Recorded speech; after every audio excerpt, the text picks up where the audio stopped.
Hello, everyone, and welcome back to the Open Qualifiers. We are now live for day number 2, as we are going to decide who are going to be the first 2 teams to move on into the closed qualifiers. First of 4 rounds, we've got 8 slots to fill, 2 from each qualifier. And new to this year's format is going to be, of course, that final best of 3 round is going to be played in order to determine seeding. SeekNStrike here, back on the call with you, and with me joining is Winter. How's it going, Winter? Hello. It's been a while. It's been a while. Has been a while. I have you incorrectly labeled as DK Truman. That's embarrassing. I apologize about that. I'll fix that in between the games. But let's go ahead and take a look at what teams we actually have joining us. We have the top 8 now on your screen. We're actually going to be spectating the Drink Water versus Demoka Farm match. That draft is already ongoing. We'll jump in there in just a bit. But here we can already see the top 8 teams so far. So we need to whittle these 8 down to 2. Who are your favorites going into this, Winter? Are you surprised not to see anyone here? Are you surprised to see any names here? What do you think of the team list so far? You're always my favorite.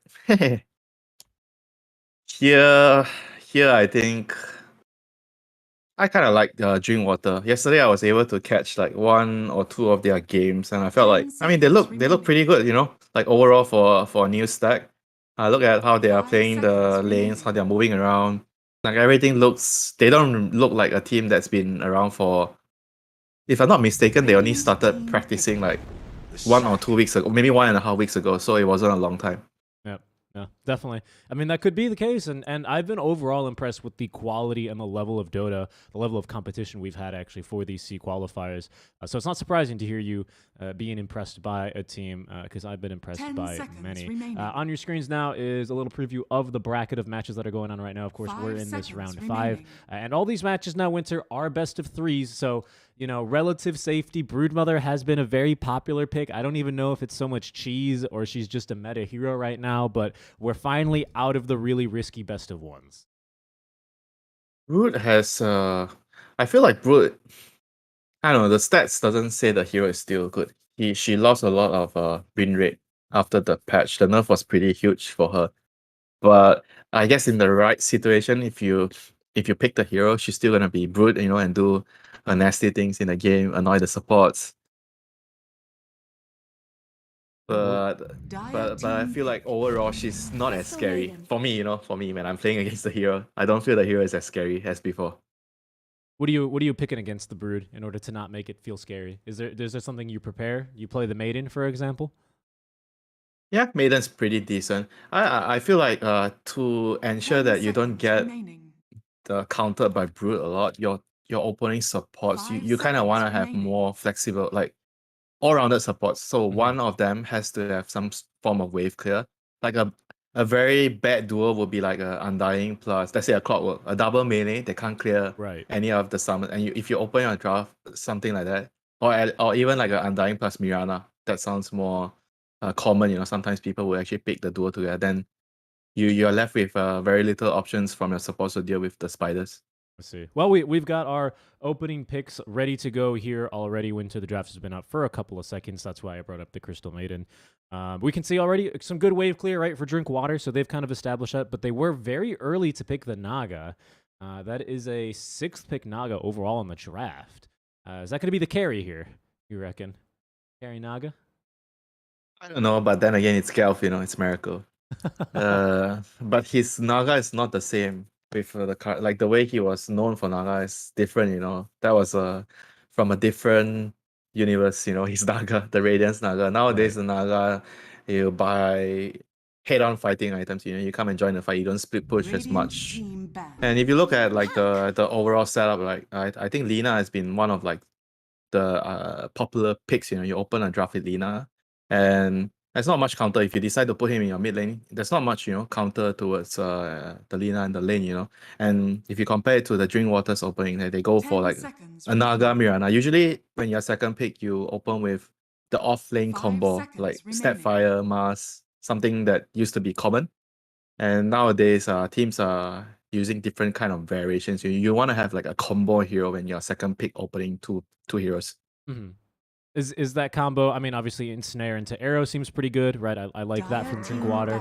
Are we looking at like Radiant a team lift back. into LSA with this Lina, or is when you have first pick, are you just more focused on getting strong heroes? I think getting strong heroes, like heroes that are, I would say my way of thinking is you want to have your first pick a hero that is either OP or broken, or the hero 10 doesn't. seconds remaining. You don't care about getting countered because the hero is just gonna do his thing regardless, and then 5 seconds the opponent has to remaining. pick 2 heroes right away. Then you can use your 8 pick to counter their 2 heroes. Because the first pick you don't care about getting countered, so you pick that hero first. Yeah, that makes sense. That explains the strength of the Lina here, but they've also gone back with the Lesh. Not a hero I saw a whole lot of yesterday during the qualifiers. I think I looked at the pick rate, and it was picked in a handful of games, but has really fallen off the face of basically the Dota map ever since, you know, the nerfs basically to this hero. Are you surprised to see it here? Do you still think this hero is good, especially to be picked in that position? I don't like their composition, to be seconds honest. remaining. Too much squishy magic heroes. If 5 enemy has seconds Mage Slayer, remaining. Pipe, you're gonna tickle them with your heroes. Radiant team pick. I'm a fan of the Mage Slayers and overall the damage mitigation items that exist in the meta.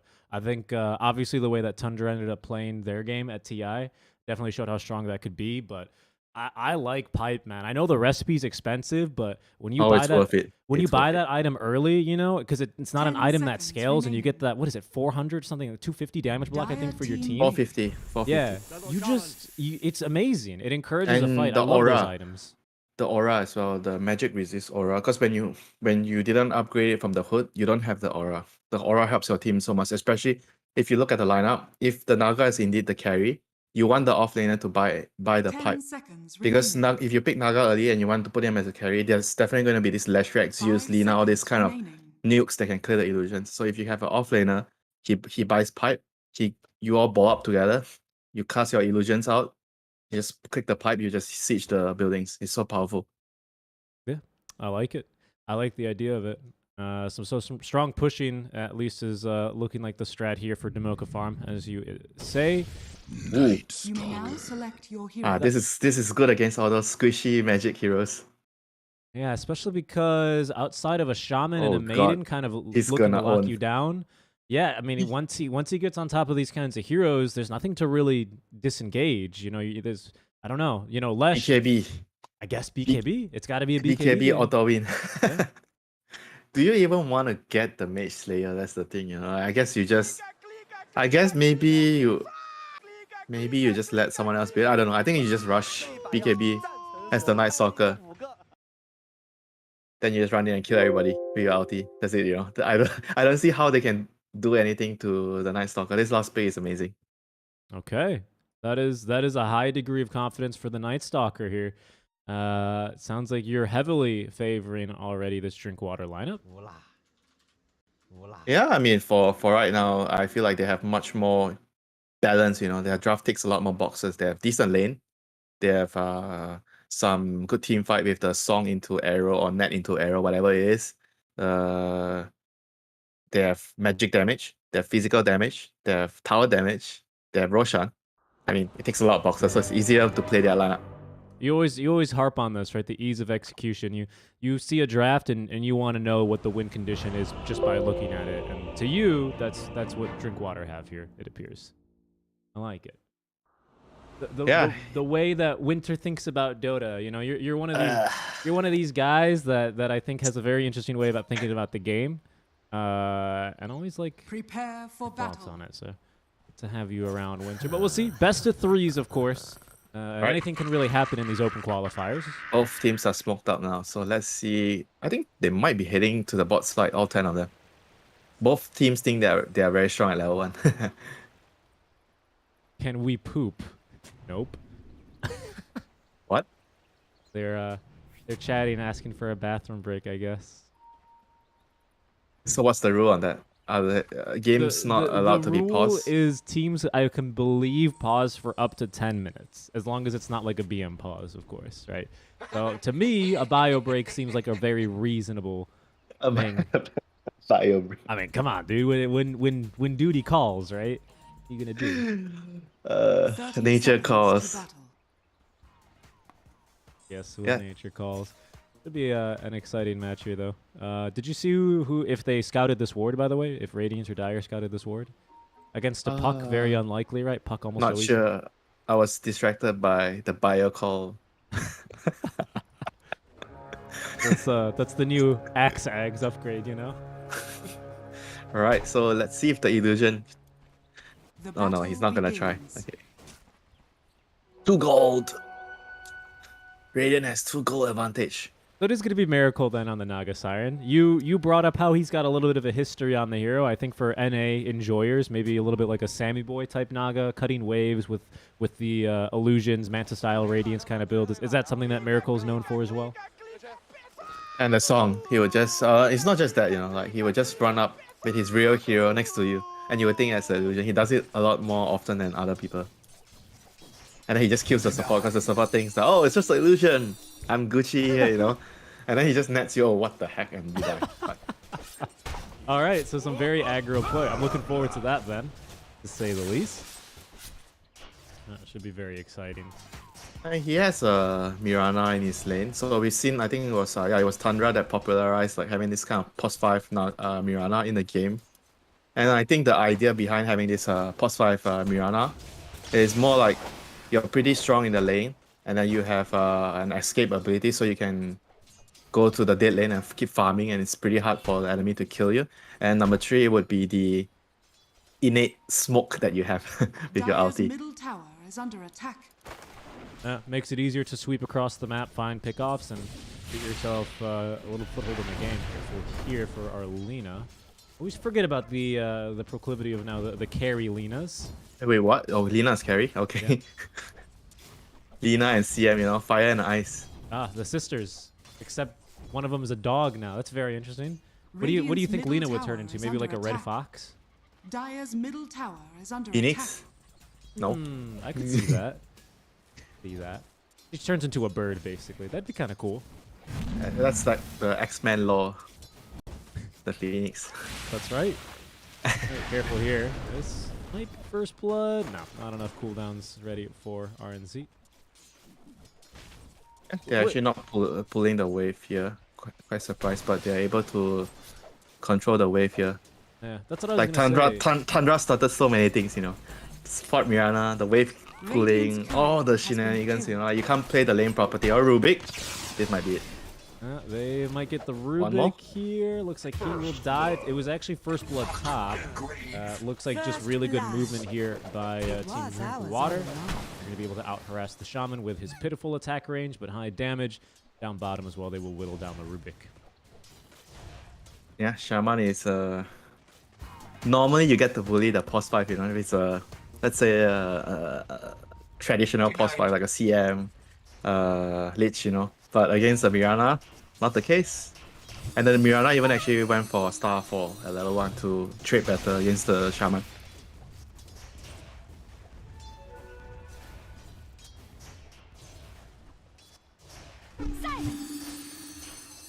Mid lane, Lash and the Puck's being really aggressive now, jaunting in.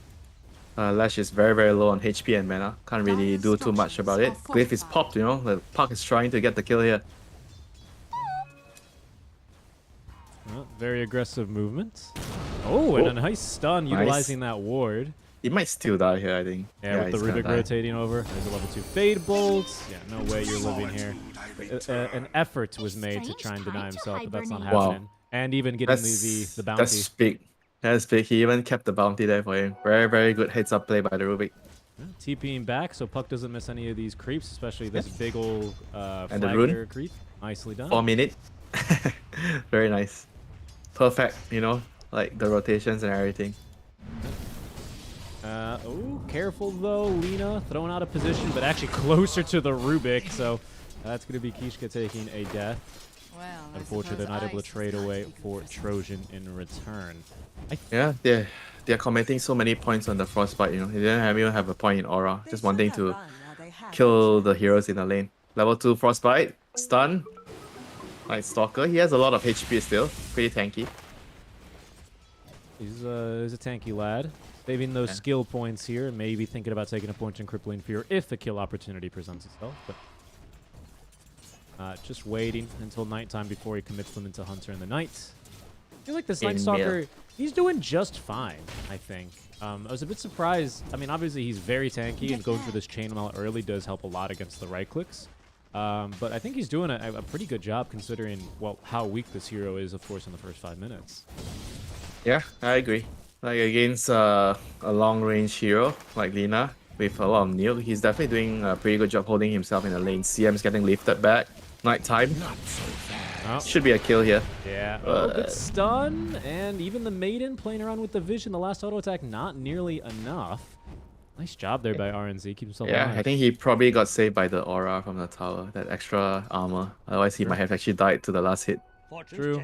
That literally makes such a big difference for the Maiden. It over doubles her Radiant armor. are scanning. Yeah, especially Raiden.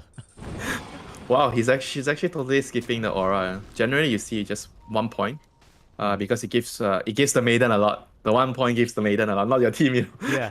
Yes, very true. Yeah, because the value's tripled, so 2.4. even for your laning partner, it feels like it's pretty good for someone like Alina that could utilize Yeah, it. that's why it's very surprising. But you know, they are winning the lane. They got a couple of kills, so you know, probably the right choice here. If you want to be so aggressive. But overall, looking at the other lanes, the Brewmaster is struggling at top. Naga is 33 CS. Brew has only 17. Quite surprising though. I felt like Brew should have been able to still farm in this lane. Yeah, I do kind of wonder what ended up happening here. Does he... Hey, they even have like a fairly easy ignite. I suppose the problem is if Miracle just saves the mirror image, you can always dispel it. And Yeah, Morana's- that's what he's been doing. Yeah. That's what he. Now they're going to go a bit more aggressively. Miracle wants to fight this? Does maybe seem like a bit of a mistake, but he's fairly tanky with the Wraith Band and the Power Treads. 12 armor, bro. Yeah, seriously. Was no joke. Brewmaster giving her some massage. No damage. No damage. Not a massage I would want there with whatever he swings, but indeed, not really that much damage. And mid lane, how's this looking here? Fairly even, actually. But I'm This sure is that the boring lane. yeah, I'm sure the Puck is feeling a bit better with the DD rune in the bottle and also getting the kill. So, a pretty good start. No points either in Diabolic Edict, not too unusual. But maybe we'll see the Slush look to rotate to a lane and try and pick up a kill. As down Radiant's bottom, top this tower time they'll is get the under Maiden. attack. Yeah, hey, nice stalker at level 6. He has a mango. They can look to play aggressive here. Lina has no mana. He has Falcon Blade though. So 1k HP. Radiant's And middle they- tower yeah, is they'll under take attack. Yeah, too cocky there. They were trying to dive the Brewmaster. Bit too I guess deep. that's the thing with Gelf, you know, like him as a player, right? He always tries to never mind. Here comes a nice stalker. Yeah, even deeper. Oh, with the DD rune active, this could be a big moment now. Drinkwater looking for revenge. Will be able to pick off the Leshrac, but it's going to be now Puck caught by the shackles. Not enough damage dealt in time. Someone used a smoke on accident. As out comes the Laguna Blade. Fails to get the kill, however, on the Night Stalker. He's actually idling in the area, and Trojan, surrounded by 4, could have used a horse to get himself out of that one. Will still die. Drinkwater, they come back, and we'll pick off 3 in the mid lane. Really great first usage there of the Dark Ascension, and a regen rune instantly for Zeal, so you can continue farming on the map. I mean, this is the power of the last pick, right? A very good last pick. He's able to dictate a lot of play on the map. I mean, sure, if you look at the net worth, he's not the highest, you know, compared Radiant's to middle tower the Naga is and the under Puck. attack. That's because he has a very difficult lane against Lina. But overall, this hero, he doesn't need a lot of farm to be useful, you know, against all this lineup. As long as his levels, he has decent timing on the BKB, and he'll be very happy in this game. Very true. Yeah, especially like you say with that last pick. I think if he was playing against like any Spirit Brother or like a hero with a blink, like he'd be a little bit more annoyed. But not a whole lot of mobility on these enemy heroes that he's up against. That 24th pick really looking and feeling probably pretty good at this stage. Miracle, he's learned his lesson. He's into the jungle now, Winter. Yeah, going back to that point I was making about him, like he's always like this kind of player where he doesn't like to Radiant's bottom back tower down is under attack. when he's strong, you know. Because in Dota, sometimes when you're strong, you feel like, oh, I can get away with anything, you know. But it's just better not to do, like you as a carry, right? It's better that you don't take too much risk because whenever you die as a carry, it's so bad for your team. That's why he transitioned into the off lane because then he wouldn't have to change his playstyle. He can always be aggressive. Yeah, that's true. But now he's back. Now he's I wonder why. He misses getting all of that farm, but yeah, a little bit too aggressive. He does take that. You one say down. that, come on, you say that, but when he's playing off lane, he's like, oh, this is my money. Oh, that's my money. I don't think things change here. Sounds like a couple of personal encounters in pubs there, Winter. I know what you're thinking. Position 4 should get farm, right? That's what you're thinking. I understand. It doesn't always work out that way, though. And actually, very low levels, I should say, on these top lane, Radiant Brew. supports. Pops his ulti. Yeah, Miracle's going to do the same, though, and I think he'll just be able to walk this off. There's a Boulder Hurl, some pretty decent body blocks, and they should be able to get another lift off, but there's only a Maiden nearby, and they're going to lift the wagon. Okay. If they wanted that to work, at least the Lash has to be there. Oh, here comes the Night Stalker. Yep, right onto Lina. Oh, they missed the LSA. Yeah, Oh, nothing Lina. stopping these 3 enemy heroes. Someone canceled the TP as well. I'm not sure who that was. Looks like maybe the Maiden started channeling a TP down bottom. I don't think that would have been scouted by Drinkwater, but unfortunately their move top failed on this Radiant side. And Drinkwater go bottom because they know that no one can really reinforce, and they'll likely get the tower. So big advantage for them here. Yeah, the Lina wasn't supposed to be there. It's a dead lane. If you're not as a carry, right, when you're playing in this kind of dangerous area, if you're not Juggernaut, you're not Lifestealer, you're not Morphling, if you're not any of those hard to kill heroes, you have no right to be there. Yeah, fair enough. Lina definitely a bit more squishy, especially against heroes that can close the gap, like a Puck, and a Night Stalker is now joining her team top with a Javelin in hand, so is going for that Maelstrom build. Wait, let me ask you a question about this Lina carry. Okay. Like, if you're doing this kind of Lina safe lane with this kind of build and with like a long range artillery build, wouldn't it just be better to be sniper? So I have seen that a lot. I know the benefit of picking a Lina, though, especially when they picked it early in the draft. I think it was like one of their opening picks. First pick. Yeah, is that you can still play it like a Magic Lina, right? You can go like for the Ag Scepter build, BOTs if you want to go mid, and that is still very viable. Whereas with Sniper, you really only have the one play style, and as soon as they pick these in-your-face heroes, it's I am no not longer as saying you replace the first pick Lina with a Sniper. Right. That's not what I'm saying. I'm just saying what she's doing. What does she offer better than Sniper? Yeah. Probably that's what I'm saying. more burst and a stun. It's just a magic build. Yeah. But with your skill, like the way she's playing, she's not even going for any, like, it's normally you max the passive first nowadays. Here comes the smoke, the semi-smoke, the Moonlight Shadow. They actually had a ward here. Now if both teams have wards in her dying breath, the maiden will put one onto the cliff. Boulder being hurled. Oh, no towards the detection. Ruby. No detection in the area. It's okay, though, because Drinkwater, they were a little bit too late. Oh, stolen snakes. Not going to make too big of a difference. He traps himself. And I think they're just going to end up farming these. More shackles mid lane. They've caught the Puck, but a nice initiation by Zeal. They're going to be able to turn this. Trojan goes down. I don't think they can really catch up to him reasonably. In fact, I think Shaman's just dead. Gets off some shackles. Does need some support, though. In comes the Maiden now with the ulti, letting it go. The Hex onto Zeal. He needs to get out of here. Big wand, though. And he feels a little bit more confident to go back in. Diving now underneath the tier 2 tower. Is in they go with their second salvo of spells. Killing Maiden, yeah, twice now in this engagement. Zeal, no, this time still saved by Miracle. And they're going to turn even for more. Are they going to actually go high ground? The split's already been used. They don't even have the tier 2 yet. But already they go diving 13 minutes into the game, and no one even drops from Drinkwater. That's amazing. Radiant's middle tower is under That's attack. so strange looking at the Shaman. He was half HP, channeling his shackle, and then he's gaining HP. Yeah, that's right. I always forget he does that. Yeah, and it's max now, so it's a pretty significant heal. Yeah, 270. Darkness, hunger. I mean, I don't think you max. I mean, He maxed it. I kind of how are you gonna farm? You need money as Shaman. well, I mean, I agree personally. I personally agree with that, but I do like. I mean, maybe I would have liked a bit of a sampler build, like a 2-2-2, because I do like the amount of control that these shackles gives you against, you know, a Night Stalker or even a Puck, right? Like, you have a lot of evasive heroes and a hero that's not very fast right now, Lesh. You know, if you can just stand there and do damage, I can see why he wanted to go for this build. But I could also see why maybe if you take more points in Ether Shock, you get a blink and you actually catch people. My counter argument to that would be, if you look at the Dire lineup, they have a stun on every single freaking hero.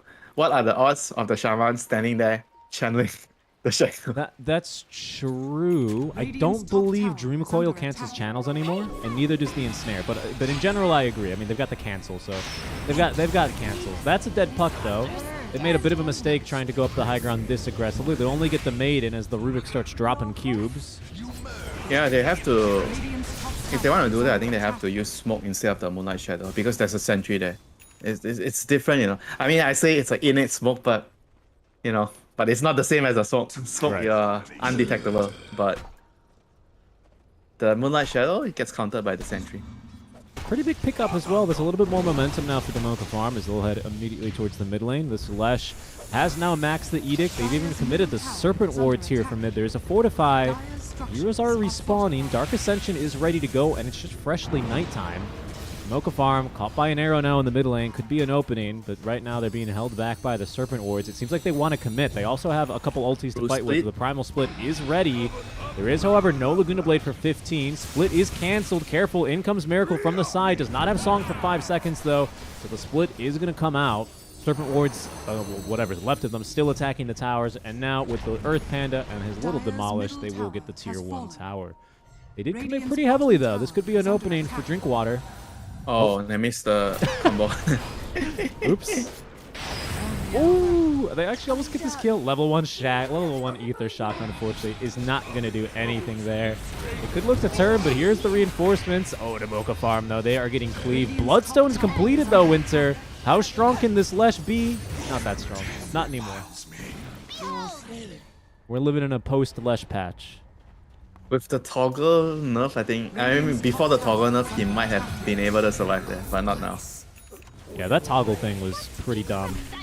For those of you that didn't know, like there is no cooldown when you turned off Pulse Nova, so you could get 3 pulses in 1 second. I don't blame that. I blame Bloodstone. Really? Bloodstone is the problem, not the ulti. I think that's still a ridiculous. I mean, you get 1.5 times You a day. say, come on, you say that, but it has always been like that for what? A year? 2 years? I mean, how many think- people were doing it though? Yeah, but it only got broken because of Bloodstone. That's real. Sure, okay.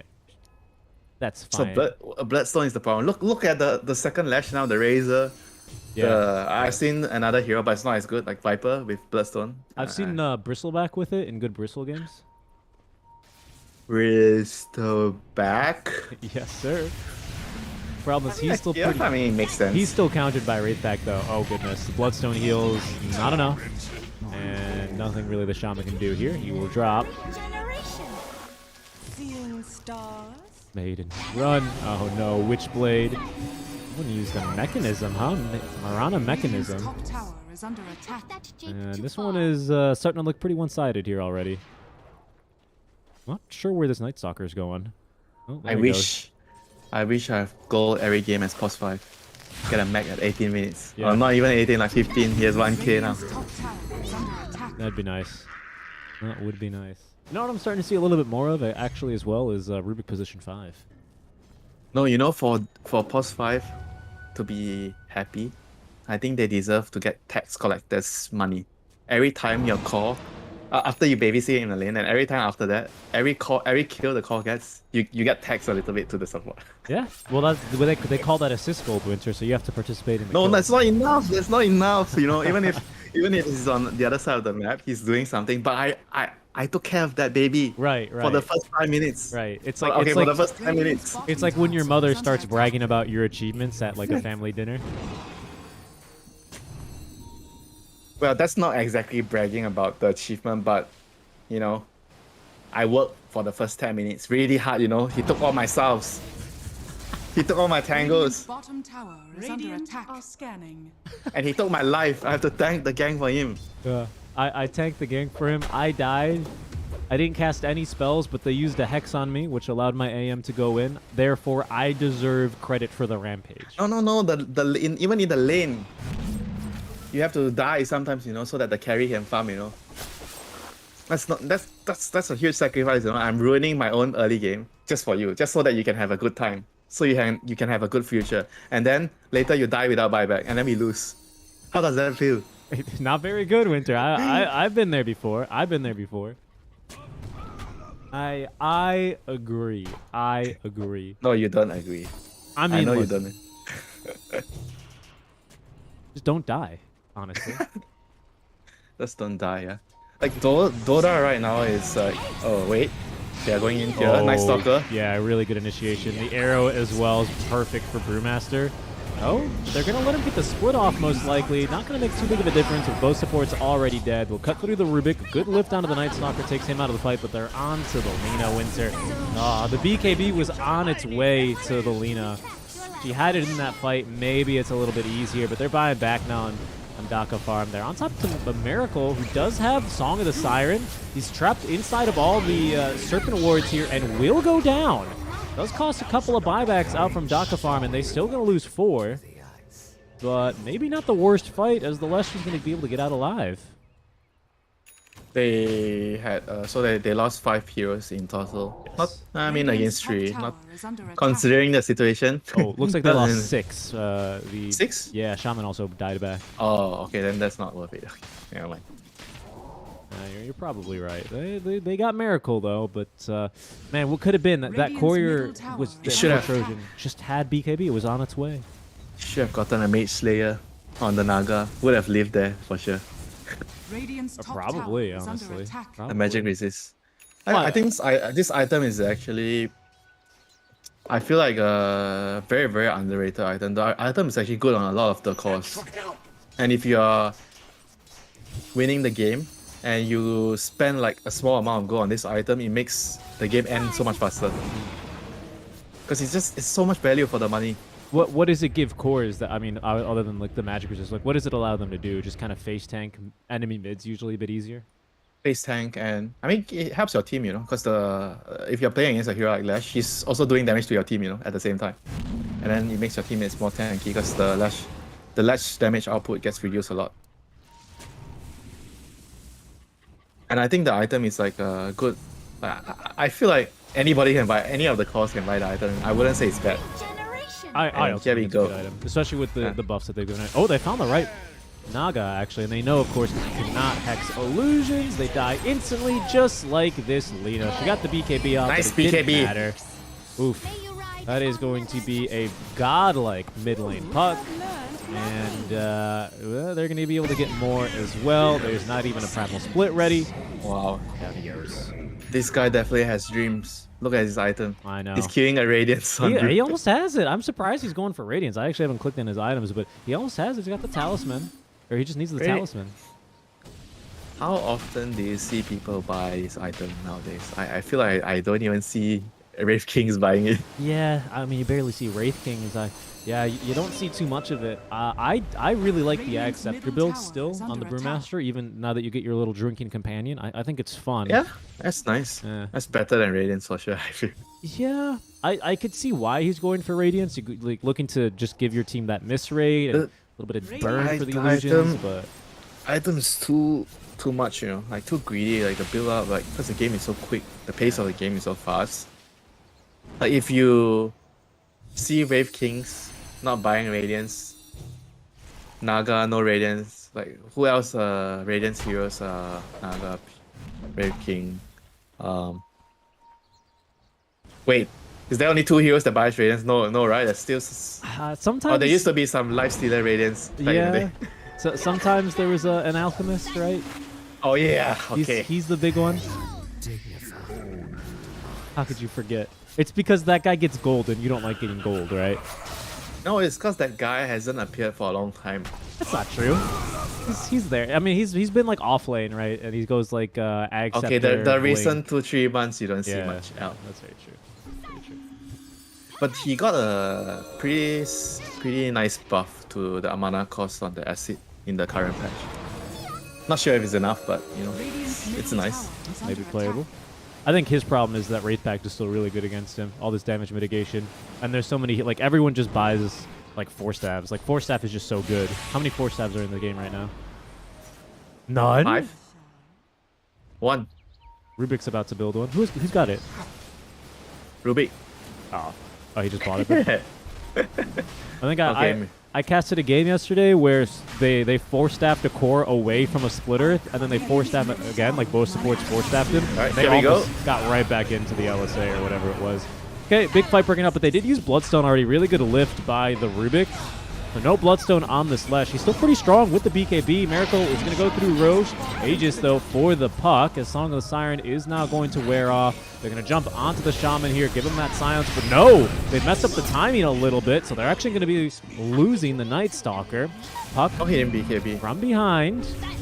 Maybe in a little bit of trouble here, but still just picking off heroes. And Miracle rejoining the fight. No heart yet on this Naga Siren, so still only about half HP. And that's the Aegis gone. Nice stun. Stolen by Kishka. No shard yet, though, on the Rubik, so he's not going to get those aftershocks. And is no one going to help this Lesh? He's going to BKB. I don't know. Is this puck that strong right now? What is going on? Nice stun there. Stolen by the Rubik. Lina? Yeah, he has an Octarine core, by the way. Yeah. Very strong, I guess. Ow.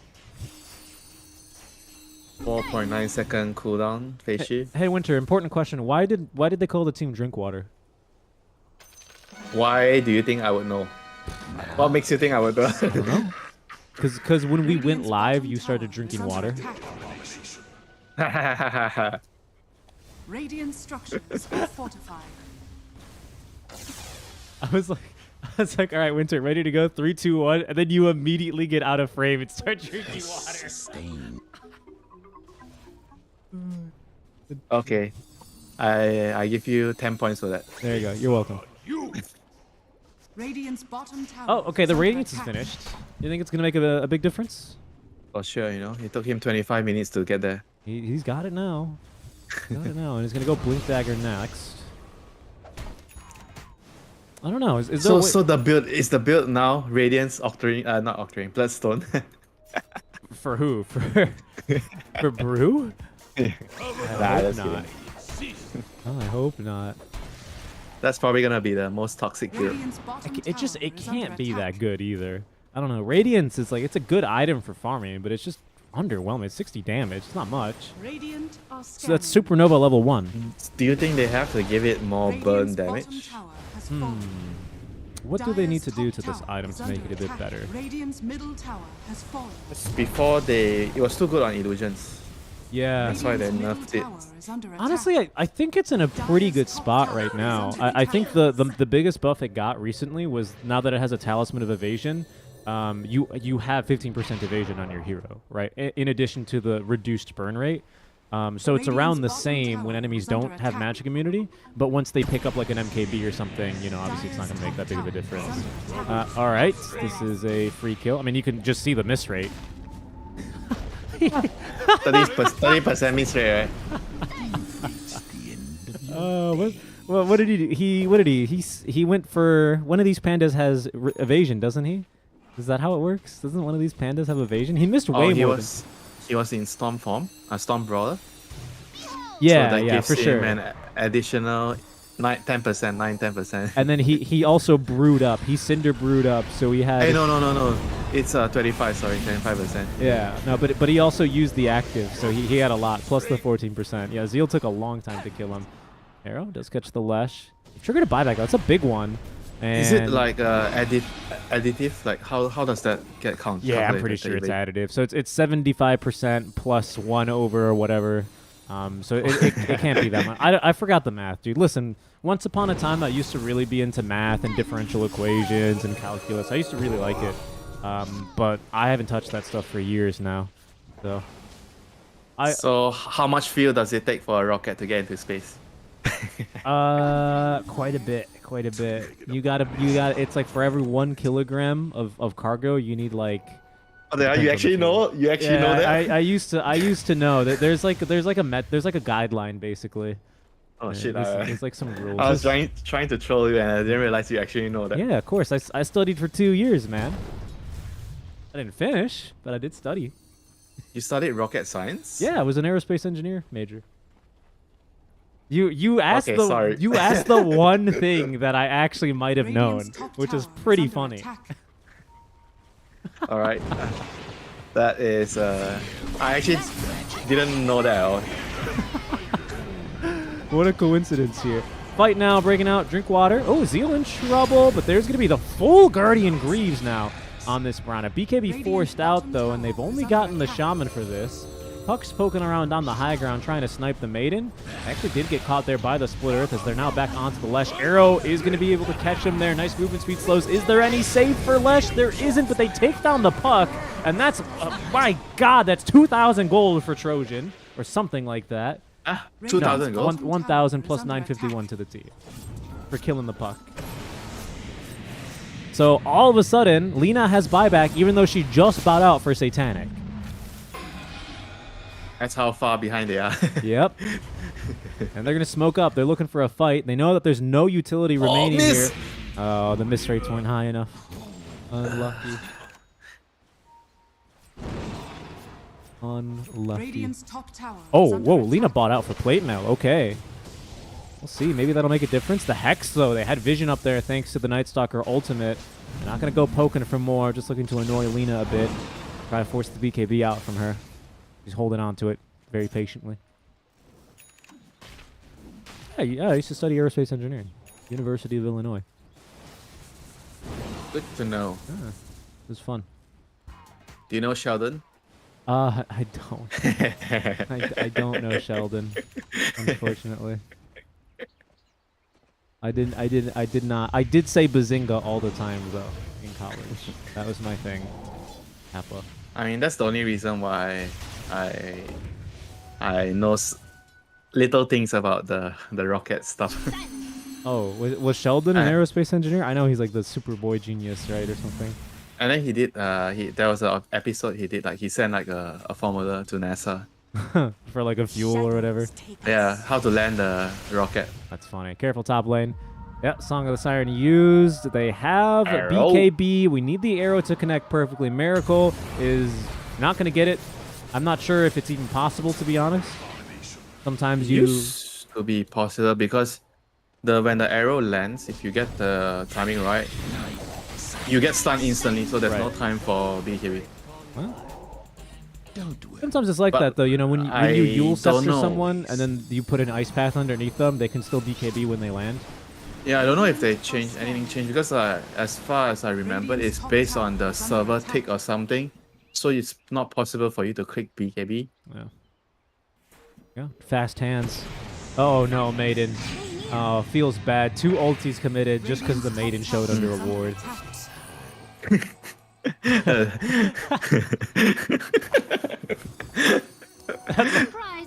That's literally what happened. The kill wasn't that funny until you described it. She turned around instantly. She heard it became nighttime and she turned around. There's just nothing she can do. She has buyback and there's a Lina trapped inside the trees here. Zeal's gonna make the jump. Oh goodness, the bash first hit, but there is a Satanic active. Trojan is only half healed though. Satanic did expire. They could look to go back in here, but there is no Dream Coil. Fade Bolt's not enough. Song of the Siren is ready to go yet again, and they also use the split. They're chasing down the Rubik, trying to take him out of the fight as they have lifted the real Miracle. It's allowed Radiant to reset here at the very least. But lots of ultis just being thrown around willy-nilly. Look at what he's buying. Who? Look at the Naga. He's finally deciding to buy the Mage Slayer. Yeah? What the hell? So late. Well, you know. It's because he has to be slot efficient, right? What? Slot efficient? He's upgrading the Orchid. That's not a good excuse. That Wraith Band is way too good, okay? Plus what, 4 armor now? Yeah, it's double. The bonus is double. There it is. That they got the Lina. No BKB there. Anyway, for 2 dead, and Lesh is getting torn apart by Miracle's illusions. He's got heart, and there's just no way they can actually get through these things. That is a mad TP from Trojan, especially one without BKB. Very bold. He does have Satanic, though. He's going to activate it now. Silenced up, though. Needs to get off way more auto attacks. Only 1 stack of Fiery Soul. Bashed and killed off by Zeal. It's going to be the Lesh now, just trying to drag creep waves away, looking for one final kill this match. Won't be able to find it. And Drink Water are going to head right back up to high ground. Look at the cast range on this. That's just mean. Tower is under attack. Lesh has buyback. Not tapping out of this one quite yet. So the net worth lead is 35k. The stun finds two. Beautiful stun now. Avoiding the arrow. That's 2 dead. Okay. That does make the buyback well worth it.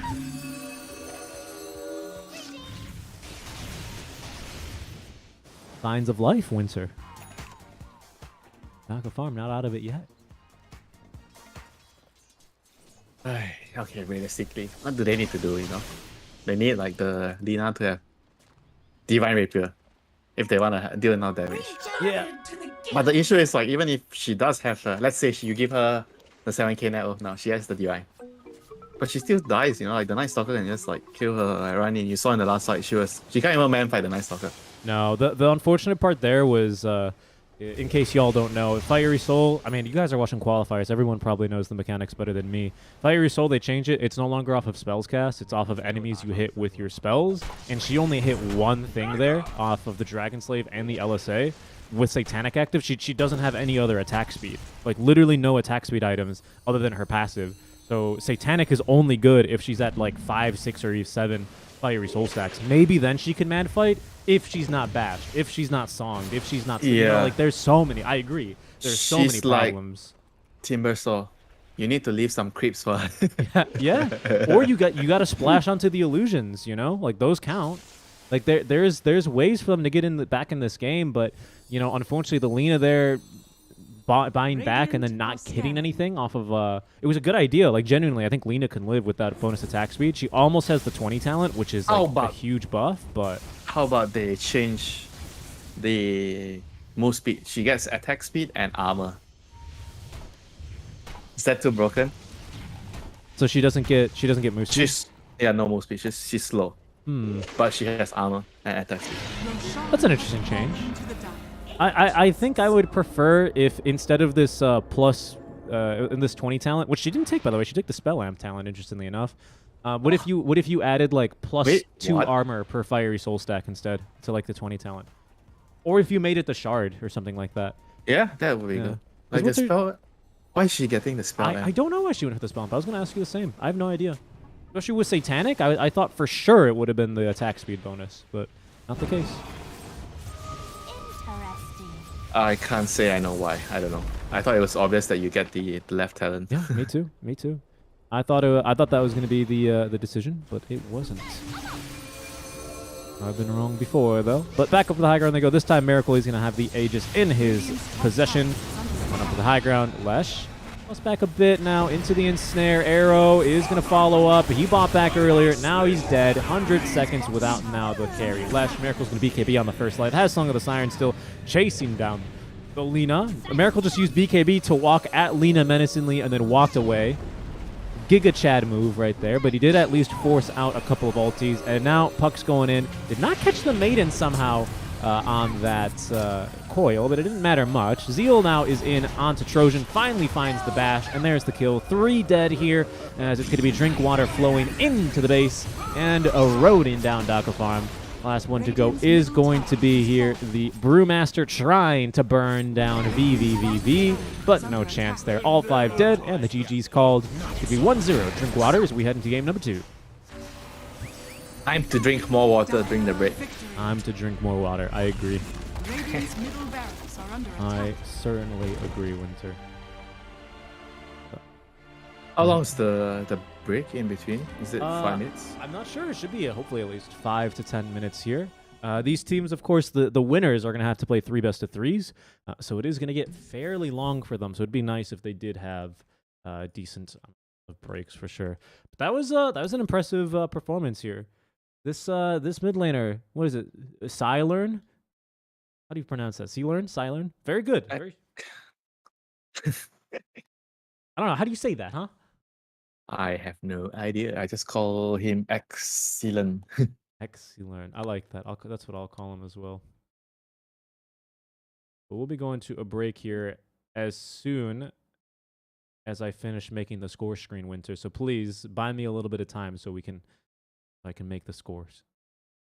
What did you think about it? Are you gonna pay me for buying you the time? Yes, I will.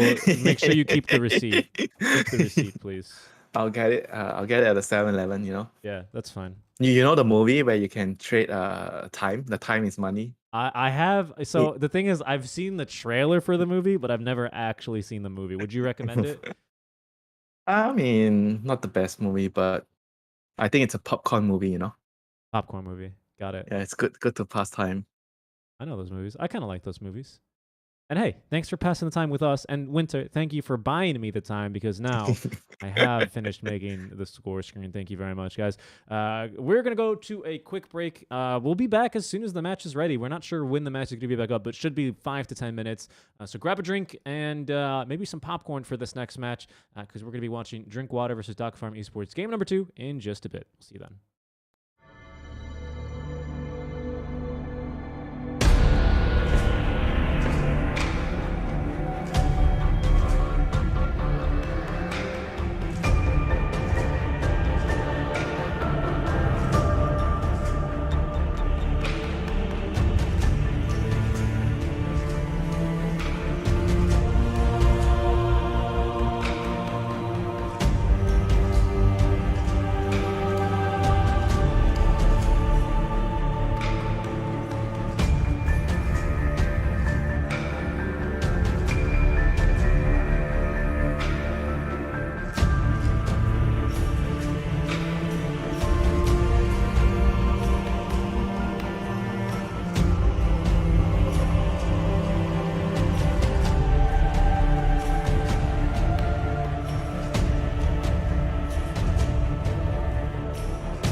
Hello, everyone, and welcome back to the SEA Open Qualifiers 5 Round seconds 1, remaining, day Ben. number 2 here. We're in the quarterfinals where it's Drinkwater up 1-0 over Demoka Farm. Myself here, SeekNStrike, and Winter joining me via the magic of the internet. Winter, how is it going over there? Barely had time to finish my lunch. 10 You seconds guys remaining. know one thing about Winter. It's that, yes, he's a Dota 5 2 seconds player and, of remaining. course, support SEA legend from the early days of SEA Dota, but also he's a big foodie. And for him to say that is a no small thing. I remember when we first started working together, I was like, oh, how did you enjoy working with these guys? And you were like, it was okay, but I didn't get enough time to finish my food. You couldn't finish your banh mi. No. Too spicy. Too spicy. All right. You know what else is spicy, Winter? It's this match between Drinkwater and Demoka Farm. We'll go ahead and get underway with that here in just a second. But first, let's go ahead and take a look at the rest of the bracket and see how that's going now. We can see that Neon Esports did take the Game 1 win over Team Virgo. We have Drinkwater, of course, which just won in Game 1. It looks like Team M11 did take the win over RZ Esports, and Lil Gun did take the first game 10 over seconds hashtag remaining. Reaper. We'll see which game we do next. We'll likely just follow Drinkwater seconds just remaining. for scheduling to make sure we can catch the full game. But we'll see now how this game plays out, whether it'll be 2-0 or if it'll be a full 3-game series. Drinkwater is up 1-0. The lobby bot did not add the score, but rest assured, if Drinkwater wins this game, they move on to the next round. Is Little Gun playing with the same roster? I'm not sure, actually, because I know that they did, of course, have their slot from last season. So to see them back in the open qualifiers is a little bit of a surprise. 10 So they seconds remaining. sold it? Is that why? I'm not sure exactly. I can't be exactly 5 sure seconds as to the remaining. exact reason. How many Radiant players do you have to team keep pick. to retain the slot? Between seasons, I believe you don't have to keep any players. It just manages. What the hell? It comes down to who is the admin for the team, is the rule. Which is why sometimes teams, as you say, do buy slots from other orgs. That's happened 10 seconds in a couple of remaining. regions. NA, I think it's happened a couple times already, and I 5 believe seconds remaining. Team Geek Slate, I think they go by now, not Team Geek Fam, but they're already in Div 1, for example. So, and they have a complete new roster, right? So sometimes, yeah, so you can just change the what's it called? Change the entire team over and give the slot to someone. Complete Radiant new team roster is pick. not accurate. Oh no, okay. There's some returning players. There it is. I mean, the old Geek Fan players, not the players that own the slot. Because I That's- think they bought Resurgence RG slot. Yeah. So stuff like that, right? Valve added some language clarifying, who owns the slot, 10 and seconds you can make it remaining. a contract, and Valve will respect the contract if all parties sign and 5 agree to it. seconds remaining. So you can check Let's the DPC make- rules for that. Let's make a DPC team. Yeah. Rich. What do you want to call it? I'll put you as the person in charge of the slot, then we'll sell it. I'll get the players, you manage the There it team. is. There it is. That's the racket, right? That's how we make our money. Dire team pick. I guess only the Div 1 slots are worth it. Worth the money. Yeah, I think a Div 2 slot does become a little bit more of an attractive option for Season 2, for Tour 2 especially, because that's your guaranteed last chance to get 10 to TI, seconds remaining. at that stage. Oh, that is true. Yeah. Look who's 5 thinking. seconds. Yeah. See, that's what I mean. So you put me in charge of the slot. You get to talk to the players, right? You still have those connections, and we'll make it work. All Alright, next season. We'll call the team Team Winter after my cat. No boomers and zoomers. B and Z. So let's take a look at our draft, though. It's already nearly completed. The Marcy in the first phase, in addition to the Pangolier from Demoka Farm. So it seems like they've chosen first pick twice, if I'm not mistaken. And Drinkwater, once again, very keen to go with the same opening of the Naga Siren and Marana. Let me check. 10 seconds Radiant remaining. can Dire now team ban. pick. Oh no, Dyer. Oh, so Dyer chose last pick. Yep. No, they had selection. Dyer had selection priority this time. So Drinkwater. What do you think Oh, of? so I guess Drinkwater just prioritized getting 10 last pick, seconds second pick, and remaining. last pick. Yeah, they like second pick. Second pick and last pick is the 5 same thing, of seconds course. remaining. Don't let winter confuse It's OP. Having the last two pick there, Radiant that's team 24. Do you think And I've got a question for you. Do you think like early in a patch or in a meta, is it better to get first pick so you just get the most OP heroes and then maybe later in the meta second what pick if is there's better? no OP heroes? What if there's no OP Oh, heroes? come on. There's always one hero on a brand new patch that is a little bit, you know, 10 What's seconds OP now? remaining. Tell me. Razor. What would you say is OP? Razor. Look at the ban list. 5 Look at the pick seconds list. remaining. Uh-huh.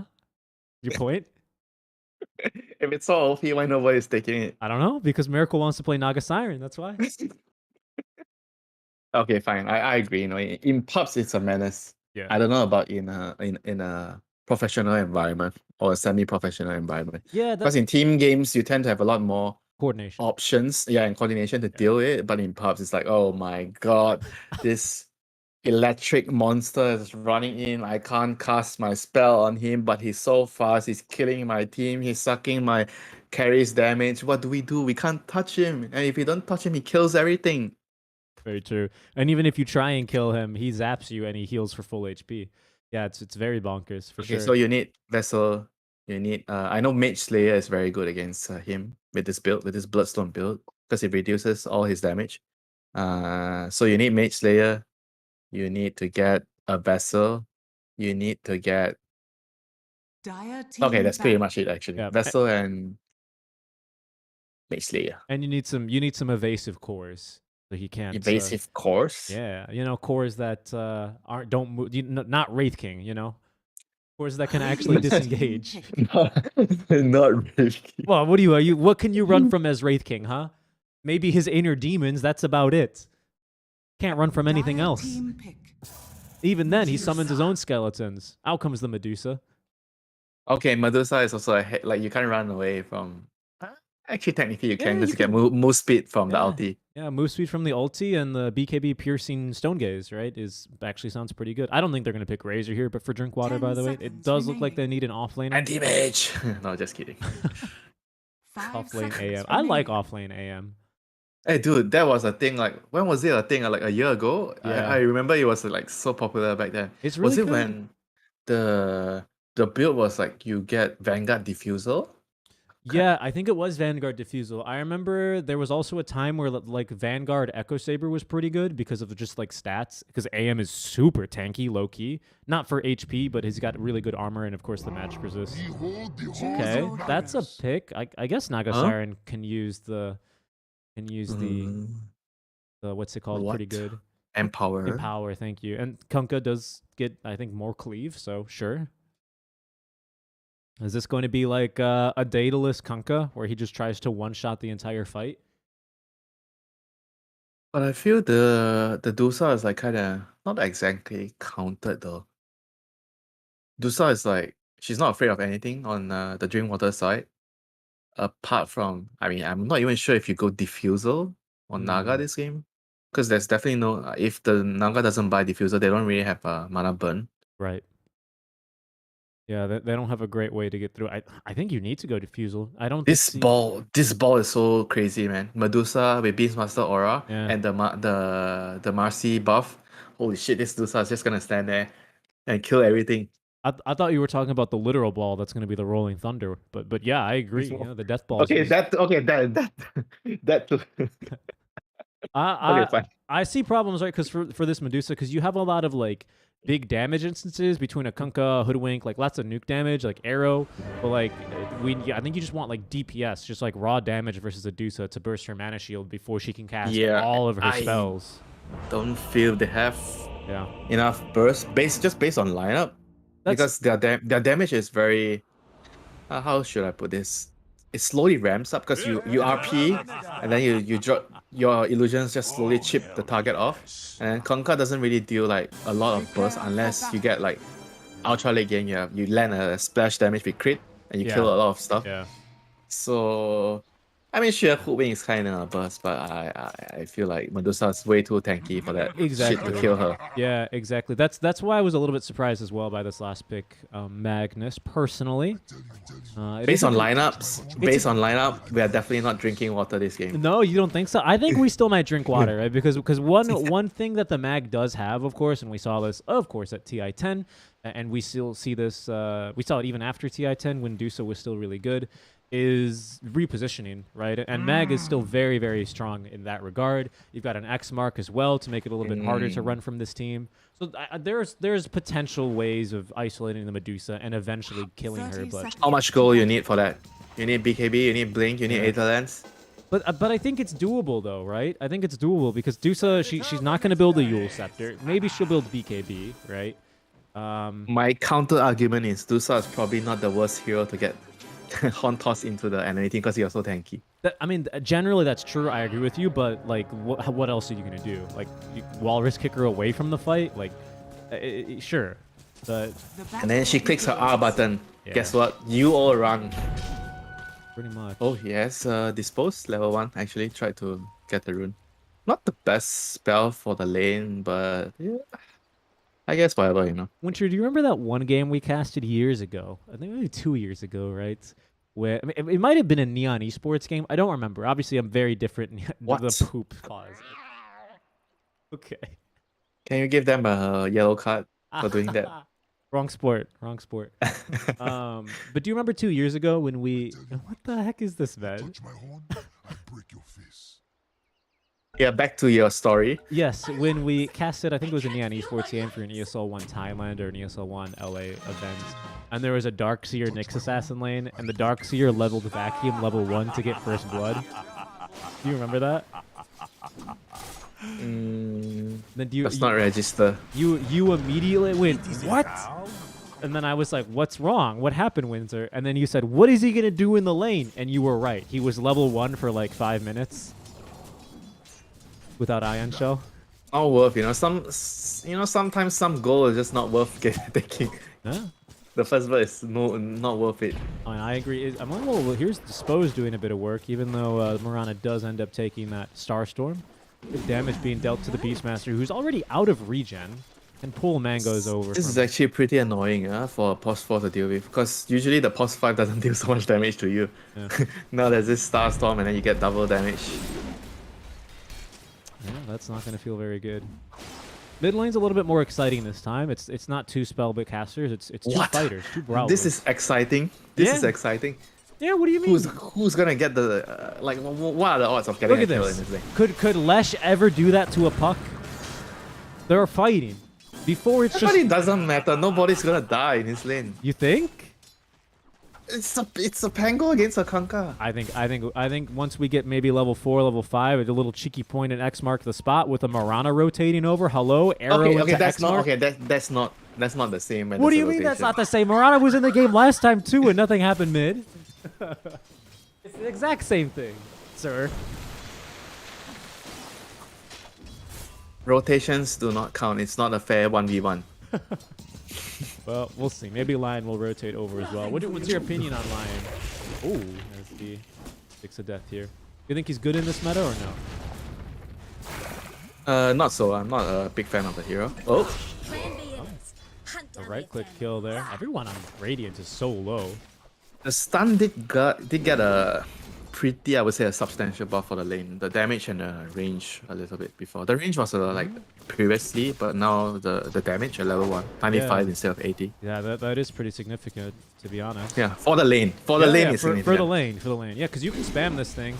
I wonder if this is going to incentivize more lines. Obviously, at level 2, you still take the Hex for the control. But I wonder if this will incentivize more lines taking Mana Drain a bit earlier, just to sustain and really spam the stuns and make them feel the 15 damage difference. I still feel it's probably good to get the mana drain, because if you get the hex, you're like committing for a kill, right? Like, I think with Lion and Dusa, generally you're not gonna get kills in this kind of lane, as compared to your laning with your CK or Wraith King that's a stun. You know, Winter, I have to confess something to you. I almost always, when I play Lion 5, I always take at least 2 points in Mana Drain by level 5. That's actually good. You know, I like 2 points. Solo kill mid, by the way. Anyway, I like. No, doing that was a rotation. You're wrong. That was a rotation. There wasn't a rotation. Who's Mirana, mid? Mirana was there. He TP'd top. Maybe, I don't know. Radiant's middle tower is under attack. Radiant structures are fortified. Oh, glyph. This the glyphs, the carries. Always are afraid of the wave pushing in. They dive your tower. They glyph the wave, and you die. There goes Miracle. Down he goes. Trespasser. I just think. Yeah, that's actually. Sorry.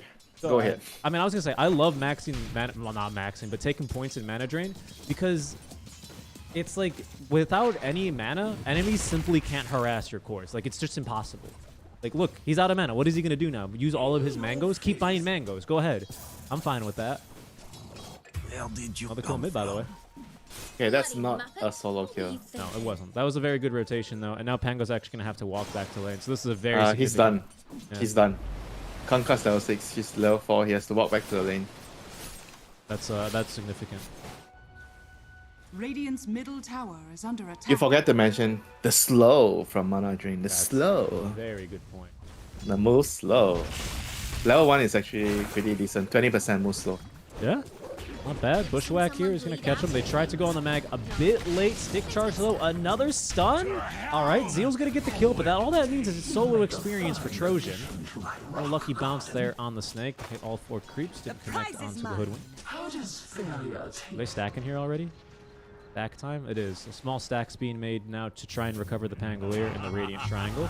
But in they go mid lane. Bow and arrow both are going to connect. That's a lot of missing HP here. Nice job staggering the stuns, and the kill onto the Pango is secured. 3 straight here. Mr. Winter. I usually like my trees to myself. What can he do now? I'll make an exception. He is 1 whole level away from level 6. Where is he going to be able to get the levels? I think the supports need to camp the lane for now. Yep. There's no other way. Look at the heads-up play by Drinkwater as well. Line might be dead here.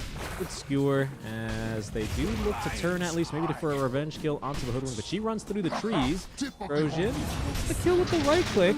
Now the rotation from Pango. This could very much help recover his lane. Move speed slow there off of the Serpents. Gonna help him secure the kill. But I wanted to point out this ward behind the tower already, which is going to help him scout any stacks going on as well. So Drinkwater all up in their business here already. That's how you play against Medusa, Templar, Assassin, and Crystal Bat. Maybe a Sven. Yeah, Sven. Yeah, that's what you should do in the early game. Try to sneak ups onto the Ancients area. It's not always about stealing, you know. It's about like knowing sometimes, you know, and then you can plan your moves around the map.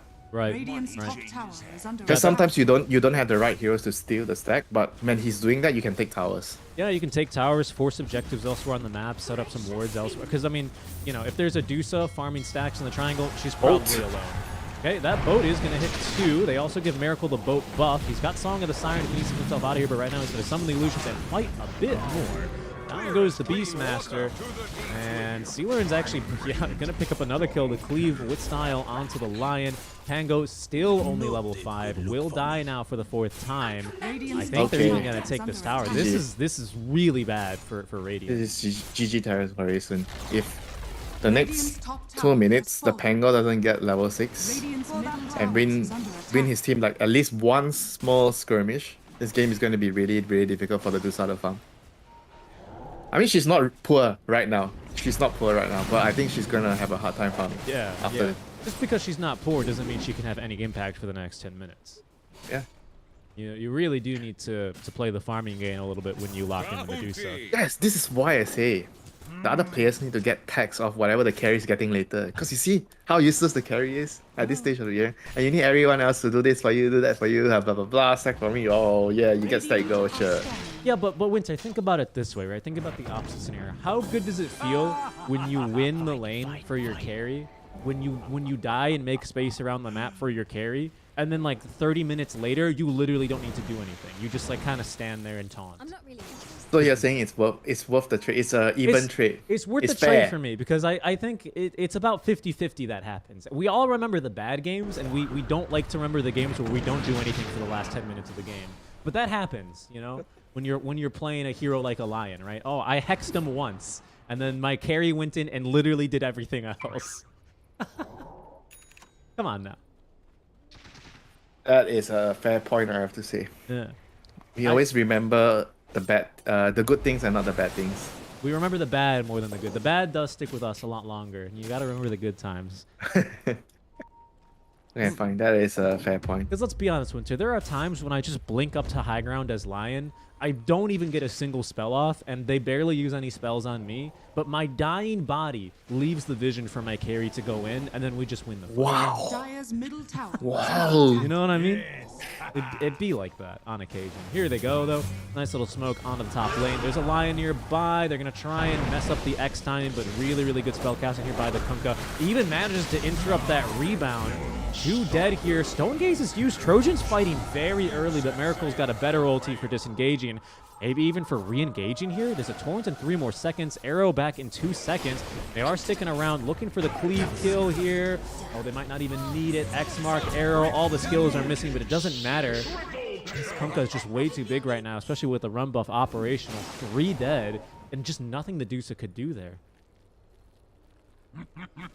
I have to say, Winter, heads up play by Miracle to just be in the area there. He doesn't really do much other than just use the song, which completely neutralizes Medusa's input here.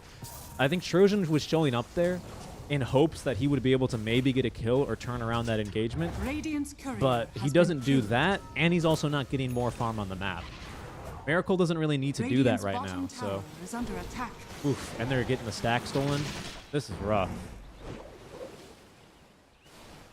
It's what all carries should aspire to be. I think I've told you this many times. You have to farm, but help your team at the same time. You don't want to be getting rich at the expense of your team. Right. You want to be getting rich together. It's a team event. Yeah. If you can make everybody rich at the same time, then the game is still gonna be more favorable for you, you know. There's no point like only one person's getting rich and the rest are just walking creeps. No gold, no levels, no nothing. I agree. I don't think 4 Protect 1's really in that side. I think, by the way, this Pango's just dead. Yep.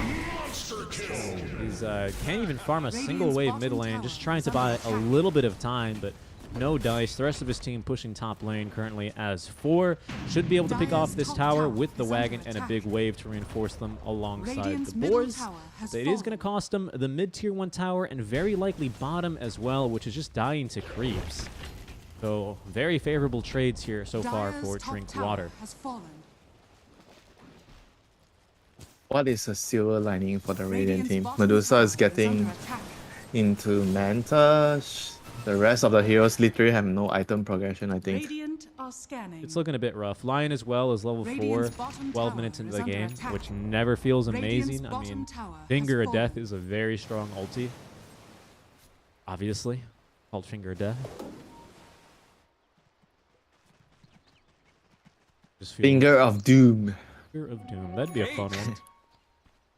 But he got the tome, so he is going to likely hit level 6 within the next minute or 2 if he can find a wave. Haste Rune active for the Kunkka, and this is likely just a kill onto Pango. Arrow setting that one up beautifully. A couple of right clicks, and the supports do that one themselves, Winter. Sad game for the Pango. Yep. Very, very sad game. I don't even know what he's supposed to do in a game like this. He's lost all of his tier 1 towers. Medusa just has to get the safe farm. Like, there's just no alternative. Oof. It's tough. There's no place on the map for the other people to play, you know? Other 4 players. You know it's real bad, Winter, when the Beastmaster, who has Helm of the Dom, is still farming in your own jungle. Like Beastmaster farming in your own jungle period with Helm of Dom or with other items is already a very bad sign. I mean, very true, but even with the Helm is what I mean to say. He's not confident in playing. Look, they're drawing on the map, right? He's like, go over here, farm over here, I think. Who's drawing that? Is it Lion? Looks like that's Lion saying, hey, we got to farm in this area of the map now. Drinkwater, maybe even thinking about making an aggressive move here. They're going to send the illusions in first. Maybe they know it's fake. Yeah, they should know by now, but they're going to catch the Medusa. Stone Gaze active. In comes the Rolling Thunder. Is in a pretty good position here to cause some chaos. But Medusa's out of mana, so she's going to have to get out of here. That's a BKB 13 minutes in, by the way. Already activated. Drink water here to drink the blood of Demoka Farm. But right now, Kunkka actually kind of lacking the damage and the catch. There's an RP under tower. They've caught the Pangolier as RMZ is going to be able to TP away. By the looks of things, Marcy has also managed to evade the Kunkka, and no one actually died on this Radiant side. We're pushing That's an one 11K true miracle. What the heck? That's a true miracle that nobody died. Yeah, Radiant's I top agree. tower is under attack. Agree. RP use, boat use, sharpshooter use. No one died. Yeah, no Song is really the only ulti they held back. And all in exchange for just the Stone Gaze and the Rolling Thunder, which is going to be back in 30 seconds. So Time to smoke. Yeah. Time to play the game. a bit of breathing room. Not much, but just a little bit of breathing room here, perhaps, for Demoka Farm, which they could certainly use as they're losing nearly by 1k net worth a minute. Oh gosh, the DD rune's active. Without BKB even, they're going to go right back on it, and they have caught themselves a nice Pangolier. It's got Swashbuckle, but no chance to get away. No school like the old Man, they are, I have to say, Team Drinkwater has really impressed me. They don't really have any true point-and-click stuns, yet their lockdown has been phenomenal all game. Radiant's middle tower is under attack. The Kunkka is just doing everything because he had too good of a start. Let's be honest. His laning phase Radiant's bottom tower kind of is got under gifted. attack. You know, so much gold levels to him. But Winter, how could that happen if it was a boring mid lane where no one died? I don't understand. Okay, I'm done. I'm fucking done. Caught you in Yeah, it's, You win. it's getting Double melee lane middle. Mid lane is a fun lane. They're usually a little bit more fun because naturally they're going to be a bit more aggressive with each other. But that's okay. I want to see the Queen of Pain SF lanes. You know, those are the lanes that I want to see. Oh, the ones where they just nuke the waves and then every now and then What? No. pretend to start Hello, fighting. Queen of Pain SF is not like this. What the hell? Sometimes. The skill lane, you know. I agree if it's SF Puck. I like SF Puck a little more. Okay, fine. SF part. Okay, SF part. Fine. I don't know. These days, it's like Queen of Pain just throws the dagger and heals and tries to avoid getting hit by the second and third Shadow Raises. It is skill based. I mean, there's a lot of skill in that, right? Okay, fine. Even Quap against Ember, the lane is fun to watch. Yes, I'd agree with that one. Quap and Ember Stuff is happening in the lane, you know, dodging the dagger Radiant's dodge. bottom Yeah, tower I like is that under one a lot. attack. And this one could be fun as well. You know, I was expecting maybe a little bit more 50-50, some rotations from Radiant side, but just wasn't the case here. Not the case. And now there's a Blink Dagger on Zeal. Kunkka still doesn't have, like... I mean, it's hard not to call BKB not an Radiant item, structures but he's are gone fortified. double Bracer BKB after the phase Radiant's boot, so he bottom doesn't tower is under really attack. do that much damage, but his control is out of this world right now. Going for the Heaven's Halberd. The Kunkka move speed buff is pretty noticeable in the team fights. He's actually a lot faster now.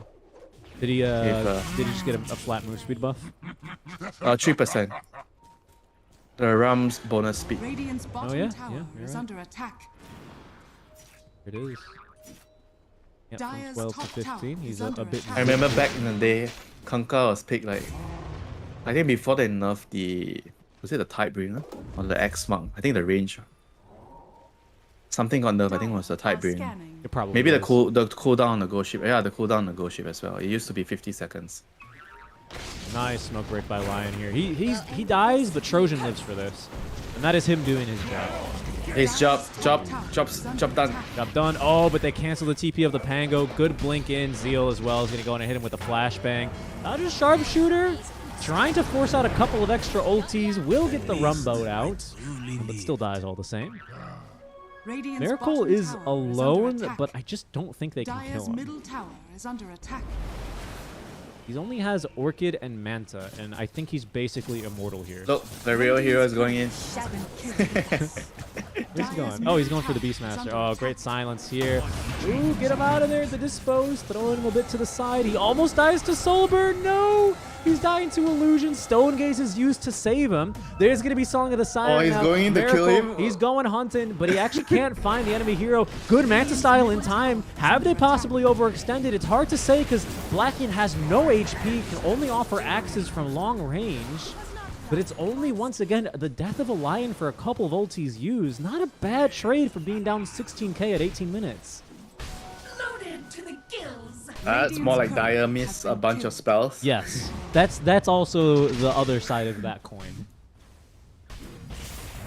That's very true. Okay, I figure out a question that I should ask you now. A better question compared to the rocket field question. Okay. How many glasses of water you have to drink every day?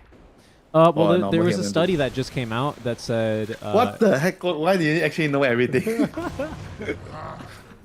There's a study that just came out that said 8 glasses of water is perhaps too much Radiant's for bottom humans to tower drink in is one under day. attack. That's okay. Just drink water when you feel thirsty is the rule. Nice job there. Get down, Mr. President. Marcy jumps in. This could actually give him an opening for the fight as the ultis are being stacked right now onto Zeal. The mechanism heal from range is Marcy now thrown into the torrent and killed off. Drink water. They're just a little bit too far ahead. Oh no! And Miracle, he's landed the the Orchid. Miracle lands the Orchid onto the Pangolier, and he is killed off for the 10th time this game. Winter. Yikes! That's a tough game. Dire's That's a top real tower tough game is he's under having. attack. Also, on average, one death every 2 minutes. That's correct. In you go.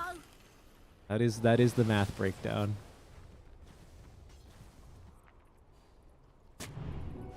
So, how many glasses of water should we have?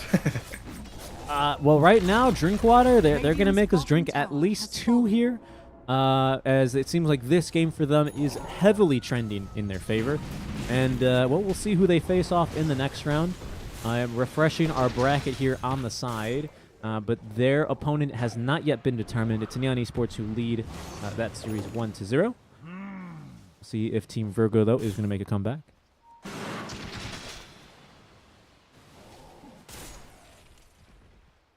I don't know. I just drink water when I'm thirsty, to be honest. You know, the human body is pretty smart. It has a mechanism to tell us when we should drink water. In trouble, though, is going to be Marcy. She's going to be forced to be keel-hauled some water. The run buff doesn't really hit onto anything. It doesn't really change the outcome of this fight because, of course, that's kind of what happens when you have a 21k net worth lead 20 minutes into the game. Medusa is still farming, has Max Style, has Dragonlance, but I just don't think is going to be able to really hold much of a candle in these fights. So the favorites of the qualifiers should be Drink Water, Neon, and maybe Little Gun. I Lil think Gun, Street. M11 as well, looked pretty good yesterday, if I'm honest with you. Right. I did like the way that they were playing their Dota. Who is looking at the bracket? Who's Drink Water gonna play the next game? Drinkwater is going to play either Neon Esports or Team Virgo. That should be a nice one. I agree. This game is a little bit one-sided. Yes, this is by far the most one-sided match. To be honest, this is the first time, the first series I got to cast Drinkwater. They did have 2 series before this versus Team Hope and Team Raze. Those were both obviously 1-0s, and I don't know how close or not those games were. But yes, Yeah, Drinkwater. here we go again. The real Naga's running in. The support see him. And This is a pretty good position to catch a Naga Siren, but the control from the Kunkka preventing Trojan from doing just about anything. Oh no, the RP Winter. It's caught 2 of them. Oh, and now Kunkka's Water Park. Oof. Splashed out here, basically. My goodness. Miracle, all he had to do was just tank through it, and tank he can with the heart all ready to go 22 minutes in. I think this one is all but over in name. Time to get the axe on the Kunkka. Yeah. Radiant's bottom Axe tower refresher. is under Kunkka's attack. Water Park. Radiant structures are fortified. I don't see this one lasting very much longer, Winter. Such is the state of this game. I can't imagine. Yeah, Dota Plus also is giving us a pretty one-sided result. Lotus Orb reflecting the Hex, even giving less initiative to Radiant's Donka bottom Farm. barracks As without Aegis, in they go now. Starting to demolish some of these buildings. Arrow, oh goodness, and the water as well on the tidal wave. They can't even get the roar out in time by the time he's dead. There's a buyback instantly. Careful though, Trojan slowed to a crawl. The boat is going to miss, but it's not going to make a lick of a difference. Miracle once again trolling his team, using the Song of the Siren in order to allow enemies to dodge the arrow, but the GG is called, and it is going to be Drinkwater taking the 2-0 victory. Elf is back with Naga victory. without the Radiance. Without the Radiance, but still looking just as strong, to be certain. He still does the same things, you know, like send the real heroes, the real hero aim in the illusions, and then kill the supports right next to right next to his old team.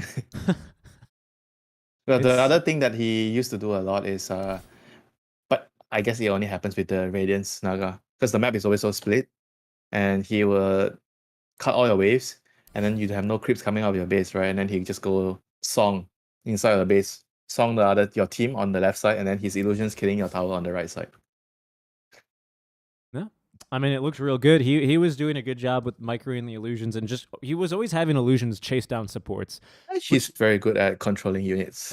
Yeah. It's Even- oh. By the way, did you know that Neon Esports have a player named Winter? Nope. Yeah. We can spectate the game now. It looks like they're just starting the second game, so we're gonna have quite a bit of a delay here. But there is a mid lane invoker here in this series. So it's time for me to buy more food. Yes. My lunch is a bit underwhelming. Oh no, what did you eat? My wife ordered whole food. Some kind of whole food. Are you onto the whole food diet now? Plant-based diet? Me? I think plant-based diets are very good, and I commend those who are able to stick with a plant-based diet. Unfortunately, I cook a lot of chicken because it's very easy to cook. You just like dump it in yogurt and marinate it, and then it's delicious. So I am not on the plant-based diet, right? I also like eating fish. Fish is good. But I have a high amount of respect for those that are able to. Do you See on a plant-based know diet. about the Okinawan diet? I've never heard of that one. What is that? Okinawa is a place I'm not sure if it's a district. Oh, but it's a Okinawa place. in Japan? Yeah, Yeah. Okinawan diet. So that place has the highest life expectancy in the world. Yeah, And Okinawa one- is an island off of Japan. It's not on the main island, but it's just off the mainland. So one of the biggest reason is it's a combination of the lifestyle and the diet, Mhm. but according to the research is because their diet consists of very little meat. The only source of Oh. protein, they eat a lot of vegetables and Mhm. fruits, Mhm. and as a source of protein, they eat fish, like white fish. So they eat very little chicken, beef, all Right. this.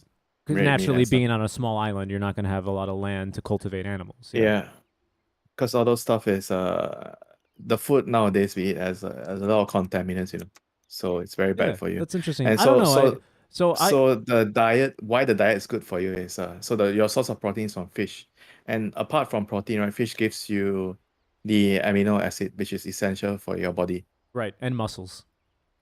So their diet is, I think that's the best diet according to the science and statistics. The second best diet is the Mediterranean diet. Okay, so this is the thing, right? I always, because for somehow like food science is not like a super exact science. Like someone can call themselves a nutritionalist without having any sort of certifications. Or like you don't have to go to any formal school. You can just call yourself a nutritionalist, right? And start publishing these kinds of papers. And I always feel like there was for a long time, like especially when I was growing up in the 2010s and in the early the late 2000s, there was all these studies coming out on the news that were like, do the Mediterranean diet. Why one glass of wine a day can help you live forever. And what always happened in these kinds of papers, in these kinds of researches, is that for the most part, it was like oh, we examined the diet of this Mediterranean farmer. And it's like, okay, well, how much, what did he eat? And it's like, oh, here's the diet. You should do this and this and this and cook everything with olive oil. And then it would be like, and also his lifestyle is he works 4 hours a day, 5 days a week. And it's like, well, that probably has something to do with it too. He's not out here working, 40 hours a week and then playing Dota for another 20. You know what I mean? Like, I do feel like there's all other lifestyle changes that help people also get through life a little bit less stress-free. More stress. Yeah, different lifestyle means that you have a higher calorie burn during your rest time, your resting calorie, whatever it's called. So ideally, you want to be on a calorie deficit in Really? most cases You want to be in a If you have- calorie deficit? if you are trying to lose weight. Oh, well, of course, if you're trying to lose weight. Yes. But I mean, even if you're healthy, but like a healthy weight, let's say you don't really need to lose weight, but it's also good to not eat too much, just Yeah. enough, the more I learn. because our body is like the camel's back. We have storage. That we do. We don't have to eat all the time. Yeah. Well, we've got lipids and muscle basically for our basic storage. And because of how modernization has changed people's lifestyle, you always have food all the time. And ads telling you that you should eat all the time. There's food available. Yeah, I mean, there's a lot of those kind of interestingly funded studies. Like cornflakes. For a while were like invented for a very specific purpose, and then everyone's like, breakfast is the most important meal of the day, and it would be like sponsored by the. That is not true. Yes, I know that was the point I was making, right? But 30 seconds. yeah, no, to battle. it's always interesting here. We'll spectate this game a little bit, as we'll take a look to see who their opponent's going to be. I did not know they added that Primal Beast on. Did you see that Primal Beast on? Are you spectating this Virgo Neon game? Yes, because you forced me to. I'm in a party with you. Yes, very good. Well, you don't say that. You can say no. It says your party leader is spectating a game. Do you want to see?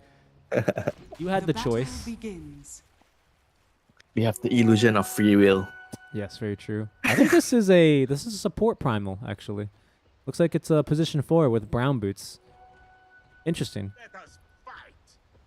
I wonder if it's better to start with brown boots, because really, like, yeah, you want it for the trample damage, obviously, but usually trample level 2 is where you actually start to do things.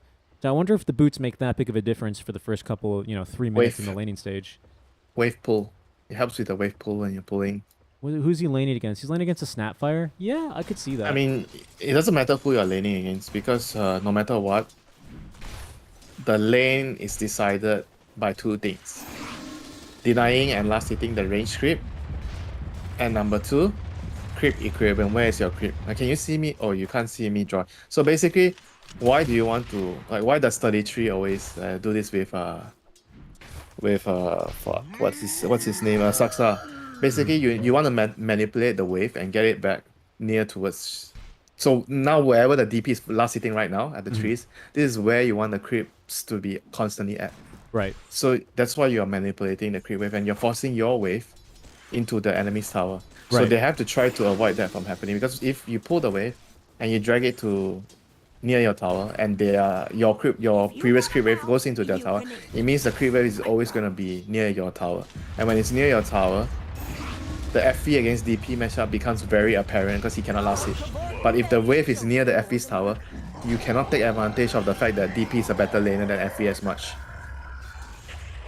All right, well, they just got first blood, by the way. That's a very good explanation. I do appreciate it when you go on the good Dota tangents like that. Hey, 'cause that's not the only reason why they do it. no, sure, but That's part of it. it's part of it, because you get your laner off to a better start. You disrupt enemies' pet farming patterns. Here's a pull, by the way, immediately after. Hated does a pretty good job of at least getting 2 melee creeps back in, but the hard camp has been stacked now. There's a couple of sentries in the inventories of both of these supports, and neither of them have used it to block a camp. So basically, the other reason is, the half pulls that the people do. Like when you Define drag a it- half pull. It's when you it's like when you just pull a single easy camp or something. No. I mean, that is also called a half pull, but when you drag the wave behind and you go to your lane, you can also do like a half pull. So you don't connect the full wave to your full wave. You connect it to maybe one range and you want to connect it with the range for sure and one melee creep. Right. I So have you seen deny that. you deny both, and then you repeat, or you just do it one time and then you connect the full wave, you get level 2. So basically what you're doing is you're already denying two creeps away from the enemy team, and the other person alone suffering in front against 2 heroes. That person has to just try to soak up as much experience as they can. And if the other team is not doing the same thing, they are not able to deny the creeps like the way you're denying it, not getting any XP at all, eventually you're going to be at a level deficit once he does it once or twice. And you're going to lose the lane from that. Oh no! Mistakes were made in both of the side lanes. How does that thing stop the onslaught? No, right? I think he issued a stop commander, a different That was commander. like, what the hell? Yeah, no, he made a mistake. Yeah, I didn't know you could like deliberately half pull. I always half pull on accident because the creeps sometimes, you know, they're a little stupid. But I didn't know you could do it completely on purpose. Is this camp blocked? This camp you is cannot blocked. you can always do it even from before. I think it's this thing is quite a long. Oh, there it is. There's the half pull. Has been killed. This is also a half pull, but I think usually it happens with the small camp. I think Puppy is one of the person that does it a lot. Puppy and shit, who's the other guy? Okay, now I remember Puppy because I see him doing it a lot. But I'm sure that there was just another few players that do it, but I don't remember who was it. But they're just essentially damaging your XP gain for a long period of time. And that's why as the opponent off lane and plus 4, you wanna just keep pulling so that when you pull, you body block the camp, so the plus 5 can never get the pull camp, the small camp to pull. Oh, That's also another reason. big kill bottom for Darley. Got the raises to connect. Picked up the kill. Big dive mid lane. Invoker, of course, not a bottle buyer, so that TP in from the support, unfortunately, not very well placed, and that's going to leave the Faceless Void alone top. This lane is not fun for Invoker. Tuss loves this lane. You can always kill the Invoker when you're at level 6. Ooh, and maybe Faceless Void in trouble? No, there's no spells right now for the Primal. Is it just like you can just use Snowball to dodge so much Invoker spells, basically? It's not just that. That's a small thing for sure, but you can always kill him because you have kill threat on. Invoker doesn't have the best HP pool, and especially when you're playing. I mean, this game he's playing against a Qualifiers, but when you're playing against an Exort has no escape ability because you don't have high points in the wax. So your tornado is shit. You might or might not have Ghost Walk.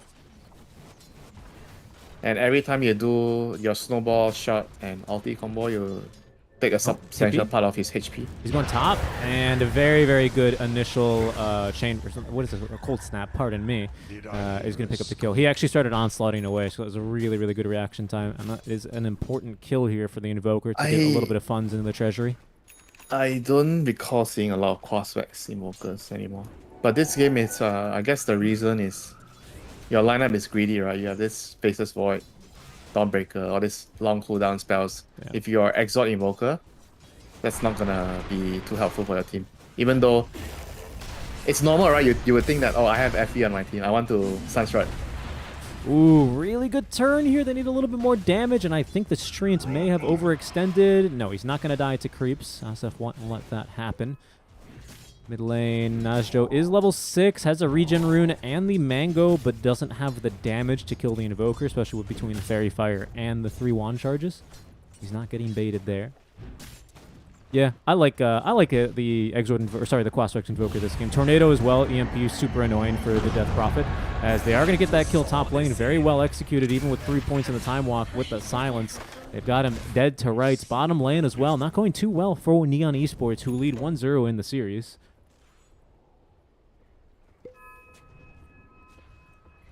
If this series goes 1-1, we might have a long time, right? That's right. We could potentially. Is right, Windsor. That's okay. If it does go 1-1, we'll get the 15-minute break in between the games. So we'll make sure to get some food in our bellies. Good rotation mid lane as they continue to try and shut this Invoker out of the game. Had he gotten a kill there, he maybe would have had his Urn of Shadows. It's not going to be the case. And Death Prophet, 2 points actually in Spirit Siphon. Did not go for 3 points. Also has a point in the Silence. So that's all of the Spirit Siphons that she actually has.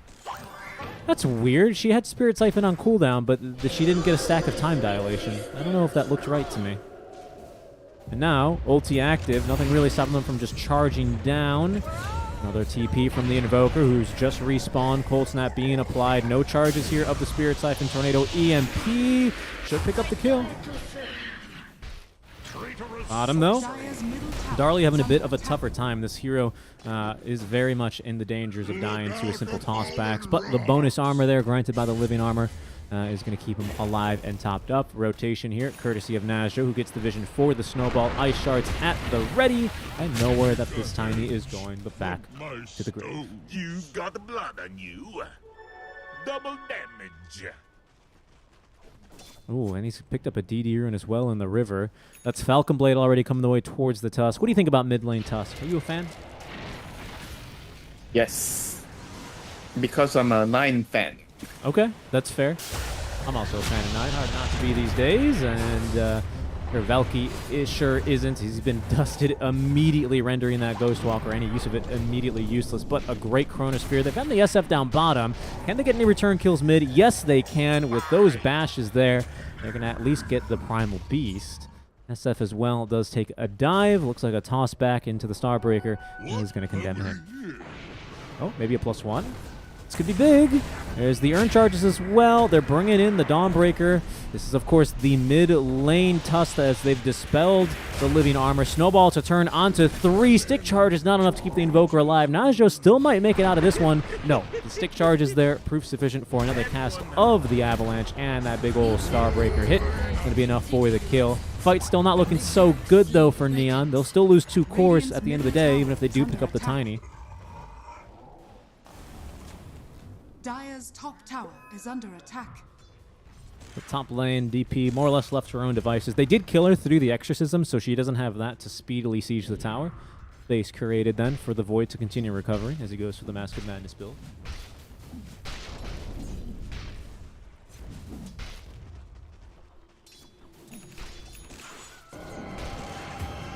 You were talking about the skill build, right, of the DP.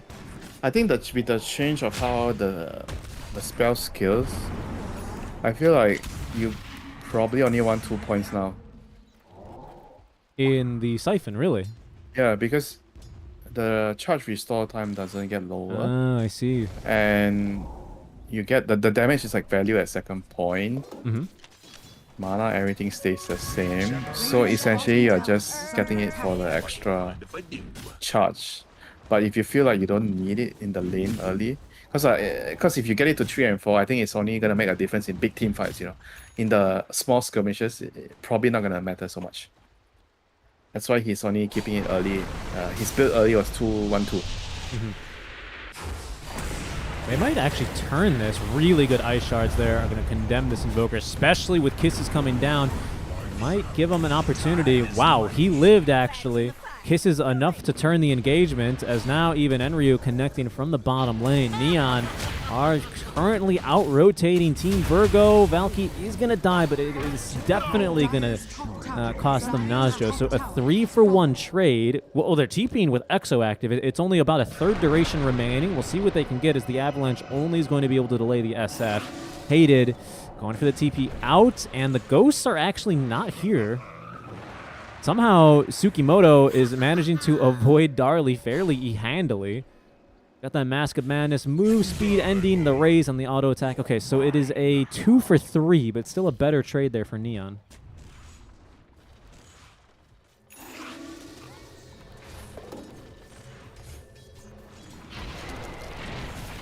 I kind of like the Primal Beast support, the more I see it. Yeah, it's the Primal Beast support. Still feels like he can do a lot in the game, even after the nerfs. Like, the thing with this hero is, like, he has I feel like he does too much damage. Like all his spells, like yeah, sure they nerfed it, but I mean, I think this hero still has a lot of potential. Dire are scanning. I agree.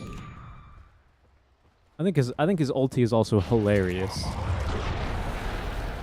That gives a lot He's of punch, the ulti is like I would say the before this it was the Dragonite stun. I feel good when I cast it. Boom. yeah. But now it's the Primal Beast ulti. Uh-oh.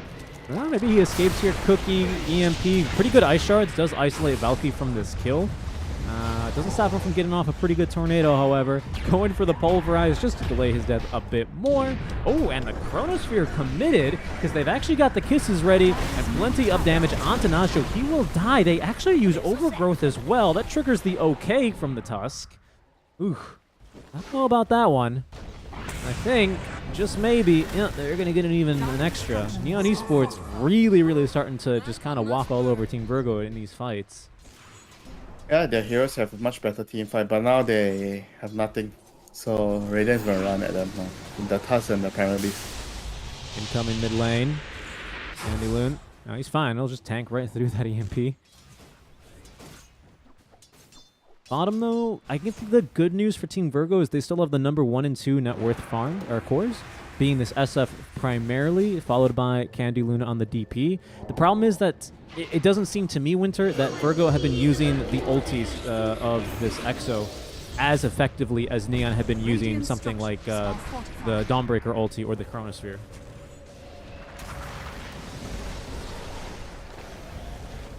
Now, you know, there's no Chrono, there's no Dawnbreaker ulti, there's no Kisses, so they're just not going to defend this tower with anything. And they even get the deny off. Important that the tower goes down, but that does not feel good.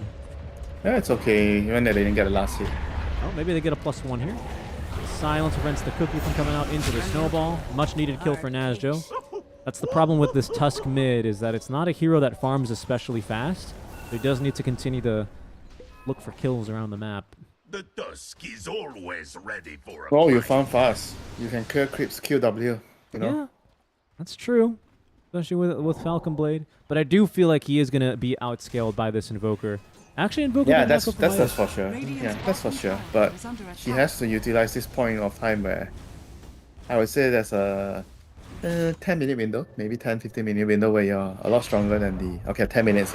You're a lot stronger than the Invoker. Okay. Classic core right-clicking out of a smoke. Should have revealed that. I don't know if Virgo were paying attention. But Faceless Void did get caught in that smoke, and I don't think he wanted to. It looks like it's not going to matter. This Cliff Ward here is going to give him the jump. Oh, perfectly executed now onto the S7. Literally could not press a single button. Very, very nicely done. Does cost him the kisses, but a kill well worth it. For all the good you're scrap. Regeneration.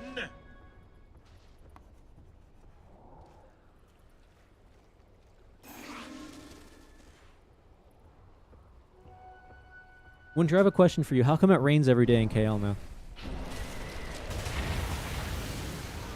Why do you expect me to be able to answer that question? If I can answer how many glasses of water we need every day, Shit. and also And how rocket fuel. and how much rocket fuel you need per kilogram of cargo,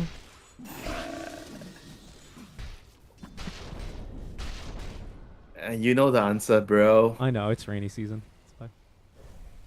No. Even during my high school days, the monsoon season wasn't this bad. Huh? Now it's like Radiant's bottom tower is under attack. double the rain, double the duration, you know? Mhm. Like the season is longer and then the rain's a lot more. It do be raining. a And lot. then when it's the normal when it's the dry season, it's a lot hotter now. Yeah, it is very warm in this country at all times. Definitely cannot contest that. Stream Protector trying to do Stream Protector things. Do you like the weather here Yeah. more than the US? I miss having mixed seasons, but it's hard to complain about the weather here in general. Down goes Stream Protector. He will fall. Radiant's I don't know. bottom It was tower starting to is get pretty cold in falling. the US. It was like below freezing for the first time there. And Dire's top certainly tower pretty is chilly. I under forgot how attack. much the wind can hurt when it's howling around and below freezing. But I like the weather here. Radiant's It's pretty bottom easy tower these days, is you know? under attack. Wear shorts and flip-flops, and always bring an umbrella with you. We're in that season. You don't need to check the weather. Oh, I hate it. My fishes are dying. Too cold. I'm sorry to hear that. The fries are unable to survive. I'm sorry to hear The that. harsh weather conditions. That is tragic.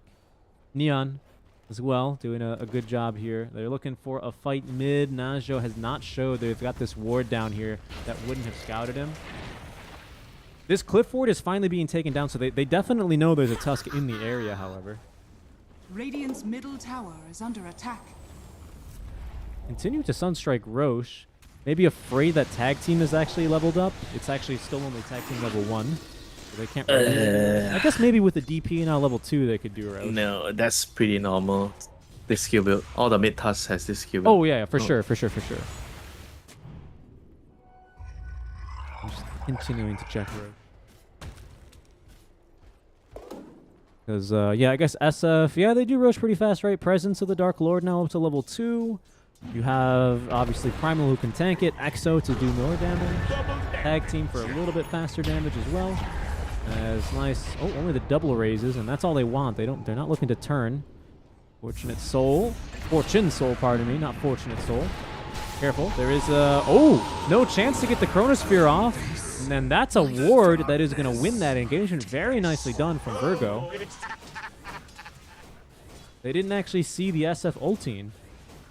No, he got surprised. Had the Chronosphere, didn't think he needed it for just a kill onto the support, but SF lingering in the area is going to punish him. And now into the mid lane, they go diving as well. They're going to use the Exo, Walrus Punch with the DD rune, and they delete this Invoker. Very good movement minutes. Looks from Virgo. like a game 3 is on the horizon. It is on the Dire's horizon, middle tower but I is wouldn't under say attack. it's necessarily confirmed. Maybe after the rain ends, you'll know. Yes. Dire's It's top still tower raining though. is I under hear that attack. from Winter. Wait, was it raining the whole day for you yesterday? I don't remember. I didn't really go outside yesterday. Yesterday, since I think since afternoon till midnight. Uh-oh, incoming. Sunstrikes on to Darley. He's stuck around a bit too long. They've got ultis. They even have a Chronosphere at the ready. Might not be necessary, but they're going to connect onto 2. Pardon me. EMP as well to follow up. Doesn't stop Nazar from getting off the Walrus Punch. Silence. It may be onto 3, but it's not going to change the outcome there. Enryu with a triple kill, and now he's got Desolator on the way, and it's Team Virgo who overstay their welcome there, Winter. There goes the horizon. What happened? Okay, when they are alive, they should go rush. That's right. I think that's the wise choice here. The only sensible choice.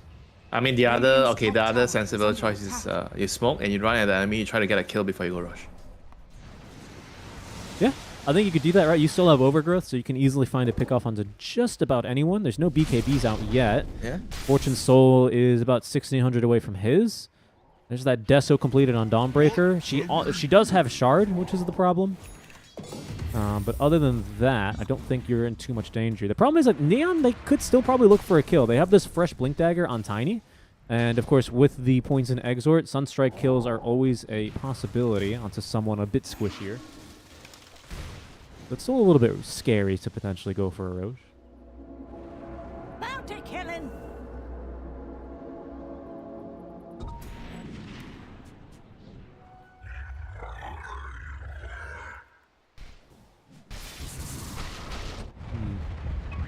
Yeah, this Primal's doing pretty good so far. Took them so long to hit the rush, but I think Dire is not going to be able to do much. Yeah, they couldn't really contest it anyway. In fact, they smoked. They're going to send the supports and Najo actually maybe looking for a pickoff because Neon doing the next best thing, which is to siege mid. 3 heroes now hiding in the trees. Who's going to make the jump? It's the Tusk. Avoids the avalanche, but it's going to at least interrupt the onslaught. There they go, now pulverizing him to a pulp. But they've got the Solar Guardian ready to turn. In they go now with the Deso. Najo so far evading death, but the kisses very well placed here are going to end up killing him. Mid for mid. We'll see now what the rest of the trades are going to be as Exo is ending, allowing Enryu to continue running. A well-timed silence, though, prevents an immediate Celestial Hammer away as the onslaught is off the mark. Still, though, it seems like they'll be able to pick up a second kill onto 2 cores. Tsukimoto on the run. No overgrowth, though, so he should be able to make it out alive. And a nice turn of events there for Team Virgo. Neon did not expect them to probably fight them immediately after the Roche. Yeah, I don't think they expected that. That's why they were standing in very awkward positions. But I think it's a good move though, because the Radiant team, if they every time they wasted the Chronosphere, the Snapfire out, the case and everything, they must get as much as possible, you know. Like at that point, getting the Roche is not good enough for them because the previous fight they lost 4 heroes. I felt like they lost a little too many people. So they have to try to regain some of that lost interest. Well, it's Neon's time to strike it, I think, again, with Chronosphere at the ready. Faceless Void. Any big item coming? Yes. The BKB is completed, yeah. So it's time. It's time, Winter. Scepter in the quick buy for Valky. They have Aegis. They do have Aegis. I suppose you can wait for your second BKB on the Dawnbreaker now, and about half of Ags should be completed here for Valky. Already committed now for that point booster.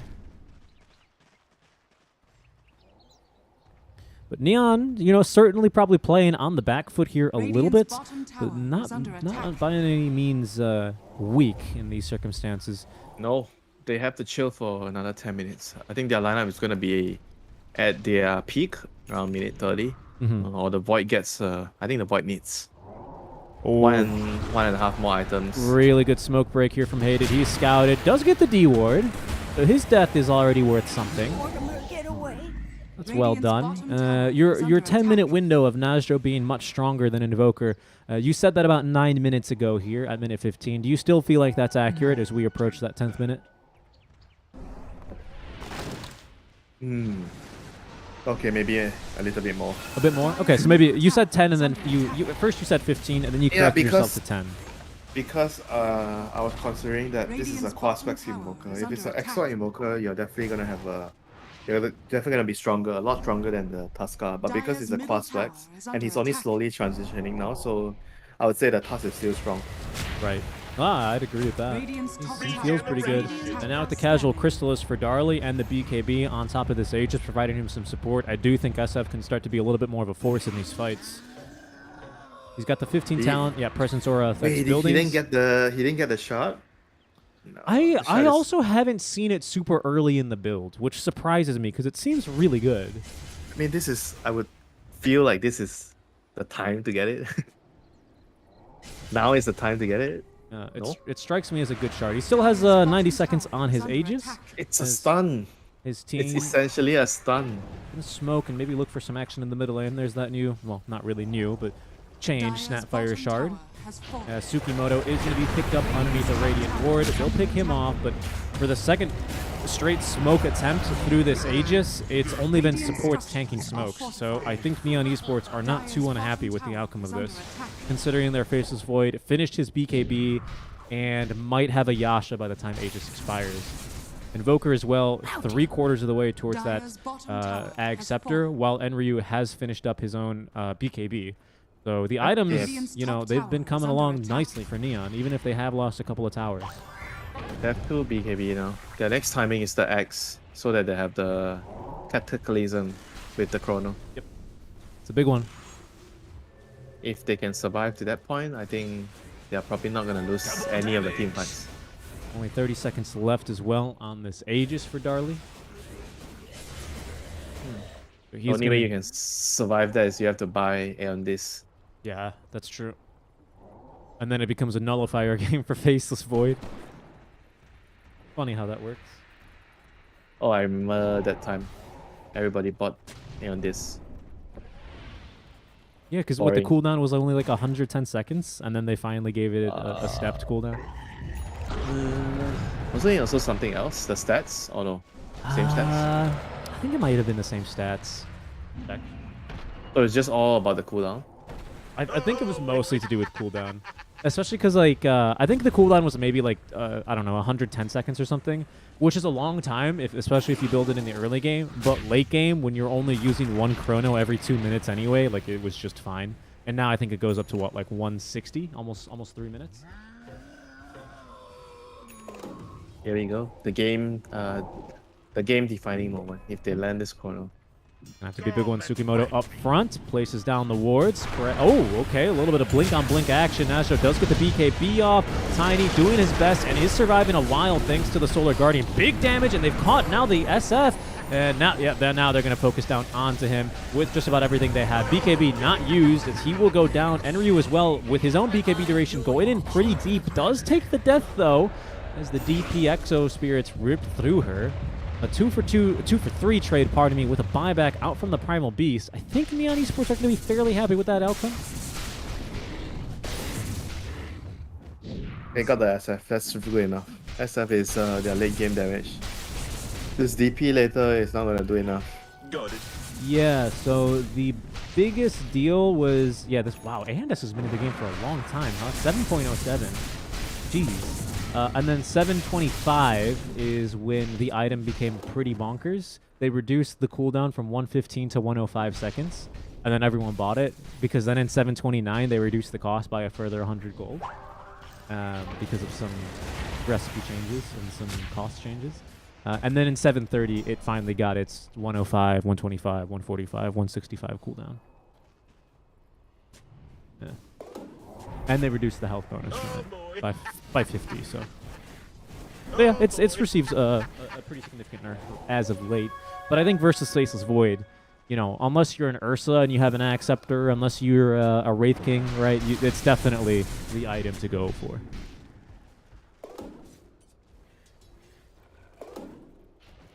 But that Acceptor is completed now for Valky after that fight. So the next Chronosphere is going to come with additional Sunstrike beams on that Cataclysm. Is something to be careful for, to be certain.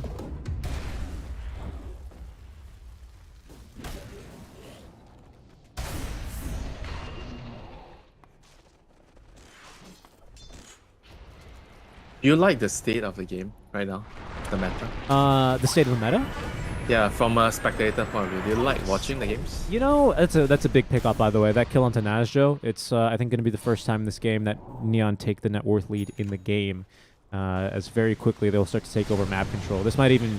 Oh, no. Okay, yeah, BKB Force. I mean, that's a big win for Neon. Just the cooldown of Meatball for a 7-second BKB, I believe. Okay, big minutes here for Neon. I think so. I have to be completely honest with you, Winter. I've taken a little bit of a Dota detox the past month. I haven't been playing a ton as I've been focused with setting up the DPC and tournaments. You know? Dota fast. Yeah, I've taken a Dota fast, so I am not the most up to date, especially on the new patch, right, and how that's really shaking things up. But as far as the games that I've been able to spectate so far, especially day one when the games were a little bit closer than the games we're watching. This game is pretty close, but obviously the series we just watched between Drinkwater was not too close. I have enjoyed the games quite a bit. Yes, I would say I like the state of the game. Chronosphere used, Solo Chrono again for Darley. Kisses used as well, and there's Tsukimoto with the tip onto Darley. I don't know. I think it's pretty fun. You've got some fun mid laners in the pool. You have some Helm of the Overlord carriers coming back into the meta a bit. Broodmother, I think, is always a little bit fun to watch how teams kind of draft around her and draft against her. I like it. You like the diversity. I do like the diversity, yeah. I don't mind when you have these Brood-like heroes in the meta, because I think it forces the enemy teams, especially in Captain's mode, to adjust for it. And I always think that's really interesting to as a spectator. Radiant's top tower is I under kind of attack. feel like I miss the speed pushing days. Like I miss it as in Winter, an don't say option that. I miss it as in like I want it to be an option, you know. I don't want every game to be a brawling game. And I mean, sure, you know, last time it was way too powerful. Yes. But in a perfect world, I would like being able to split push an option in the game, not just this is just playing better to fight, you know. Yeah. I don't want. Yeah, but I get it. It's nicer to watch, you know, from a spectator point of view. I understand. No, even from a spectator point of view, I think there is enjoyment to watching teams go for different play styles. I think the problem the last time we had like a really split push heavy meta was when Necrobook was still in the game, and that was just a little ridiculous. Oh, that item was... yeah. Okay. I can't believe that was in the game for so long, and it was never really that abused. You think the item is broken, then you see red pack. Yeah, I mean, Wraith Pact was ridiculous, especially in the Stockholm Major. That very quickly. I remember there's like a couple of teams experimenting with Wraith Pact on like Pango supports and Vengeful Spirit supports because the idea was this item sucks if it's not in the middle of the fight. And then very quickly everyone realized this item's amazing and it became the must-buy item. I mean, I don't like it when it's a must-buy item.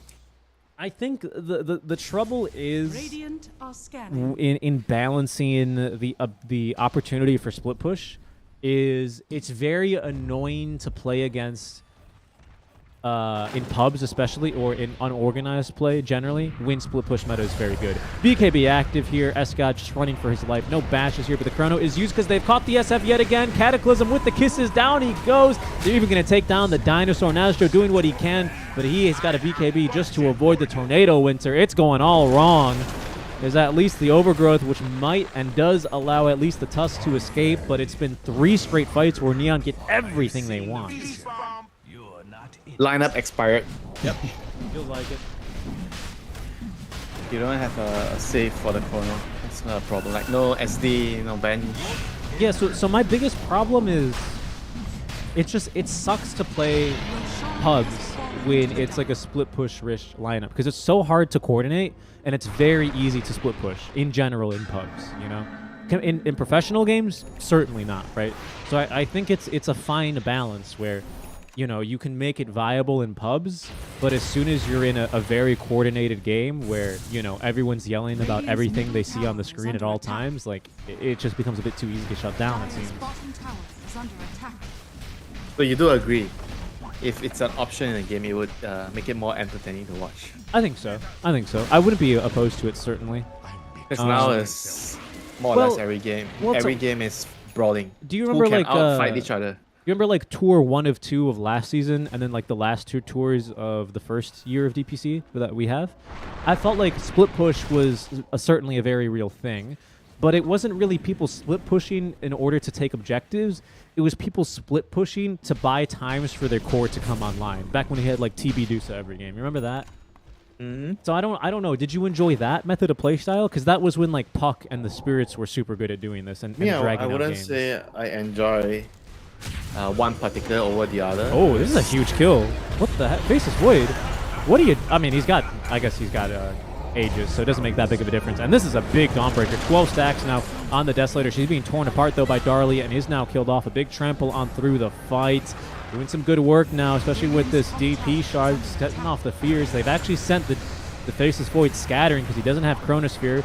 Tiny as well, dragging this fight out here onto the other side, and it seems like Team Virgo, on otherwise what was a very strong opening to the fight, kind of gotten separated there with DP dying all by herself. That sets up Fortunate Soul to come back in with another Chrono. That's, I think, 4 straight now onto the SF, and Neon Esports are going to clean up. They not only get the gem, but 4 heroes dead in their favor.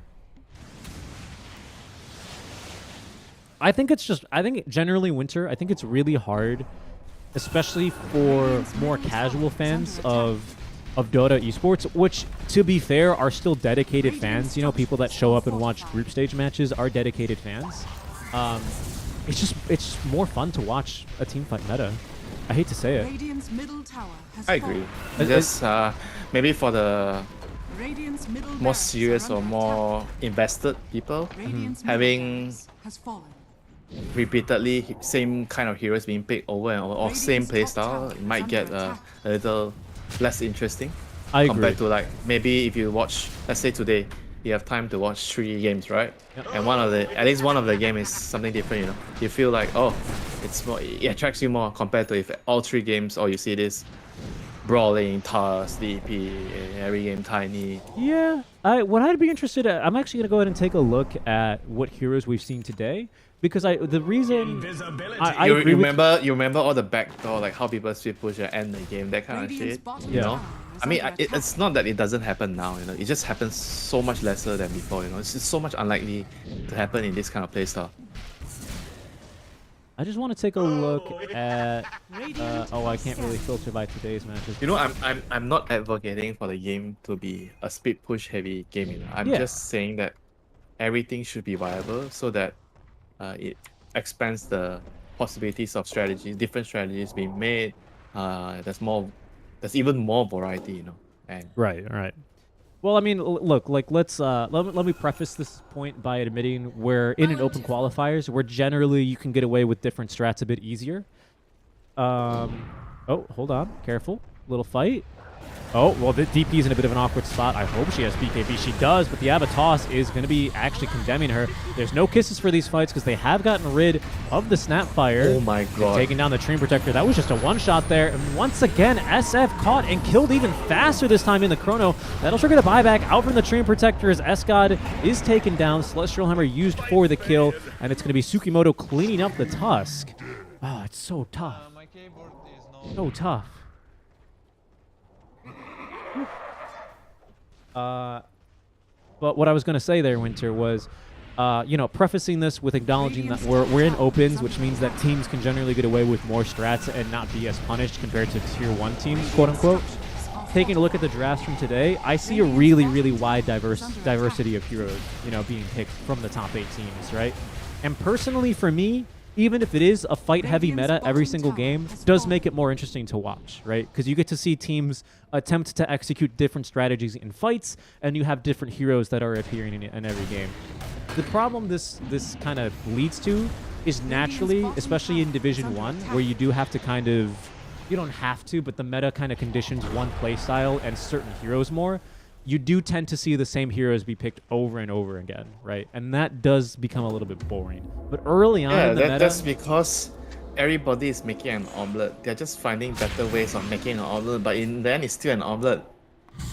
That's why it's becoming... Eventually, it will stagnate faster compared to a meta where you can make an omelette, or you can make like a mac and cheese, or you can do something else. Now it's like nothing is possible. You can only make an omelette, and I have to make the omelette bigger and nicer than your omelette. I agree. I think you can make other food, but it always ends up having to be an omelet, no matter what. Like you can start the recipe differently. You can try and cook it differently, right? But it just doesn't work. Give it a water bath, I mean, okay, chef. I kind of what I've been seeing a bit this tournament, especially from Lilgun, because they play a lot of micro heavy heroes on what's his name 423. I have seen more not even split push heavy lineups, but more early push focused lineups because of Lone Druid, right? And I think that's not... Obviously, it leads to fights when you're forced to defend your crucial objectives, but I wouldn't say that's like necessarily a fight lineup the same way this wizard. Let's watch this one now. SF? Oh, poor SF. I mean, he can just do nothing. This Faceless Void is just absolutely Why is he not destroying buying an Aeon Dish? Why is he not getting an Aeon Dish? I don't understand. Not in the quick buy, and I think perhaps that ship is going to sail here. It's only Candy who is going to make it out. Not even make it out of this fight, really. It's only S-God who is being still chased down as we speak, as he's trying to cut waves. Yeah, but he's not making it out. There's only one buyback, but DP has no spells and no BKB. This game might just be over. So, I do quite like the idea of having other alternative play styles available. And I don't know, I would say having a sort of death ball lineup around a lone druid is different than a heavy fighting lineup like this. Would you agree? Yes. Like at least you get to see people do some like all-in push. Yeah, and I think that's 15 exciting. min, try to end the game. I mean, people might refer it to... When was this? The TI... Was it 4? TI 4, where there's all these games end 15-20 minutes. Right. All the death ball. Like, I'm not saying the game should be geared towards that kind of, meta, but if once in a while one team decides to do that because it's still remotely, like, there's still a chance that it can work, why not, Yeah. But now it's definitely, I would say, 99.9% not possible to have a strat like that. This Faceless Void, by the way, what a game. I know we weren't really talking too much about the game because it did end up being a little bit more one-sided out of the laning stage. But what a game. Can you talk about my Evoker? Yeah, your Invoker was pretty good. I think this Winter Invoker, he held his own in the lane as best he could. I think naturally because the Tusk peaks much earlier in this matchup, especially versus a Quaswex Invoker. He did kind of get he did have a rougher early game, but I did like the rotations that Winter made, especially top lane, to relieve a little bit of pressure and to stop the DP from doing super well. So well done there in that rotation, especially. I have a 65.7% win rate on Invoker, 274 games. Do you really? Or is it this Winter? No, me. You. I didn't know you played Invoker, honestly. A long time ago. The old old playstyle. Back in the Quad old specs. days. Well, that'll be this one. That'll be this one. We'll see though. We'll see what happens here. So the lobby will be up in 15. That's right. We're going to take a 15-minute break, and then we're going to be spectating the winners of both these matches as Neon Esports takes the 2-0 over Team Virgo. Game 1 must have been a bit longer because this one, well, went 40 minutes, but was a bit more one-sided after around the 25-minute mark, I'd say. They kind of grabbed the lead and never really looked back from there. So well played to Neon Esports. Fantastic fighting. A phenomenal game from this Faceless Void, especially considering the difficulty of his laning stage. So great recovery there. Sukimoto, fantastic game. Hated as well with a great game on the Snapfire. And nice job from Winter, the Invoker, to take a little bit of a backseat on that mid lane Invoker, especially considering how greedy of a side lane he had. Really, really well done. Impressed, as always, by Neon Esports. But we're going to be going to a 15-minute break, guys. And when we come back, we'll have game number 1 of Drink Water versus Neon Esports. We will catch you then.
seconds remaining. Hello, everyone, and welcome back to the C Open Qualifiers day number 2. 5 seconds This is it. We remaining. are in the semifinals, which means the winners of these 2 matches that we're about to watch, well, the one match, because we can only Radiant cover team one, pick. given that they start simultaneously, is going to be moving on into the closed qualifiers. We're following Drinkwater here, which means we have their match versus Neon Esports. With me is still Winter. How's it going, Winter? Never better. It's good I to am hear. never better. My I'm all cat- energized. I'm all energized to. Why do you 10 have to say your seconds cat? remaining. Well, because she just jumped off the desk, so people might have saw her. I think she 5 heard her name and seconds she got remaining. she got excited. Can you just call me Mr. Chan instead? I can do that, Mr. Chan. Absolutely no problem. Mr. Chan, why don't we go ahead and take a look at the bracket here so we can see where we're at. We are in now finally our penultimate round, which means winners again of these Dire best of team threes back. are going to proceed. Looks like Lil Gun and Hashtag Reaper are going to game number 3, but we've had 2 zeros on this side of the bracket, which means it is time for our first draft already underway. Beastmaster and Lich over for Neon Esports, while Drinkwater get their hands on the Tusk first phase and close out 10 this first phase with seconds a remaining. 8-pick Lina. Dire team ban.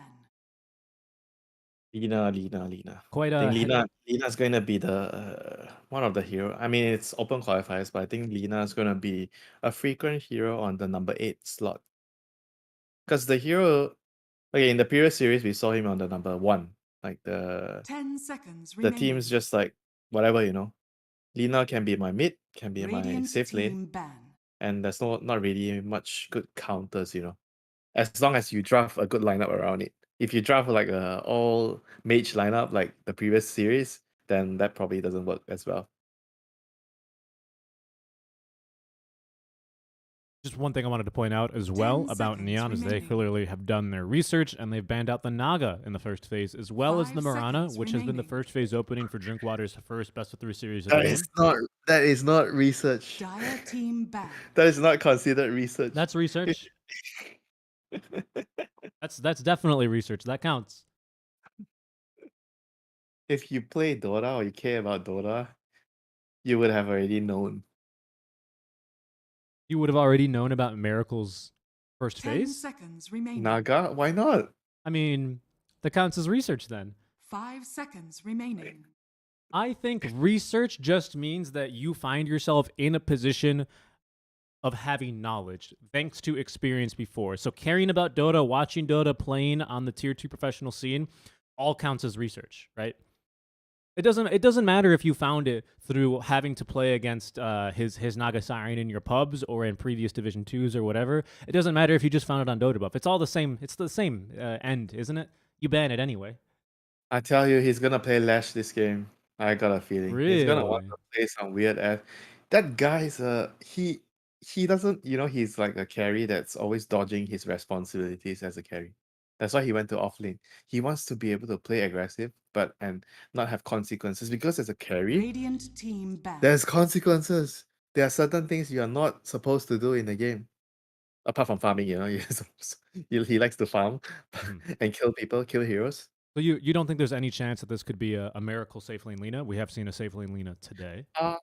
I think he's not gonna play this hero. I feel 10 like it's seconds not his hero, remaining. because it's a Radiant team pick. squishy hero. Dire team pick. Clockwork. He's gonna be on some crazy run at you hero. I don't know what hero it's gonna be this game. I'm just saying, right? Because let me take a look at Neon's pick here. This Clockwork is usually a very good counter pick versus the Lina. 10 seconds remaining. And with a Tusk, we kind of expect that to go into the mid lane, especially when it's 5 first picked. seconds remaining. So Lina, what, has to be moved to position 4 now, or what? How do you recover this now? Because it doesn't really look like a great Lina game. Task is paused for Lina. I think Lina is still gonna be mid no matter Dire what. team pick. They're gonna pick another carry. I feel. I don't think Lina's gonna be the carry. They need like some Chaos Knight, some Brave King, some front line. They need a front line. Someone that's gonna go in, die for everybody, be a disgusting, Radiant annoying hero team in front. See, he's gonna fucking. Okay, maybe he's not playing the Doom, but I think he's playing the. I think he's gonna play the Doom, and then they're gonna last pick an offlane hero, another offlane hero. Maybe I'm wrong, but I think Doom is the kind of hero he's gonna want to play. What is it about this 10 Doom? Is it just seconds is it remaining. the conditions you met earlier, which is like just a frontliner in your face, Yeah, pretty 5 annoying, has to be seconds dealt with kind of remaining. guy? and you're allowed to keep fighting regardless of the situation, you know. And I think maybe the other reason is you go to lane against Beast, you just eat his boar. I don't know. Oh yeah, no, Yeah, you're right. That's a very good point. it could be a reason. Yeah, I'd be looking forward to that, honestly. We'll see then. Neon Esports with a very powerful pick here, 8th pick or 18th pick, whatever you want to call it. Fire heroes, Lina, Snapfire, Doom. They're all about the fire. So Neon has to pick an ice hero, or Oh. they already have an ice They hero. got But Lich, who's pretty good versus the physical damage that they present.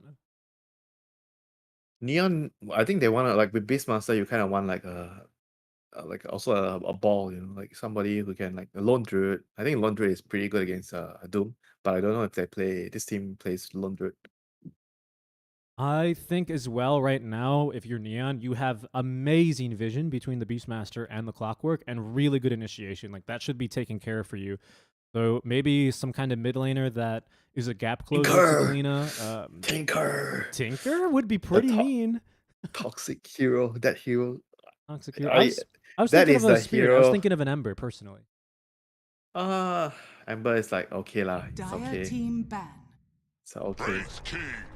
Okay, the Wraith King against the Doom, pretty decent also. Not the lone druid that I was hoping for, but it does work with their lineup. And the lane with Lich is pretty scary because the new change right now, when you use your stun, 10 the seconds creeps, your remaining. skeletons get bonus attack Radiant speed. team ban. I think move speed, you get bonus move speed. Let me check.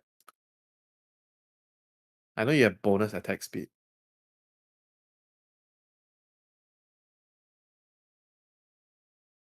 And I think they have oh, go ahead. Move speed and move speed and attack speed.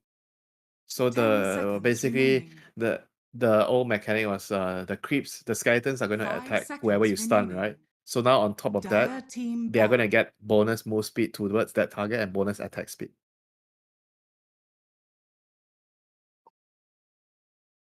See, they're banning offlane heroes or Radiant team some other hero. ban. They're also expecting this Doom to be a carry. Yeah, I mean, I would expect it too. Hence, probably the Wraith King pickup as well. I'm not a hero we see a whole lot these days, and can otherwise kind of suffer for some issues against the Tuscan Alina Dire as far as team getting pick. kited and actually reaching the target. Okay, what offlane are they gonna pick here? Like some hero they can beat Wraith King in the lane. I think. Well, okay. So Mars? if it's Lina Mars? mid, you're laning with a Mars. Tusk. Mars, I 10 think you need seconds they need like a remaining. team fight like setup like for the Snap Lina all to do their damage in 5 there. Or Tide seconds Hunter. remaining. Tide Hunter is pretty good against Yeah. Wraith King. Tide looks Crack- pretty good actually. I agree.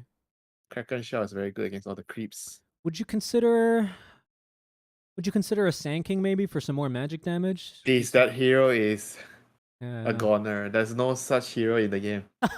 He got deleted right in the last patch. Okay, he got a buff. Okay, what's the buff? Tell me what's the buff. Dude, I don't know. Come on. I recall him getting a buff, but the buff was, I think, not very significant. The buff duration increased from 5 to 6. The caustic finale. I that's it. mean, okay.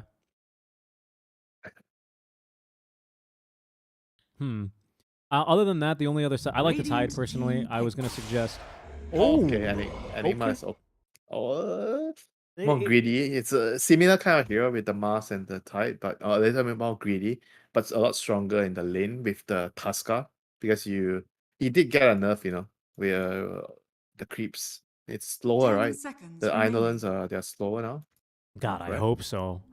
Yeah, what's 5 slow? seconds Oh no, remaining. attack range decrease. Okay, Lower that's lower that's attack range. significant because that's a huge nerf to the laning stage as far Because as like, Enigma Tusk, so great, so good the lane. it is. It'll be strong, no doubts. But it is still an Enigma into a Wraith King. I mean, ideally, this is like a great Wraith King game anyway, right? Into a Doom, into an Enigma. Like, you don't, first of all, Wraith King doesn't really care if he's doomed. He kind of I'm just for fights sniper. anyway. Is it? Oh no. Templar You assassin. now select your TA heroes. with TA mid, right? TA mid with I guess because Wraith King is a cheaper hero.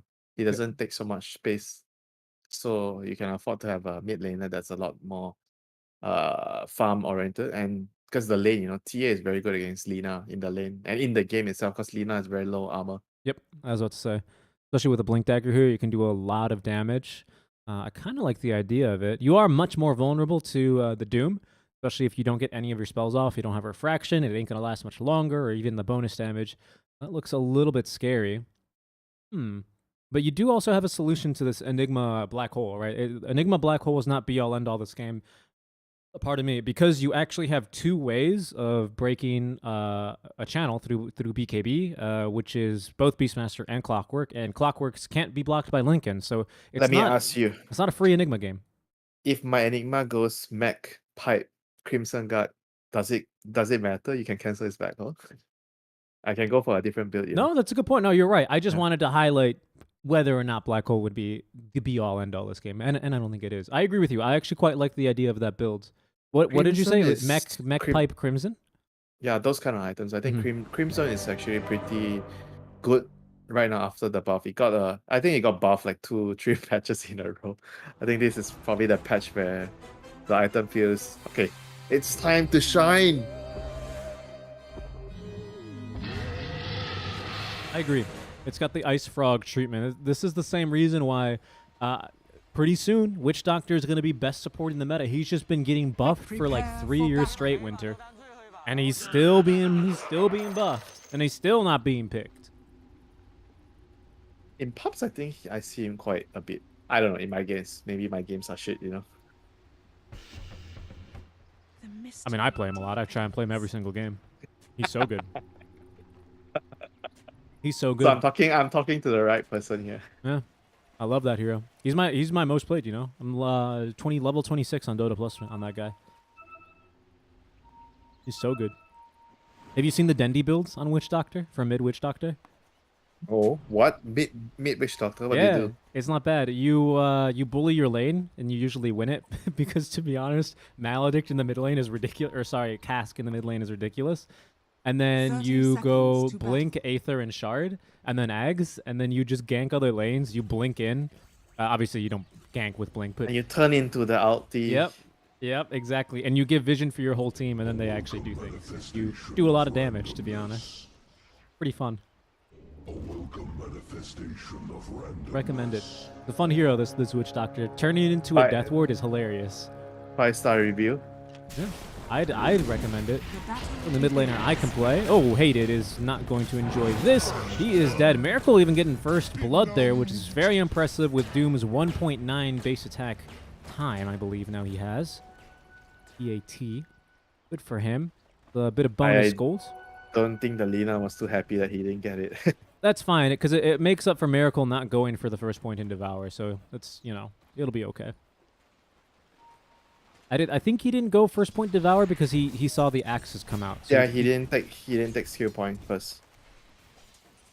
he Yeah, was- quite a common thing to do. You should always save your point until you're sure what you need. And level 1 Scorcher Vest is actually pretty decent at the first wave, you know, because you can secure some of your creeps. You do a little damage, you trade better, you help your support. Because if you have Devour at level 1, you're like a creep for the support. Ooh, You can't Valky? really help the other. Ooh, sorry, he was one right click away. Did have the Fairy Fire, but took Psyblades level 1. Not too out of the ordinary, but still massively outranged by Lina. Of course, Templar Assassin is a ranged hero, but only just, as without any points in Psyblades, or if you're broken, with worse. The change to the Fiery Soul, is this matchup still the same against TA? I guess the Good point, actually. Huh. You're right, because traditionally, before the Fiery Soul change, this is a very TA favored matchup, because you just always have Refraction. But now, I mean, we just saw there, back to 7 stacks of Fiery Soul, only casting 2 this is spells. not fun. Yeah, it doesn't think look as the- easy. The matchup is, it might not be the same as what I'm thinking. It's so hard for the TA now, and the refraction gets burned away so quickly. So I guess if that's the case, then the TA is only good against the Lina later in the game, not just late in the lane and later in the game. Oh, he's having a hard time. Getting owned.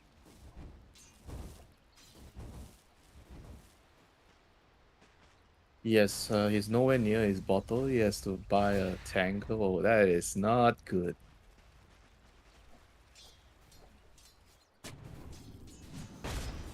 Bot lane, Enigma's just denying creeps. Controlling the creeps near the tower. They're just waiting for the Lich to step out his comfort zone, and if he's a little bit too far up, he's just gonna die to the stun from Malefice and the snowball. I think Valky's resorted. This lane's so hard. In fact, he's resorted to pulling the creeps underneath his tower just to help get a little bit of CS. And maybe like level 5 when you have. I can't imagine that extra refraction charge does much though. I have to watch more games with this. I think if that's the case, right, TA just loses to Lina. Yeah, I kind of believe it now. Maybe, yeah, because you just can't get in there.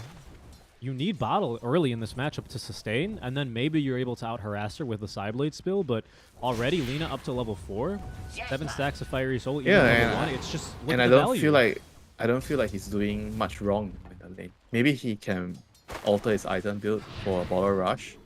I don't know, because the lane feels pretty Yeah, look at pretty this. difficult. There it is, refraction done, and that's not even using any spells. There's the spells to maintain the 7th stack of Fiery Soul.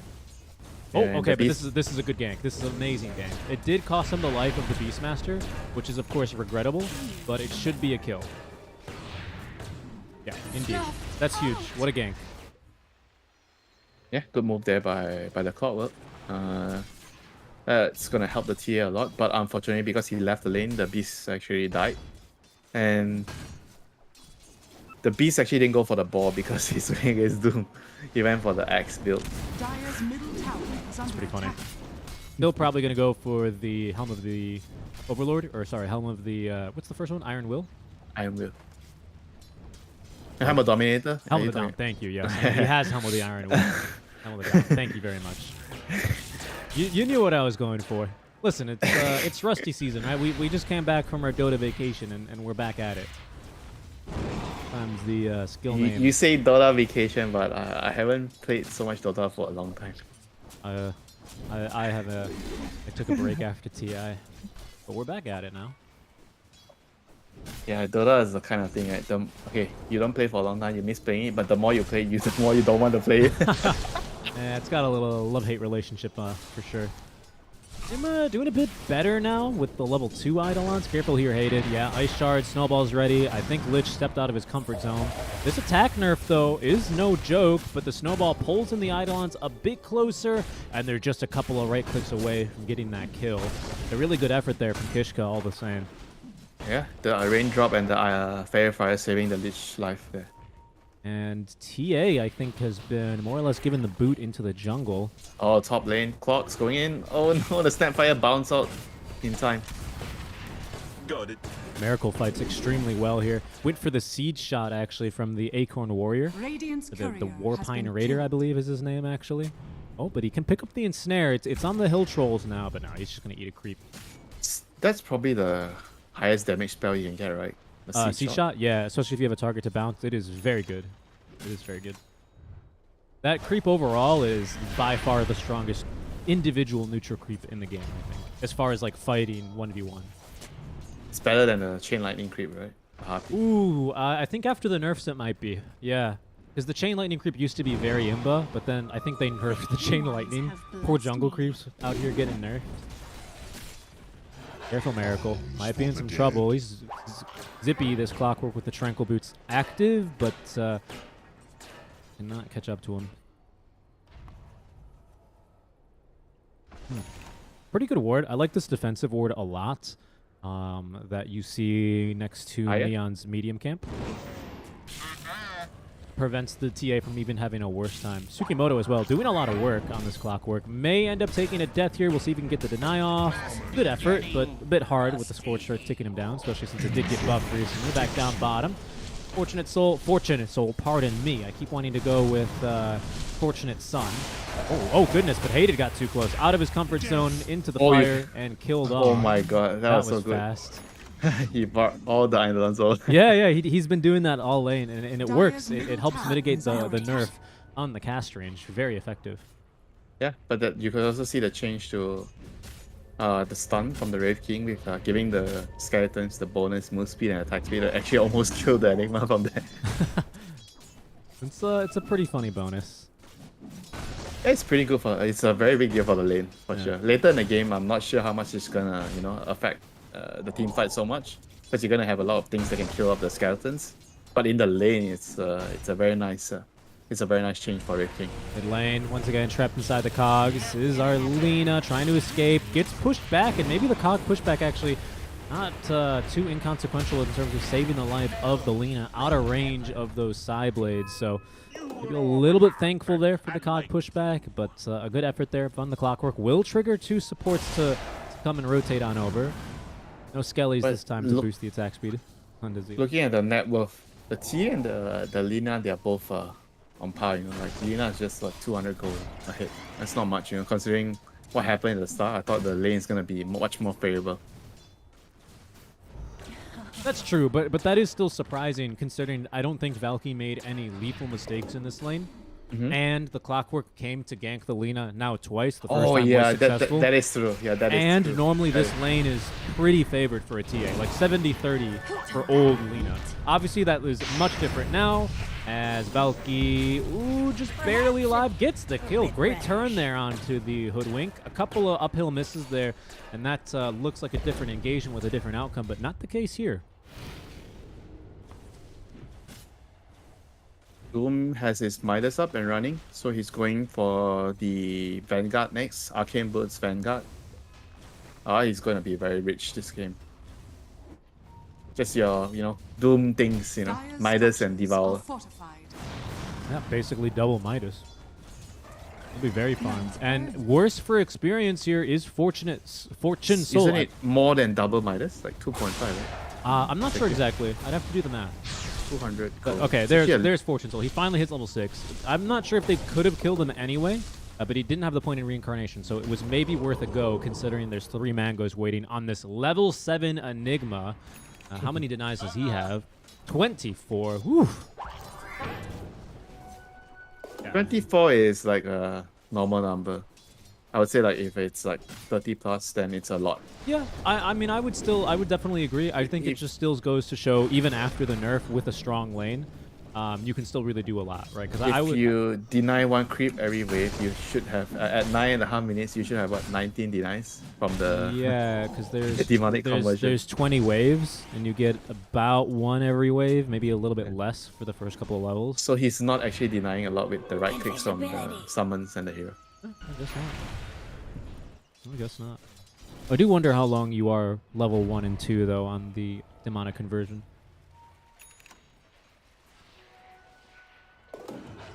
We'll see, though. Little invis rune now for the Snapfire. Oh, and this is going to turn this gank easily. Nice cookie, perfectly waiting for the cogs to come out. And that is going to be a roar wasted. But the boar is also getting wasted there as Doom eats him. Poor guy. Lechon for dinner. Very tasty. Have you managed to try lechon? No, I haven't. But I do really. In Radiant's America, bottom we eat a tower lot of is boar. under attack. Because boar is just wild pig, right? Radiant's bottom It's the same tower animal. has fallen. But yeah. Boars taste better, right? The wild ones. In my opinion, yes. In my opinion, yes. So I do not blame Miracle for exclusively eating boars, for sure. They're real good. Asian style boar. Boar. Yeah, very tasty. Not too surprising to see the top 3 net worth. A little bit of surprise. Valky now finally getting his own name in there. Going for this Desolator first. So not necessarily the... I feel like more standard Dragonlance first item for Valky. I do like that change overall. I think he feels they need more damage. Dragonlance is more like the farming build, Like if you go Desol, Blink, I mean, it's less greedy. But I agree, like normally you see the Dragonlance top lane. Dude, Miracle is so tanky. Oh, but they might still get him. Holding on to the Doom. Stick charges Vanguard. Drops the Doom with the kisses. Beastmaster going down. Miracle Midasine on the way out as Hated could not connect that second Frostblast. Oh, he is Miracle. He doesn't. He takes literally no damage from the right clicks of Lich. That's hilarious. Plus 20 armor. when when he's near the tower, he has plus 20 Dire's armor. middle He was- tower Plus is the under 8, attack. 28. Everyone attack Doom. I'm Radiant's top trying, tower but he's is under taking attack. literally no damage. It's the meme. Wasn't that the meme from what was it? Ogre Mega? Oh, was it Ogre? I don't know. I thought Doom Yeah, was the because original. he had they buffed his starting armor to like what 6 or No, 7. it has to Wasn't be. it It has to be Doom because everyone always changes the "I am the something of your soul," you know, which Doom says. They always change it. Oh, Dire's so they top still tower got is the under they're still attack. buying red pack on Enigma. Really, Oh, yes, red pack. I see a lot of value for this game personally. You think about a Beastmaster. Physical. Yeah, and even the Beastmaster is mostly physical damage. I mean, just look at the physical damage that TA is doing. And they don't get the kill! Ah, Rocket Flare. Nicely done. Really good kill Oh there by yeah, Neon. because the Doom has the Crimson Guard. Yep. Full Crimson Guard, Wraith Pact. I don't know how they're going to fight into this. It's going to have to be a really good Frost. No damage! Shield. There's literally no damage. They refuse to die. Black Hole's going to get canceled eventually here. Valky, he's still trying to fight through this one. On the second, the Miracle's literally taking no damage. Even to the tower, they're barely getting tickled. Hated's going to buy back. Doesn't have the Sinister Gaze for 10 more seconds, though. What a ridiculous fight. I love that from Drinkwater. That's hilarious. 13 minutes, they have Crimson Guard and red pack. and the Doom is going back now. That's so funny. He's just playing off lane, dude. Look, he's freaking Yeah, he's playing under- off lane under from the attack. safe lane. But it's funny. I mean, Lena can definitely be the carry from the mid lane, especially with the BOTs build. She will scale. That's amazing. Yeah, I mean, you take a look at what Crimson does for you right now. 75 damage Whoa. block. After The reduction. Beastmaster just roared and the creeps hit the Doom. The Doom took 300 Yeah, damage. I know, I saw. But look, you block 75 damage. Oh, wait, 100% to block 75 damage. Every Oh, they're going single on him hit. again. He pops Crimson. He's look, he Oh, hurricaned he- himself out. That's a sick play. I guess he has way too much armor. There it is. Yeah, no, I mean, good luck killing him. Clockwork is dead. Miracle just needs to be careful a bit for the magic damage he might be taking. But 25% damage reduction and all physical damage, including spells. You know what this? And then You know on what they top of say? that, 75 damage Radiant's blocked on top each tower instance. is under Insanity is you keep trying to do the same thing and expect a different result. They were going on the Doom every single with the same heroes and they're expecting. They didn't kill him the first couple of times, so they still try to go on him. He's going for a mechanism next. Radiant's top tower has fallen. Get a pipe next. Dude, Radiant's middle if he gets a tower is pipe, under he'll be attack. literally unkillable. I think he already is. I don't know how much of a difference pipe Yeah, I makes guess this game. there's not much magic. Only Yeah. the Lich Only and the Lich. Tower. I wouldn't be too scared of him at this stage. So I perfectly love his build because the Guardian Greaves, of course, increases the HP regen for everyone and gives a little bit of armor. Oh, they're gonna try They're going on again. him again. Oh, but they didn't get the Wraith Again. Pact out. Oh, but they will get the Doom. Okay, Chain Frost bouncing around. Doom is out. Kisses from long range. They're not taking any damage again, Winter. 3 dead on the side in Neon. Miracle, half HP, but he's already healing himself up back with the mechanism. What a game. Dire's structures are fortified. Why do you try the same thing? You did that same move Dire's top tower is 3 under times attack. literally, and every single time the Doom does not die and your team dies. Radiant's But you middle still feel like, tower oh, we is should still go on him.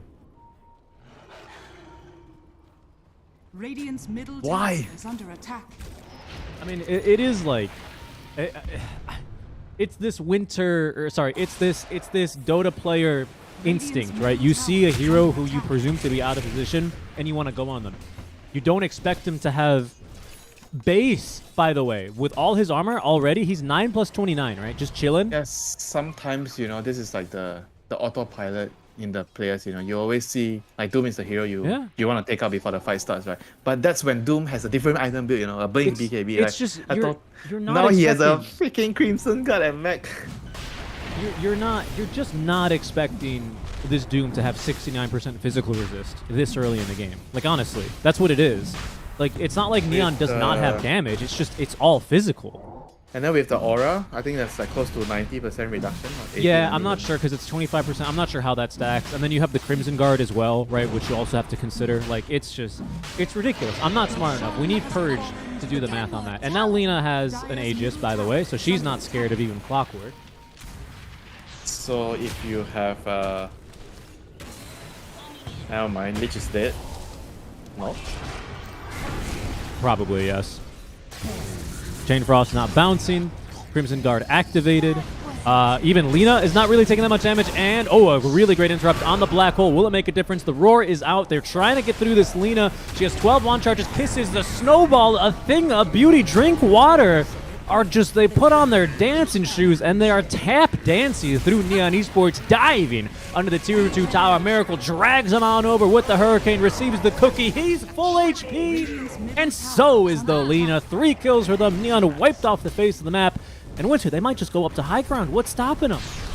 Very, very nice. Like their movements and everything, the way that they are coordinating each of the heroes, their itemizations.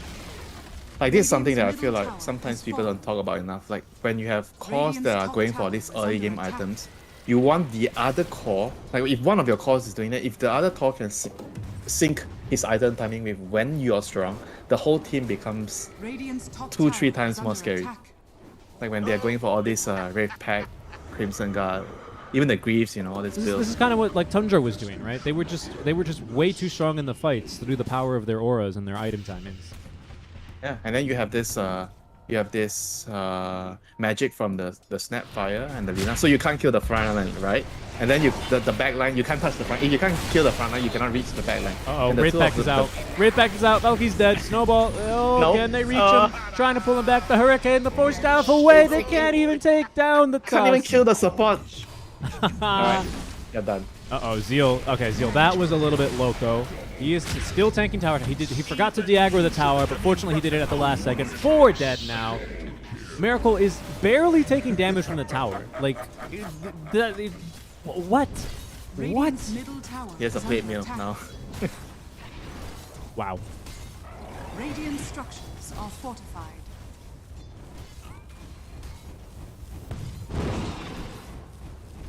This is hilarious. He's just going to tank tower here. I mean, eventually this tower will take him down. He can always pop the Crimson Guard active to just refuse, but they don't even need to. And look, the drums aura as well. Who's even got the drums? It's Snapfire with the drums. 45 attack speed, a little bit of what move happened speed. to Medallion? Where is Medallion gone? Good question. I don't know, because the build-up still feels pretty good as a support, and it's a cheap item. I guess Force Staff is just better. Force and Glimmer is just always better. I missed that item. You would see the item almost every game. You put the Solar Crest on the carry. Uh-oh. Lich made a mistake. There's a Blink Dagger now on the Tusk. And the Vault to get him out of here. I mean, they're just... there is nothing stopping... Well, there's nothing to boot Drink Water out of the base here is more accurate. Look, there's 8 stacks of Wild Axes, and there's so many auras around Lina. She's just full healing it, basically. Doesn't matter.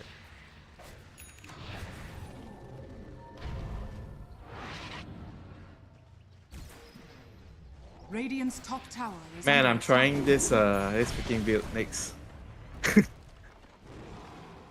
Safe lane freaking Doom with this kind of items. Radiant's top tower Yeah, has I think been I guess it probably only works if you have other 2 greedier mid and off laners. Yes, and specifically if they go for Radiant's these top also tower is similar under item attack. timings. I think that's exactly the reason this looks so good.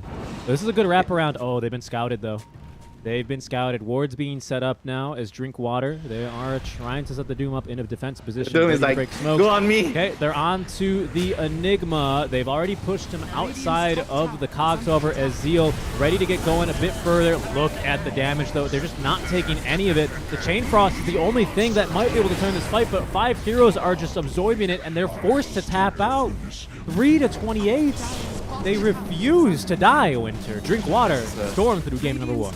Yeah, this is a very, very good game of Dota. Like, even though it's a Storm, but they showcase a lot of understanding and teamwork, and synergy to be able to execute. It's not an easy thing that just comes to the whole team right away, It's got to be like something that everybody has to be on the same page. Everybody has to agree that this is what we are going to do. And coming from a team that's been assembled, 1.5 weeks, 2 weeks ago. That's pretty nice to see. Yeah, definitely. Very cool to see.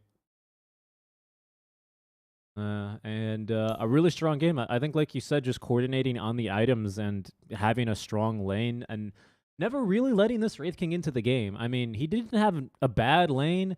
Winter, the Templar Assassin mid lane, even had a pretty good recovery and rightfully recognized that they needed to go for damage early rather than like a farming build. Yeah. And Imagine if the Doom actually ate the ice armor creep, that would even be worse. yeah, seriously. The Hurricane creep was the one he decided to go for. I mean, this poor Wraith King, 3,000 hero damage in the entire game, and I have to say it probably wasn't because he wasn't trying. Isn't there a way? Where do I see? Yes, the amount of hero damage reduced. Okay, so Doom took 20, let's call it 23,000 damage. Yeah, and he reduced close to 80% of all the physical damage he took. That's Yeah, and if bonkers. you look, the thing is like even if you look at the lineup, right? Would I have favored the Dire lineup a lot more than the Radiant? I would say no. I think they're both lineups look like they are fairly playable standard lineups. I wouldn't favor one lineup so much over the other. And looking at the result of the game just shows that good itemization and specific timings in the game. You need to understand what you need to do and an understanding of your lineup. It could make a huge amount of difference towards how the game is going. Like all these aura items. I feel like if Neon wanted to hold that game, they might have to maybe change some of the builds of the hero. I'm not sure though. Like what else could have they bought on the TA or the Red King?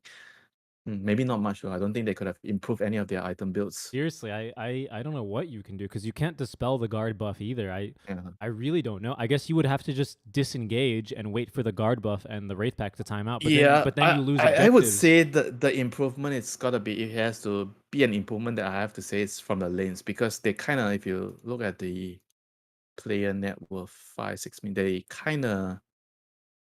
they kind of lost all three lanes in a way. Yeah, I mean, I think it's hard to really say much about that top lane. I mean, naturally it's a Doom, but Yeah, also because it's a Doom's a Doom. really good Okay, so counter pick, I'll cancel out that lane. So okay, at 7 minutes, 8 minutes, the Enigma and the Wraith King both at 2.2k. Okay, the Wraith King is like 100 gold more, but TA is like 300 gold behind.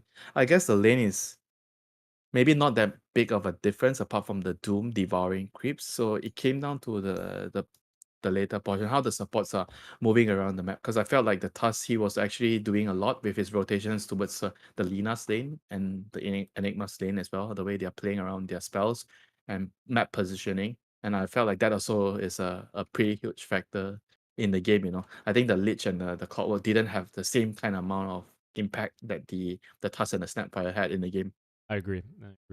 Well, we're going to be going to a quick little break here, Winter. Don't worry, guys. It is a best-of-3 series. I'm eager to see what Neon Esports can throw back at Drinkwater. This is Neon Esports' first loss in the qualifiers.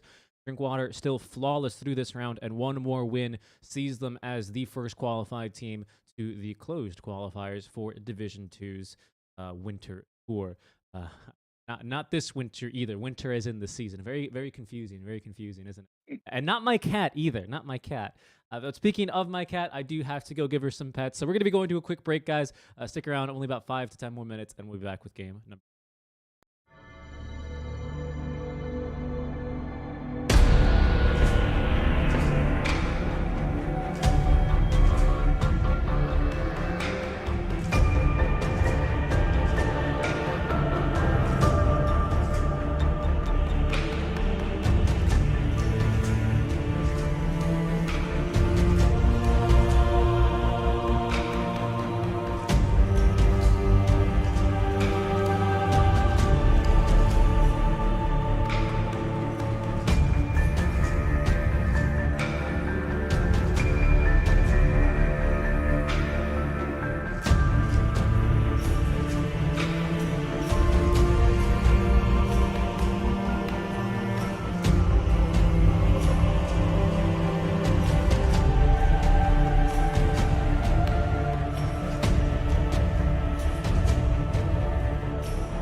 Hello, everyone, and welcome back to the Open Qualifiers. We are about to potentially qualify our very first entrant into next week's closed qualifiers. This will be taking place the 19th to the 22nd.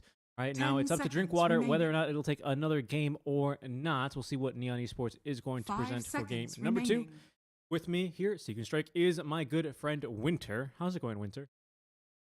You have asked me the same question for the 4th time today. Yes. Very good. I am doing Team fine. ban. That's I good had to my hear. lunch.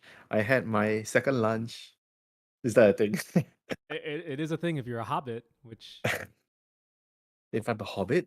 yeah. But I'm not a hobbit. You never seen Lord of the Rings? How many lunch they have? I thought that's for breakfast. They have second breakfast. You're right. It is. 10 It is for Was it? seconds breakfast. remaining. No. You're right. It is for breakfast. But let's. Five I know. seconds I know remaining. I'm short, but not that short. No, that's very true. You call me a hobbit. I'm hurt now.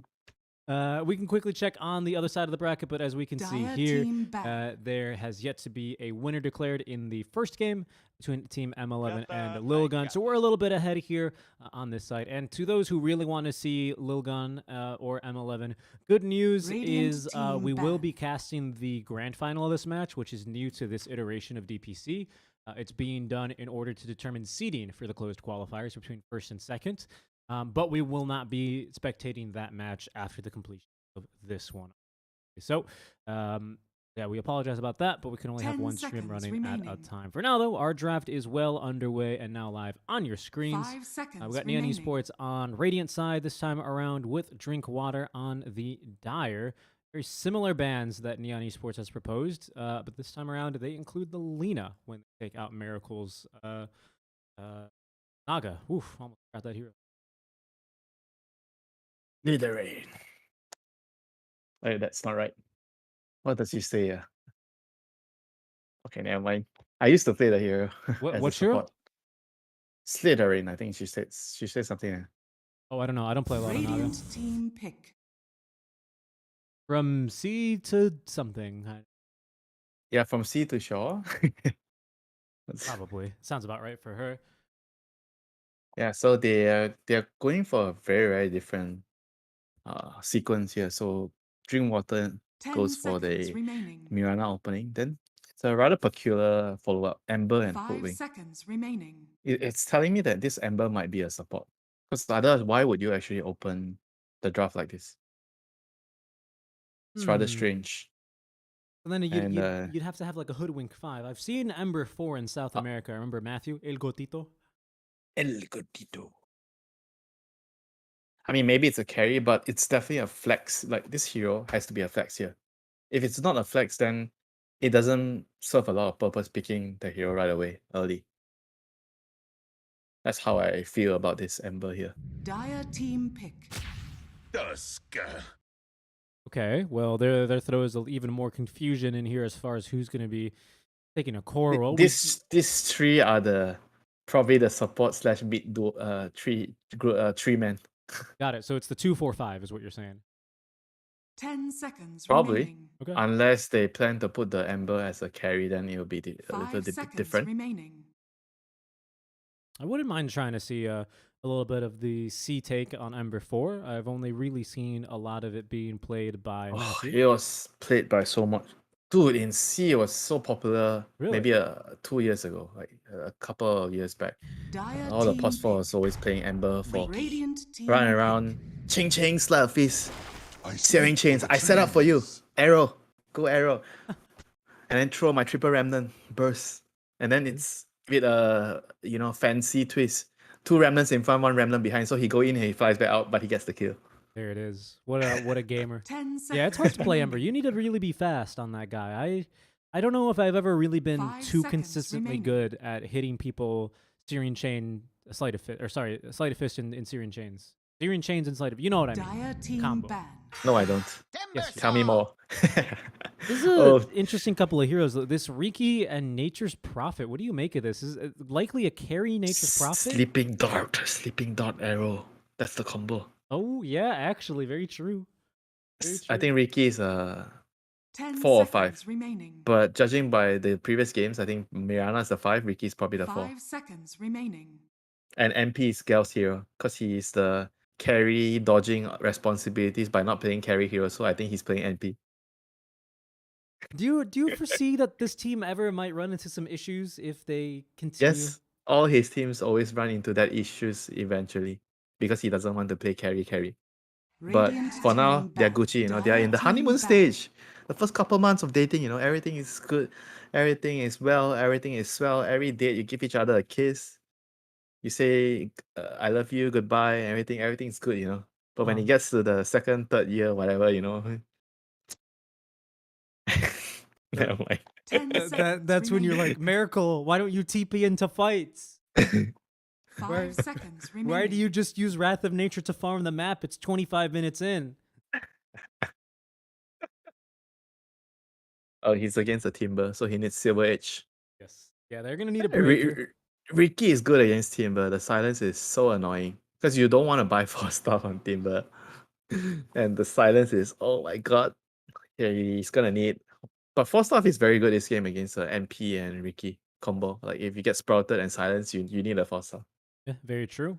Maybe even good against the Pangolier to get yourself out of a pinball zone if you are about to be perma-stunned. Radiant Yeah. team banned. Hoodwink task. I think they're gonna have to buy a lot of utility mobility items this game. Definitely. Especially for stuff. Ember. Mobility utility. I would actually put the Ember in mid. Right now, looking at the draft. Hoodwink and Tusk are both my 10 supports. seconds remaining. And pick a carry last. 5 seconds remaining. Okay. Dire team pick.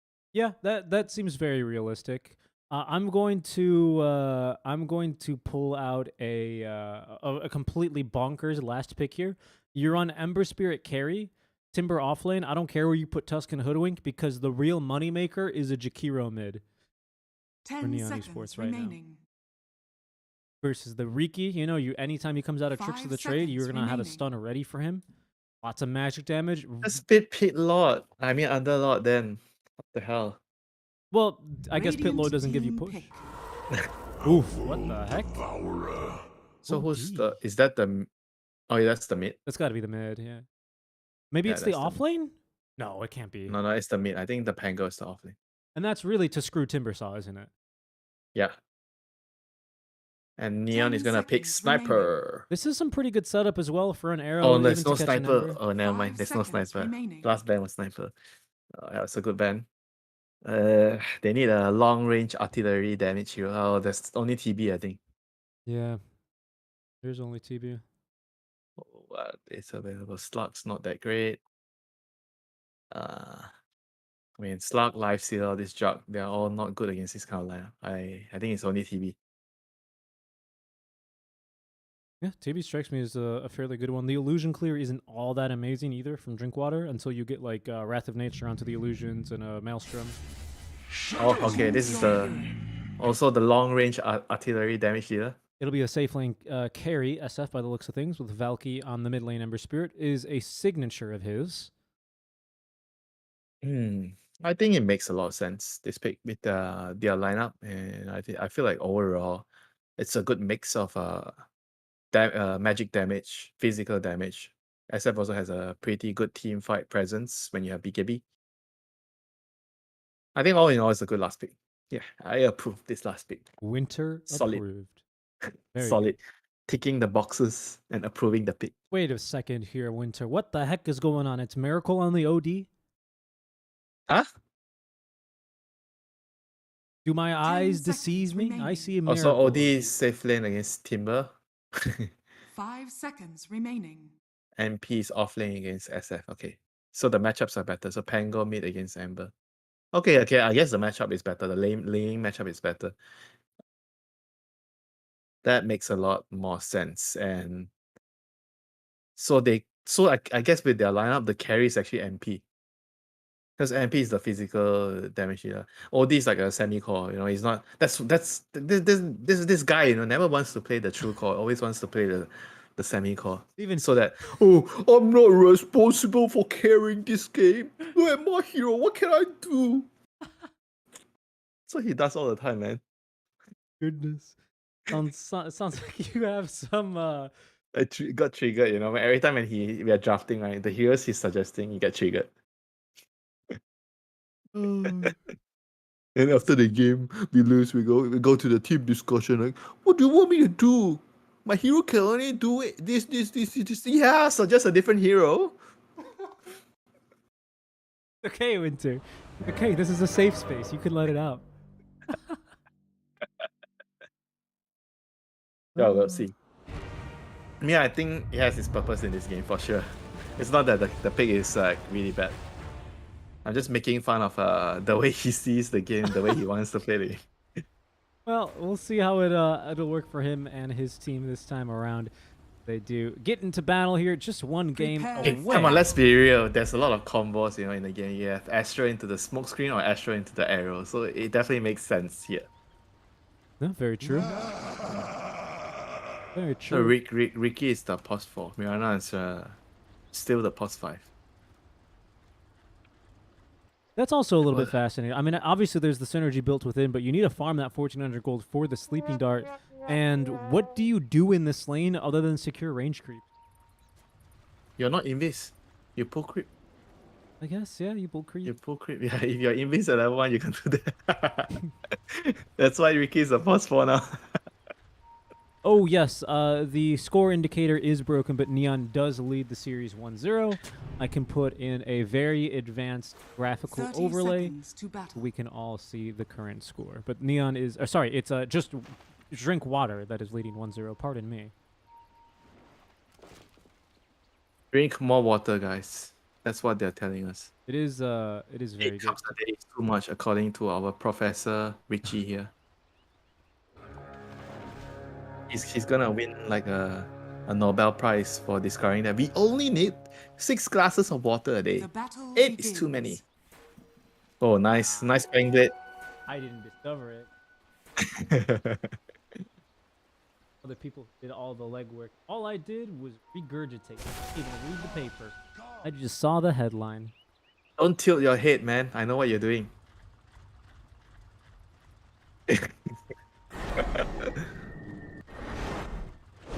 Oh, Miracle trying to evade death at level 1. Ooh, actually, pretty good. They're not gonna make it. The level 1 Astral Prism is not making that big of a difference. Yeah, he managed to dodge the first bushwhack with the quelling blade, but not the second one. So a very good effort, though.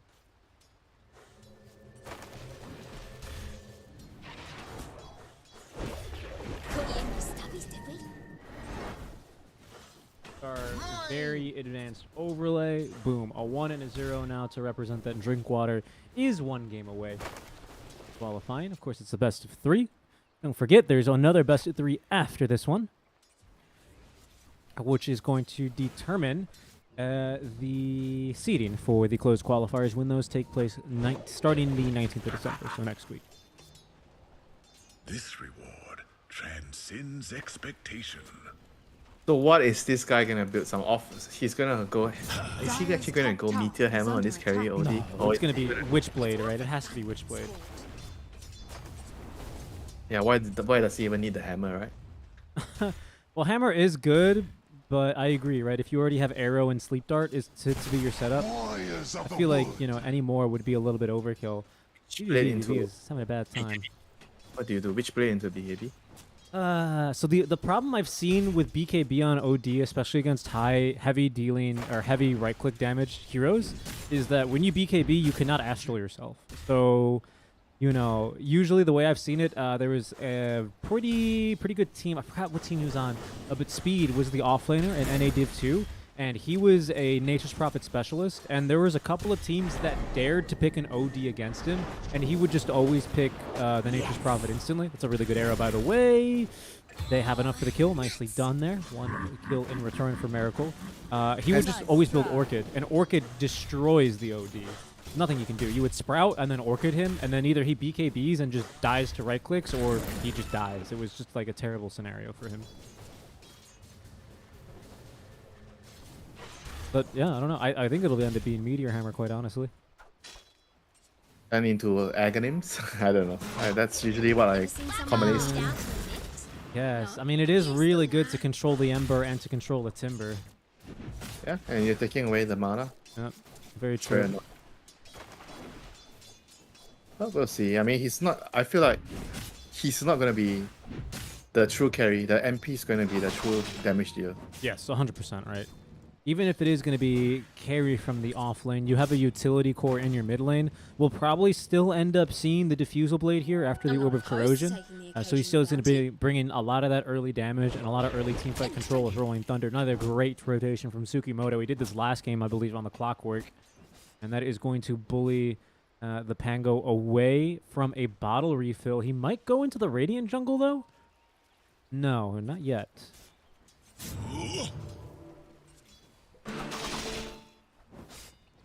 What is happening, man?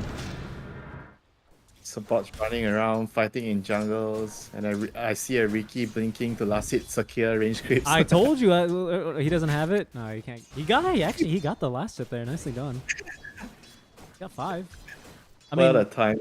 this is a lane that is actually pretty hard to deny against, isn't it?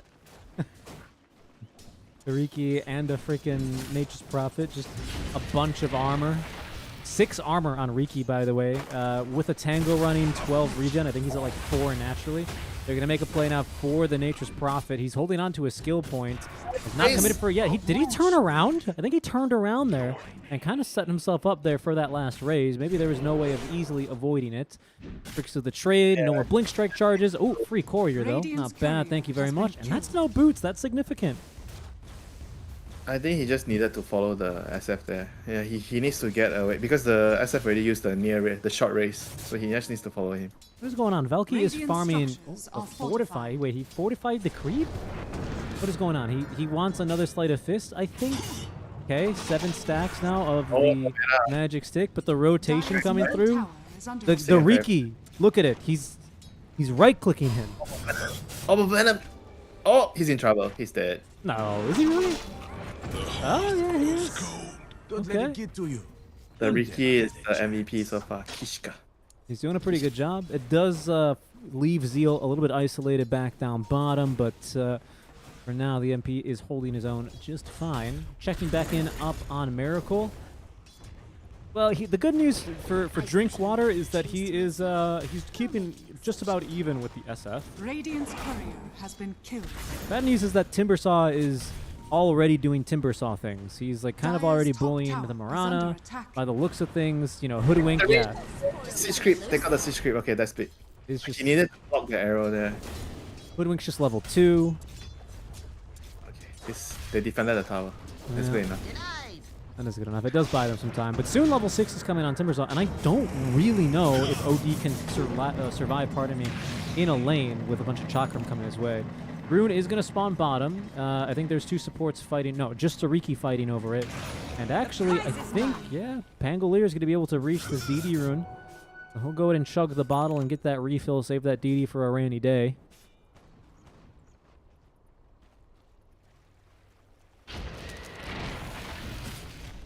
Oh, looking at the lanes, who came out on top, it's actually pretty even. Timber is a little bit ahead of the OD, but apart from that, everyone else is it's a fairly even laning space, I would say, so far. This is very weird. There's so much armor on both the Riki and the Tusk. None of them really do that much to each other. There's a level in Sprout. There's a level in TP. Really, really good job there on the Snowball as soon as the Sprout came out. Silence, though, preventing further raises from coming through. Tricks of the trade. A little bit shy. Courier does die, interestingly enough. Another Blink Strike in just a second. He's actually living for now. Riki Blink Strikes away. SF is the one to die. And now Hated, he'll go to. Here comes Valky, though. Oh, he's remnanted away. What? Why did he run away? I guess he didn't want to miss creeps under tower. Top lane, though, Miracle is in trouble. Here's the Chakram. Here's the problems for him. Down he goes. Back to the outhouse for him. Oh, this Timber is going to be really fat at this rate. Dire's top tower is under attack. He's already got I guess arcane. the OD is like with this. Oh, he actually went for 3 points in the op to deal with the. Oh, that's why he didn't have Astra there. Yeah, didn't notice his skill build. So he's going. I guess so. He's going Midas into a Witch Break with this kind of skill build. Is under attack.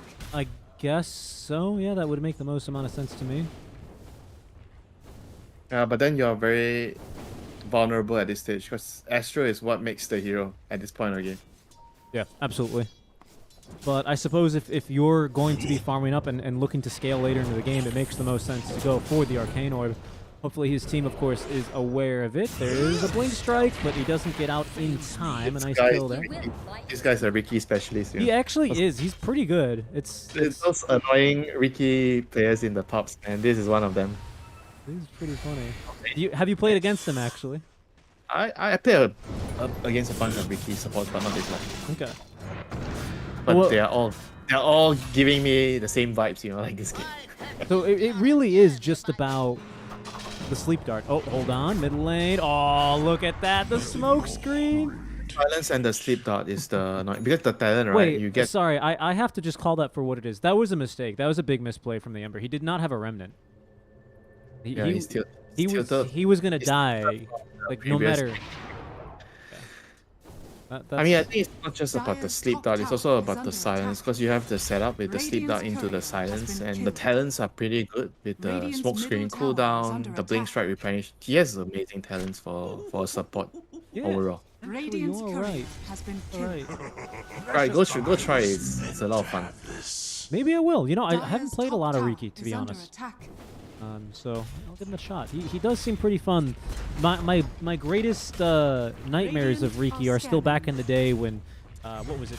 Tricks of the Trade would apply all of its attack modifiers to every single thing inside of the AoE. So you would just have like double Battle Fury Dire's Riki top with like a tower is Daedalus. under attack.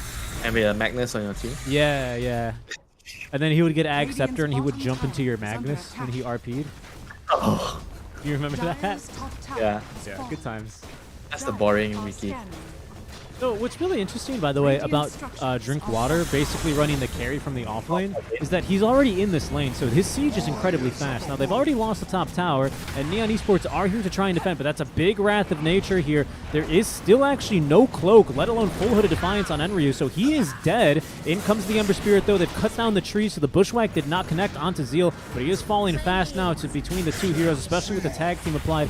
Down they will go. Morana, 1 leap and 2 leaps is all she got. It's not good enough to get her away from Valky, however. She will die underneath the tower as Kishka doing whatever he can on the Riki, holding onto the smoke screen and Tricks of the Trade. But this fight so far, so good for Drinkwater. That'll be the last remnant that Valky actually has in his possession. But the damage is still lacking. It's still a 3-for-2 trade in favor of Drinkwater, but Neon Esports do collect the top tier 1 tower. They have Fortune Soul still farming, and they defend bottom. So not bad from them either, all things considering. So later in the game, it's going to come down to this OD against SF matchup. One is going for the standard build, Mask of Madness into Dragonlance, I presume, BKB. And OD is going for a much more, would you say greedy, with the Midas into Witchblade, I presume. Maybe BKB next.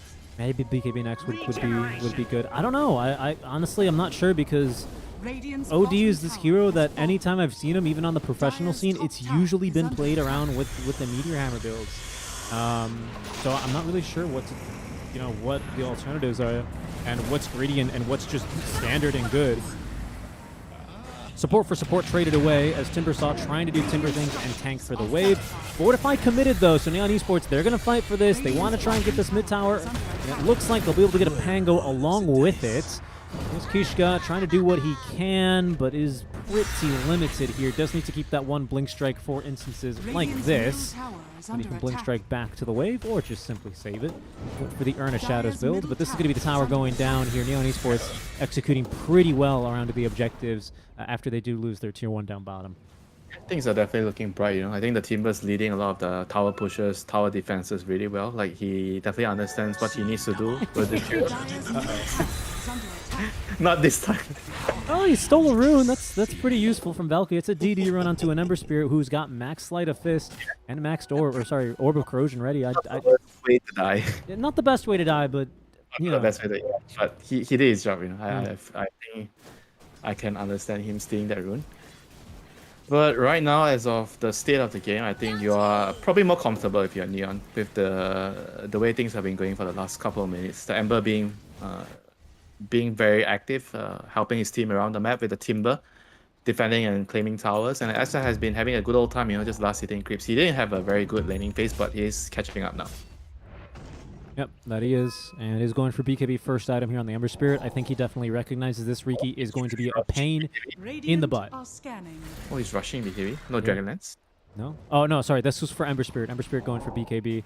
I'm not sure what Fortunate Soul is going to do. He has not queued anything up and has got 1,100 gold and counting in the bank. It is going to be Dragonlance. He just queued it up.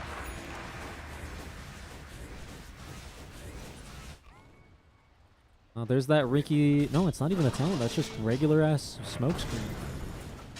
Yeah. It's so annoying. Big AoE. Wait till he gets his levels, man. You're like, oh my god. Then he has the plus 60 smoke screen radius. Yeah. Then you're gonna know the nightmare of the game, man. As a support. And radius increase is big. We'll all remember from our math classes. That's you know, you square that number. They actually Kishka almost done. What, they know he's here? It's a sentry. That's a sentry. Oh, okay. That explains it. I also say, excuse me, Vac? I didn't see that sentry.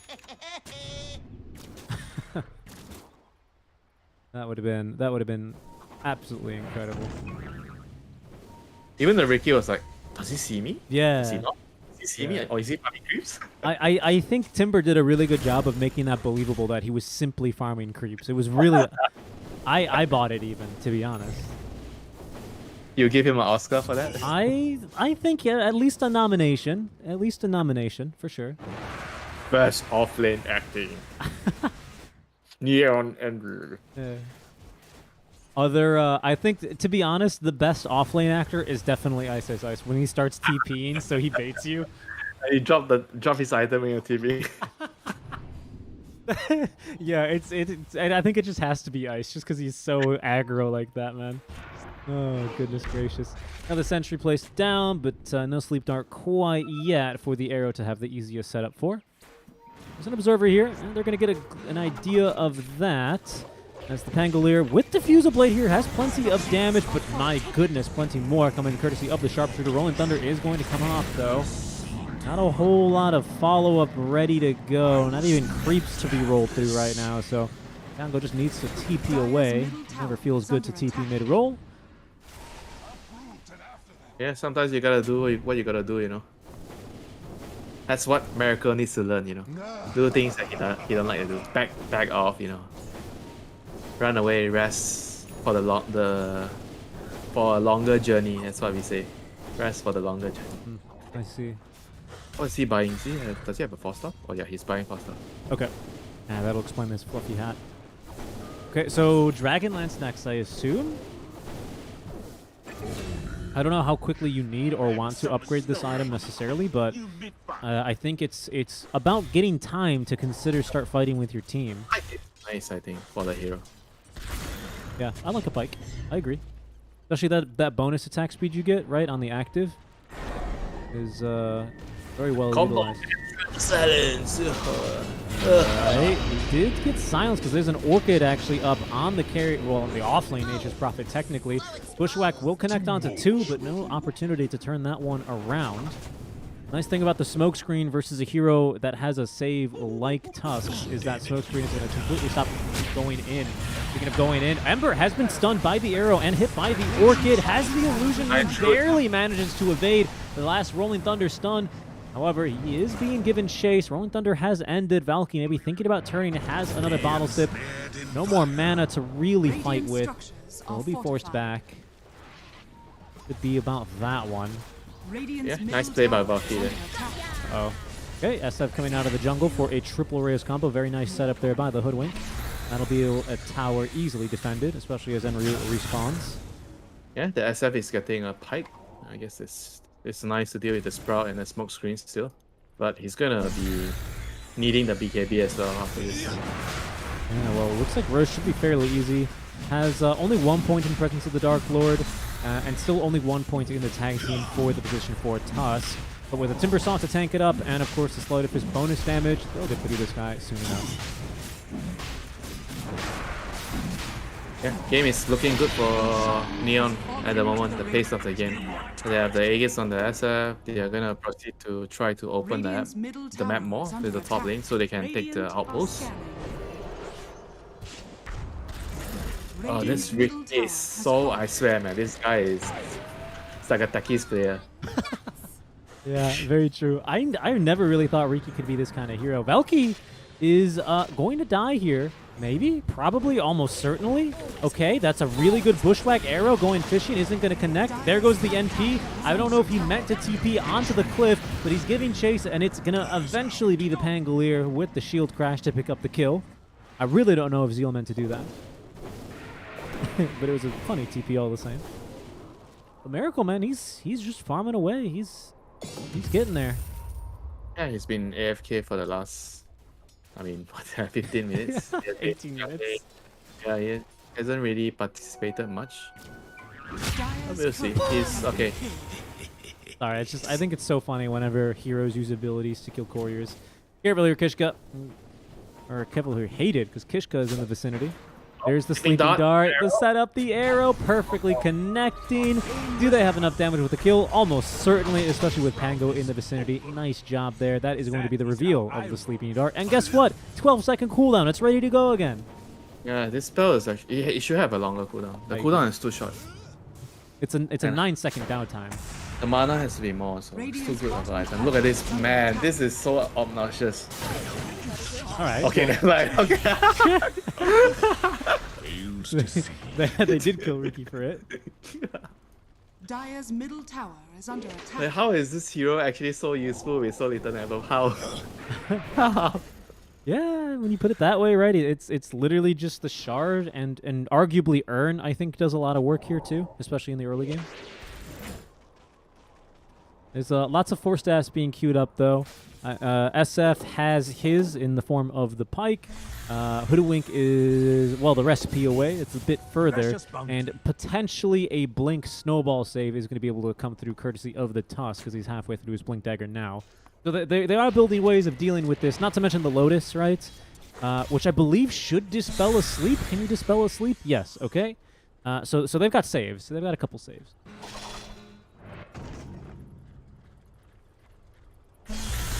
I mean, right now they have to drink water. They have to try to wait out this Aegis. The OD is gonna need his BKB. Even with this pike, he's not gonna be able to participate so well. He has to finish the BKB. The Pango kind of meh. I don't see the Pango getting any big items that would change the tide of the game. Oh, the NP needs BKB, so yeah, this double BKB is gonna be their crucial timing. Radiant structures are fortified. They need probably around 4 minutes to farm everything up. Minute 25, they're gonna fight.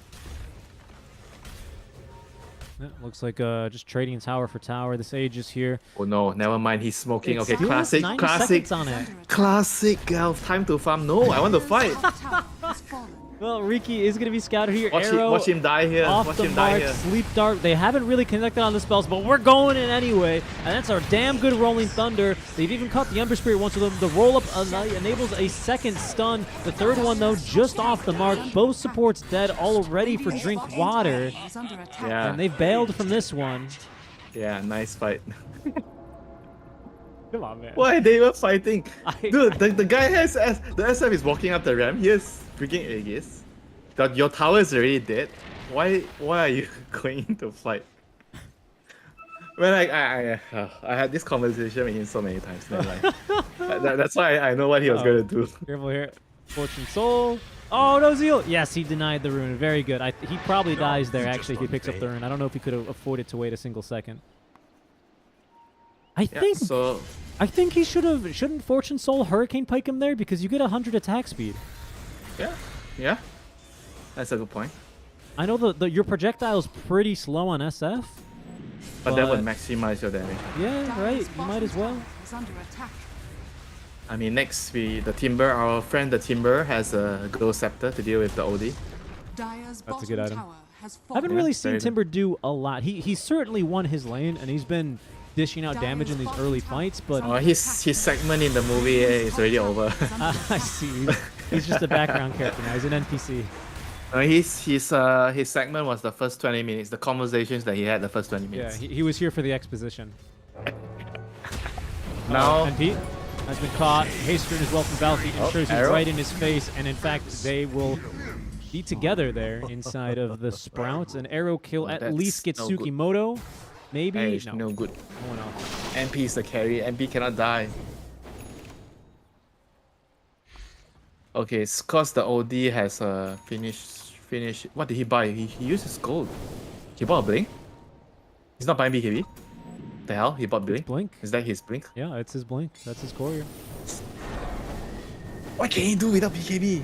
I guess if he goes the blink, it means that he's gonna play backline and he's gonna let the MP go in first, and he's gonna try to just use his Astro to save Yeah, people. I mean, probably the Pango is going in first. That's a good sleeping dart onto the Tusk. Arrow is not blocked. I thought Timber was going to stand in the way of that one. Didn't even use the Lotus to wake up his friend. Now he's dead, and he missed the Timber chain on the Okay, high he ground. deserves to die. He deserves to die.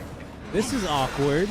The leap away, another sleeping dart holding Timber back from the fight. The dust is going to reveal everyone here as in goes Zero in the fight. BKB active. Tsukimoto barely alive thanks to the evasion of the Scurry, but eventually will fall as Zero trying to TP away. Has no luck. The damage is overwhelming. Now OD is going to shine now. No another BKB. Sleep. Oh, this time Enryu, he's learned his lesson. He jumps in front of the arrow. Reckon with Soul canceled somehow by that smoke screen. Maybe canceled manually as now Miracle running for his life. Running, blinking one more second as they perfectly execute on the skills. Arrow comes through, is also going to miss, but it's okay. They didn't need it. Those were all zoning spells. It was really just the damage from Miracle necessary for the kill. Okay, he survived. The dagger allowed him to do his thing there. But he's gonna still need his BKB. I felt like Neon kind of messed up a little bit there. Otherwise, they would have been able to get more kills. Sleeping Dart. Okay, this guy is... And why is this guy able to do all this kind of annoying shit here? And not die.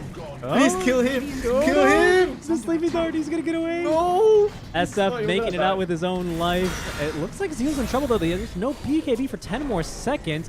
Oh, the Arcane Imprisonment trying to save him. Fortune Soul trying to connect on the Requiem. Does actually just barely clip the NP. And in goes the Timbersaw with barely enough mana remaining. Picks up the kill. A beautiful bushwhack. Allows Fortune Soul to pick up a second now onto the OD. And now it's just the mid lane Pangolier left to deal with. He's got to accept here. He's going to be doing a lot of damage, burning plenty of mana, avoiding quite deftly there the bushwhack smokescreen, creating a bit more of a buffer space as well as the sleeping dart stops a would-be bushwhack from coming through, or even potentially a sharpshooter, which just misses the Pangolier. He jumps over that one, Winter. That was close. No way Riki lives here, does he? I mean, yeah, actually he does. Oh! They caught him! That was not the intended target. He tried to TP in the trees. He was trying to get the Riki for sure. Dire's middle tower is under attack. The Riki deserved to die there, not the Pango. Deserves a very harsh word, isn't it? Okay, he should have died there instead of the Pango. But they were able to get the higher priority kill, higher value kill. Yeah, in that fight, the OD actually missed his ulti. That's why they didn't kill the initial target. I think it was the Timber. He missed the ulti on the Timber. Yeah, that's likely it. And he is going back for the BKB now. Has plenty of attack speed courtesy of the Hurricane Pike stats. The Midas, of course, giving you 55. 55 is it? How much? 40 attack speed, pardon me. Yeah, and the talent, yes, the attack speed talent. He's pretty good, so definitely no shortage of attack speed overall. Or damage, really. It's just a matter of connecting on the spells and getting the required lockdown onto some of these evasive heroes. I mean, you got, these three middle heroes for Neon being Ember, Timber, and Tusk, all quite evasive. They definitely need to get some of those guys for sure. Oh. SF is not buying shot again, yeah? I thought the last game I saw the same thing, right? The SF That's right. got the shot very late. Or he didn't even buy shot.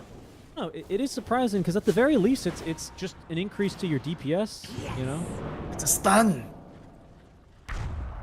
It's a stun!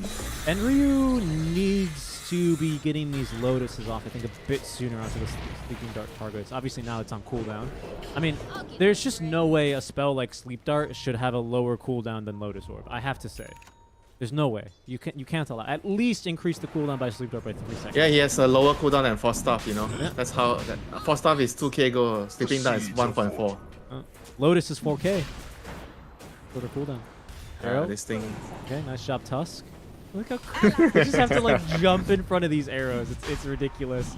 Searing Chain, Sleight of Fist is going to miss, but Fortune Soul, I apologize. No BKB. Moving in. No BKB and OD. How are they gonna to take it. this fight? They need to roll in first. Yeah, he's got Scepter on this Pango, so the rolls are very strong. Because there's the Lotus to wake him up. MP speed pushing. Radiant's MP's bottom hitting the tower tower is bot. under attack. This is it. This is the alternate playstyle you wanted. Fortune Soul is going to pick off Kishka. Bot lane Oh, that's is a big being kill. ratted in. That's a very big kill. BKB used by Valky Radiant's and top Miracle. All he had to do was force staff himself away. There's still the Blink Dagger at the ready. Arrow coming through is going to connect onto the Hoodwink, but the Shadow Blade up now from the SF as the buyback comes through from the Riki. Force staff puts Hoodwink into the pit, but a nice blink on in is going to just give one more roll, unfortunately. I hear an Astral Imprisonment. It's onto the bot Ember lane. Spirits. They're gonna Bot set up lane. kill MP. They have BKB cancel with the Boros. Yes, he does. Oh, but Oh, the silence! silence! Is it gonna matter? The right-click damage, not enough. Oh, he got the silence Not off. enough. But wait, in the mid lane, this entire time now, it's Drink Water's time to go on in. They lack the damage, though, to kill the Timber. He's just too tanky between the Hood of Defiance, the Dispel, the Ghost Scepter, and the casual evasion from that Heaven's Halberd. What this has allowed, though, for Winter is for Drink Water to move into the Roche Pit. There is no BKB on Ember Spirit for a while longer, as it's Miracle who claims the Aegis, blinks out immediately.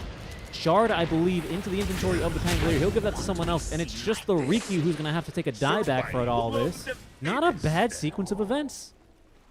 That's a very good trade for Daya there for sure. Now OD's gonna finish his OD BKB finally.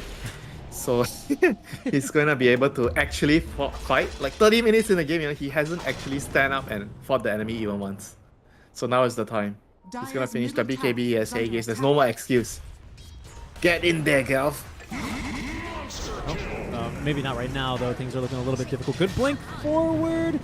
A lot of hefty damage being done as plenty of right clicks coming on through, avoided throughout the usage of the Ghost Scepter, but it's a kill at the very least onto the Hoodwink.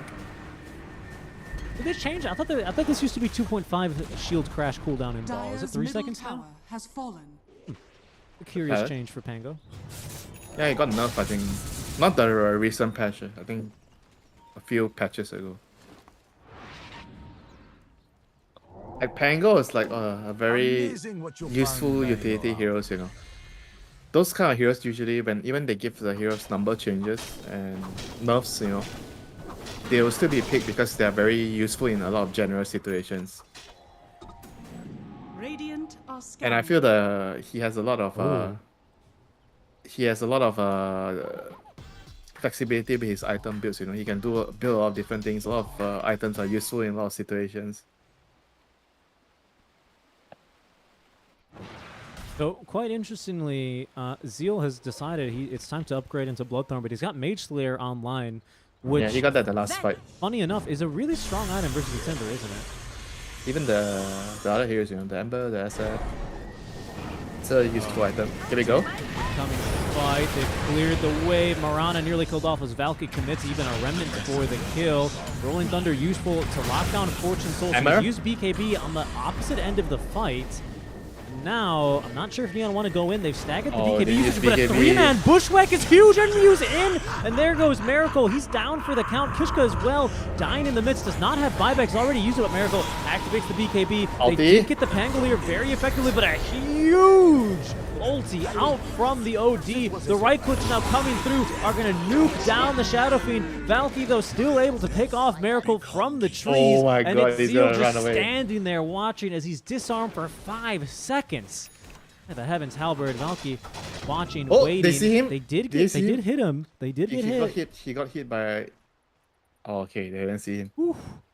See him. Just barely had in these trees. Close one. Ooh, that was close.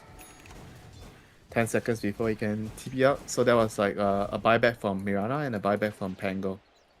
Right? 2 buybacks? Or only one? Just the buyback from Invisibility. Pango, looks Pango. like. I don't see the one from Morale. Oh, no, it's right there. It just didn't show up in the fight recap. And Tusk. Tusk also bought back in that fight. But finally, you saw the OD with BKB triumphantly taking part in the first fight. But he's gonna need, I think, a lot more damage. They don't have enough damage in that fight. I think if they were able to deal a little bit more damage, they would have a clean house in the initial engagement. But not enough damage yet, so they have to. It's probably gonna have to come from the OD. I don't see the other heroes being able to get more damage items. I think the MP is gonna have to just stand there front line, do some tanking, be the person that's gonna get focused down by the enemy first. Pango is just gonna do Pango things. You can't expect him to do all the damage. So OD has to be able to dish out the right clicks and get a big ulti off. Oh, Riki is scouted. And not fast enough there on the trick of the trade, so he will fall. I think his game is going to be very difficult, especially once this Gem of True Sight gets online from Hated. Now Neon, with a man up, are going to go for a smoke. We're outside of the Roche window. Aegis otherwise would have been reclaimed in about 30 seconds.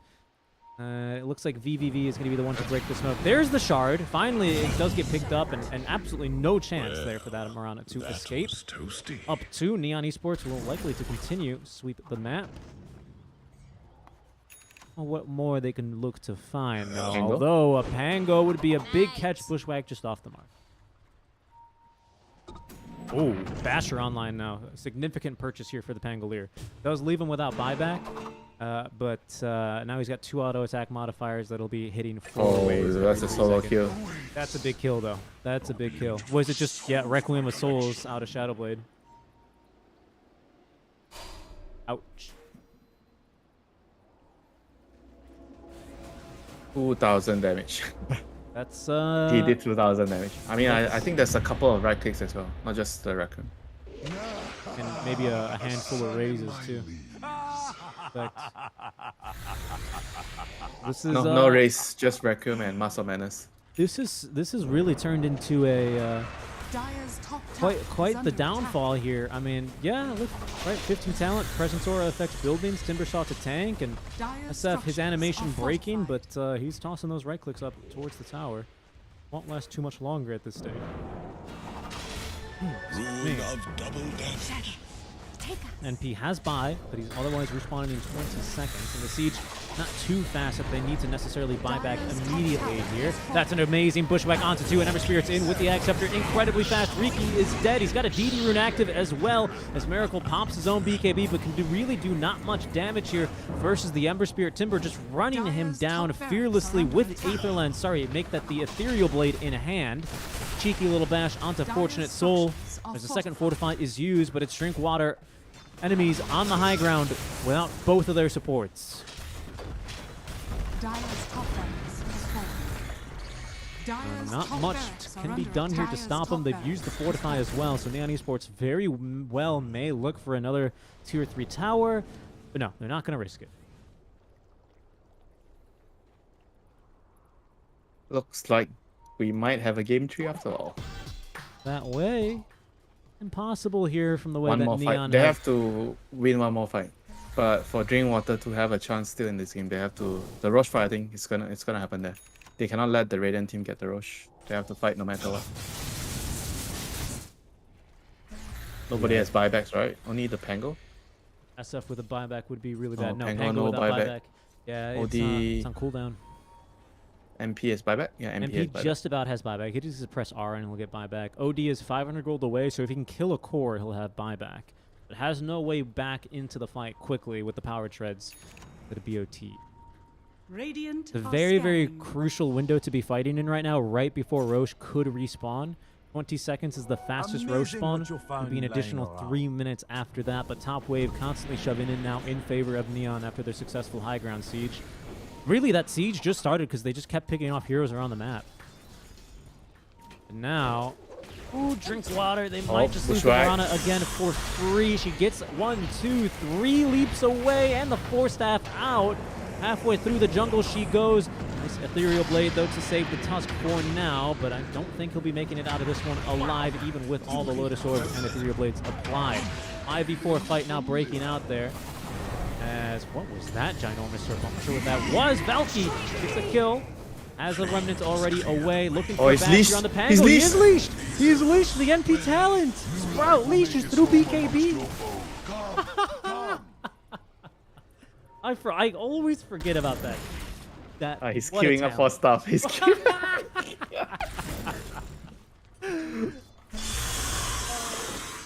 The NP Sprout leashes talent. I think that's genuinely brought Drink Water back into the game. They have a chance now. They still have a chance. That is incredible. So who has the Aegis? SF? No. No, no one has. It just no one has. Roche has not respawned yet. Oh, not yet. No. And it won't respawn until well after the Ember respawns. However, Kishka now with a Gem of True Sight, pardon me, has reclaimed the Dire jungle here for Drink Water as far as vision goes. Could be a big difference maker, especially with that outpost here for the Dire side to help with the buyback cause. Right now, of course, still the only one with buyback is Kishka. Tango's a minute away from his, currently has the gold for it. Heals 1,000 off, and Miracle, well, he's bought a sheep stick, so he doesn't have his buyback right now. He doesn't need buyback. He just needs to buy. They don't have enough damage, you know. He needs to buy as much items as he can to do damage. I think he needs a Moon Shard. Moonshard's nice. I feel nice. I think you just want attack speed on this guy, don't you? At this stage, AC is never a bad item, I'd say, but I think NP already has AC. Good point. And he doesn't need it. He certainly doesn't need it. They also, I mean, I don't know if they really needed a Silver Edge so quickly. As you said, Timbersaw's role in this movie ended at the 20-minute mark, but he's starting to be a little bit annoying again, honestly. Plus, what else can you break? You can't really break anything too relevant on the SF. You can break... And that's really it. There's only a couple passes in this game, aren't there, for Radiant side? Regeneration. Okay, Alright. here we go. They have ops. They have ops. Roshan's up.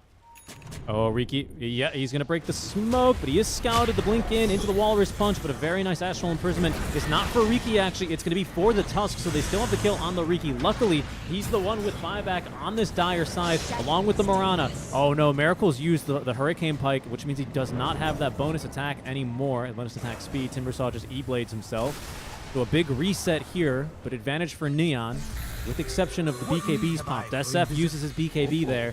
Ember retains his. Then Miracle did not use his BKB, so Nope. buyback withstanding, a big advantage here for Drinkwater. We approach this crucial Roche fight. Do they have a Roshan, number smoke 3 with a Refresher Shard. They have a smoke from Mirana. I think they should try to smoke and find a better angle of initiation. This is big for Neon.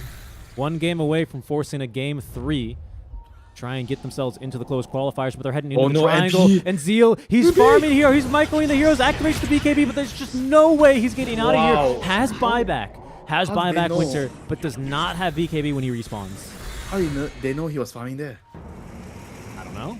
Miracle coming Buyback. from behind. Oh, the big ult. He's already deleted both supports, and SF is taken down before he can get the BKB off. Probably still on cooldown anyway. Now Miracle pops his own BKB with the Pangolier rolling around the fights, not finding a single Getting bash. right-click. Finally is going to be able to get one, but Miracle force-staffs himself away and now looks to counter-engage on the way back in. Takes down the Timbersaw. Riki still alive. That's the NP even TPing back in, making a big difference for the fight. And how often do you see that? Timber, BKB up, right clicking and OD. I could have hit Roshan. Great into Roche here. SF with buyback. He Tusk used to with have a buyback. damage talent. You know, back in the day, Timber has like what plus 50 or I think he has it a was damage. plus 100. I think he had a big one. 100? Yeah, it was Oh. pretty big. I remember people were doing like a power trades BKB going in and right click with the talent. I think it was 15, huh? The talent was at 15, so it's pretty early. Yeah, it was probably 50. 100's pretty bonkers at that stage. Radiant's middle Even for tower someone like a is under Timbersaw. attack. Then Yeah, again, that's- I mean, you basically sacrifice the ability to use your ulti for that, so it almost seems like a fair trade.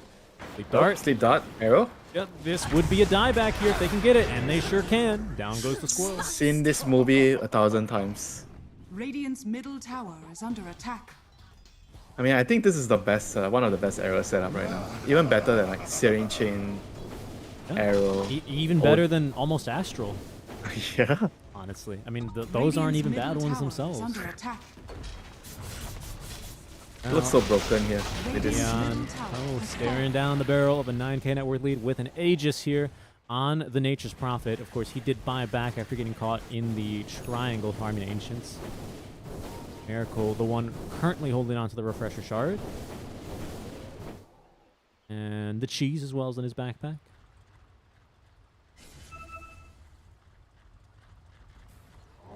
What is he gonna do next? The seeds of fortune. I think Moonshot was a pretty legit suggestion. Like, very good for the hero at this stage. I mean, apart from that, I don't feel like you need anything else, you know? Like Shivas or... Yeah. I like at this stage, I'm already considering like Refresher just for second BKB, you know? Like Yeah, double second BKB, double ulti. Hex. Yeah, that's about it. That's the only like alternative that I could see being really good. Unless, and do you want an Arcane Blink? Do you want a Swift Blink? Is that something you consider at this stage? Swift Blink might actually be better. That's the FX I like a Swift Blink better than a Moonshard anyway. Personally. For the additional move speed it grants you, because this OD, he could use a little bit more move speed in these fights, considering the swiftness that Radiant's top SF, tower is under Timber, attack. and Tusk move around him.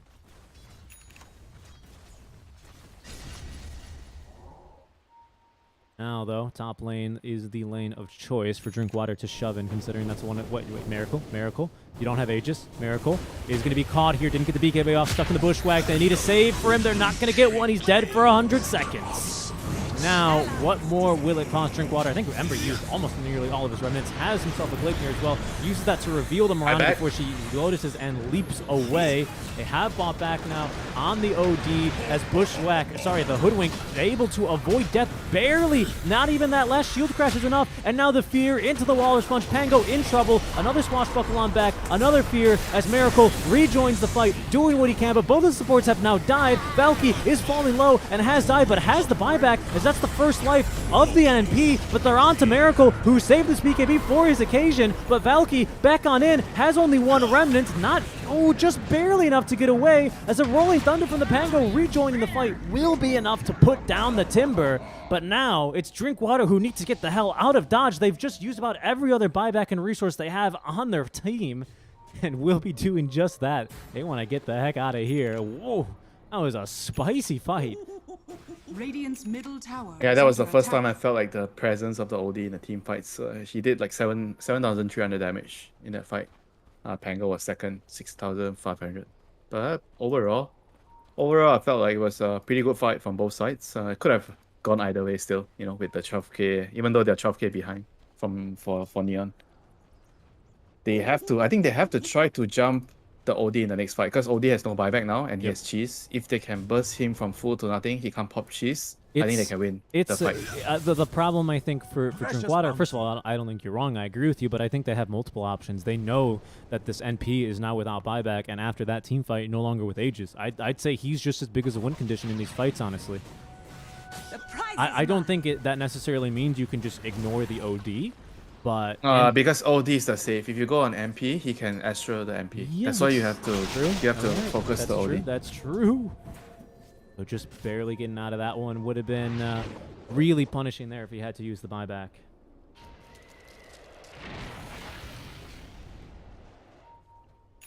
What other big items? Is anybody gonna finish a very big item? Heck, I don't see anything too Radiant soon. Aeon are Disc for scanning. Riki looks like it may be soon. Yeah, he's got the gold for it, I think, right? Because you need... Oh, he has it. It's locked in the inventory, ready to be assembled. So he has it. About Miracle. After that buyback, he is going to be going into the Swift Blink. He bought something, though, didn't he? Yeah, he bought a Shiva's. He sold the Midas, and he bought a Shiva's. So that's new for him. Yeah, he needs more armor against the SF. SF is hurting a lot right now. Yeah, he is. Agree. SF with a Satanic, he bought it right after that last engagement. Also has a Butterfly, eh? That is problematic. I think Arcane Orb only triggers if you hit the attack. Isn't that right? Yes. Uh-oh. Careful. Oh, that's a Oh, pretty good Pango. smoke screen. Okay, a nice Lotus, though, prevents at Hex. least the Tusk from getting caught Oh, there. nice snowball. A snowball save is going to save him from the setup. A Miracle just standing here ready for both supports. Incoming. And down they go. E-Blade is going to save the Tusk at least, but it's, oh my goodness, the right-click damage onto the Timbersaw forces him to BKB. And a scram. Fortune Soul is scouted. Oh, Got nice the Requiem. Riki, and the fear does not let you assemble items. So he could not unlock the Lotus, sorry, the Aeon Disc. Really, really good job there. You're muted when you're feared, so do that. It's so funny. You're muted when you're feared, but you're not muted in Black Hole or RP or any of the other big ones. Chronosphere, right? Chronosphere, yeah. I guess fear is because it's forcing you to make an action, right? Yeah. Because you're moving, you're like clicking and you're issuing a command, so you cannot do anything else. You are also muted when you are sheepstick, when you're hexed. You cannot interact with your items. Or obviously. disruptor X ulti, right? That's right. That also mutes. And, of course, Doom. All right. Oh, just off the mark there. Would have been a huge opening, I think, for Drink Water. They have to be careful. Seal's right in the middle of things here. I don't know if they think the SF's here. Finally, they get vision. They've deleted the Tusk from behind. A buyback from the Timbersaw. As in goes the Ember Spirit. Miracle has BKB in 12 more seconds. He forces himself a bit closer. Gets the cheese off. There's the bash onto the SF, and the arrow will condemn him. Enryu's back in the fight, but now trapped inside of the Sprout. He will die as Miracle kept himself safe inside the Astral Imprisonment. 3 dead without buyback here. Winter Zeal with the DD rune as well. man. Is looking for more. Can't force stealth yourself now. Can barely push yourself back. Silenced and killed. That'll be 4 dead, but with buyback, here's the Hoodwink. That's everything left that Neon has. But Drink Water, they're into the base. 1 game away from qualifying to the closed qualifiers. Let's see what Neon can do. Oh, not much by the looks of things. Ember Spirit is dead, and that's without him for 2 minutes. Not a very good chance for Neon to continue contesting this one. Miracle somehow... Wait, what? He did Oh, no the damage? Stormcrafter! Oh, Very good Stormcrafter, but in the end, it's not going to make a difference. 5 dead, all without buyback, and that is going to have to be it. Drink Water are the first of 2 teams here today that is going to go on through into the closed qualifiers. Congratulations to them.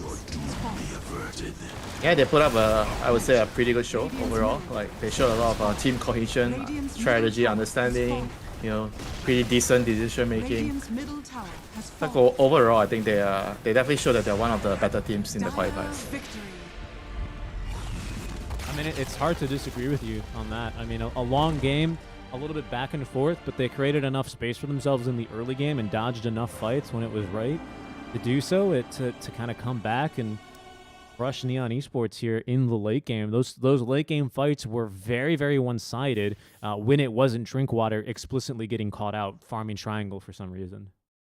Yeah, the bushwhack a couple of times caught so many heroes. That's what allowed Neon to win a couple of very crucial fights. But at the end of the day, I feel like this MP Pango plus OD Tricore late game, they are just a little bit more annoying. They're more flexible. They have saves. They have a lot of disable with the basher and whatnot. And Timber is just non-existent. You know, his role in the buoy has already ended, so he doesn't really offer much later in the game.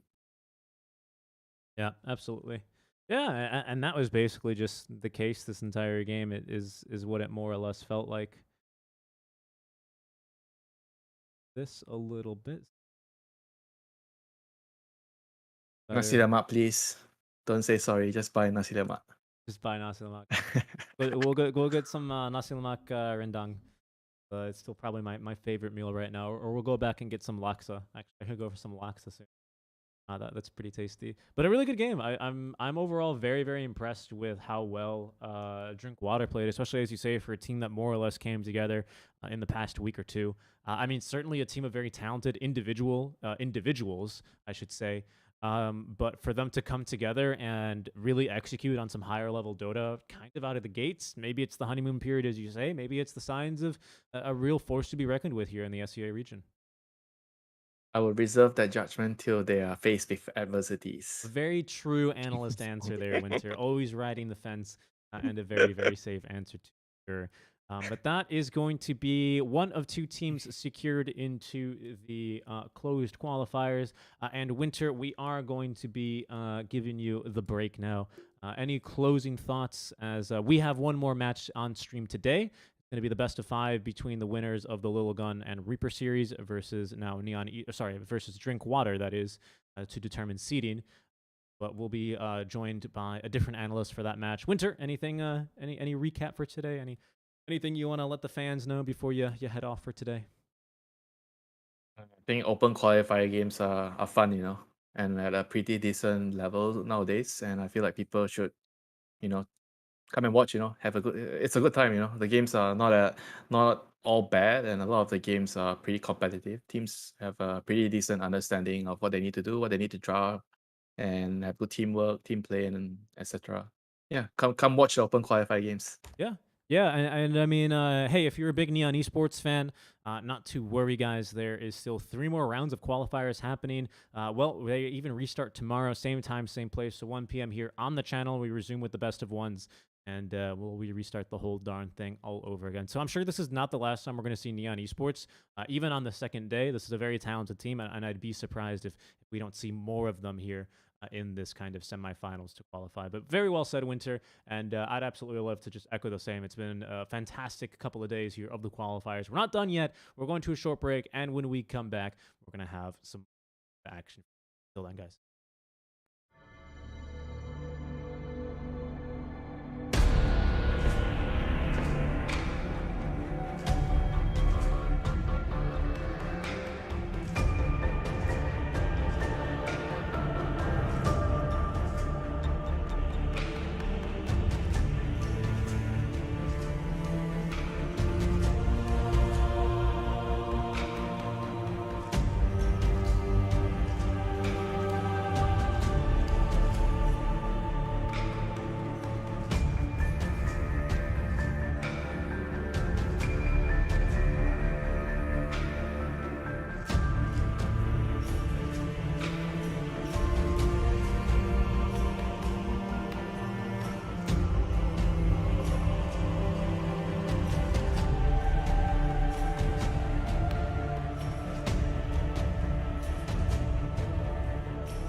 Radiant's middle Hello everyone, tower has welcome fallen.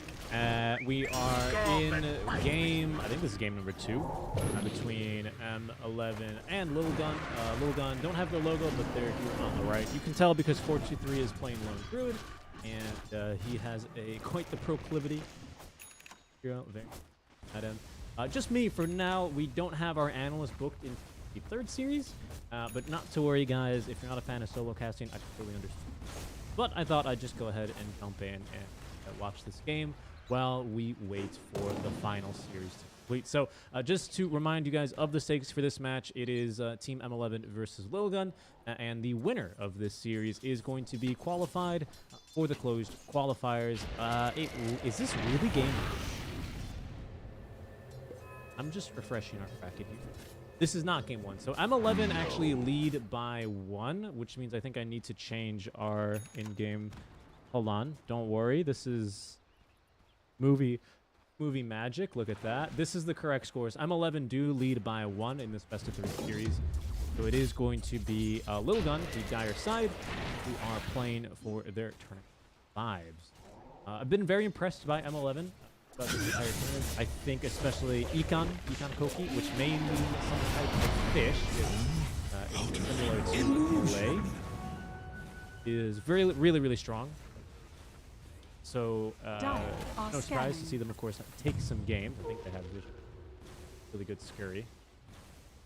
Let's see where he decides to run to. Not a whole lot of really good places to go. A lot of space created though.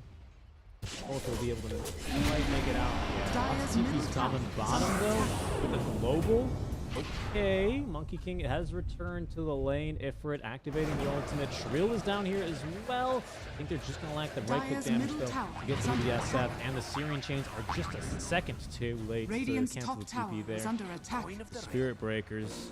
But a very impressive team. I've been really impressed by both of these. Obviously, 423, he's the micro hero specialist. I really enjoy his itemization on the Lone Druid. Seems like he's going for the same kind of build that we've been seeing from him in the qualifiers that I've seen anyway on the Lone Druid. And it's definitely no surprise that the team trusts him enough on what is an elimination game to pick him a Lone Druid.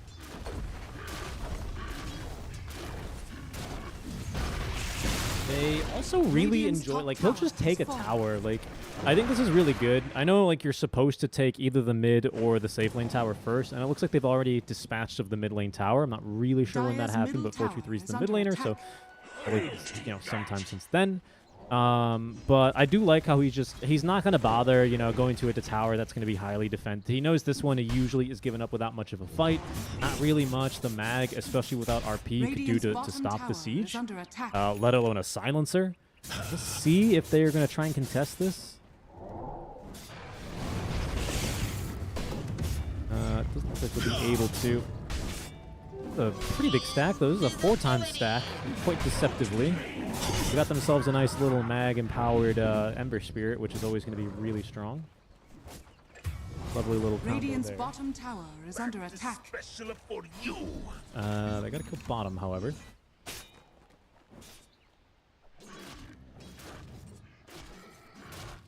But just onto the Hoodwink as she continues to try and create a bit more space and delay this tower from going down, but only so much that a hero like Hoodwink can really do before they'll eventually take it down. This is a offlane Spirit Breaker, by the way, by the looks of things. I know we've seen a bit of support Spirit Breaker, and the itemization's basically the exact same on the two. Be confused. Lane, though, that might be a little bit of a fight. Ooh, hookshot's a little late. A bit of an unfortunate miss onto what otherwise would have been a pretty nice kill at this stage. Monkey King going for a fighting build, though, so has Echo Saber and BKB. Doesn't really need to deal with illusions. And I mean, versus a Lone Druid, you have to be ready to fight early. Lone Druid certainly is. If that hookshot connected, he certainly would be going in right now.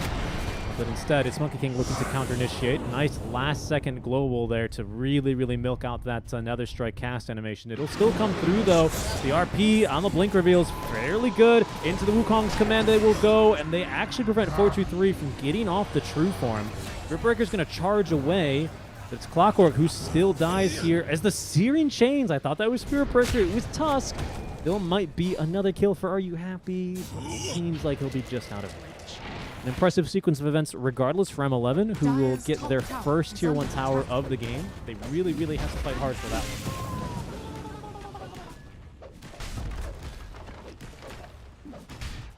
Arch mid. Some mana here on Ember. Just enough, apparently, for the clearing chains. Well executed there. Dire's top tower is under attack. Dire's top tower has fallen.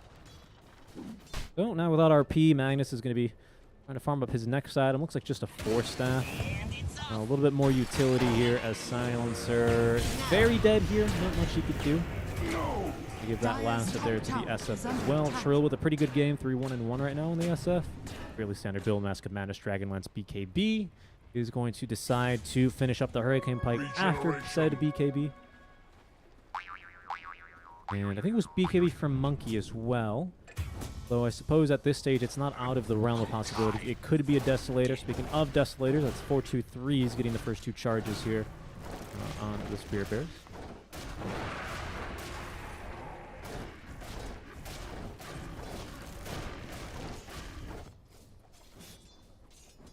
Let us fight.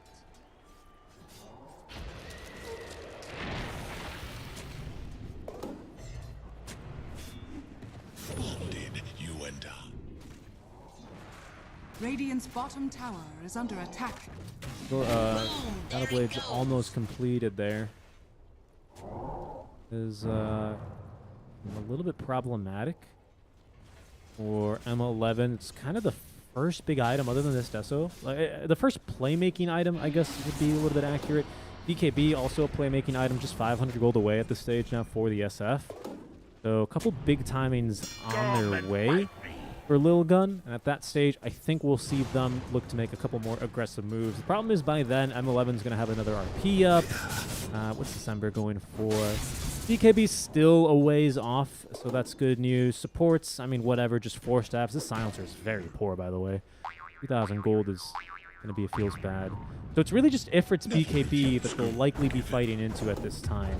Looks like Spirit Bear's got another item. He's got Shard, okay. Upgrades the Savage Roar. Illusion. Dire's middle tower is under attack.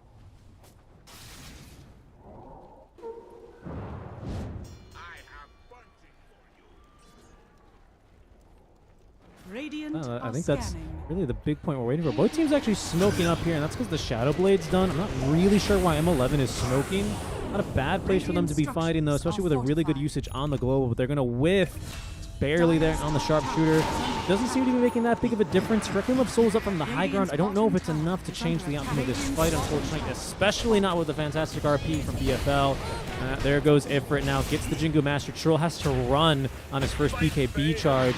The bear is going to create a little bit more space, but it won't make it out alive. And that's going to be 300 gold for Econ, which is almost a full 4-staff for him.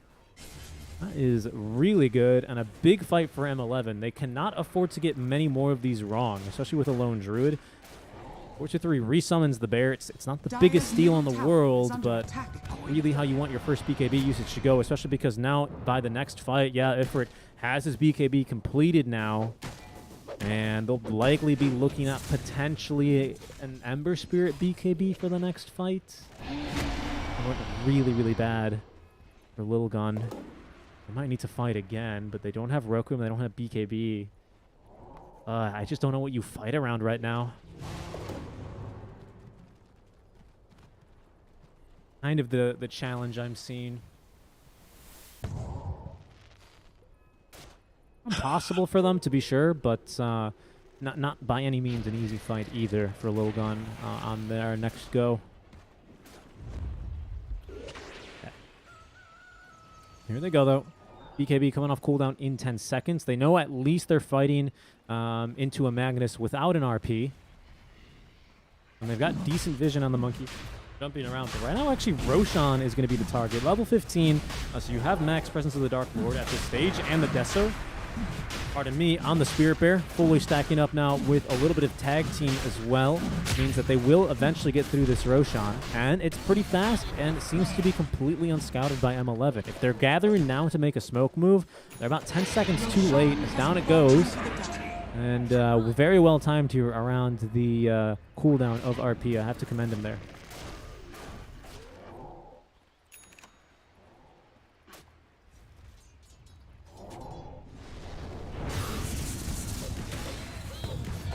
But still, it's M11 who feel fairly strong, and for good reason. Hookshot's going to sail on through and miss. Fortify as well, not too effective. That'd be a nice opportunity for a hookshot there. But the Fears, still decent. Snowball punch. They're trying to get rid of everybody's in a turn. BKB with the global silence. The stun catches 3. They've already eliminated the Tusk. 2 more dead, and they've actually caught the SF now with the RP. Trill, oh, he's going to try and get the Requiem off. Actually will, and that's good damage onto the SF. He's also taken down the Monkey King alongside the Clockwork. Sharpshooter nearly securing the kill there, just off the mark. And that actually turned into a much better engagement than I thought it would. At least not as bad. A Lil Gun with a little hope for the next couple of fights as they retain Aegis, at least on SF. I thought for sure he was going to lose it. It was a good turn for them there.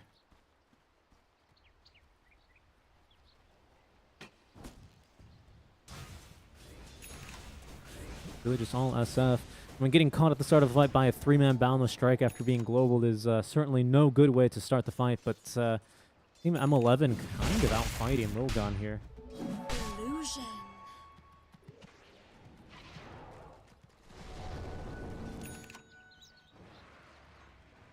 Well, 4 stabs coming up online now. 1 for the SF, which is going to be pretty useful at getting outside of the Wukongs. Here, charge, and that is for Econ with his own 4 stabs. Is a little bit harder to catch. They're going to look to turn. Looks like they kind of trolled each other a little bit there. It's not going to matter in the end, but kind of getting pulled this way and that way causes the sharpshooter to miss. That's okay. Now it's a +2 for the silencer, who is 2-7 and having a pretty good game, actually. Bad. Relatively safe here onto the protection of a BKB and that Aegis. It's BKB for Ember Spirit here and just about another 1,500 gold, just shy of that number, of course. Triple 4 stabs now, actually, for M11. Hoodwink, Magnus, and Silencer immediately speccing into the item. And we've got 2 on the side of Lil Gun, SF, and the Clockwork holding on to 1.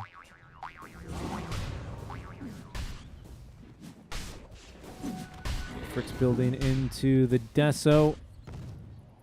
Nearly there. Has 1 of 2 Mithril Hammers, I think, at least the money for them. I think the real go time for M11 is certainly going to be on this BKB for Ember Spirit. Now it's a smoke from Lil Gun. No significant items, so maybe just looking to open up a bit of space for themselves on the map. And for now, the net worth lead's still favoring Lil Gun, just really getting outfighted.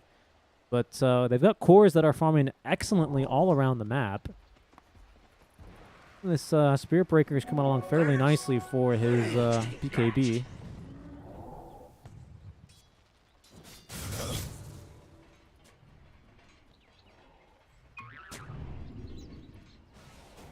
Plus with a very high win rate right now for Lil Gun, which is a little bit surprising considering how the last couple fights have gone. I wonder what it's seen other than, of course, the 6k net worth lead. Because I think like BKB on Ember is a pretty big turning point. Bottom tower is under attack.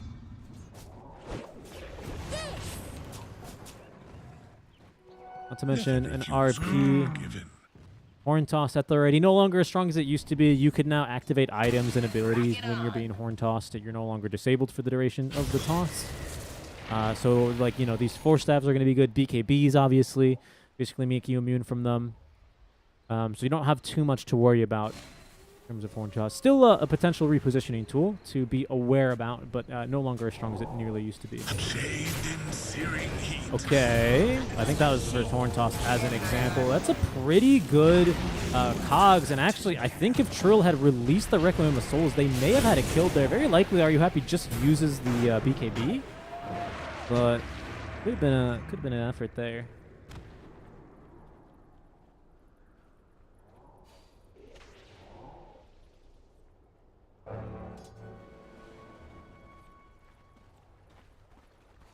That's Dire Aegis are being scanning. reclaimed, though, out from underneath. I think the SF is going into his own Shadow Blade now with his 7-second BKB duration.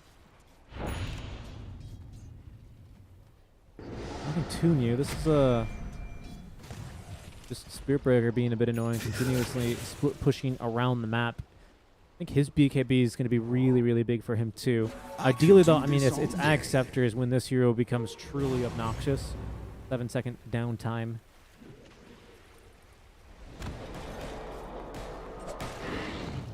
Deso online for Monkey King, Ifrit ready to go. And I think by now, yeah, Ember long had this BKB for a couple minutes. So long, in fact, that he's got the point booster for the eventual Ag Scepter. Is hinting at some possible control issues here. You know, Spirit Breaker's not a bad hero to genuinely just continuously lock down someone like an Ember, but it's not easy either, as the Bushwhack somehow did not connect. It looked like from my angle it should have, but Econ, yeah, he's going to be in some trouble. 4 staff away, at least we'll get him out of range of the Snowball. And actually, a Horn Toss is going to put Tusk even further uphill and up the creek. Unfortunately, though, the fight's still fairly good here, and now Ifrit activating BKB, but immediately being clobbered by Trill. They do lose the Tusk, but at the expense of a Monkey King. Not a very good trade. Monkeys trade for much higher than walruses on the market these days. Panda as well, getting its second taste of blood, upgrading the Desolator. Up to +4 damage now. Gold for me. So a very, very good turn of events for Lilgun, Radiant's middle who have tower otherwise is under been getting attack. outfought. I was scared for a Radiant second there as they structures are continue to fortified. push up into that choke point. Lilgun pretty aggressive on the usage of the BKBs. You can see Trill's already at a 6-second duration minimum. As the fear in time. That's very well done. They needed a global there to cover, and that would have been quite the catch there with a 2-man skewer, probably into an RP, and then, you know, Monkey King damage and whatnot. Oof. That could have been a moment for M11. Instead, now they're going to lose the mag, they're going to lose the tier 2 tower, they're going to lose global silence and pick up nothing. So really, really unfortunate for them there. Lilgun trying to force this game number 3. And so far at this rate, I think are going to get there. I didn't believe Dota Plus, and well, that shows me. Dota Plus still giving them an 86% chance. Again, I still think is a little bit too one-sided for the state of this game. Incoming!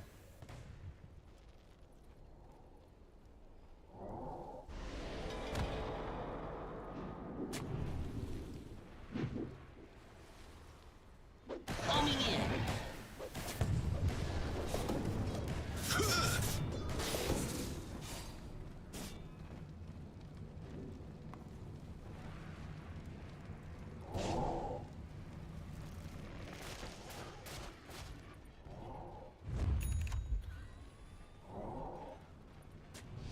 Uh-oh. Big fight breaking out here. Vision established by both teams. Clockwork in the air, but hit by the Bushwhack all the same. Good stun onto the Monkey King into the Fear. The Requiem now. Lovely control there. They even caught Are You Happy with that? Gets off the BKB. The damage that Trill's out putting those way too much. Mag cannot outlive this. And Flappy, like a little bird here, hit by the pipes and go off again. Okay. These fights, as long as it's Lilgun on the prowl here, kicking them off, are very one-sided as of the past, I don't know, 6 or 7 minutes.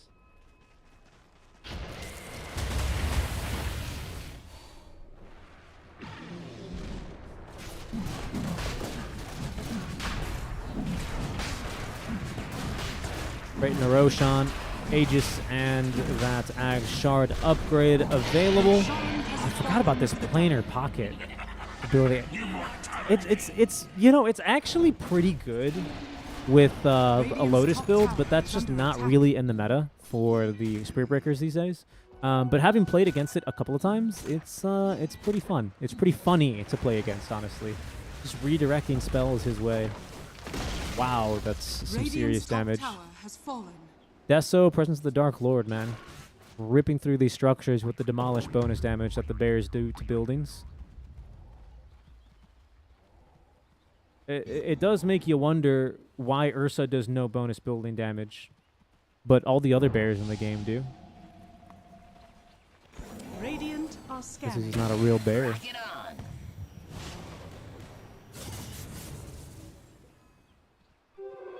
Invisibility. Got his Cloak of Flames as well, casually holding on to that. A little bit of magic resist as he does pick up his first of potentially many Wraith Bands if he needs to this game, but again, a stat efficient as always. Definitely letting the bear do the brunt of the work here, as most Lone Druids typically do. That's the BKB finished up now for 11, has been for a while. Already well into the Ag Scepter, so the item's chugging along very, very nicely here for Lil Gun. And now with Aegis for just under 4 minutes, it is... well, the game is theirs to play in the sense that they are very much dictating the pace.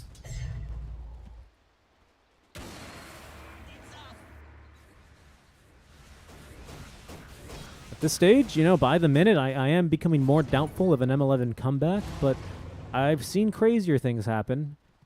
Dota Plus, not as enthused by the potential of a comeback. Only a 5% chance as of now.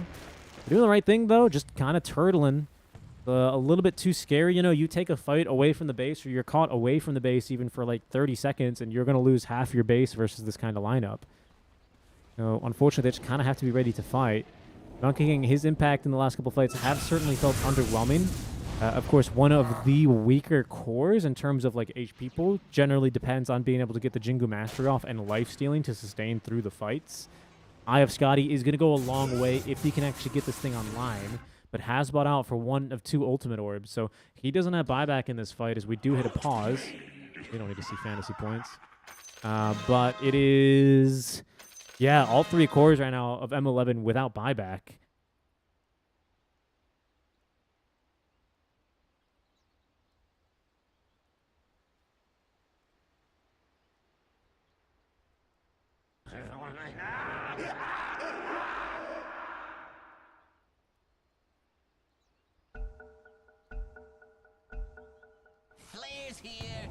Become pause, as bottom is the lane of choice to be sieged to by Lil Gun.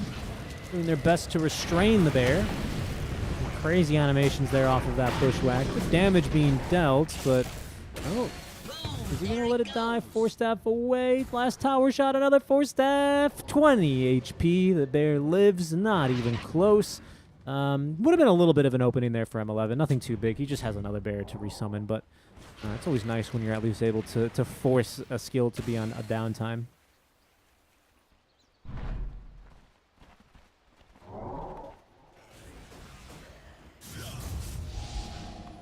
No play now. Oh, it's a DD in the river.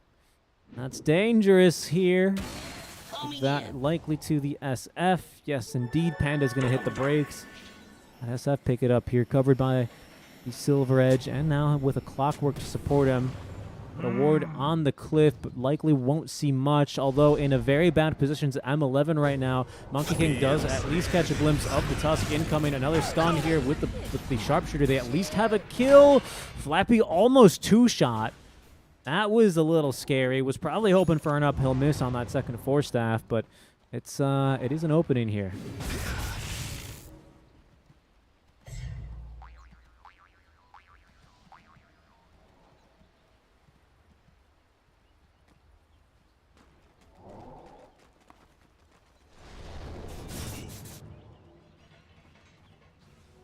Gold for me.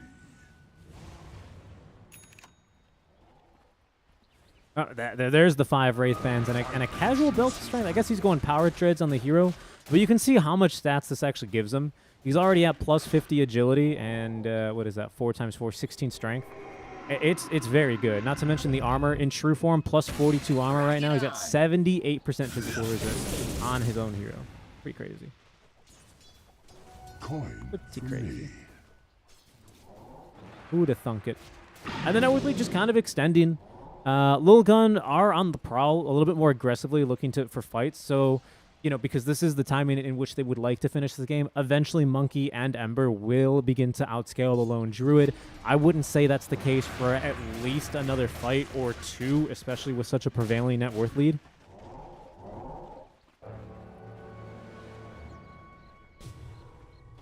He just expires, though. Does at least check one thing off of M11's fight win condition list. Perhaps next Roche they can look to contest. It's quite interesting. M11's objective for the past 5 minutes has been survive. And I think Lil Gun, they might start to feel a little bit under the gun in terms of needing to finish off this game. That would be a nice pickoff if they can reach him. Searing Chains are going to connect onto Are You Happy? Flip shot to the neutrals. He's going to CC out of that one. 4-2-3, hoping for an entangling clause. Doesn't find one. Doesn't really like the positioning of his team, so we'll retreat back across the river. This entire time, yeah, Dave's going to be the Spear Breaker. He's got Acceptor now, so 7-second downtime on the charge, and crucially, Pierce's magic immunity.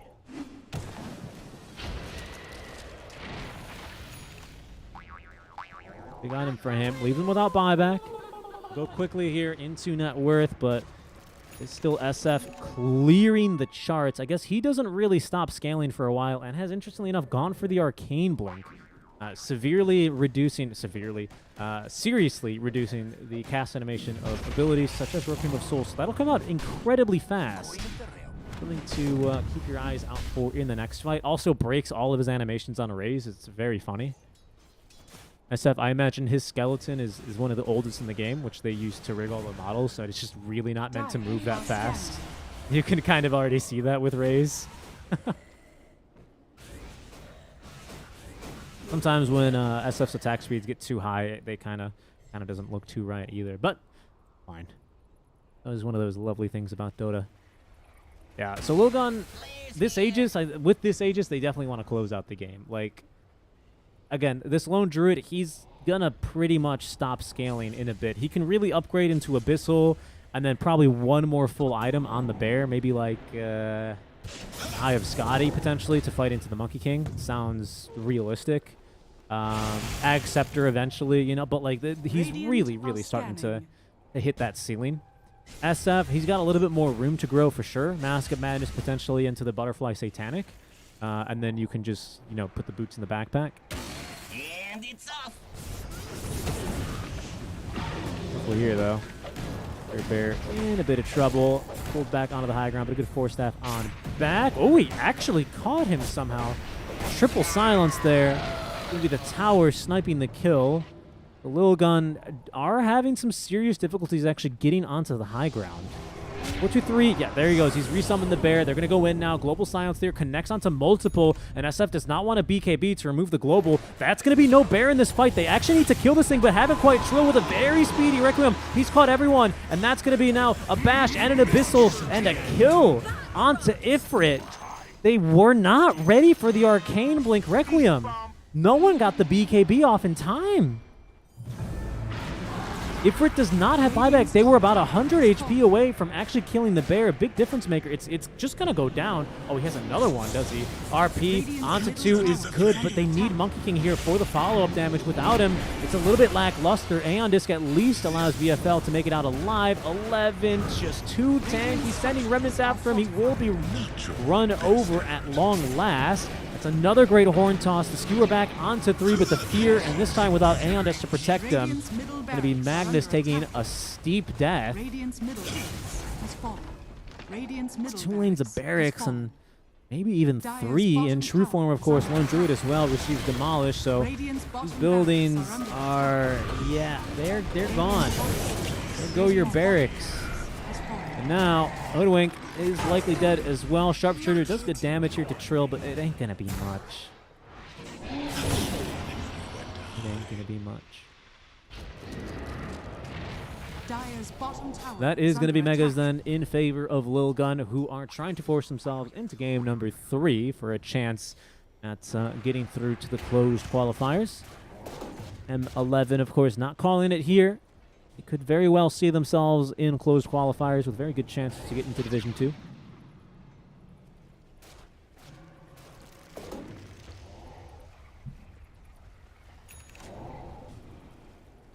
Got it.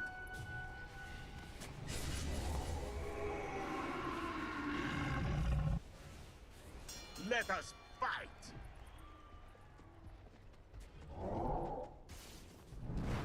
Oh boy. Radiant's top barracks are under attack.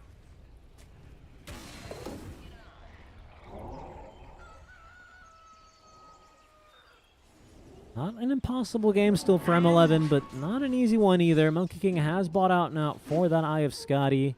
Needs to find a better target than just the bear, especially as the cooldown for resummoning it was just a couple more seconds. Ooh, tempting target, but look, he just does not get stunned there. Good global science, at least after the BKB gets used. In trouble, though, is going to be Monkey King. Oh, he's dropping so fast. It's a 1,000 crit there. SF just free and unleashing the damage here onto M11. 3 dead, only in exchange for the Spirit Breaker, and they just have to call it. No chance here for M11 in these last couple of fights, and that is going to be the 1-1 draw, the reset, so to speak.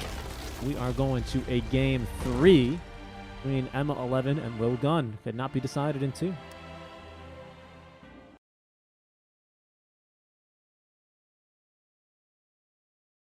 All right, well, I'm going to jump in lobby for this game, which means we're going to have a fairly short break, maybe 5 to 10 minutes. I'm not sure what the ticket delay is, but we'll be spectating game 3, because why not? We'll jump in there in just a bit. For now, it's going to be another little break, 5 to 10 minutes, guys. Thanks for sticking around, watching the open qualifiers. We will be back a bit. Yeah, set a timer first.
Hello, everyone, and welcome back. We have just now gotten underway with game number 3 of this series. Thank you guys very much for standing by throughout a bit of a longer break.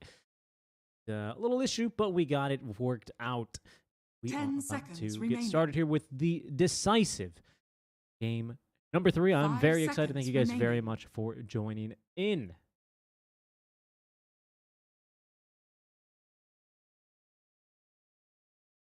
It's a 1-1 score here, not indicated by the lobby, but not to worry. It is a 1-1, so the winner of this series is going to take it. Team Radiant M11 team ban. chose the first pick, and Lilgon have second pick on Dire side. Broodmother and Ench banned out. Interestingly enough, for now anyway, the 4-2-3 hero of Lone Druid does remain in the pool. Wasn't first phased. Didn't quite catch the draft of our last game, Dire but team would be ban. interested to see if he made it through the banning or pick phase at that time.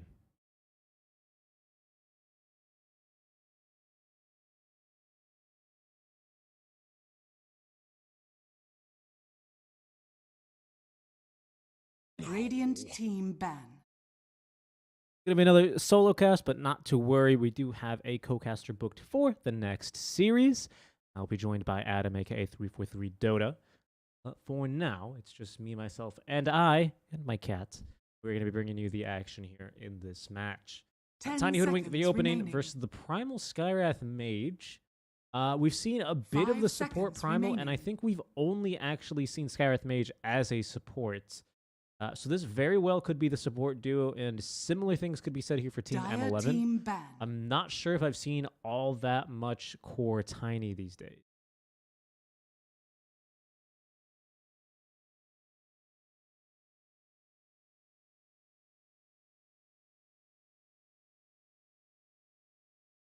Disruptor being banned out. 10 Maybe it's a core seconds primal. remaining. Disruptor is very strong against the primal beast. Kinetic field reduces your move speed to 0. 5 seconds So remaining. it makes your trample do no damage if you're caught on the walls of it.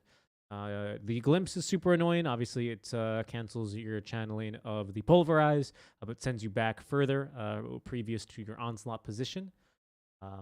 Super annoying, super annoying. It feels really bad to BKB super early in engagements just to make sure you can actually stay in the fights.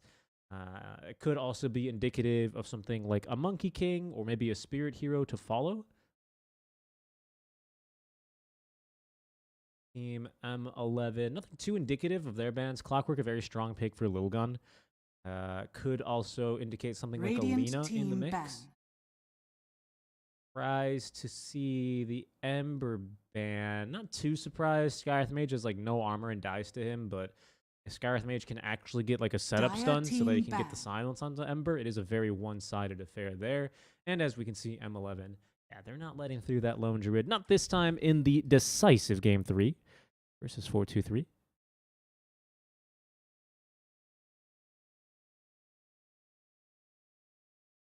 Ten seconds remaining. 5 seconds remaining.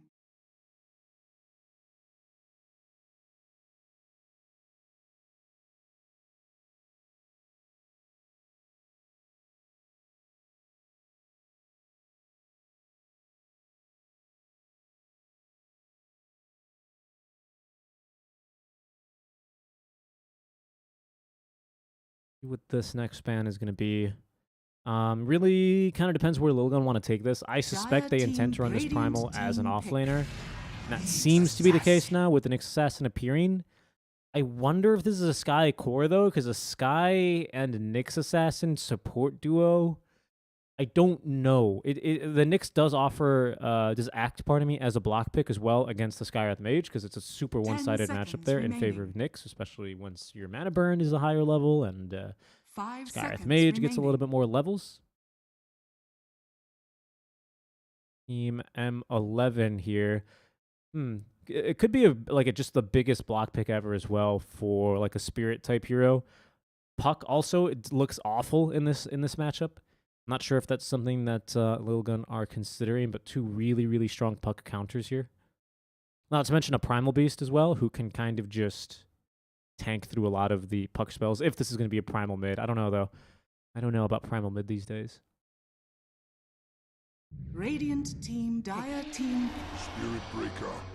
Breaker comes out. Nyx is not a bad Naga solution. Siren. Now paired with the Naga, that'll likely leave, pardon me, Tiny in a 4 role with a Spirit Breaker off lane is maybe where they decide to run this. 10 seconds remaining. Seeing quite a bit of Naga Siren 5 today out seconds from remaining. Miracle, who is waiting with his team Drinkwater in the grand finals of today's best of threes.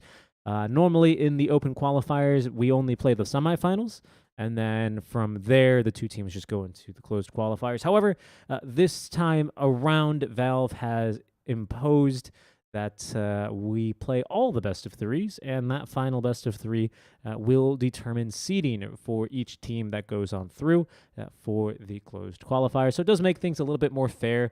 So our next match ought to be a bit of fun, guys. Definitely stay tuned for that, especially if you want to catch Drinkwater versus the winner Radiant of this team game. banned. Pudge. Pudge pick. Really good anti-illusion carry.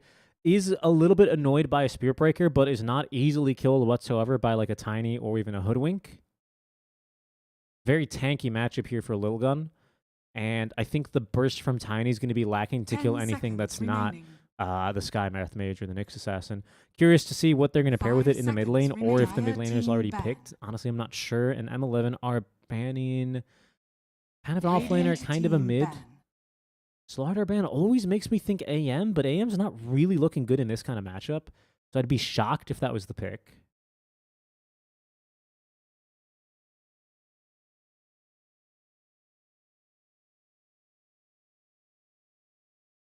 Ten seconds remaining. Dire team ban.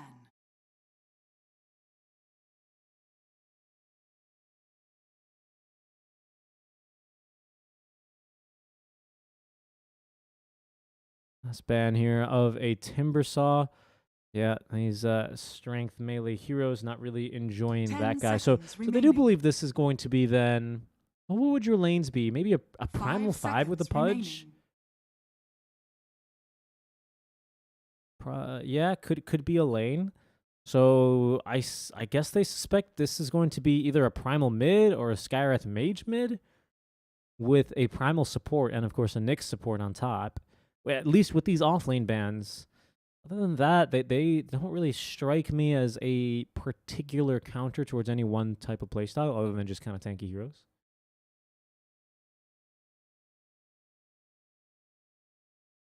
Radiant team pick.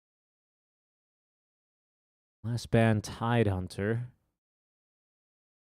Another team fighting based offlane. Really curious as to what Lilgun is going to last pick here. But as for M11, their 23rd and final pick is 10 incoming. seconds remaining. Wouldn't mind seeing 5 something seconds remaining. like some sort of tank killer here, some tank buster. Between this primal, between this Pudge, I think you got enough damage basically all game between the Hoodwink and the Spirit Breaker to deal with the Nyx and the Sky, as long as you don't get, of course, by Carapace stunned. But, you know, something like a Life Dire Stealer, team maybe? pick. Dying. So, is it an offlane or not? I'm actually not 100% sure on the lanes, to be completely honest with you. Little Gun will pick an offlaner, and that's the tank buster I was maybe suggesting for M11, as they'll go for the mid lane Necrophos for 4-2-3. So it'll be the core Primal Beast. What a lovely skin there. He rolled his treasures for that one. And, of course, the carry Pudge with the support Skywrath Mage joined by a Nyx Assassin.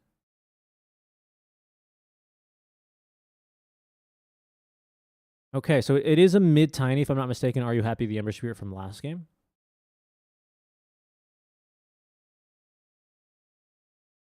All right. And then a core Naga Siren. Naga versus Primal does seem like a pretty good lane for Naga 10 Siren, especially seconds with an remaining. Undying now in the lane. I don't know. I can't 5 imagine seconds that being a remaining. super fun lane for a Primal Beast, especially with the Riptide eventually wearing through your armor. I don't really know. This feels like a very good Naga game to me. This Necro, a decent solution to the 3 tanky strength heroes that M11 are proposing. That'll be annoying early. The 4-2-3 might look to scale based off of getting those Reaper Scythe kills. Not really sure who I favor here. Pudge still does seem really strong despite some minor nerfs to his talents, as well as the cooldown to his Flesh Heap active. I think they nerfed it by 3 seconds at every level, which does hurt a little bit more in the lane, reducing the downtime, which you can reasonably fight around.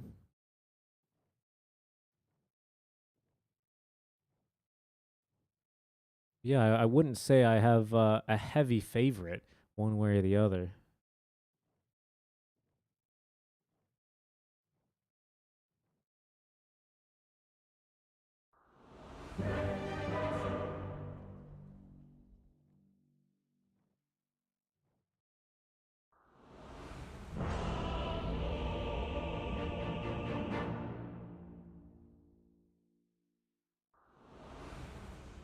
We'll see as we get underway with our final game here in this best of 3 series, semifinals for day number 2 of Open Qualifiers Prepare number for battle. 1. Thank you guys for joining us across the last couple of days. And just as a reminder, we will, of course, be proceeding with the grand finals of the qualifiers following this match. That is new to this year in order to determine seeds number 1 and 2 for the closed qualifiers, which will begin the 19th of December and run until the 22nd. Tomorrow we are back, and we're running it back even, with another round of the open qualifiers. We'll begin with best of ones once again at 1 p.m. So we hope you guys tune in then if you don't want to catch that best of 3 series. But the best of 3 should honestly be pretty fun, seeing as the stakes are relatively low. We should at least have a 30 pretty fun seconds match. to battle. So I'd recommend you tune in for that one if you would like to, especially because we will be joined by Adam343 Dota, who's going to go ahead and give us a little bit of better insight than the general analysis I'm able to offer at this stage. Protection for Pudge. Dying coming out with double gauntlets of strength, though, is a cool move. I do like that. The Be battle the begins. core Undying here. I'm a pretty big fan personally. A little bit of contest, but nothing too violent.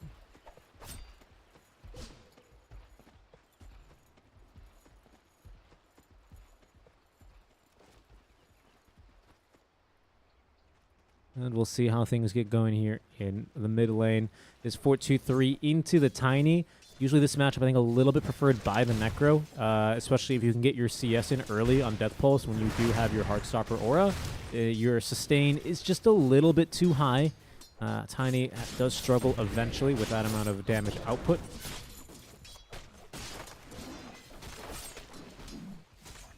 Pudge as well, doing a little bit of laning swap. It's kind of curious. BFL really eager and aggressive as well in this early phase. Don't really let this Blightstone get to work. Does put the Primal Beast at a little bit lower armor. Allows the damage to start amping up a little bit more effectively.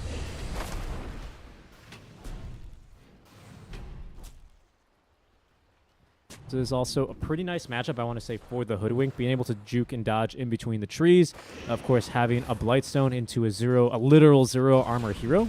Of course, under tower, he does get a bit more. Careful for that trample, though. Into the onslaught. Really going for it here. BFL gets off a decay. That's a little bit more effective HP, but just one more right click is all it takes. He'll at least be traded away by the Hoodwink, who may pick up a +1 here and likely will onto Ace. Needs the vision for the last auto attack.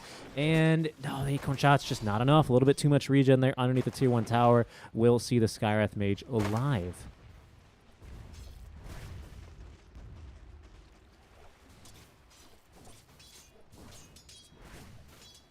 We did just get these channel points added to the channel, so it's pretty cool to see a little bit of lower friendly wagers here with the channel points on the predictions. We'll see as those begin to balloon over the next couple of days as we complete round after round of qualifiers. Kill top lane, though. Tombstone drops, only a Tombstone level 1, not the scariest thing. Is going to secure a bit of space and time for BFL, however, at the very least, to continue CSing. Been a pretty strong opening so far, at least comparatively to the Primal Beast.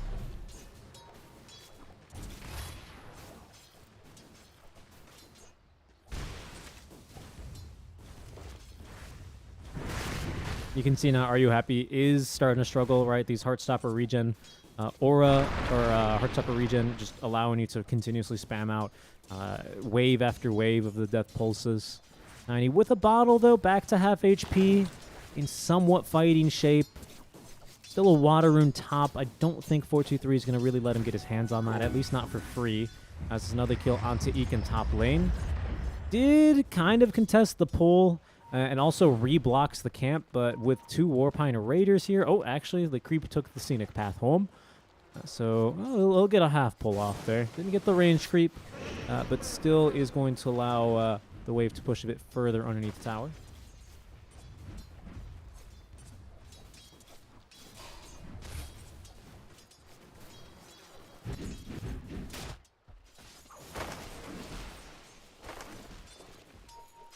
Pudge down bottom with the Radiant's Ring of Health middle already. tower They're is looking to set under up for a attack. kill onto Ifrit. Yep, that's an easy one. And Flappy even canceling the charge there. No such chance for a return kill onto the Pudge. Mid lane, we can see Tiny already taking a run back home. He'll TP back into lane. But obviously the Naga Siren's not going to be the one to TP mid to refill the bottle. And he is worse for wear against the continuous spam here of the Necrophos, who already has the Urn of Shadows online.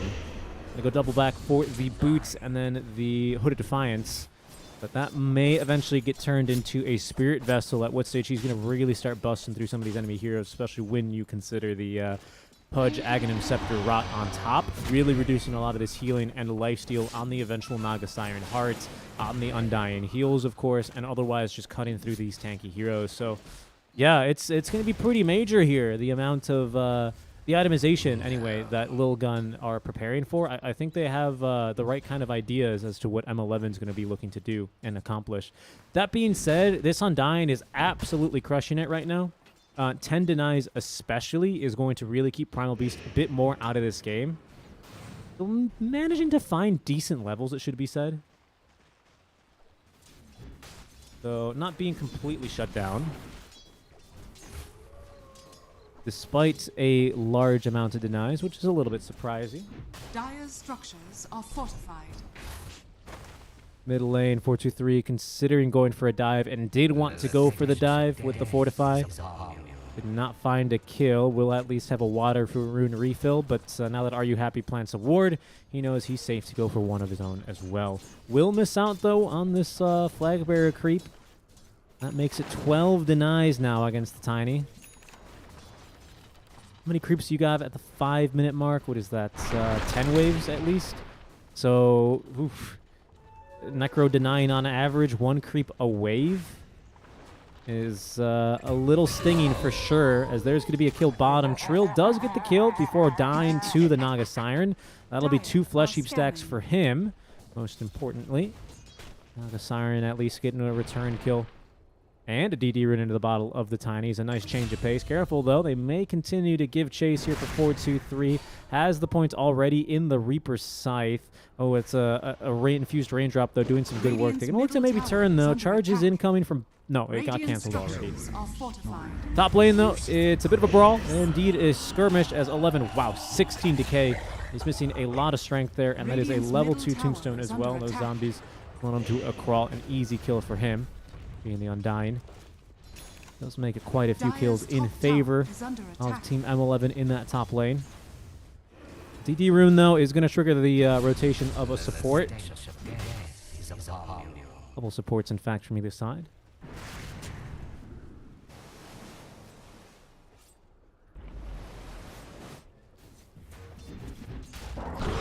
John in. That's a lot of extra magic damage amped by the Ancient Seal, but he's in turn gets off the Flesh Golem. Lots of raw HP. Deciding against diving underneath the Tier 1 tower.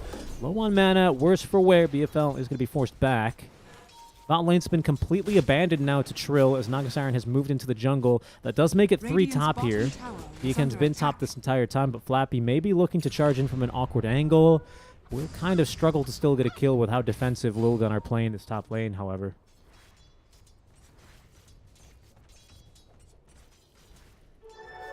Right. We'll pop that DD rune. I think it timed out just about now. And he's going to TP bottom. Maybe a bit of a tough kill onto Trill. A big kill, though, top lane as they continue to spar. Keep our eyes on the bottom lane as well. There's going to be the pulverized. Pudge is going to die top lane. Back top, though, it looks like 11 is going to die. They need another right click, and they'll get it, even allowing Flappy to rush into the trees. Spike Carapace at the ready for C. Yeah, he's going to use it quite wisely there to make sure that if they were going to wait to hit him, they'd have to dive tower. But a 2-for-1 trade here for M11 across the board, and a big kill there as the Tiny does rotate down bottom and get a kill onto the Pudge.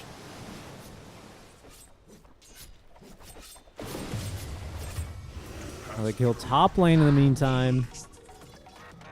That is a kill in favor of the Nyx Assassin. Undying core farms a lot faster ever since that, what was it, 732 change, where you do double damage now to the creeps on this ability.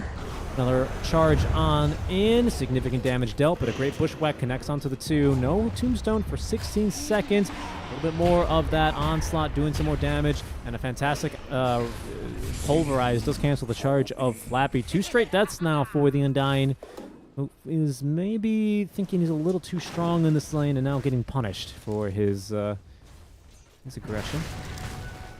Still haven't seen a Reaper Scythe or, earn charges here. So 4-2-3 with a really strong start, but it does feel like he has easily been out-rotated, and the net worth difference tells a different story, to be completely honest with you. That's over a 1.5k net worth lead alone in favor here of the Necrophos. That is a staggering difference here. Not every day you see the mid laner being the poorest core of them all. This is a bit of an awkward position for Primal to find himself in. Luckily with phase boots, he's a bit too speedy. I don't think they'll quite catch him. They're going to need to toss a bushwhack. They do have the Nether Strike here. Flappy already up to level 6. Wow. Really good level distribution, pardon me. Really good level distribution for everyone in the game. Nearly everyone up to level 6. So everyone managing to find a little bit of time with the waves to get at least a little bit of experience gain in. But it is now Lilgun who applies some serious pressure into the mid lane. 3 heroes showing at some stage. Trigger a response here from M11.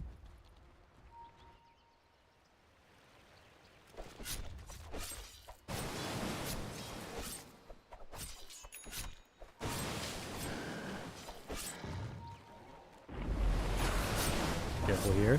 They're onto the Naga. They've got the real one identified. The onslaught in. Song of the Siren, though, is leveled. Maybe an opportunity presented itself there for a bushwhack, but not a whole lot of follow-up was immediately available. So M11, happy with just saving their core, will go ahead and save their resources for another fight. Trill left to his devices down bottom, though. He's going to be able to take down this tower. Already has, I think, the point booster for that Ag Scepter on top of the Vanguard. Yeah, so he's well on his way towards that Ag Scepter and is the richest hero currently in the game, closely contested and now overtaken. It's about neck and neck with 4-2-3, who just nearly now has enough money for the Hooded Defiance, but may decide to just full buy here on the bots first. Top lane, nice impale and a nice kill setup between would-be enemies, but now turned to allies, Nyx Assassin and Skywrath Mage. Mystic Flare used for the kill onto the Spirit Breaker here. That is going to be a level 2 Tombstone drop. Nice defense of the Tombstone. DOTT, as I believe it's called, by Econ, and it's going to allow them to pick up the kill. And likely the tower here now, with the waves being pushed back, and the wagon as well, doing some good work. Ooh, they're just shy of the kill there on the Reaper Scythe, actually. The stick charges as well, as Tiny is running for it and will actually make it to safety. Tiny even feels so safe, he turns around for the tree toss. But Wink TPing on in. 2-3 though, a bit too far out to be caught by a bushwhack. And not enough HP down to get killed off with a sharpshooter either. So this Tiny doing a pretty good job recovering. Still struggling to find farm, but same can be said for the Primal Beast, who leaves a trusty shovel behind in the camp. Mid lane, in trouble though, is 4-2-3. He did stick around a bit too long. That was going to be the Nether Strike and a good charge. Are you happy?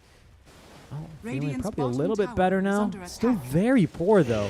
Very poor. This is a massively delayed Blink Dagger. That is sure going to hurt his game. Level's been recovered at least for 11. No worries there.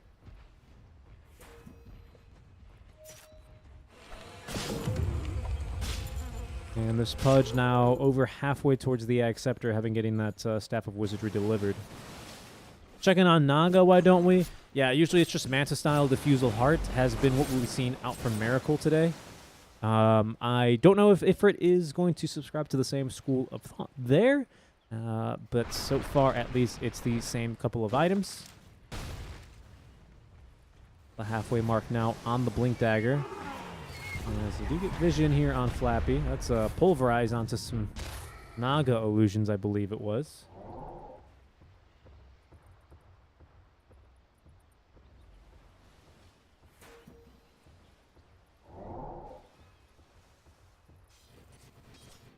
Bottom. Smoke move now out from Radiant are M11 scanning. onto Trill.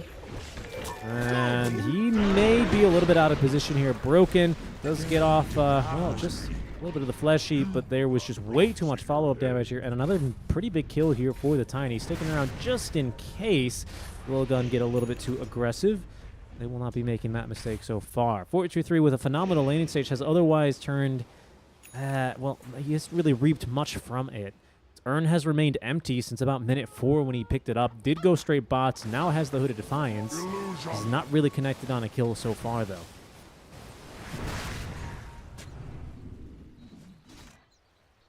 Nagasara now with a full Manta style has eclipsed and left behind 4-2-3 in the dust. A couple kills now on the Pudge, make it 3 even. Do put him a little bit behind the 8-ball here. So Ifrit, again, left to his own devices, is gearing up to potentially solo carry this game. Maybe not solo carry is the right word, because BFL as well is actually richer than any single core on Lilgun. He's also having a fantastic game and has nearly enough money now for the full Pipe of Insight. Big item to be picked up versus a Skywrath Mage versus, of course, the Necrophos. Lots of magic damage being dealt. Rot as well. I believe Trample is even magic. Yeah, so you're really, really going to be reducing a lot of this damage. Lots of Lilgun's early damage, though, is magic, and it is further amped by this Ancient Seal by a large amount. So you still might see some heroes get blown up through the pipe, but this early on, a 450 magic barrier is a massive increase to your survivability versus these kinds of lineups. M11 are deceptively strong right now. Loaded to the gills. Naga or not, even.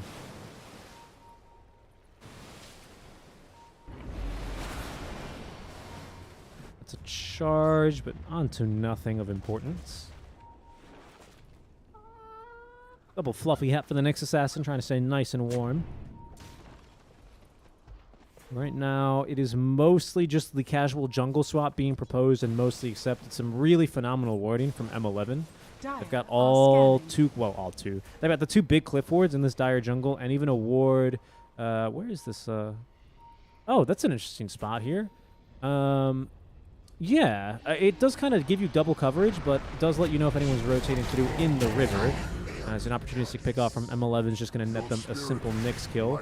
From behind, though, the smoke play is going to connect into the river as onto the Tiny they go. Undying is not nearby, can offer no protection with his full Pipe of Insight. That is the first kill now for 4-2-3. 2 charges in the urn, and most importantly, 1 Reaper Scythe permanent stack. They're going to look for more now. Tower on just about 100 HP. Eager to get in there good amounts of damage.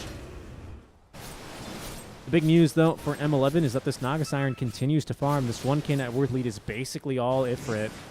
Tiny still a bit behind, but does at least have Blink Dagger. That was on that smoke reveal.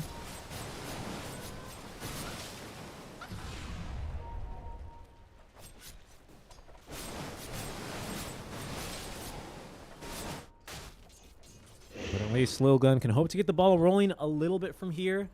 This Pudge Ag Scepter is about to be finished, so they're going to have a pretty big fight. Of course, the question is, how effective will this Pipe Aura be, the Pipe Barrier be, against a hero like the Pudge? As that's a very heads-up bushwhack, the charge immediately to follow up. Is he on the low ground? Is he on the low ground? No, he was not. Ace is dead, so M11 continuing to pick up kills around the map. Definitely a firm control exerted over this dire jungle. It's so much space for Ifrit to farm in, too. I think this is Orchid already, actually. Finished up for the Naga Siren. Indeed it is. So a full Orchid now finished. Could kind of destroy a Necro if you manage to catch him before he gets off the what's it called? The Ghost Shroud. No source of Dispel yet available to M11.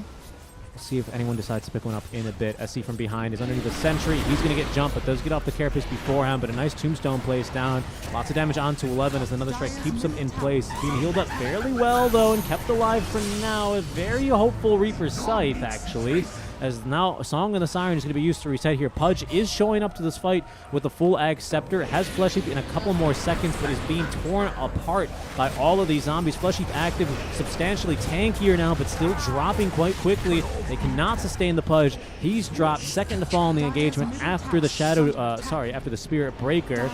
SC running for his life. Nice bushwhack, though, is going to catch him. That ought to kill him here. He will turn and die to one last decay. That's going to be now the Primal Beast falling, but it looks like they'll be at least able to trade for the Tiny. Ifrit playing fairly aggressively. Oh, wow. That was, yeah, that's what a Zero Armor hero looks like, by the way. Just simply dying to illusions here. These are illusion damage. But Zero Armor is going to really do that to you. So the first fight with the Pudge Ags not really working out the way I think Lil Gun had in mind. They do keep 423 alive. Actually got this Blink Dagger queued up, but they kind of lack the lockdown to be able to really make use of this Mystic Flare. You could see the Pipe Barrier really come in handy there, and they did. I mean, it's kind of weird, right? Because they end up using this Reaper Scythe on the tankiest target, which is generally good, but they also use the Mystic Flare on the tankiest target, which is maybe not so good. I know why they do it. You know, the more HP you're missing, the more damage Reaper Scythe does, but I mean, you're looking at a Spirit Breaker with 50% status resist, even more, right? On top of up the Pipe Aura and the Pipe Barrier. A little bit hopeful there. Definitely an important target to get rid of in that stage of the fight. But unfortunately, when you don't get the kill and you expend 2 of your ultis, it leaves you with some substantially less firepower for the rest of the engagement. Dual Scepter is going to be the item of choice now for 423. I just think that's pretty wise. Dispel that Bulldoze buff and just lift him if he's charging at you. Don't think you can dispel Pipe of Insight. I was in the green room once with I forget who it was, maybe Lacoste, and he could have. He wasn't swearing. He's a very, very calm man. But he was saying that either the Pipe active or the Vanguard active, one of those is dispellable. And it turned out he was right, but I don't remember which one is dispellable. To be completely honest with you, but one of them is dispellable. At least when we checked. Okay, looking for a kill. Didn't get it in time and actually got a little bit too greedy channeling Sharpshooter. Hook is going to connect the first big one of the game that I've seen here from Trill. And with that Rot Ag Scepter, just no chance for him to escape. Dual Scepter now for the Naga Siren. Can they make it to her in time for the Dismember? Absolutely. We saw Trill cancel the song, or sorry, we saw Ifrit, that is, cancel the Song of the Siren. Cast animation, thinking that he could probably juke in and around the Roche Pit. Wasn't the case here. And now a BKB for 11. Didn't quite have enough vision for the Pulverize. Now we'll be able to do so completely unbothered here as he's covered by the BKB. Tiny in a bit of trouble here, has been caught out. But they're still focusing now onto the Undying. Next, they're going to need to take down this Tombstone. Not an easy feat for, well, a team with only one Agi hero. That's a Nyx Assassin, but they'll get it down. Underneath the Tier 2 tower is where Flappy will perish. Dismembered and finished off by 423. A big fight there for Lil Gun. They come out swinging and just kind of pick off Team M11 one by one. What have we here? There's a pun to be made there with Team M11's name, but I'll spare you guys from it.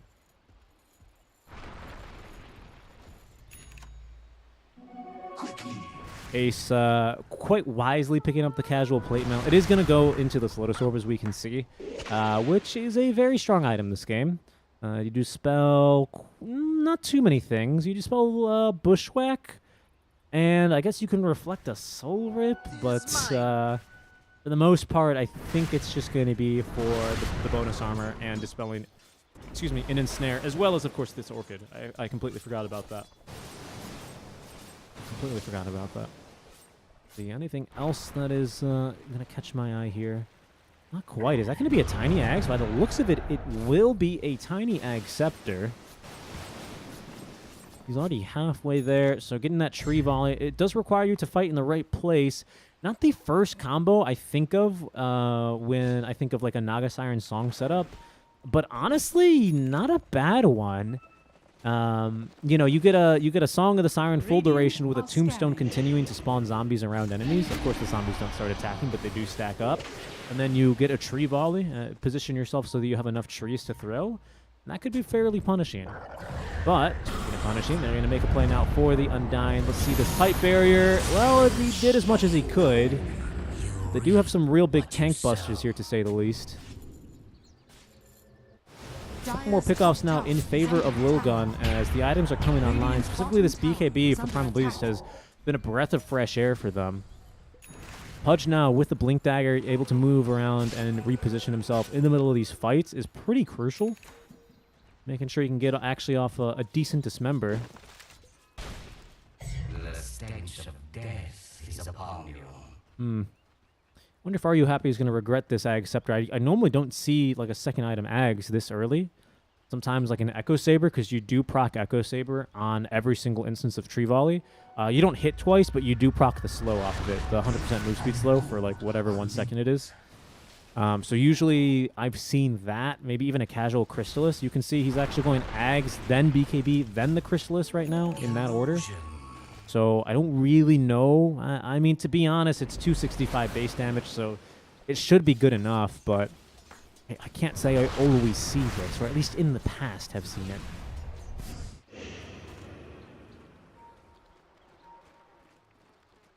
Nearly at the Guardian Greaves here for the Undying. Pretty major, actually.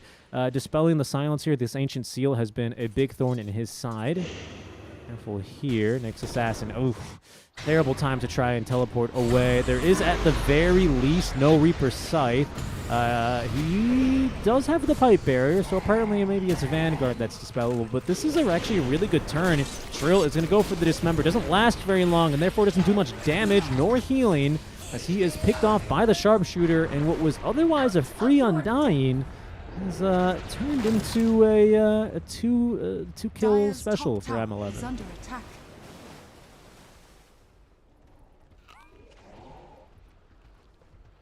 It's a nice turn of events here for them. Dire's bottom tower is under attack.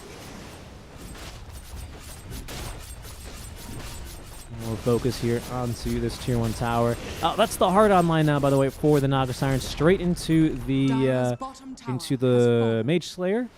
So to give herself a little bit more magic resist, as well as, of course, severely reduce the amount of damage that's incoming if she can actually apply that debuff. Of course, it's important to mention, surprised that this is not, well, I guess with a Naga Siren, she's got plenty of dispels, but they still have ways of cutting through her, right? Like, lots of magic damage. This spell amp is not to be underestimated here. 35% is significant. So even with the Mage Slayer, even with a heart, they might still be able to kill Ifrit here. It's not the worst team versus a Naga Siren. I think people are right in chat, generally speaking, that they are kind of lacking a carry, but they might still be able to kill a Naga. That is a very dead Primal Beast, though, and likely could be Roche, as I think Ifrit and Flappy lead the team into the pit. Really solid vision set up here by Lilgun. They're not going to want to let this one go. Their game gets a little bit awkward if they have to try and kill a Naga twice. I don't really see that being too viable for them. But without a Primal Beast for 30 seconds, this is not exactly an easy fight either. He is kind of the best initiation that they have right now. BKB and more or less an onslaught on in. Oh, the toss back didn't connect. That would have been a huge opening. Oh, 4-2-3 in a bit of trouble. Nyx Assassin rooted down, still invisible, as there's going to be the first tree volley. Not going to do anything versus the Shroud. Well, for the Necrophos, but the Song of the Siren used in order to close the gap, and that is a very easy kill. Another Sharpshooter here. It makes 2 pickoffs here with Sharpshooter in the mid lane. And M11 lose absolutely no one for it. BKB used on the Spirit Breaker here was his first item of choice. But now straight into the Roche Pit here. They will finish this guy off relatively quickly with that guaranteed crit on the Bloodthorn.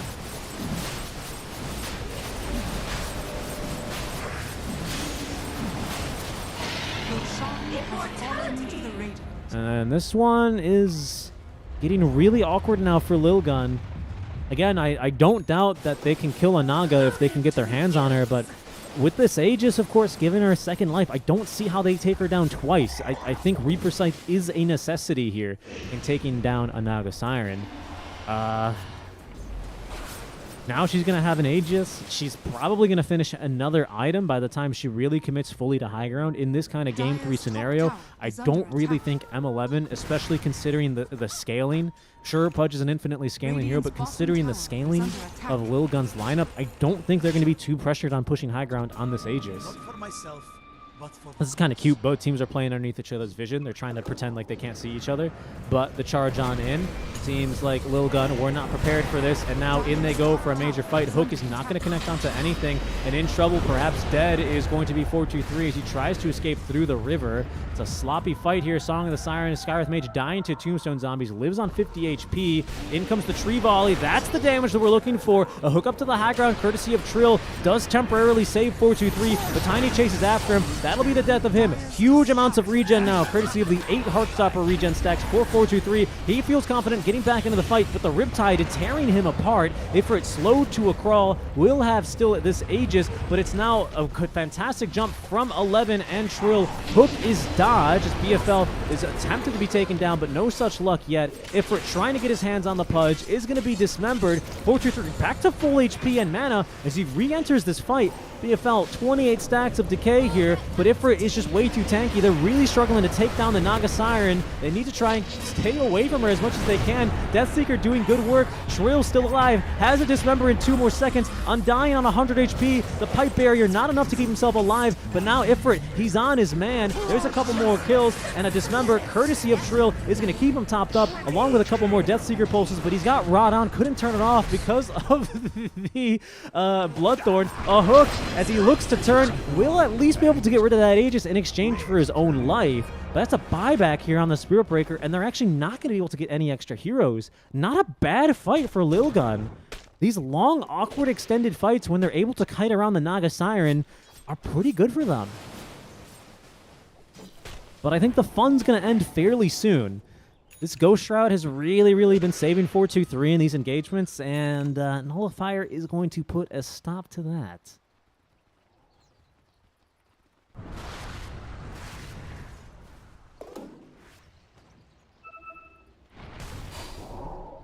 I just, my issue with this game, basically for Lilgun's lineup at this stage now past 30 minutes, is it just, with every single item that M11 pick up, I just think their game gets significantly harder and harder. I don't really see any item that Pudge picks up at this point making too big of a difference, if I'm honest with you. Like, Ghost Scepter does help Skywrath Mage live a bit longer, I'll admit that for sure. Nick's bought Blink. I don't think he's going to get anything else for, like, the next 15 minutes. This Axe would be pretty good. Uproar, this throw, it is a lot of damage. This break as well, fairly useful at stopping the Riptides from coming through. That is really problematic, especially for the Skywrath Mage. Even for this Pudge, to be honest, who's still only on the 8 armor.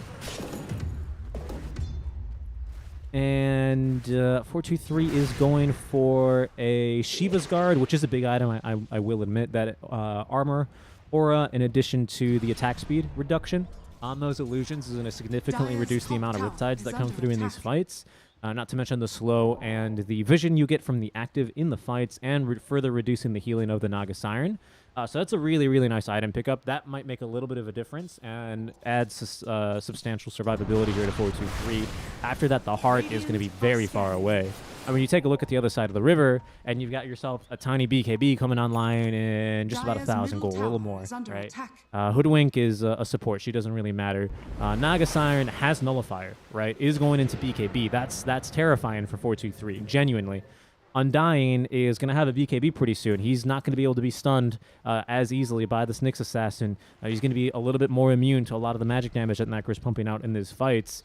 And Spirit Breaker, well, once he gets Ags, is just super annoying to deal with. Like, every single item that's coming for M11 is just way scarier. I imagine having it way more impact. And that's not to say that Lilgun are making poor item decisions. I just don't think their lineup is really meant to scale this well with items. Kind of the draft that they presented themselves with. not out of it, pardon me, by any means, but facing a 7K net worth deficit, I'd say at least a 60 to 70% Dota Plus favor for M11 is a little bit shy of even what Dota Plus thinks, close to a 75% chance here for M11. Can't say I really disagree.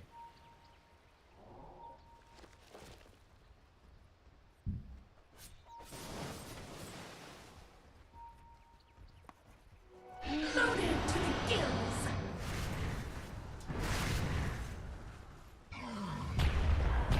Pudge bought a Kaya. Very tanky, this man. He's done very well for himself this game, I have to admit. And Skywrath Mage now has the full Lotus online. Primal as well with a Lotus. Again, adds significant survivability to these two heroes, to be certain. Literally more than doubles his armor. Dire's middle tower is under attack. This would be a really nice catch, actually. Nyx Assassin going down bottom with the Necro. This is a kill. This would be a pretty big one, too. It's kind of a scary one to go for. Oh, yeah, there he is. He's hit him with the stun. In comes now the Necro. Reaper's Scythe. Really, really good kill. That's a huge one. They needed to get that for sure.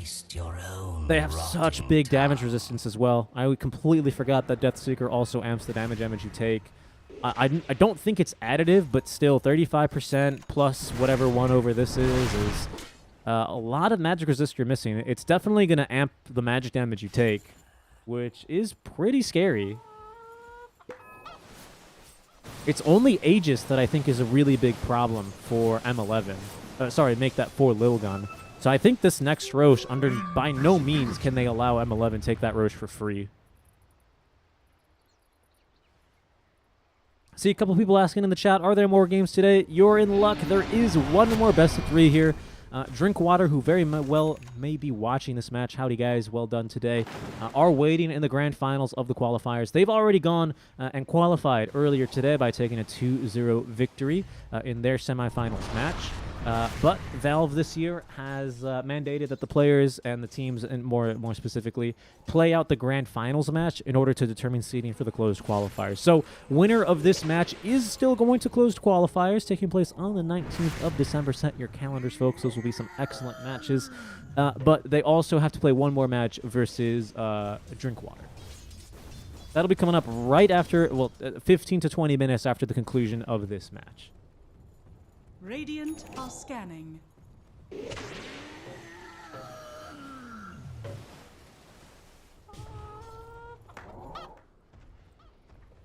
Dire's middle tower is under attack. Take a look at some of these items real quick, as we have hit a couple of level 20 talents in the game. It's fairly significant. Dire's middle tower is under attack. No major items since the last time we took a look. That's, I don't know if I've ever seen a Holy Locket on Hoodwink, if I'm being completely honest with you. Kind of a curious one. It's good stats, but I wonder why they decided Holy Locket was the item of choice. This is a really bad start to the fight, although he did get away mostly scot-free here. Still has Yule's Scepter to use, and Ghost Shroud remains in control of the Yules, but they've lost the Skywrath Mage. That's Axe Scepter here. Everyone broken in the fights. But otherwise, it's going to be Lilgun sent scattering, and unfortunately for them, there he is. Roshan is the big problem here. Like I said, this Aegis on Naga Siren is really problematic. She can still grow a little bit here on this hero.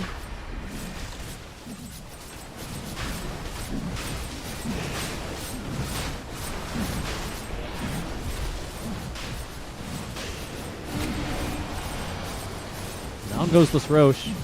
Lilgun, of course, without the Sky, not feeling too confident in actually taking the fight there. That's going to be an Ag Shard, maybe for Naga. I mean, why not, honestly? Lets more zombies spawn in, heals your teammates, which is really good considering that the enemy is going to do percentage-based damage to you.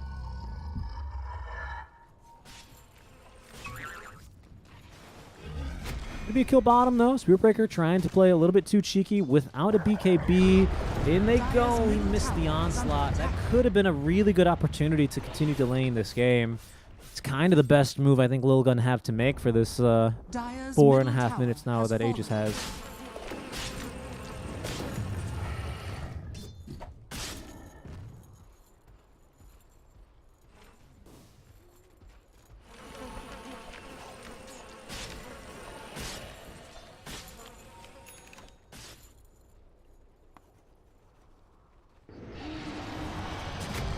This is maybe too much, I think.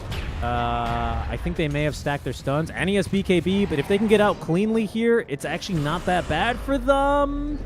Ooh, he just got out. That's actually pretty huge, but who's this? In trouble is Trill. He TPs away, though. Does manage to make it out alive. Did have to use his BKB for that. Is a little bit problematic. And it's still 11 in the trees. What is he doing? No way. I mean... You gotta respect the cojones on this man. I just think his aggression was a little unwarranted there and over-ambitious. It is space created. I will say it is space created for the team. You really need to get this BKB back online for Pudge if you... I mean, I hate to say it, want any chance of winning this game. He's got buyback, so what about another 10 seconds? Dire's middle tower is under But attack. a very scary position to now find yourself in here. Breaker, yeah, he's going to buy out for the egg, except in fact, he's TPing home. He wants that egg so bad.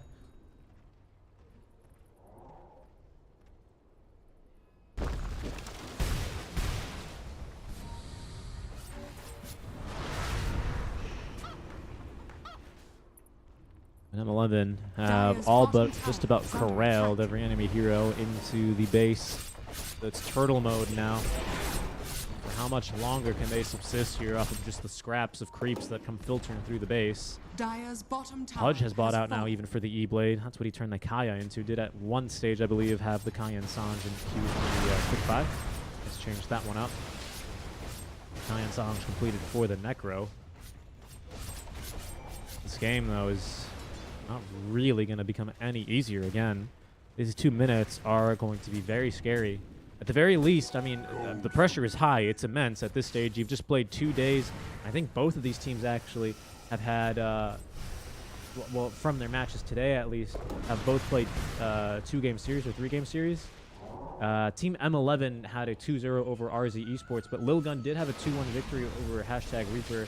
So I'm sure they're actually kind of feeling a bit tired at this stage.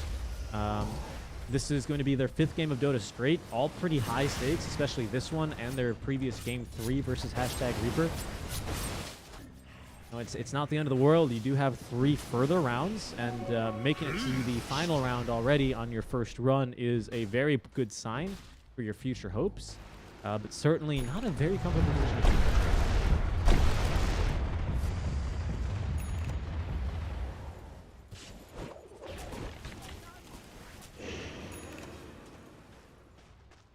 Drinkwater will be playing the winner of this match. Oh, that's a tossback. That could be a big one here. Actually, that's a little bit too much status resist there on the Tiny. In trouble now is going to be the Necro, and he's dead. Does not have buyback. Trill is getting absolutely melted. 11 doing what he can in the midst of all this. Now finally he's got at least the brakes running, and now just hit by way too many things. Needs to be killed off. A big stun by the Nyx. Connects onto 3, but there's just no follow-up. And without the percentage-based damage of the Necro, I don't see a way back into this one here. He's dead for a full 70 seconds. They're going to get another fortify because this is the first building that M11 has destroyed on the high ground. Is certainly not going to make the siege any easier. Aegis up in 20 seconds. I suppose you can play for the defense of the Megas, but with the amount of illusions this Naga is spawning,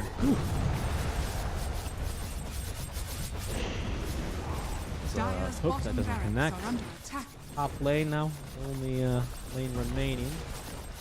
They will blink away here from the tree volley. Those things are... Oh my goodness!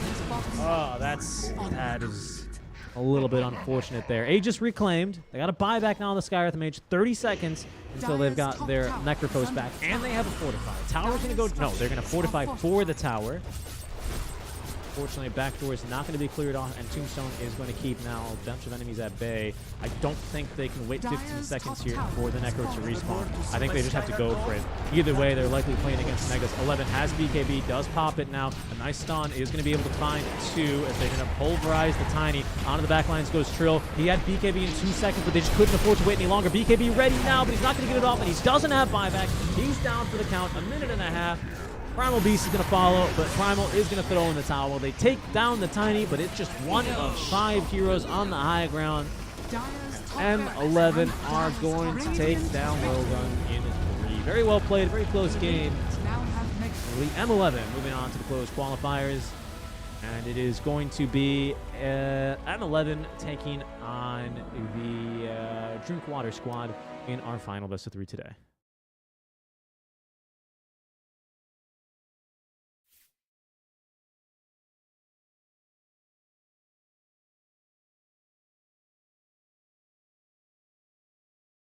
Taking a look at a couple of post-game stats. Fairly close game for the first kind of 20 minutes, but this Naga Siren just completely out of control. I mean, you can just see basically as soon as she left the lane, which is a very wise decision, and Pudge died a couple times in that lane, did just feel really, really impossible for them. So that was going to be a little bit too difficult for sure. But a very, very valiant effort there by Lilgun. But it's going to be M11 that proved to take the second slot now. A second of 2, of course, in these open qualifiers, which is not going to end our stream. Normally, we would be done by this stage of the day, but we actually have a seeding best of 3 to be played. So we are going to go to another break and get that one set up, and when we return, we'll have our final best of 3 between Team Lilgun and Team Drinkwater. We will catch you guys then.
Hello, everyone, and welcome back to the DPC qualifiers. We have our two qualified teams ready to go. Team Radiant M11 team and back. Team Drinkwater have survived out of the top 35 teams we had. It's now down to those two, and they'll be moving on to the Dire closed team qualifiers. back. Congrats to them. But we have to determine the seeding new to this year's formats.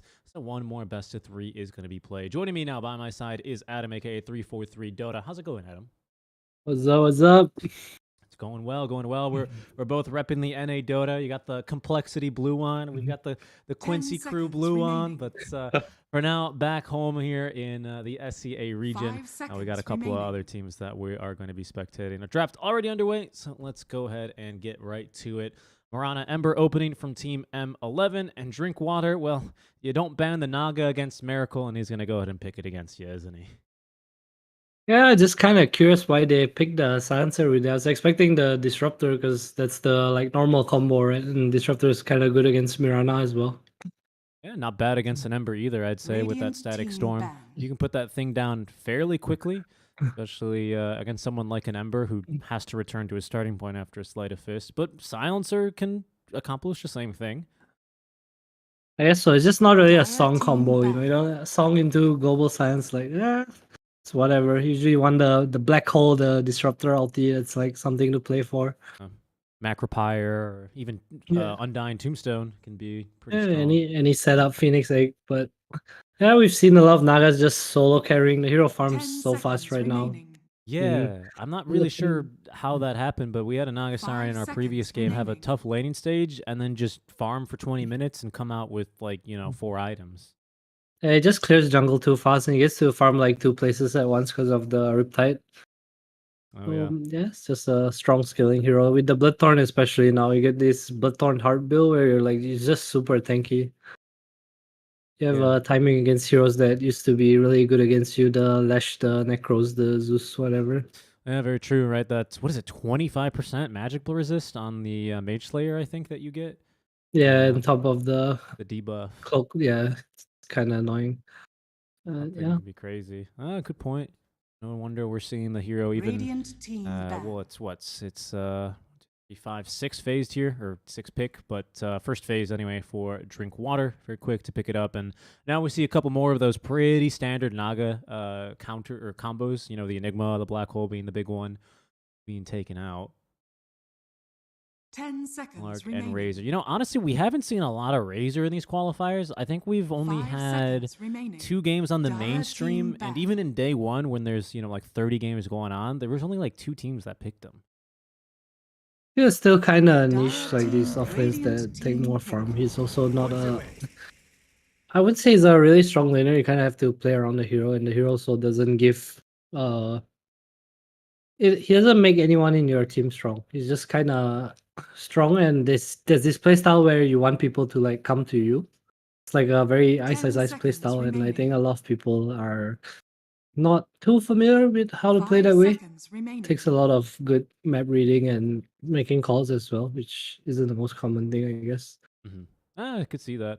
Yeah, I figured I was theorycrafting it must be something to do with the way that the heroes played versus pubs, in a competitive game rather versus pubs, right? Where normally you kind of focus your attention and space creation around different parts of the map, different roles. But yeah, going to be taken out here regardless, along with the Bloodseeker. And Pango is picked up, so looking like a core Pango with the at least 1 ban that it got.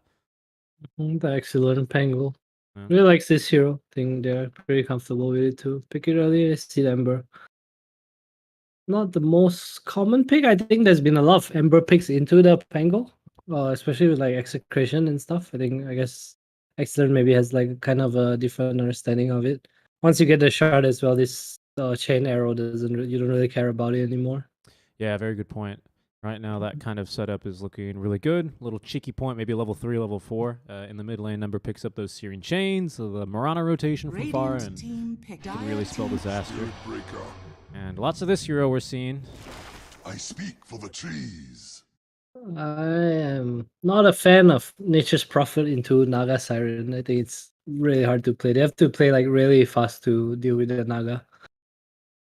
Naga just naturally out pushes 10 lanes, seconds and remaining. Treants don't really deal well with the Naga illusion. Same as like 5 Terrorblade, seconds so remaining.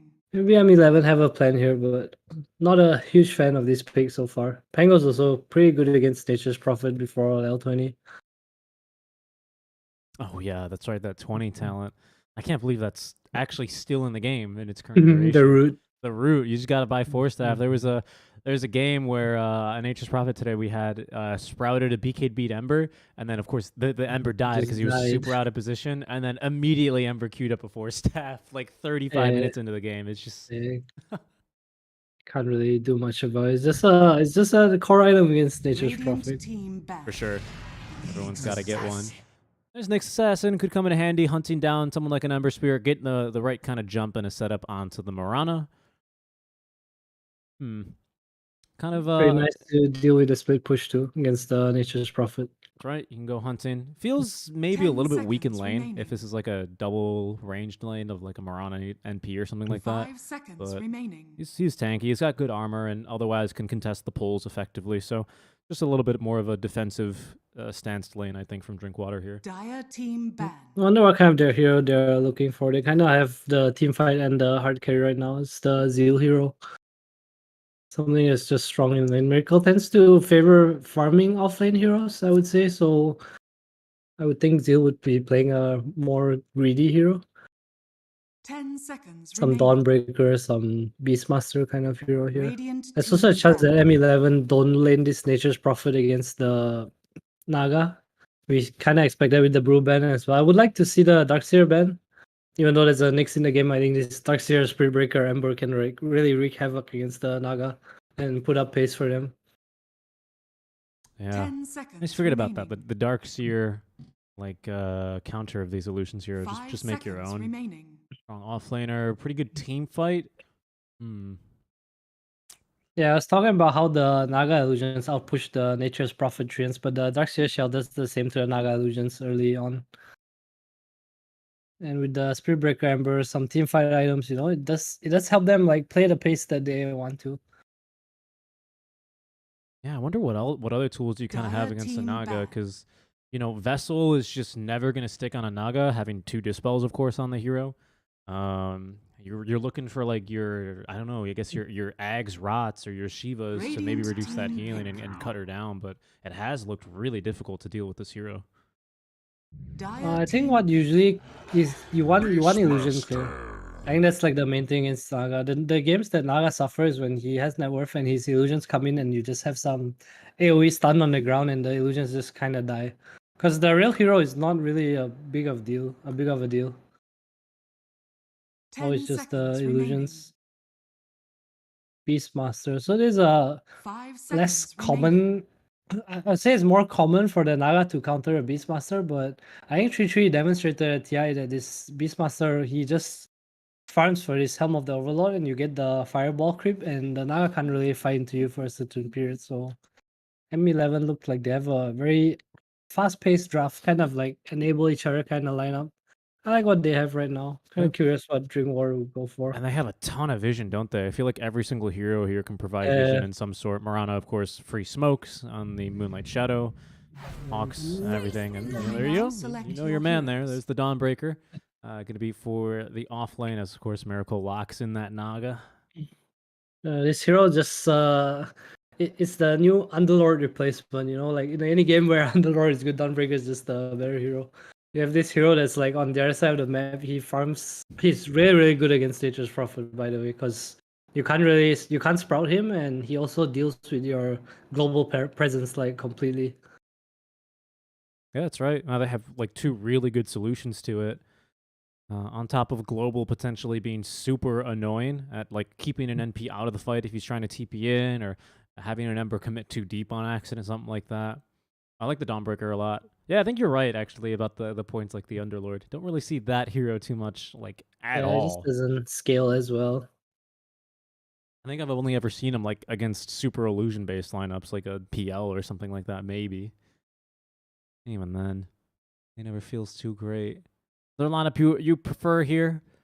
I quite like this Beastmaster. I like this vision game that M11 have rocking, to be honest. I like the M11 draft. I feel like Drinkwater just has a draft that wants to drag the game. Like they're good at like 20-30 minutes, but before that I think it's kind of it can get messy. I think they have kind of weak supports. They depend on their cores to have net worth and like do well. But M11 they can kind of just run around and just put pace on you.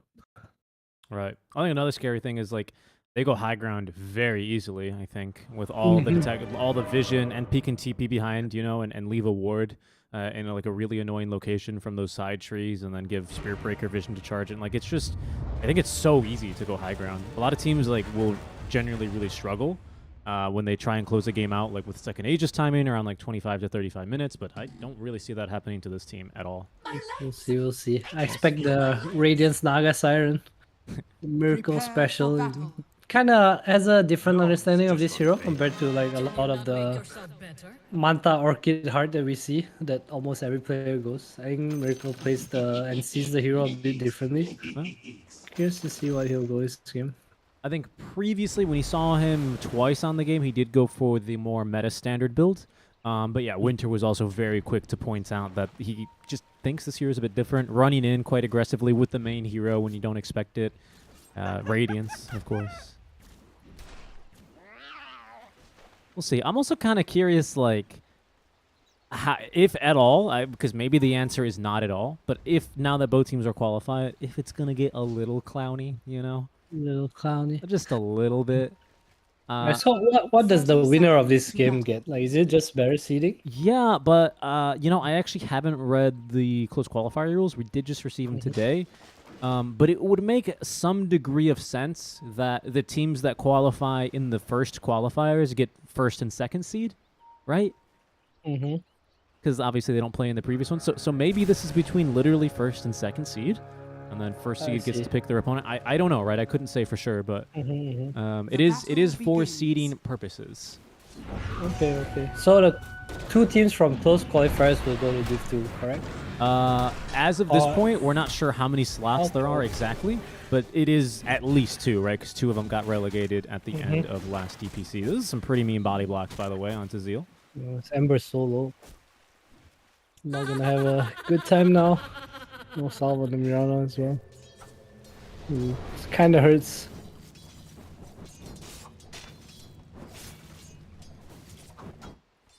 Is there 3 heroes bottom? There are 3 heroes bottom right now. I think perhaps Silence are just waiting for an opportunity to, to TP top with that 1 point in the Nether Strike. Off he goes. It's a +4 Mirana. Is it? No, it's just... Yeah, I haven't seen the offlane support Mirana in a very long time. Yeah, ever since Snay did his thing, right? Yeah, it's just always been the same. Hero of NA. And he's going to struggle out damaged in the early game by the Silencer, at least when Silencer still has mana. Worse for wear. Starting with a Wraith Band as well. Very, very aggressive. Very greedy, even, I might say. Cops and arrow. I think, yeah, they're still going to lose to the creep anyway, but at least it's not free gold for the Potom.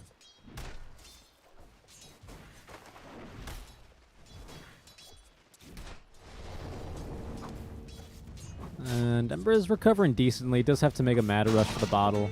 But the Swashbuckle doesn't hit him, so he is going to be A-okay likely here. And get that bottle online. I'm starting to wonder when this Mirana is going to feel confident enough to rotate into the side lanes. Given that Beastmaster is going for the Axis builds, maybe pretty soon. I think Beastmaster might end up being pretty self-sufficient here soon enough. He just needs mana. Probably till the Helm at least. Pulling the wave back, but nothing really gonna happen here. Would like to see a Mirana stack a bit more, because it's kind of free. Dire's courier has been killed. That bottle already. We're both mid laners. Bot lane. Okay. Do get it for it. A couple more bashes maybe. Flappy Guy can get something out of this, but doesn't seem very likely. The first blood there onto the Nature's Prophet. Very dangerous lane, obviously. Especially for, well, Nature's Prophet especially is no exception here. At least he can TP back into lane. Doesn't miss too many creeps. Top, they're getting aggressive on the Beastmaster. So he will be okay.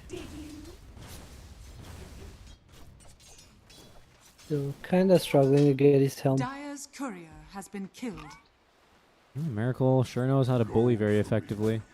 Econ's probably ferried out some regen, but he's actually all out of it now. Kind of uncommon to see the Naga land ensnare here. Just wants to punish the Beastmaster. Sending illusions here after the heroes and really isolating them from the wave. I think they have the easy camp, but it's the kobold camp. I don't think that really kills anything. Maybe like a half full. Yeah. Usually I just use those guys to stack the wave, to be honest. Yeah, half pulls are probably the best right now. Naga really good at pushing out the wave too. Beastmaster has his helm now. Feels a bit better, but don't expect to see much in his lane. Bot lane though, I feel like the lane's gonna get really hard for Ifrit at some point. The stun with the Dawn Hammer is really strong. Especially being able to close the gap, right, quite naturally. The move speed's slow, really punishing it, and Sprout does Arrow? nothing. Oh, where'd it go? Did go fishing for it, didn't connect. But they did... What is that? The Nyx Assassin got the water rune, so they deny a water rune refill for Are You Happy? Mr. Rams. Not too sad about it, he's doing alright. Yep. And he can always just command his Mirana to play a little bit more aggressively for a refill mid.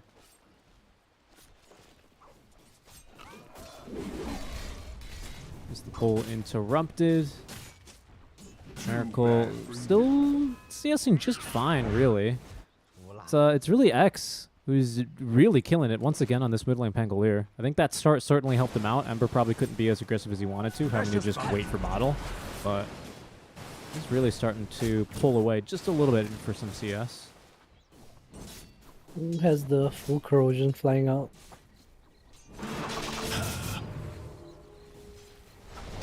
Oops, I have the wrong score in the very advanced bracket. It is 0-0. This is a full reset best of 3. Apologies for that. Wow, he barely gets out of that one as well. Ember Spirit nearly dying. I think maybe like 10 HP or so. That'll force him back for sure. No regen on himself. I'd like to see that Nyx just run mid right now. I feel like Zeus completely fine on his own. Apply a bit of pressure here. Abuse the level difference. Radiant's 6 bottom mid tower runes as is well. under attack. Yeah, that's true. It is getting close to that Ball time. in. For now, though, ooh, very close to the kill. I think Zeal just a bit too close there. Did get hit by that stun. Oh, and actually might die for it as well. Ifrit going to very quickly take advantage of that. Dire structures are Mid lane. Yeah, minute 6 rune. Oh, Rams. Rolling Can he get level Thunder's 6? gonna miss. Down goes Flappy. Really Arrow. trying for level 6. The Mirage gets his XP. Oh no. Yeah. Arrow did get thrown in the middle of Rolling Thunder, and it'll be Ember picking up the illusion rune. Oh, his Scareface. Oh no. He's going to get away with this one too. Zeal's coming in. There's one leap charge remaining, and I think that'll see Econ to happy. Sorry. Oh man, he's missing so much XP in the bot lane. Dire's bottom tower is Yeah, under that feels Not bad. a very good TP. A very early rotation for sure.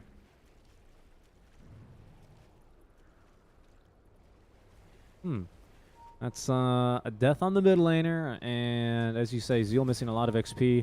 Does help Ifrit recover a little bit. He wasn't doing too poorly, especially after getting that kill, but had just basically 3 waves all to himself down there. Yeah, something definitely went wrong in this bot lane. Dawn has like half the CS of the Nature's Prophet. And especially with starting off getting first blood, not even how I imagined, or probably how they even imagined that lane going. Difficulties, they'll still overcome that for sure. Looking top BM. Top lane? Yeah, I think he's fine. There's an ensnare. Look at these body blocks. Good efforts there. They're starting to get up these stacks of the Riptide. Arrows coming. Is going to actually catch the Silencer. He's looking pretty low, but they're aiming for the Beastmaster now, who commits the roar, trying to create a bit of space. Another Arcane Curse here. That slow is pretty useful. Is it going to allow Miracle to pick up the kill? But Econ goes diving for the kill onto the Silencer in return. Saved.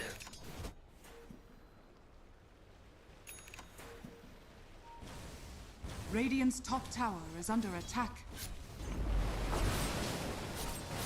think that's before the Helm is online as well, yeah. Radiant Oh, are mid lane. scanning. constantly delaying it as mid. Nice impale onto 2. And that's still a kill, though. Arrow probably would have found him anyway. Really no way out of that one for the Knicks. That looked really difficult.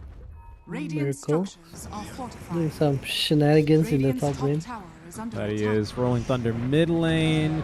Trying to catch the Ember. That'll be really hard now with the haste rune active. So X is just going to roll away. Miracle. Maybe. Okay, so he did this in his first game of the day as well. He has slightly adjusted, but he is still very He's deep. dead. And he does not have the point in song here, Adam. I don't think he is going to live much longer. Surrounded by 5 enemy heroes, he will die. Time to drink water. Yeah, time to drink water, man. Is that where the meme comes from? Is that where the team? I don't know, man. I don't know. It's a pretty good Radiant's team bottom name, I tower think. is under Drink attack. water. I like it. I like it. Stay hydrated. Of course. Hydration check for everyone. Make sure you drink plenty of water. Amazing what you'll find laying Okay, around. Marana got the leap off Dire's top before tower is Arcane under Curse attack. triggered. Or last word. Should be fine. Oh, maybe not. Okay, wow. Maybe not. That's a nice kill for Pango. Continues his ball rolling a bit. Richest Oh, hero there's in a the roar. game. And he Did he have actually damage, got off a or- swashbuckle. There's Solar Guardian. They're not getting in the right clicks they need. A stun from the side holds down the Beastmaster. The real target now is Ifrit, who TP's in. Oh, just 5 heroes now for the side of Drinkwater. Now Miracle is going to trigger the song. In comes the Rolling Thunder. They're going to time this one perfectly for the double stun. Charge is going to connect. Flappy even bashes him. what? The arrow. What a kill. Oh, Miracle might be in trouble now. That he is. Another bash out from Flappy Let's here. go, Flappy. He Get probably him. he probably needs another one, but he's got to charge in a second. Just needs vision's going to take the much easier kill here onto the silencer. Arrow to follow up is going to perfectly connect, and Flappy takes the kill from his mid laner to secure it. Well done. I can't believe he bashed the Pango mid roll. That was amazing. Yeah, and then the arrow landed after too, just to get him. Mid lane. Can they kill him? Don't think so. Looks a little too difficult there. He'll make it out. Dire's top tower Make has it out. fallen. Top tower does go down. Nature's Prophet. Midas completed on top of the net worth. Not too far off is Naga and Pango. And the helm's finished finally for Beastmaster. So we'll be grabbing a creep soon and continuing to siege, but lots of pushing potential for M11. Would kind of expect them. I think it was Drinkwater that played a game very similar. No, it was probably Lil Gun because they always play with the lone Oh, druid. Rams. It's a bit Dude, deep. they almost got Ifrit, but they saw Rams TP in. Ooh, I now don't know about Ember. this. Yeah. Rooted up by the Syrian chain, or I don't know what he got. Oh, the ensnare, of course. Miracle's just farming a wagon this entire time, by the way. Oh, I he's think- gonna get the kill too. I think they could use your help there, Miracle. I don't know about that. He threw the ensnare and he's like, all right, I've done my part. Oh, Rams. And they'll get the kill. They But- will give Ifrit a kill. Yeah. I really think Miracle could have helped just a little more there. I don't know. Maybe I'm wrong, but he chose to kill the wagon. Maybe that was worth more gold to him. And unfortunately, the Ember kill is going to cost 2 of his comrades.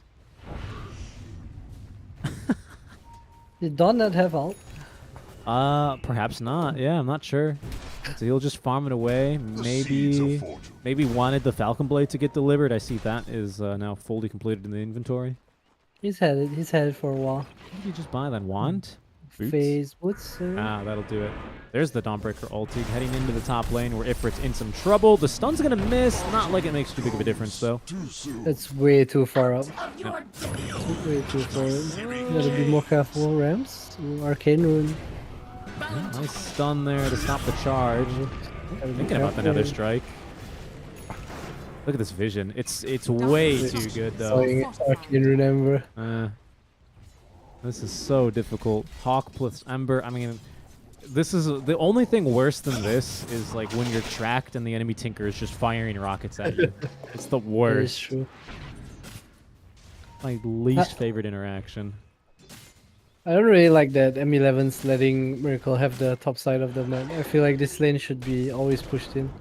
And the Beastmaster needs a lane to play as well. Yeah, that's what I was going to say. He's not really doing much. A little Spike Carapace done off the roar. Going to be at least the Wrath of Nature to pick up the kill. But Pango... Oh, come on. You're kidding. Man. There it is. Okay, He's gonna go down for this, though.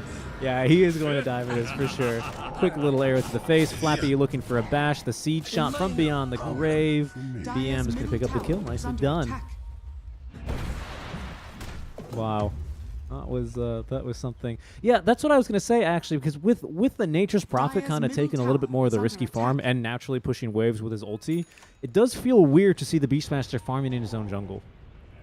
I think this Beastmaster needs to be greedy for his Helm of the Overlord. He can't play his way over mid lane. Nice smoke, yeah. The wrap around, they take the tower, they'll take down the Silencer. Nyx Assassin is going to be a little bit annoying there with the Spike Carapace, but he's still dead all the same.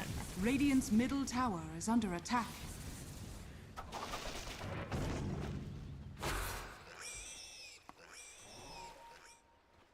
Yeah, I agree. He's in the triangle now, so this is good. At least if you can clear the stack, get a little bit of time to do this. Because at least getting that Vlad's up, I think, is going to be pretty nice in general for these early skirmishes. Ifrit's got Maelstrom ready to go. Maybe, I don't know when it's BKB time for him, but I mean, maybe one more item, I reckon. Yeah, the reason I'm mentioning about this Helm of Overlord because the only thing that really deals with the Naga. Right. You want Miracle? the Dentist Dragon. Making some plays here. Yeah, he is. He's just There is a roar. He is charged too. Look at that. He Miracle. barely makes it out. There's a song the whole time, but he didn't want to commit it. Oh, that's right. He has no mana. And I think, yeah. Oh, he gets off the song. I think he's dead. I think he died to the Flame Guard. And the Starfall and the Flame Guard. Yeah, Zeal's gonna go down for this as well. Yep. He does to Roche at least, so it's a kill denied. Pango as well taken down, and I think that's the Silencer probably dying here. Arrow after. Yeah, he is very dead. That was a very unfortunate sequence of events for Drinkwater, and I think... No way. Is he going to get this kill? He can't get it. No. Oh, he's dead. Oh, no. You hate to see... I mean, that's just a team wipe. Yeah. Oh, man. Miracle, why? Oh, goodness. Gonna be a bit too cute. Team not really in position to help him as well. Yeah. And there it is. There's the Radiance queued up. I know my boy, man. I know my boy. I could have sworn he didn't build Radiance earlier, but perhaps I'm wrong. I saw him with Heart both games, and I don't know if you get Heart and Radiance. I'm not sure. I'm not really sure what he goes after, but M11 feeling really strong after a team fight. No Song, no Dawn out. No global silence. Walk into Roshan. Yeah, seriously. They don't even Moonlight Shadow into it. They're not scared at all. This Ember's so strong. Firen as well. I'd like to see him go for like more aggressive items over this BKB. I feel like with the Aegis he doesn't really need it. He just buy Maelstrom or something. Yeah. So I was like, maybe he wants to go AC or something instead first. Maybe that's too much, but I agree. I mean on the Ember since he has the Aegis. Oh, now Ember. Okay, so you like the Fury and DKB. Yeah, I think it matches their timing. Just Helm of the Overlord. Let's go fight. Autumn. This time Miracle has teammates in position, and that's a very dead Clumsy. Defusal doing quite the number there. Now that Pango's able to connect on the targets. And he's going to be pretty safe now from these arrows that are just constantly finding him somehow in these fights. He's only 150 gold away from the roll-up. Just out. Yeah. Good play there. Roar wasn't committed. They do retain that tool for probably the push that's going to continue. But that should be at least, yeah, Helm of the Overlord about to be finished off here.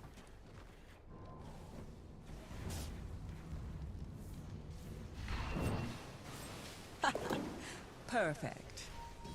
And I hear Mirana landing arrows around the map. What is she building up? Nothing too crazy. The Lotus. Oh, the wards. They do see Drink Water. Or the Nyx and the Invisible Pango. Top lane being pressured hard. Oh, I hate this creep so much. What's the Dark Troll summon? Yeah, it's cheating. Man. It's He's cheating. a good one. He is a good one. Radiant's bottom tower is under attack. Bot lane? +6 damage to everything as well. A little stun. onto the Spirit Breaker will at least force out the Moonlight Shadow in response. For now, though, seems like they're just happy to get this Ember BKB, and then they likely make a push for the top tier 2, I imagine, especially with the Helm of the Overlord. Maybe they don't even need it. I don't know if Drinkwater are in position to defend this. They have the Nature's Prophet BKB done as well. Yeah. They really need a dragon for the Beastmaster. It's really, really big. Dire's top tower. I would say they can even go high ground. Glyph has been used. Double BKB, Beastmaster, Helm. What more do you need, man? Let's go. Time to play the game. Yeah, because you're scared of the scaling, right? A little bit into this Naga. It becomes more annoying to deal with the waves, especially once he gets Radiance, because they're not really building teamfight items, and their heroes don't deal with illusions very well later on. Alright, well, there's Helm of the Overlord, Beastmaster heading into the jungle. It's the dinosaurs, though. I guess they're all really dinosaurs. It's the That's true. not the one he really wants.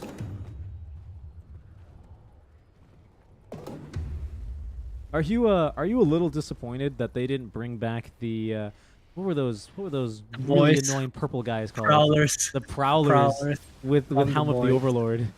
Yeah, the boys. We need them. The magic, the die to magic creeps. Yes, bring back the boys. Let's support Farm Ancients again. I miss it.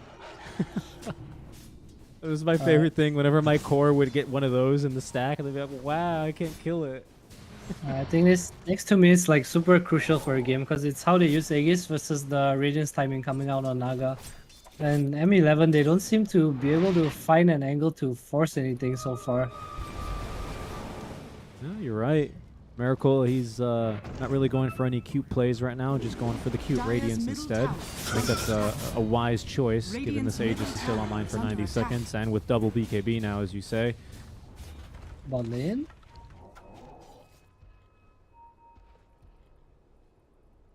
Doesn't seem like they're too interested in going in there. Very, very close now to this Talisman of Evasion. I always forget Radiance no longer has that recipe. Dire are scanning. Oh, they do actually scan. Yeah, they see him. And I think they knocked him out of the... they knocked him out of, what's it called? The Shadow Amulet, didn't they? Yeah. That's pretty funny.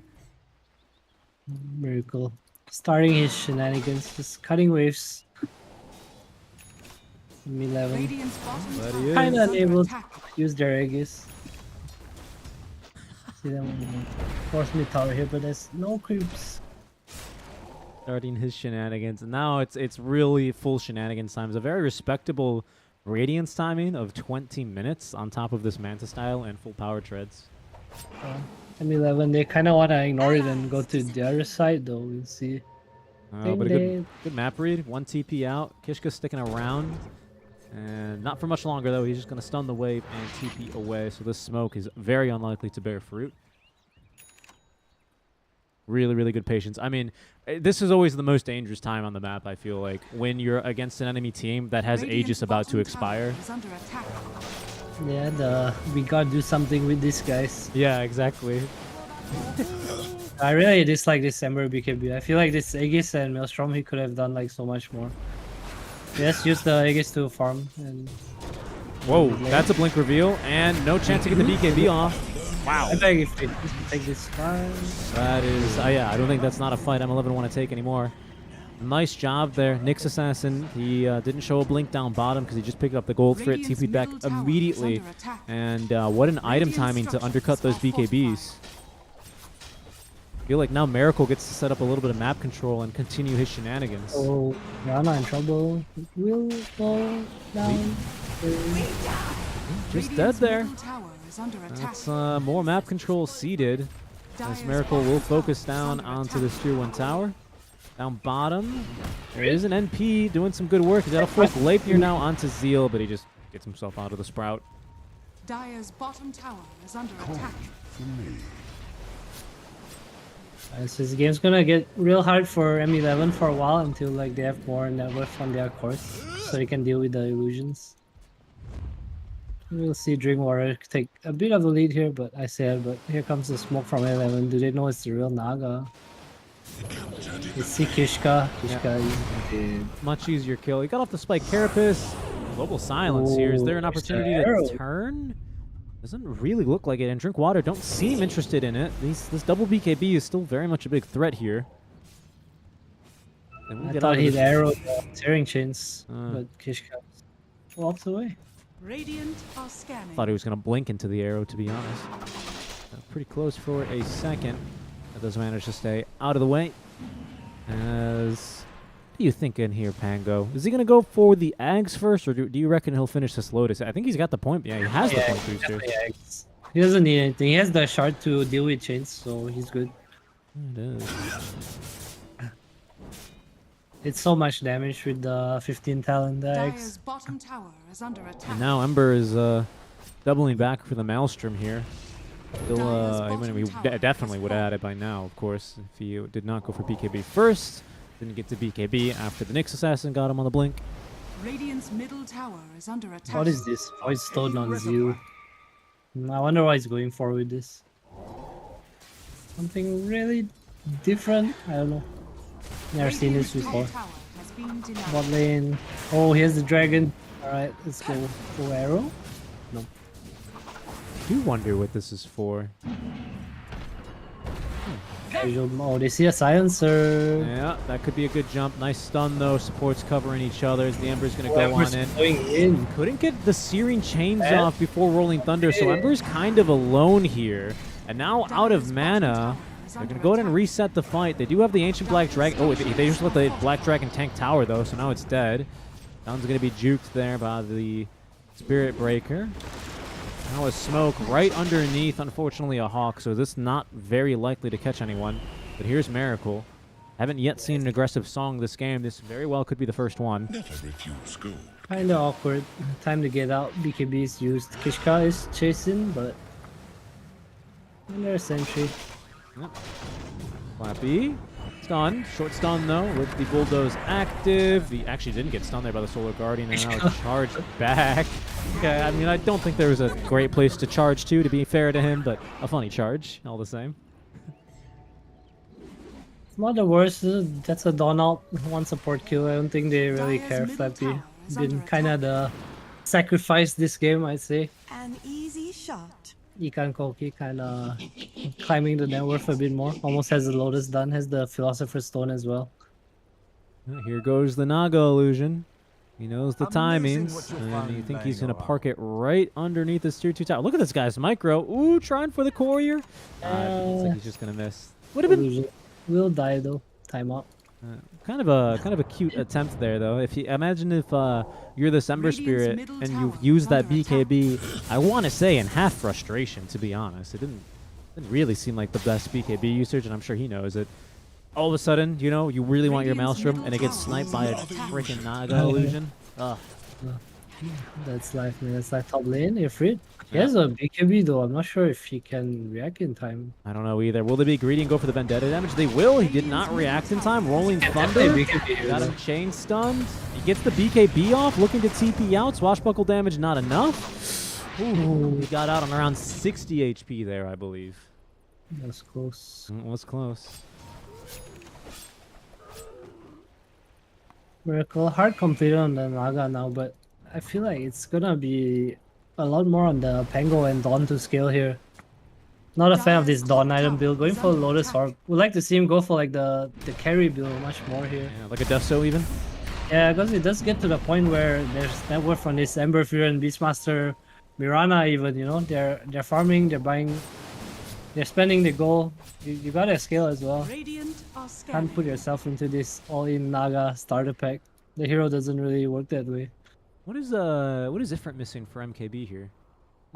He has Oh, the Blitz Knuckle on the way. Yeah, there he is. I always forget about that item, honestly. Dire are scanning. Blitz Knuckles. Loaded to the gills. MKB now online to deal with the Radiance burn.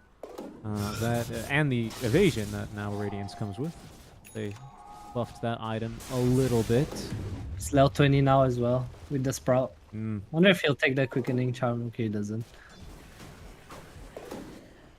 Got one of those last 6 seconds every 8 seconds. No play though. Out from drink water. They're done drinking water. It's time to fight. Any big items new to them? Just a 4 staff. On Accepted. the Beastmaster Rems. Any BKBs? He does. Yeah, he does. See Miracle. He's been globaled though. Kishka's Miracle's charged. he's dying to this. Good force that. No, not good enough. It's a really good fight for M11. Might of Fist is gonna get him. Oh, what a TP in the Gleipnir. Caught That's a all of talent them. as well. He can't Miracle, move. he's activated the song. He's not going anywhere though. He will drop. Ifrit, the first big fight Arrow? he comes into. Arrow, I think gave him vision. No, I thought they were charging in Radiant's off middle that. tower is Ooh, under attack. Miracle got absolutely popped like a pinata there. That was incredible. Yeah, he's at the point of the game where he can't like fight into these BKBs right now. He really needs his team to be able to do something. But his Pango is gonna get sprouted. You know, he doesn't deal with BKBs as well, and his Dawn has a kind of poor. So 11 are a bit stronger. I feel like the smoke from Drinkwater was a bit rushed there. They need to look to split the map with their heroes a bit more. Oops. Oh, the neutral. Is Ifrit really gonna take the Nature's Prophet Shard? I hope he No, no way, no way. I hope he gives it to. I mean, who's I'll be Beastmaster? mad. Ember? Ember for sure, Ember for sure. Uh-oh, top lane, BKB used by Zeal. Gets the Sprout talent. Okay, he got out. He just barely got. That's a 9-second BKB. Doesn't feel good, but at least you didn't get sprouted and killed. Dire's middle tower is under attack. He's still holding on to this thing. I agree. He should not consume Oh, this. yeah, it's on the floor. He's like, no, not me. There it is. Ember Shard's so strong. He's close to eggs as well. Yeah. That's gonna be very annoying. Drink water to deal Dire's with. middle tower is under attack. That'll be a challenge. Miracle. Being annoying. Cutting waves. Look at this. They need Nature's Prophet to kind of deal with it, but he's here. He's here. Strong boy. There he is. He's so strong with the beast aura. My god. He's terrifying. There's no AC up there. No, not yet. Oh, it's on the way. It's on the way. The Satanic first for Ifrit. Give him a little bit more sustain and the ability to face tank through the Naga Siren even easier, as if he's really having any troubles for now. Oh, play again out from Drinkwater. They are charging Charge bottom all in. though. This is you. Oh, he doesn't have It's TP gonna get for 10. sprouted. No BKB. He's dead.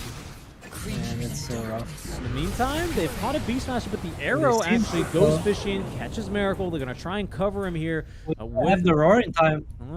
They won't. They get Go to Global. Force Staff to get him out, though, as now Ember going on in. BKB to shrug off the Song of the Siren. charging away. Sprout Pretty coming good in as rolling well. Thunder is going to keep him tied up, but in goes Ifrit yet again. BKB'd up, tears through one, tears through a second. Pangolier done rolling, is not going to be able to do too much. Ogre Seal Totem hiding behind the tree. Oh, he actually got out. He has a standing now too. God damn it, Freeze. So far. Yeah, he's real big. Scanning. Ifrit, by the way, had Aegis the whole time, by the way. This game, I think, is looking real good for M11. Drink water. Kind of put their hopes in this Naga, but this Naga can't like carry the game. He needs his team to scale, but kind of getting choked. Big force staff. Dire's Ooh. middle tower is under Here's attack. Ifrit. Okay, cancels that TP. Dire's structures are They will fortified. at least prevent the arrow from connecting Radiant with the roll-up. structures are Naga fortified. back in 9. And M11 are going to be forced back. They've yet to still get a tier 3. Not completely out of this game here by any means, or drink water. But at this stage, with still 2 minutes left on the Aegis, you can bet that they're going to be making another siege towards that high ground soon enough. Yeah, eggs on the Ember as well. Mech on the Mirana too. Kind of just going for this make our team strong kind of item build.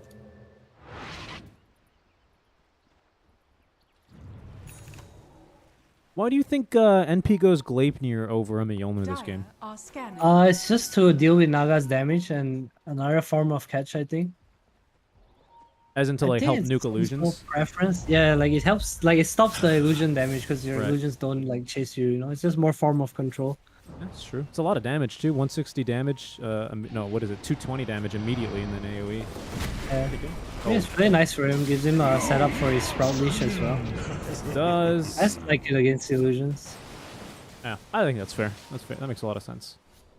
I don't think NP is one of those heroes that wants to have the Mjolnir buff on himself anyway, right? He'd rather just have purely the offensive I mean, bonuses. like later on he does. He's fine with Mjolnir, but I think he doesn't really need it. Like he's kind of can stand his ground. It doesn't really matter anyway. He has this Beast Aura, so much damage. Dire's middle tower has fallen.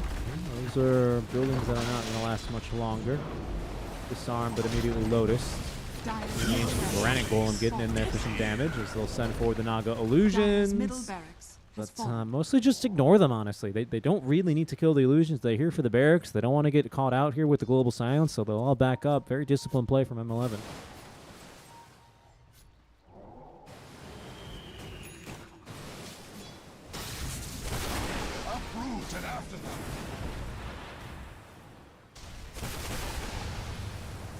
NP ulti, Ember, Remnant's on in. Miracle. Miracle. He does not have a dispel available, but I think they missed on the Gleipnir, so he'll get out.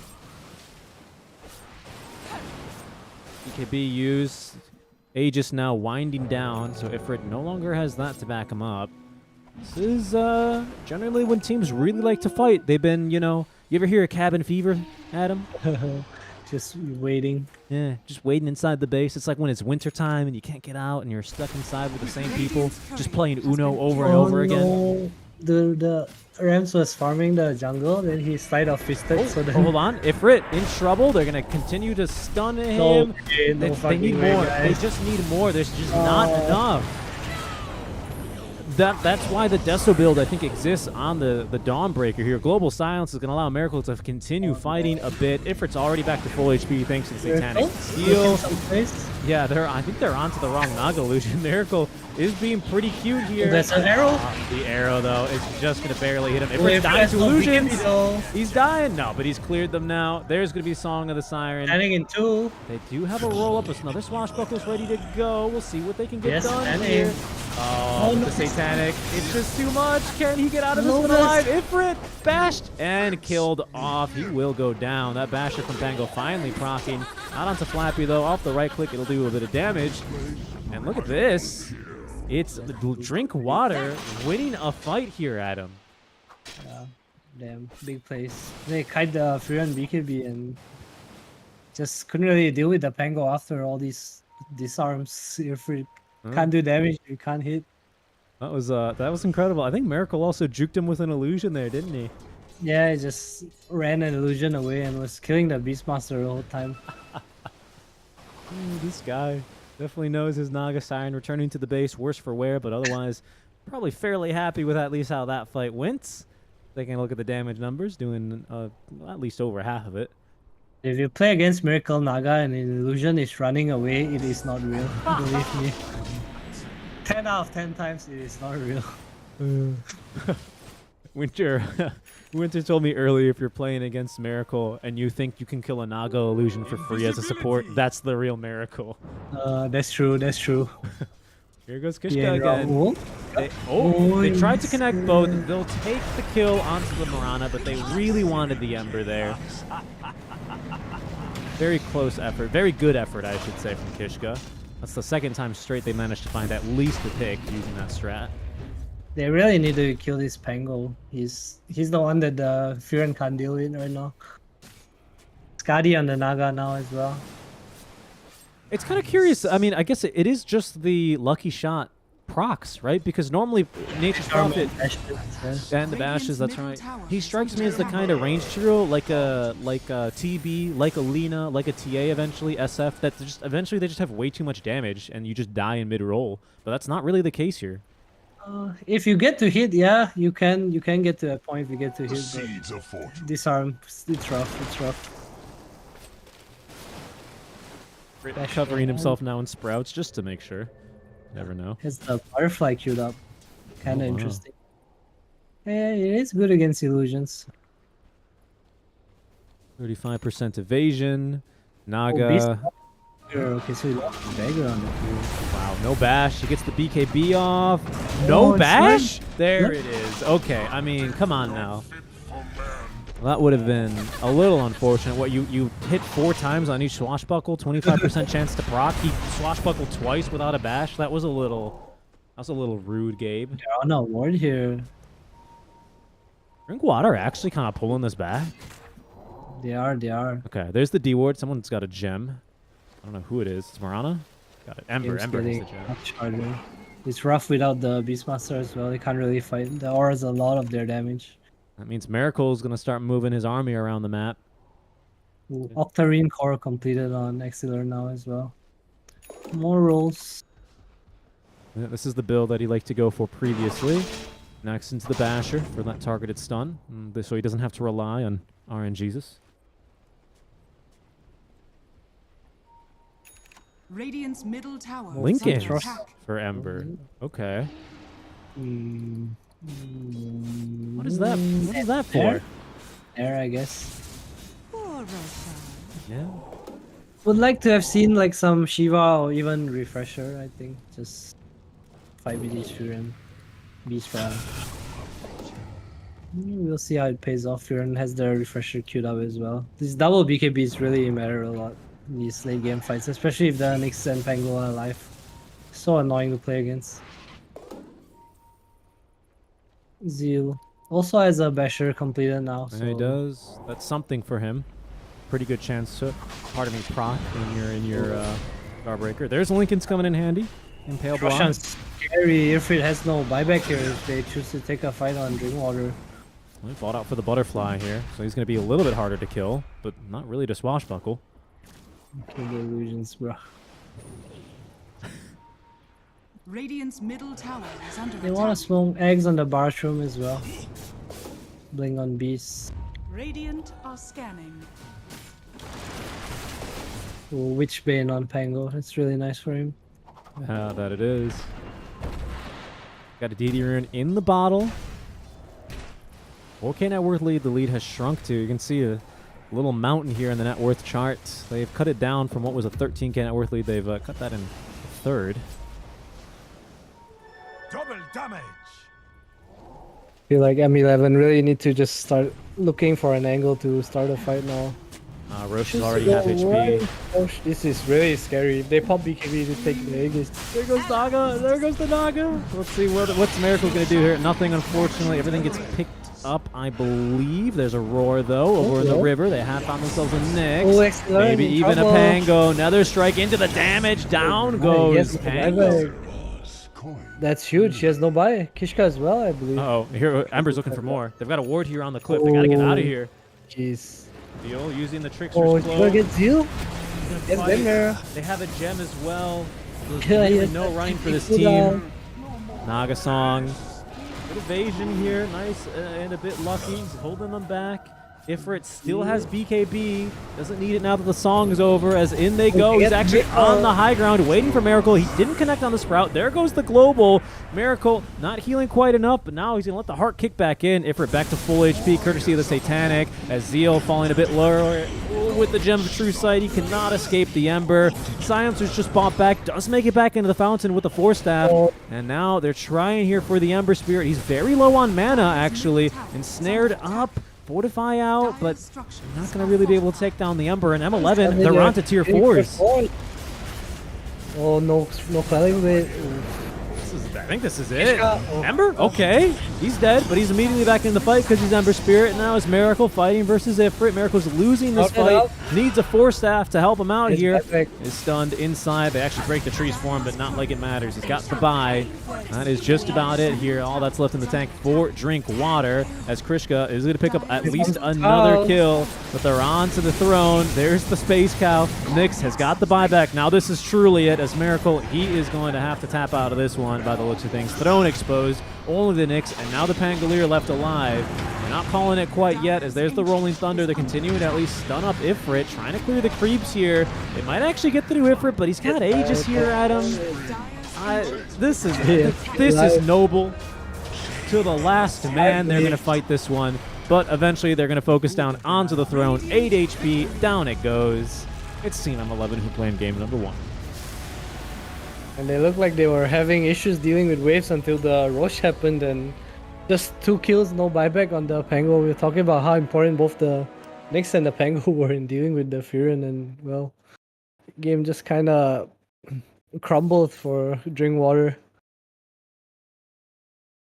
It's going to be M11 taking game number 1 after a nice little back and forth game. Drinkwater for a while there on the Naga Siren plays on all the items that this Pango is picking up, I thought was going to be able to really wrestle control back. There was that moment where they were sitting underneath a dire ward near the Radiant Tier 1 top, and I was like, this really could be a moment. But the Gem of True Sight there from Drinkwater, they get the D ward and continue moving around the map and get some crucial pickoffs right around the Roche fight, and well, that'll be that. That will be that indeed for game 1, because we do have game 2 still. Yes, we do. It's still a best-of-3 series, full best-of-3 for seeding purposes between M11 and Drinkwater. M11 now up 1-0 in the series, guys. Do stick around. We're going to be going to a quick break, and when we return, game number 2 between M11 and Drinkwater. We'll catch you then.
Hello, everyone, and welcome back to the Sea Open Qualifiers Day 1. We are in our final best of 3 of the day, the grand finals between Team M11 and Team Drinkwater. And Adam, some people are getting it mixed 10 up. seconds Both these two remaining. teams are qualified.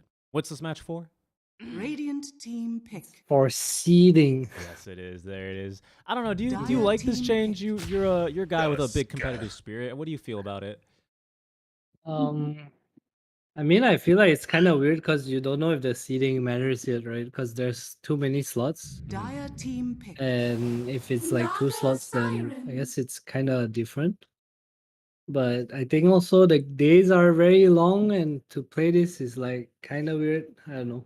Yeah, well, we'll see here how the teams, part of me, are going to approach it. Already, we are back to basics for 10 Drinkwater. seconds remaining. They have second phase. They picked Naga Siren first. Will 5 they still seconds pick the remaining. silencer though? I hope not. Yeah, I Let hope me not. see. What do I want here? I don't know. Mirana, Disruptor's okay. I'm not a fan against the Tusk as much because the Tusk does have like a way to play, Radiant like where team you pick. rush this BKB against Crystal Disruptors. Yeah. Kind of a nothing hero. There's no like real interaction. Just helps you stay on the map a bit more strong later. Yeah, it's true. Strong laner has maybe some synergy with other heroes just by having a root. Bit of a lane bully.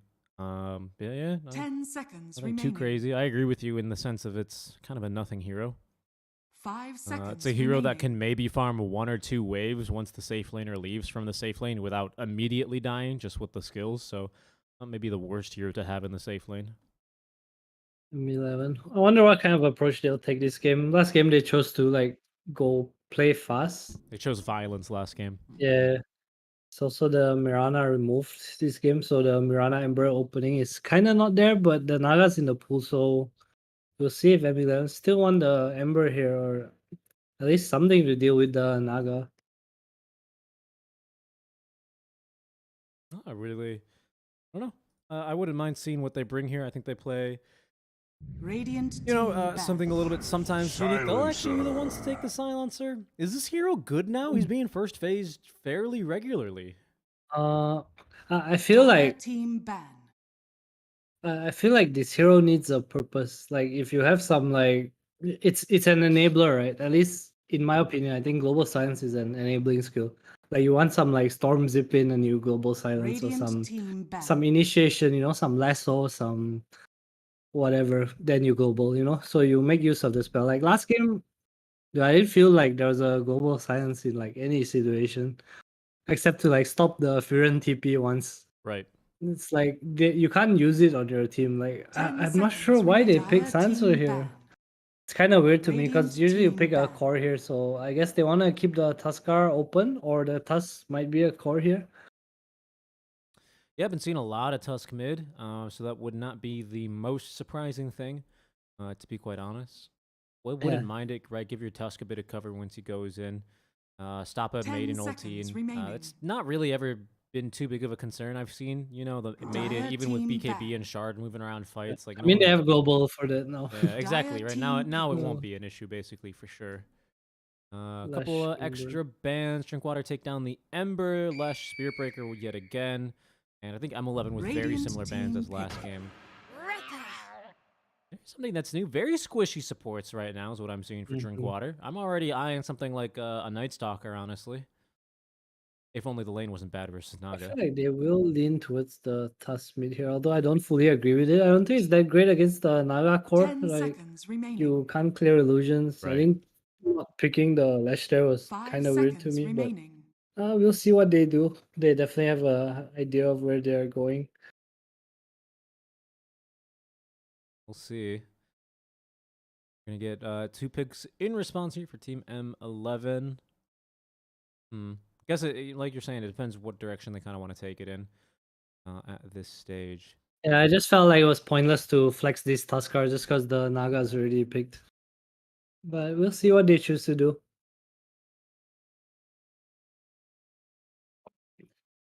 Now, Drinkwater not really revealing too much with the Hoodwink either, just kind of another strong laner. She buys Blightstone and throws acorns at you, and they do a lot of damage early.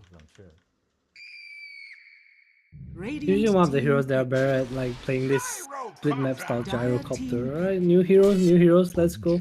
New hero. I think that's support gyro too. Maybe offlane gyro. I've seen a little bit. I have no idea. Yeah. What are these heroes? If I I don't had know. to wager, it's a 3 or a 4 gyro, and it's basically just 10 seconds remaining. But why though? What does it do? yeah. That is also a good question. 5 seconds remaining. I don't know. Damage. It does a lot of damage against squishy supports. That's all I really see it doing in pubs, to be honest. It's really bad against Naga because your barrage gets Radiant eaten by team illusions a banned. lot. I speak for the Fury. trees. Yeah, so Gyro can go to safe lane now. Yeah, I was saying this Hoodwing hero, he's like he's good at isolation, like something similar to Skyraf, but maybe a bit better, stronger lane. He really enjoys this just 10 big seconds burst, remaining. throw into you, snipe one hero off kind of playstyle. So we see it a 5 lot with these like seconds Naga, remaining. Nature's Prophets, the Zoo heroes, because you just split the map and this Hoodwing +1 just kills you. Yeah, plus Very you true. got that global potential you're talking about. All the nature animals are gonna come out, especially if whoever's playing the maiden for drink water has the wolf arcana or whatever it's called, the fursona. Dire team ban. Persona. Radiant Are you a fan of team that? ban. Honestly, it looks pretty cool. I'm not gonna lie. I think it's like a pretty interesting idea. It is really weird. I think basically off of one line of dialogue, the wolves of Ice Rack, they just Wolves of Ice Rack. made her a That's wolf of Ice Rack. She's as swift as them now for sure. I felt like it was 10 so seconds random, like remaining. it just became a wolf, you know.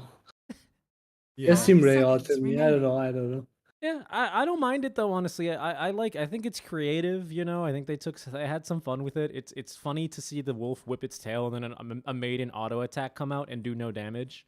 Like it's you know, it's pretty get you, I cool. get you. I like it. Dire I like the team direction that they take the personas in Radiant team personally. You know, pick. like I think Wei for AM is also pretty cool. It's just like, you know, it's just out there. It's different. Yeah, I get like you. it. I'm a fan. Give us some more. Why not? But All right. final phase of picks. I like this DB ban, to be 10 honest. We've been seconds seeing a lot of remaining. Dawnbreaker, and especially today. Good against Nature's Prophet. 5 Like seconds outright. remaining. That's good. I think Zeal messed up his game with the TP mid. That's why we didn't really see impact from him. I He was agree. so big that the Fury was like 6.5 and Dawn was like 4.5 after a bad laning stage. Yeah, especially considering the first blood and how dangerous that Nyx Dawnbreaker lane initially seemed. Yeah. Yeah, it looked really strong. Just 2-3 spells, you know. Number 11. Taking a long time with the draft. Yeah, they're coming down to it here. Dire What'll it team be? pick. Whoa. Okay, the next best thing. The next Dawnbreaker. Huh. Right? So it's probably Gyro Core, right? Gyro carry against Nature's Prophet. You think? And then what is this? A Pudge mid? Pudge mid, I guess. Or Yeah. Pudge Core, Gyro mid, 10 maybe. seconds remaining. Yeah, I could feel be. like the gyro has to be a 5 core. seconds 'Cause remaining. otherwise, they will never be able to end this game. They have like 0 building damage.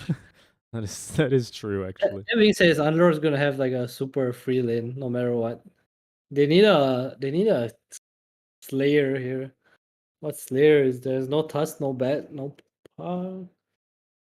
What's the Slayer? Timbersaw, excellent. You Probably have just a gonna play Pango again. you have a Necro if you want. Necro, yeah. I don't know if he plays it. Does he play Kunkka? They need a hero that like kills on rotation, but I don't really see what that is for them right now. I like that a Slayer. Oh, OD. Oof. I mean, I guess you do have building damage. I wouldn't mind like 5% more team fight, to be honest, and OD doesn't really give you a lot of that. That's true. That's true. That's why I'd be fine with Kunkka. You know, someone's trying to escape through Underlord's portal service. You just X them and pull them back. Yeah, like some Kunkka, Pango, some Mars kind of hero. Pango could be good. All like great pick for them, I think. Lina Band.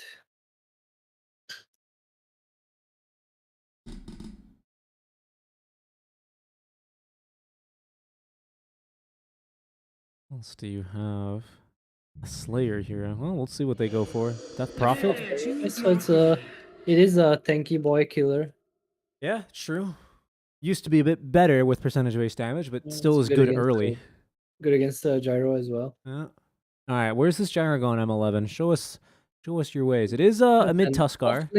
Offlane Pudge. Yeah. Post 4 gyro. Okay, and a Mid Tuskar. wait, Carry a Underlord? carry Underlord? I guess. I don't know. And it's okay, a mid DP offlane NP, and of course Miracle Naga Siren.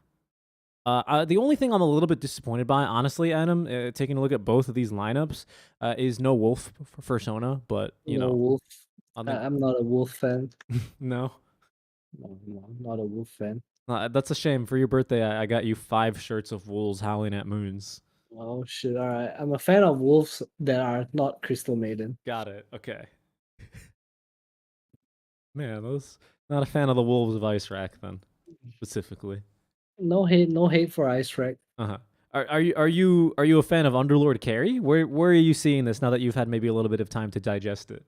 I feel like I just want a hero to like lane the Nature's Prophet, but I don't know. The draft looks super wonky to me. Like, how do they win?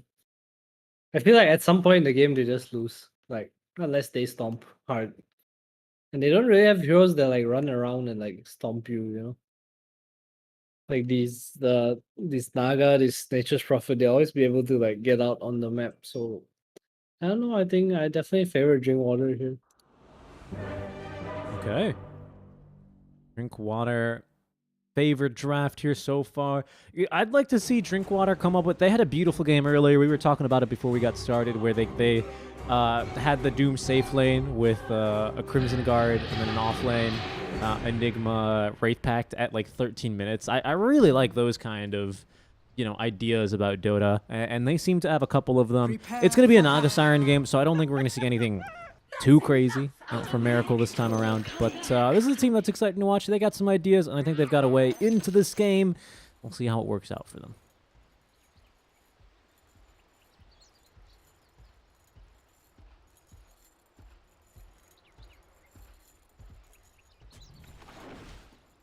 Pudge offlane as well.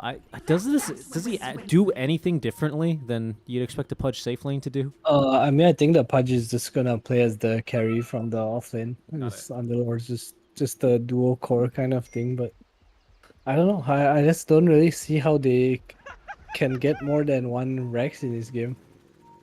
Their course. Well, they certainly don't siege very well. 30 seconds to battle. They can't really contest that, I think. And they really don't siege well. With what, two ranged heroes, I guess, but it's a support gyro. And it's a gyro, right? So his attack range is below average. Only by 45. It's crazy how big of a difference that makes, though.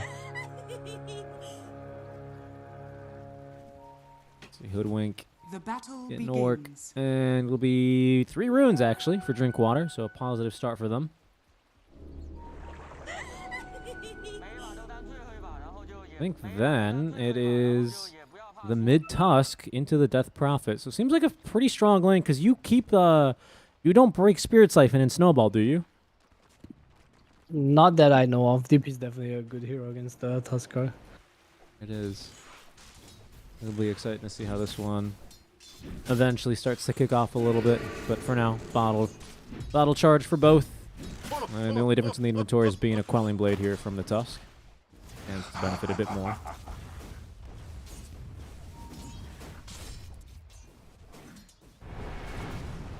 Really greedy item build, by the way, for Zeal. 3 GG branches and the Gloves of Haste. Absolutely no questions about what he's going for straight away. Oh man, gotta queue up the Midas. That's what I'd like to see, honestly. He's just going to continue firing, or getting homing missiles fired at him. Pretty valuable skill, honestly. That second point, I mean, every single point in this thing is actually pretty crazy. Just adds so much damage. Yeah, it's nice to have Zeal. Getting the wave pushed in. I'm interested to see how this lane goes. Like, what's this Underlord gonna do when it comes to the mid game? I'm really curious. Yeah, he's. I mean, is as always a great aura carrier. This Underlord. Maybe even this kind of game you'd consider a Vanguard. He probably will go the Vanguard. It's just like after, you know, like I mean, Oh, like they Crimson, can definitely yeah. exist in lanes, but how do you go beyond that? You know? How do you go beyond existing? Yeah. He's gotta go through a journey of self-actualization and, you know, kind of realize what direction he wants to take in his life, kind of thing for this Underlord. Come on, Underlord, you gotta stop just pushing waves with your Q. Choose a direction in life. Just be Dawnbreaker. Just be Dawnbreaker Problem. already. Ikan Koki going down to the Orb of Venom, but Pudge does get the kill first. Yeah. And of course, infinitely scaling core. Pudge doesn't have the point in Flesh Heap yet, but has now the 1 point saved whenever he does level it up. Got that First Blood bonus. And that'll be an even zippier Vanguard. Looks like there's going to be 2 Vanguards this game. So extra tanky lads up front. I want a Vanguard.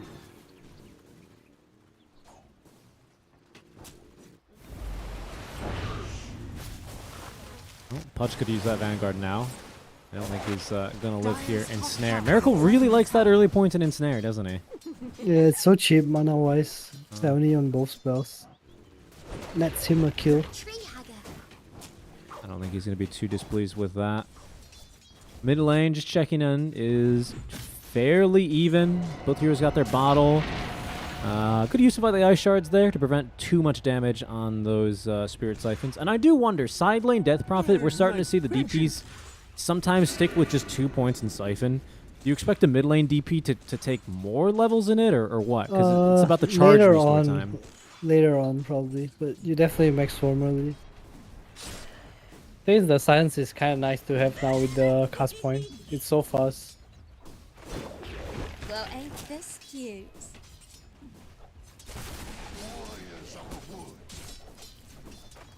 And Zeal farming like normal. It's very interesting. Both teams kind of, well, with 2 carries, I'd say, for drink water. But having some sort of carry from the off lane is interesting how they match up against each other this round. In the first round, even. 3rd point in Radiant's Siphon. middle tower is under attack. So we're probably just gonna sit mid. Heck, I've never seen that before. Ifrit is going to die here. He'll take an extra treant with him at the very least. That was so weird. He got pulled to the high ground on the bushwhack. And goes back down. And then he went back down, but it actually kind of made a difference because Zeal missed an auto attack, so he got the kill and the experience. It's pretty funny. I thought he would have gotten pulled up to the high ground, but I guess there was no room for him there. The Lord is a chunky boy. Yeah, he's large and in charge. So a bit of a dive made the Ikan Koki TP over ORMs. Ooh, that snowball. Could be a kill. Nice snowball. Gonna drag back the DP with him. Yes, and actually, fire. with Ikan here, not enough healing. That's 2 points in the Arcane Curse. The move speed slow and the DPS is gonna be enough. That's pretty Another feelsy. refill. What is going on? Why are there... Yeah, just every hero coming mid lane, huh? Must be nice to be a mid laner. Indeed it is.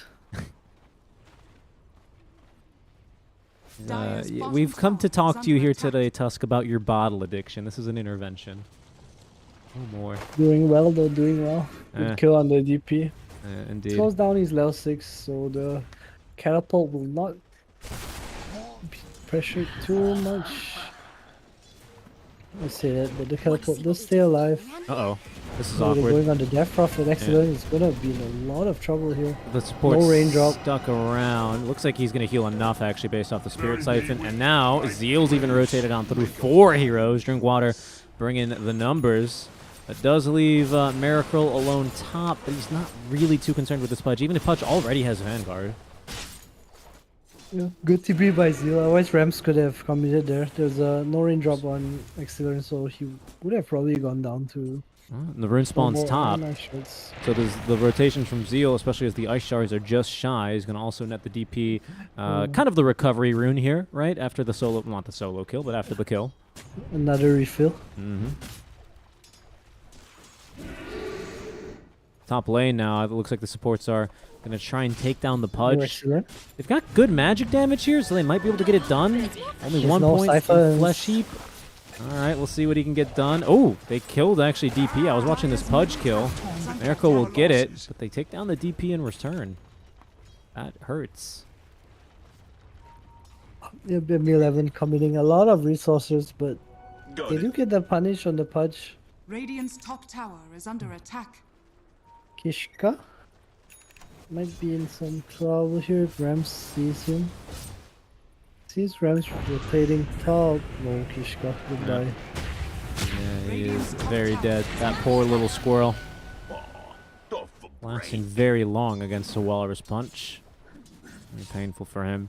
Zeal's chugging along very nicely. It's apparently no Midas for him, however. Blitz Knuckles on the way, so it'll be the Orchid Malevolence for him. Looking for that first item, Silence. Yeah, I like Orchid this game. I do not. I also am not the biggest fan. I'm a little bit baffled. I mean, I guess you can't really go Midas, because then who fights early? Like, literally no one. Please, But I don't think the Orchid lets you fight early. I don't know. I'd like a Maelstrom, maybe. Some mixed damage.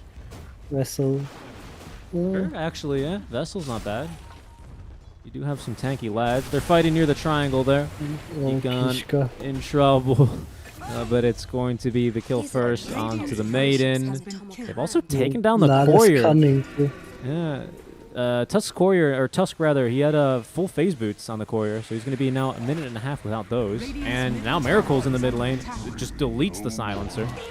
Are they going to siege him tower here? It looks like they are going to circle. It's good. Yeah, Andor's just going to TP in. And we'll get to work here. Doing his best. Pudge TPing in as well. Okay. 9 heroes mid, and eventually, I think, Drinkwater are going to go ahead and disperse. They've gotten at least some sort of reaction out from M11 as Econ TP's in for yet another bottle refill. It is like the 5th bottle refill. Honestly. Minute 8. Radiant's bottom tower is under attack. That is actually, it's at least the 4th. It's literally at least the 4th. Dire Which is wild. 1 every 2 minutes. Ishka? He's dead. He's dead. I think he just dies. Here's the lack of tower damage coming in. Kind of from, well, not quite from Drinkwater, but certainly from M11. He's zoning them off. Is that your bird singing? Yeah, is it really loud? Nah, it's not too loud. I remembered you have a bird. Did you name your bird after something from Dota? No, his name's Lucy. Oh, it's a very good name. It's just a singer. Kishka again. Oh no, nowhere to go. He's fine. Right, so how's the game progressing on the road? Just Facebook shoot up, nothing really special. Pudge farming as well. Facebook's on the way. So both sides kind of just have the same items. Radiant's middle tower Looking for a hook top lane. Can he get it? Oh, he's gonna get it. He's gonna get it. Ooh. Very good. Wrath of Nature. Nothing really came out. He's gonna need a little bit more damage, and we'll have the kill. Really nicely done. Big kill onto Zeal. And M11 actually are going to smoke and maybe look for more. TP down bottom. 4 heroes here. He's so dead. They want the DP. Wow, this Tusk is fast with the phase boots active. Oh, they turn around. Into the triangle they will go. Won't find anyone home here. Really good map read by DP. Just chilling behind the tower. Even a scan utilized. I have no idea where this DP's gone. Well done. Top lane instead. Pudge may end up being the target. He'll show now on the map. Heal's returning. He's got support with him. Oh, he can. Can they even kill him? There's 4 people here. There's the ensnare. Global silence used. Oh, they're coming. Underlord. Underlord ulti. He's bringing the boys. That's something Dawnbreaker can't do. And they will be able to take down Miracle. Ifrit, he's trying to get out. Oh, he's gonna make it just barely, but they actually chased him. The DP went through the portal, and now she's come back. Kishka is gonna die underneath the tier 1 tower. Tusk trapped inside the Sprout is gonna be able to cut himself free, but has 3 heroes chasing after him. That was an absolutely incredible turn of events there, and it's actually gonna still work out for Drinkwater. So M11 biting off a bit more than they could chew there. There's some clowny stuff, Drinkwater definitely coming up on top. Radiant's top tower That is was under still pretty attack. funny. I actually can't believe the DP went over to chase him. What a Giga Chad move. Radiant structures are fortified. It is the carry. Yeah, that is technically true. He is technically the carry. No big items yet queued up for the Underlord, so I do wonder what he's gonna eventually build into. For now, like you're saying, it's kind of just the same build as the Pudge. That is until Pudge builds into a bit more of this Ag Scepter rush. Radiant's bottom tower is This under will come in attack. handy. Orchid's nearly done though for Zeal. He's really, really close to it actually. Has the courier already in the secret shop. He'll get it here with this Wrath of Nature almost certainly. Yeah, already. Radiant's There he bottom goes. tower is So under his attack. TP into the next fight is going to be potentially top more tower lethal, is but under again, attack. I'm not really sure what the purpose of this Orchid is. I mean, obviously it's going to silence someone, but what? I mean, I don't know. Why? Why this Got it. item? Why first? I'm not really sure what else you can buy. Both teams gonna run. Radiant's Ooh, that's a bottom big tower bushwhack. is under Yeah, attack. follow-up silence as well is good onto 2. They're focusing onto the Tusk, and then they're going to take down Gyro. That's collateral, basically. Zeal did get involved with the kill there. Got the Orchid onto the Tusk. Don't think it really changed the outcome of that gank, but hey, he's doing things around the map. I'm just trying to figure out how M11 plays game. Yeah, it's really weird. Even Projects. even Econ has gone for a Veil of Discord here on the Silencer, so he's Radiant's like bottom doing a lot of tower is under damage, but attack. very greedy, I guess, item for the Silencer. It's going back for the Force F. What is going on here? Okay, wait, no way. Just immediately took the portal. Radiant's he's middle out of tower there. is falling. The Underlord counter. Radiant's bottom tower is under attack. Just take his Oh, portal. the hook! Oh, what? that was so I close. can't believe that missed. I think they They're still definitely have gonna him. get in there. He's Oh, gonna that's actually pop excellent. Exo? What? Can they even kill him? I feel don't like they think so, can't. actually. I think he's too tanky. Bushwhack's gonna miss. There's a hook in 5 more seconds.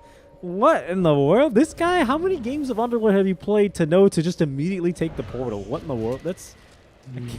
I can't believe this. He's taken Underlord portals just as much as Underlord has already, That which is is, true, that is true. you know, it's weird, you know? If I had a nickel for every single time DP has taken Underlord portal, I'd have 2, which is not that many, but it's weird that he's done it twice, you know? Just always in the in position. Yeah. Radiant's top tower is under attack. Miracle. Let's have the Manta completed. Both teams kind of just chilling. This Tuskar is actually really poor, considering how many bottle refills he has had. Yeah. He's you can farm waves with your first and second, you know, Ice Shard, Snowball the wave, but it's still like just not that fast. Quite plainly, like he killed Naga, or sorry, he killed DP like what, once in lane at least, and Yeah. she's still just easily out farming him. DP has a Witch Blade flying out. Really? Okay. A more updated item build, I would say. Helps you farm. Double Nice blades. armor. And if there was oh yeah, she's definitely very witchy, isn't she? That is Very- true. Zeal still farming up, going for... He can't actually be buying the shard, right? Like, this is a Radiant's meme? top tower is under attack. I believe it is. Why would you buy the shard? No way you buy the shard, right? Yeah, no way you buy shard. No way. It doesn't way. seem very good. No way he's buying shard. Okay, so he's just memeing us, I guess. Snowball was used. Now they know that there's no save to dodge the bushwhack. Global Silence used. Doesn't actually cancel Sharpshooter, though. Do they have the damage in time? Just barely. Silence not lasting long enough. In between the right clicks, they've got the kill onto the mid lane Tusk. This is what I'm talking about, Silencer. Like, I mean, he's pressed global twice, and both times it's for someone to TP out. You know, like no one wants to play Silencer like this. You're not some like boss fight that's like scaling. I mean, you are scaling well, but you don't want these games where you don't use global silence. You know. Underlord, they're trying to cut through him. Fairly tanky between the Aura and the Vanguard, but not tanky enough. And that is an easy kill. It's already a Mage Slayer up on him. I'm calling it. This game's definitely over. I don't see any hope. 11. Having a bit too much fun with your heroes. Radiant You structures think? are fortified. I do think so. I don't know. I They have like no tower push, no way to deal with Naga illusions. I don't know. Well, the Firestorm seems like an acceptable solution until like I mean, hard. until the illusions move. Yeah, I mean, I guess so. That's what Pit of Malice is for, though. Uh-oh, careful. Incoming. Silence, but still not carrying. Sharpshooter's actually for Silencer. I thought for sure it was for Tusk. But it's not. Radiant's top tower is under attack. Radiant's top tower has fallen. And now Kishka being ran down. But you're going to just focus now into the Roche Pit. M11, they're going to smoke up and go for this. Big money moves. Get ready, Underlord. He's going to split push bottom and then probably ulti in. But actually, Drinkwater have almost lost the Hoodwink somehow, so they're backing him up. And now, this is a big moment here for the side of M11. Pudge has his first item, the Ag Scepter online. Oh, there it is, the Underlord ulti. They went after the DP illusions. Oh man. That's the easiest 48 gold Ifrit's ever gotten in his life. He's actually taking the ulti bag down. Look at him. Yeah, I'm back, baby. Watch this. Oh, goodness. Bad micro. There we go. Disappointing. Dawnbreaker can't do that. She can't very well return to sender. Incoming. Global silence used for the counter initiation. Oh, wow. There's going to be the Ag Shard actually picked up for the gyrocopter. Down goes the Maiden. Hook. I don't know how that missed the DP. I thought for sure that should have hit her. I won't tell a lie. I think, is it because she floats maybe? She went over the hook? It could just be that she's a witch. Very true. I mean, that was weird. Things happen sometimes. Couldn't quite catch her that time. But yeah, I think Drinkwater just farming it up, man. Miracle having another Naga Siren game. There's gonna be the Orchid. So that's Orchid number 2. He actually did buy Shard. You're right. There's no way he bought this shard thinking it was not the old shard. There's no way, right? I mean, he's a Grandmaster NP. I would assume he's built Shard recently. Time to check the Dota buff or the Dota 2 Pro Tracker. I have him in my friends. Okay. There you go. Go figure this out. Middle tower is under attack. He played Furin like 2 games ago. I mean, he must think it's good. It's a pretty big AoE. So what does this do? Why do you need the AoE? I don't know. So this causes... Go down the... let's see. Oh, there it is. There's the curse. Oh, he's so slow. Dual Scepter. Oh my god, look at the mass TPs coming though. Underlord's still alive. No, dead to the Wrath of Nature. They've canceled 2 of these TPs. Gyro did not get the memo, and neither did the Tusk apparently. They're all gonna die. Okay. Rough game, guys. Rough game. It's okay. Radiant's bottom tower has fallen. Cleaver's Edge will never die. Excellent. BKB completed as well. Strongman. BKB on who? Death Prophet. Oh wow, yeah. Flying out at least.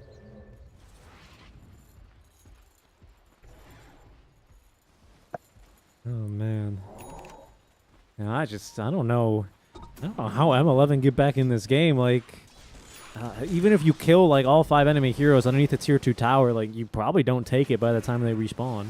You need to kill them to a point that your Pudge and Silencer scale infinitely.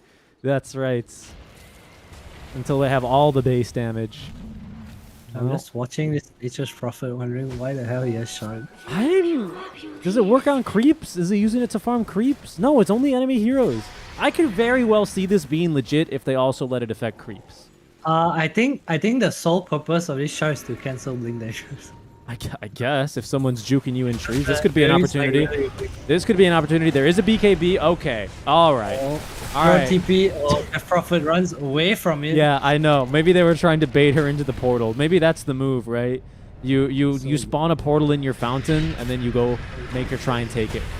This is at least something. Surely they get the hoodwink. They do. Finally. Int and strength. Radiant's middle tower is under Very attack. true. Very true. Continuing to scale. That's only the third stack, by the way. There's no way they can do Roche. Yeah, I was about to say this is absolutely a pipe dream. They are not doing Roche. What can they do? They pinged it for a second and punched just 2 Radiant's feet middle away. tower is under attack. Is where Roshan is, guys. Don't go in there. Yeah, I genuinely don't understand the point of this. It's just such a weird. I don't know. Well, they've had a long day. They're 1-0 up. They can do whatever they want. That's right. That they can. That they can. Feeling pretty good about themselves for now. BKB for DP. Really good patience, to be honest. I think players who probably have not played 7 games of Dota in the same day maybe would have popped their BKB there, thinking that they actually would have died, but the spells just never came through. 7 games. Radiant are scanning. Rookie numbers. Rookie numbers. What were you at your peak, Adam? 10 maybe? 10 games? What heroes I were you played a playing? lot of pubs, bro. I played a lot of screams. Were you doing like just like Treant Protector, just like Nature's Grasping everything and pressing E? What was I playing? I was playing a lot of Dazzle and Coddle from what I remember. Okay. The Coddle was so fun to play. You just farm eggs and heal people. Oh, bushwhack miss. That was awkward. Oh. Global silence. Another global. Okay. Oh no. Global of sadness. Global sadness. Miracle. Does not dodge the rocket. No, he doesn't. He Oh, oh, he gets Kishka, but he walks away. He scurries through the trees, man. And Zeal's just farming the whole time. He wants his BKB so he can get his Curse of the Old Growth on. I need to see what this shard does. Come on, Zeal. Show me. Show me the power. He's used it a couple times. The slow is not bad, I get. How many trees are in Sprout? 7? 5. 5 trees. Really? 5 trees? 5 trees. Damn, those are big trees. Unless you take the talent, then there are 10 trees. Wait, no. There's a talent at 15. And not Nature's Call in Sprout. Oh, in Sprout? Yeah. What, like how many trees? Yeah, because you get damage and slow per tree. Oh, is that true? Yeah, on the Curse of the Old right, Growth. right. Okay. Dude, the treants count as a tree as well. Yeah, I know. It's Right? adorable. So you just stick it onto them. Oh, jeez. I don't know. Maybe it's secretly broken. Who knows? Maybe he is a Grandmaster Furion. What do I know? Well, that's what I'm saying, dude. I don't ever play this hero. Did you just use it to find heroes that are like camping you in the trees? Like just click it like right now. Well, I could have used it now. Whoa, did he actually? He hit it really fast, actually. Yeah. There's a Tried move to speed cancel slow, the dagger. but he's just not that slow. And also, they've lost the mid laner for that. Oh, excellent. He sees the portal. He's coming. He's coming. He's He coming. wants to take the Ah, portal. let me in. Excellent. What a memer. I love this energy from him. He's beelining. What the? Oh, the wave. TP. Nappy. Ah, nice. Nappy. Oh, Miracle. What a dodge. What a player Naga got. Oh, jeez. We're running in. But I don't know if he should be running in. I don't know if he does any. I mean, he's got BKB, but good effort there on the hook, honestly. Good effort. I think this maiden, by the way, is going for the Ag's Shard build here pretty soon, by the way. It's the Boots of Bearing queued up. The bongo boots. He's gonna be sprinting in these fights with 4 staff. Miracle already probably run into the real Naga. We'll see. Good positioning by the Hoodwink.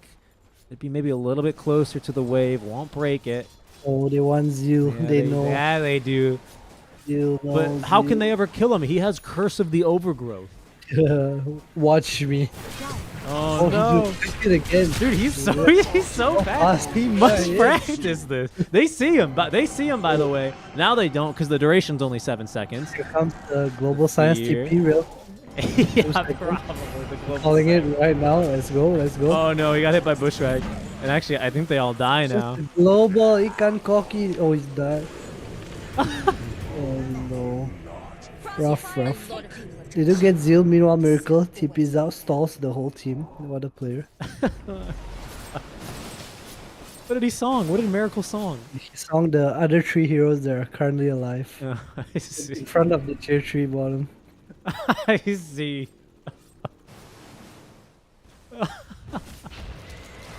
Jesus. Okay, well, I'm glad the players are having a fun time. I don't know. I don't know if his Underlord's having Radiant's fun. middle tower is under attack. I mean, The Sandsor probably wants to kill himself by at this point. not having fun. Second game of Global Sadness. Sad. I I against Saga Siren too. My god, get me out. All right, here it comes. Curse of the, oh, look at the Curse of the Old Growth. It doesn't tell me how much damage it's doing. He's not even that slow, honestly. Oh. Walrus Punch. They just absolutely deleted Silencer using the Wrath of Oh, Nature. there's the hook. Good friendly hook. Ifrit pops the Ifrit, BKB. let's go, Ifrit. He's going to cut through the Hoodwink. Very good. Excellent. Thinking about going for more. No BKB here for Zeal. Oh my god. Okay, I thought I could Oh, the hook, the setup. Oh, what? Oh no. How do you... Alright, that's fine. It happens. It does not happen, man. Come on. How can you miss? Radiant's bottom I agree. tower That is was under an attack. opening. DP still had Aegis for another 10 Yeah, like seconds. 10 but, seconds, yeah. But it was a look. It was a look that they should have had. His friends buying Hurricane Pie. Dude, everyone's memeing. Who's buying Hurricane Radiant's Bike? bottom tower is Zeal. under attack. Shard Hurricane Pie, man. What's happening? Honestly, he should just buy a refresher for double Curse of the Old Growth. That's true, that's true. Dude, get some branches. You plant the branches and you curse. I mean, hey, it synergizes with Acorn Shot. You have both heroes that plant trees. Oh, that's true. Oh, maybe that's the strat. That's the strat, man.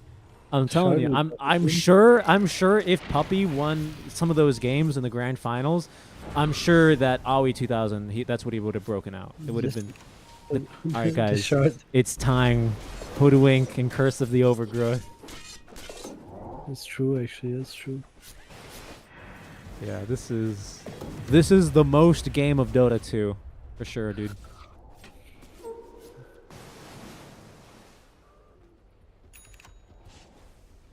Radiant's middle tower is under attack. I don't know. Pudge has BKB. There's maybe a chance here. You gotta go for a smoke. There's no way for him to like But find a. why are they something, only man. smoke ganking Zeal? It's personal. It's personal. I guess it must be. Wanna get it? It's like no way this guy's gonna curse us for the 3rd time. Oh, what the heck? Look at this read. They're cutting them off. Damn, they know. They know. Okay, but now there's gonna be the Oh, reveal. Zeal, There he you go. did not curse. He didn't get off the curse. Oh, press your buttons. There it is. Curse of the Oh, Old he's so Growth. strong. He And is there's really Zeal. strong. Oh, Zeal started destroyed. taking the freaking Dark Lord portal, dude. I can't even. Global Silence Miracle, what a gamer. He immediately Ifrit dispels it with his is own in. BKB. Oh my He's goodness. running out though. This Underlord, he's getting in there. Oh, he Oh, doesn't have no. BKB anymore. Get out of there soon. Uh-oh. Global Sadness, Silencer almost dying to the Witchblade. I think he dies to Witchblade here. Down he goes. Gyrocopter bought back, not enough damage. Zeal's back in the fight as well. I don't think they even killed him the once. The Sprout, oh, this is when Curse of the Old Growth really does its damage. Oh, they're already all dead though. Okay. Yep. Nice try, good fight. Radiant's top tower Is, has fallen. Full wipe and a dieback there on the Gyrocopter, and I suspect the GG will play it here very shortly, which will take us to Game 3, and who knows what awaits us in Game 3, honestly.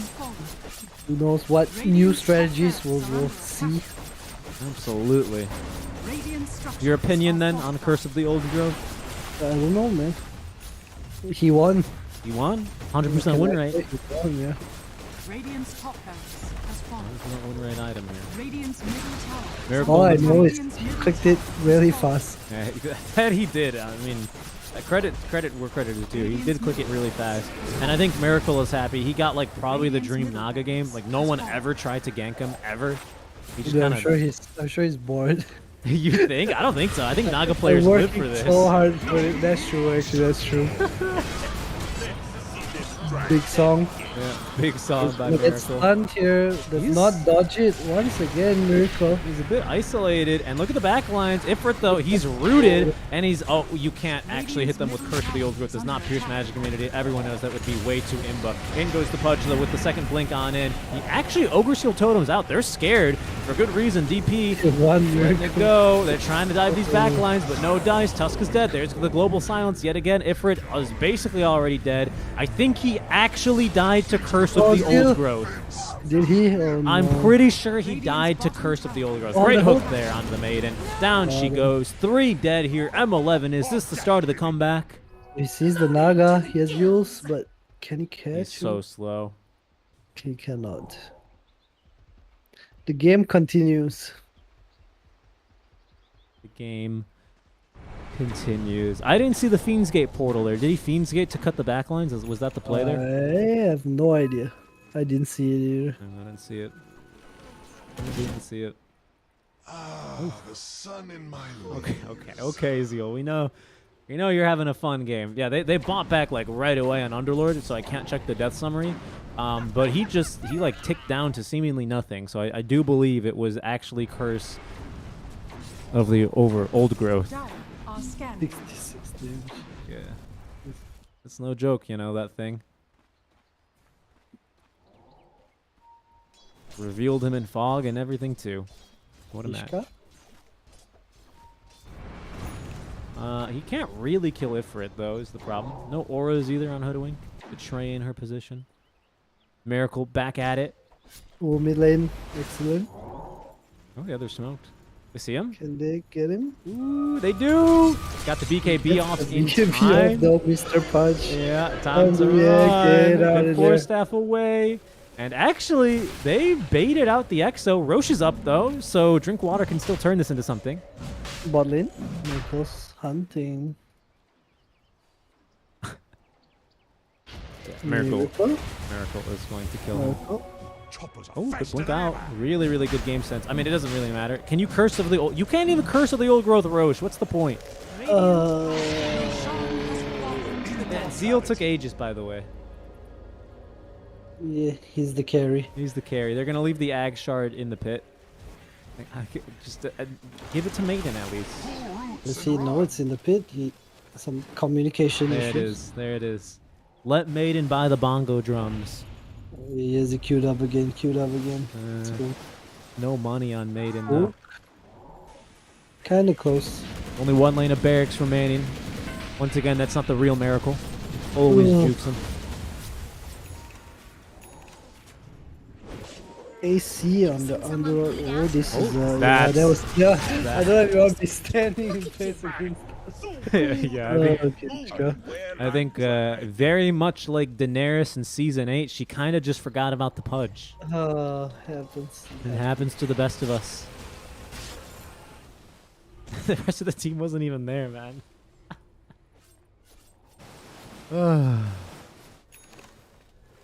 Alright, Zeal. He's got Deso. He's trying to end the game, I think, now.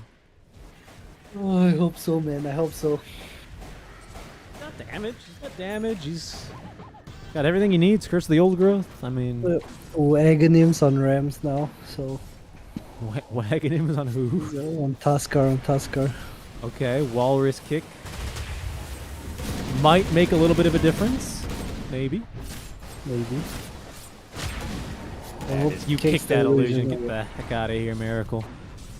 Micro that. All right, the AC's finished from Ifrit. He is like hitting. He actually, look at this guy. He's hitting out here. Yep. Get them illusions. Yeah, 160. Oh, 165 One damage. lane. Oh, it's time, guys. It's time. We're hitting high ground. Here it is. Only missile from Miracle once again refuses to dodge it, holding on to the Manta, saving it for a rainy day. They tried to actually kick him back, but no chance. Hook. Oh, what the heck was that? Someone forced after one direction. They missed the sharpshooter onto Ifrit. Now he's leashed inside of the Sprout. Cannot get himself out. There he goes. Finally, he's free. Now he's got the Ogre Seal Totem. Are you happy? Oh, no. Oh, he's got the hook out. Oh, no. The Exo Ghost. Good Force Staff. That's Megas, though. Miracle's trying to get out of this game. Great Bushwhack onto 3. No kills yet. And Ifrit is dead. He bought out for the AC.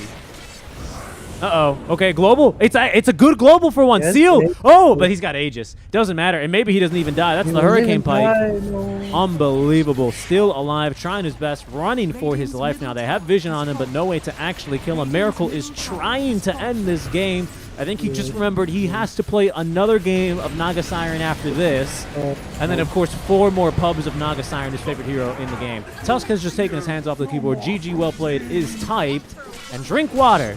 Radiant's Ancient is under attack. They forced the game number 3. Radiant structures are fortified. Dire victory.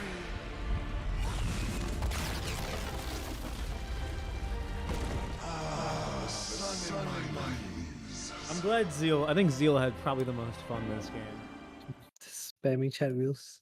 I mean, chat wheels. Building. Getting them clutch curses off. Yeah, the most.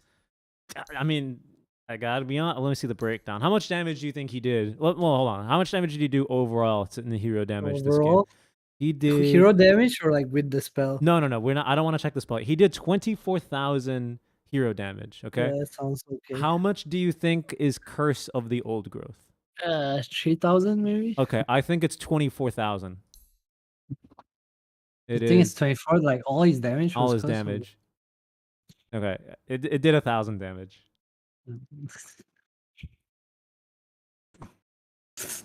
Well, Pretty close. it happens. Yeah. It No happens. trees in the base. Yeah. M11 was stuck. Not his fault. That is the problem. Absolutely. We'll see what we have in store for us for game 3. Thanks everyone for tuning in. Hopefully you are enjoying the games. I think the players, well, some of them certainly are. I don't know so much about Silencer if he enjoyed that game, but I know Zeal definitely did, and likely the rest of Drink Water as well. And don't forget to drink some water in between games 2 and 3, guys. It's going to game 3 to determine seeding for the 2 teams already qualified to close qualifiers. Stick around. Ed and I back after the break. Catch you then.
Howdy, folks, and welcome back to now definitively the final game here of the DPC 2023. We are about to get underway. Our draft now live, and unfortunately, the day, well, it's gone fairly late, ladies and gentlemen. Let me go ahead and check our stream time. We're just now past 10.5 hours of Dota, ladies and gentlemen.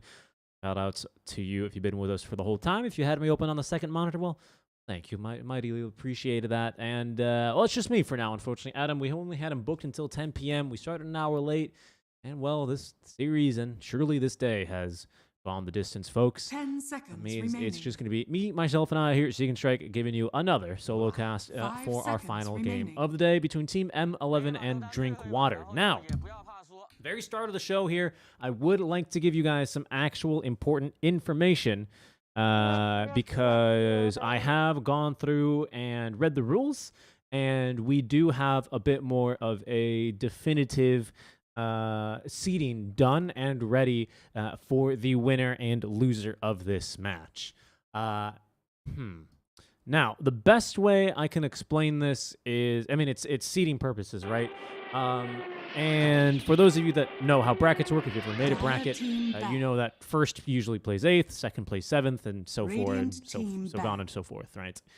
So the way that Valve, being they, have decided to issue seeding for these 4 rounds of qualifiers is if you win this match here, you are first place. If you lose this match, you are second place. If you win this equivalent match in the second round of qualifiers, you're third place and fourth place, and so on and so forth. This does make the most amount of sense considering you expect every team to play in every single round of qualifiers. Therefore, the best team, in theory, should qualify first and beat the second best team. And then once the 2 best teams are out of the next rounds of qualifiers, the 3rd and 4th best teams win, right? So this actually does make a little bit of a difference. It's the difference between facing the 7th best team and the 8th best team. So that is going to be the seeding from this. I'm sorry if that's a little bit confusing, but hopefully that made enough sense to one of you out there. And if it was a little bit confusing, you'll have to accept my apology, as it has been roughly 10 hours casting Dota 2. And hey, I'm ready for another fantastic game. And so is Team M11, because they have not banned the Doom. Instead, they've actually taken towards banning the Naga Siren. And instead, they've actually picked it here. It's going to be their second, third pick here in the phase, as Drinkwater have taken 1st and 4th pick, or whatever, 5th and 8th, whatever you nomenclature you go by. But it'll be the Tuscan SF opening for them. Drinkwater had an amazing, really, really cool game of Dota earlier, where they, 10 seconds I don't want to sound mean, but they defeated a team in probably 18 minutes or so with a Doom safe lane paired with an Enigma off lane, because they both went Crimson Guard and Wraith Pact, and no one did any damage to them. It was a really fun game, and I was hoping we'd get to see a little bit more clever ingenuity. Instead, we're going to get to see some more Nature's Prophet, which I'm not opposed to. I just certainly hope that Mr. NP is not going to go for that Curse of the Old Growth, because it wasn't really convincing, if I'm honest. 10 seconds remaining. I see some very, very, very niche uses for it. Generally, you do juke heroes around tree. The AoE is very generous, and being able to see heroes through fog is really good. Maybe in a Tinker strategy, this can work out.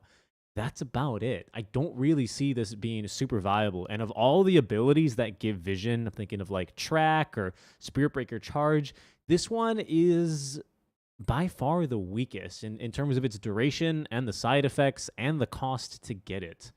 So I don't really think it's a very good one. Beastmaster.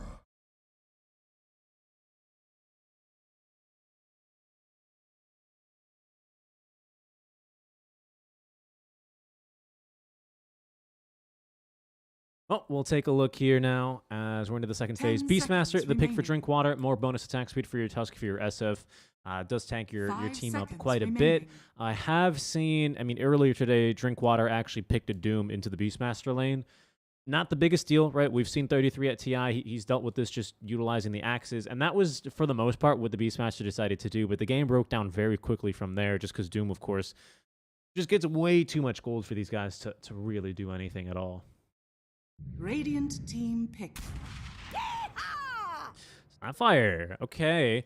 Another strength hero, another very tanky hero. I do wonder then if they're going to last pick a support here for Drinkwater, or 23rd pick in any case. Because they have second pick, or sorry, they've got first pick here. Could be a Tusk mid. 10 Shadow Fiend seconds safe lane remaining. seems almost certain to me at this stage. Beastmaster off lane, very likely. 5 Team seconds M11, though, remaining. they've got to decide where they want to run this Doom. Nature's Prophet off lane has been, for the most part, the only lane I've actually seen this guy in, including last game. I wouldn't be too surprised. It does make sense. You have, your carry from the off lane NP when you have your safe lane carry Doom. I don't know. I like that a lot into the Beastmaster. It's a hero that can just eat his creeps and stop him from taking over the game too quickly. So that would be, I think, most appropriate here. Dire team ban. Crystal Maiden. Okay. Team M11 then with the Maiden. That's also another hero that quite famously deals very well with boars. So it worries me that they end up picking this hero. 10 seconds Not because remaining. I don't want them to win, or I don't want them to 5 pick heroes that are good seconds against remaining. Beastmaster, but it feels like you already have that base pretty well Radiant covered with the team Doom. I guess the mana Dire regen in that team lane would be ban. good, but ideally CM in this lane is not really frostbiting boars to kill them. She's mostly just frostbiting a Snapfire or a Beastmaster and letting the Doom get that damage in with the buff Scorched Earth, So, I like the pick. It's still really good. That's a really, really, really strong lane from M11, 10 no doubt. seconds remaining. So we'll see here what they can actually make use of that. How they can actually make use. 5 seconds remaining.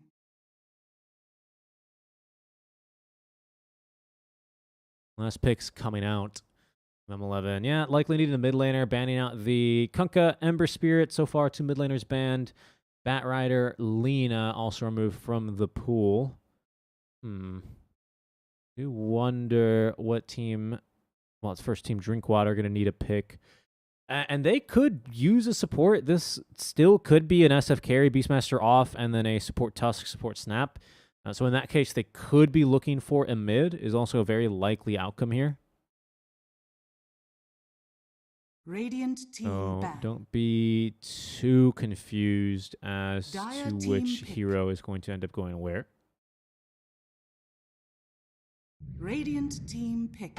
Water will finish up with the Clockwork, so it does appear to then be the mid lane Tusk.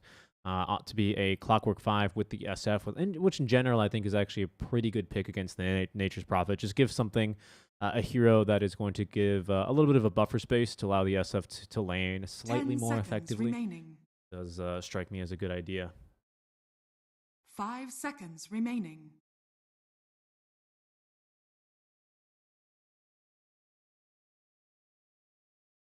So, last pick for Team M11. They're looking for a mid laner. Lena already banned, otherwise, obviously, she wouldn't be a great option with the Clockwork. They really like this draft from Drinkwater, but I see 4 strength heroes. And they're going to go with a You may Puck. now select your heroes. Could be problematic, potentially, into an SF. 1 Requiem, and you basically die. But considering that's the real only big danger this game to look out for, I never see a Roar connecting. Maybe a hook shot into Cog pushback could lead to some stuns for sure. Seems realistic, but like Snowball, Roar, Cookie don't seem super realistic as far as things that the Puck has to be careful for in terms of getting caught. Game number 3, then. Let me make sure I update my score to reflect that. So the winner will take that top seed, and they'll be seeded first, playing, in theory, the weakest team, which is going to be the team that qualifies in the 4th Open Qualifiers, which is taking place 6 days from now, and will also have lost this specific seeding match. So in theory, they do actually have a bit of a buff, right? So it does kind of make a big deal. Second place, though, still gets to play the first seeded team from the last qualifier. So, it's still a much better solution. It gives you a really good incentive, honestly, to win earlier in the qualifiers for sure.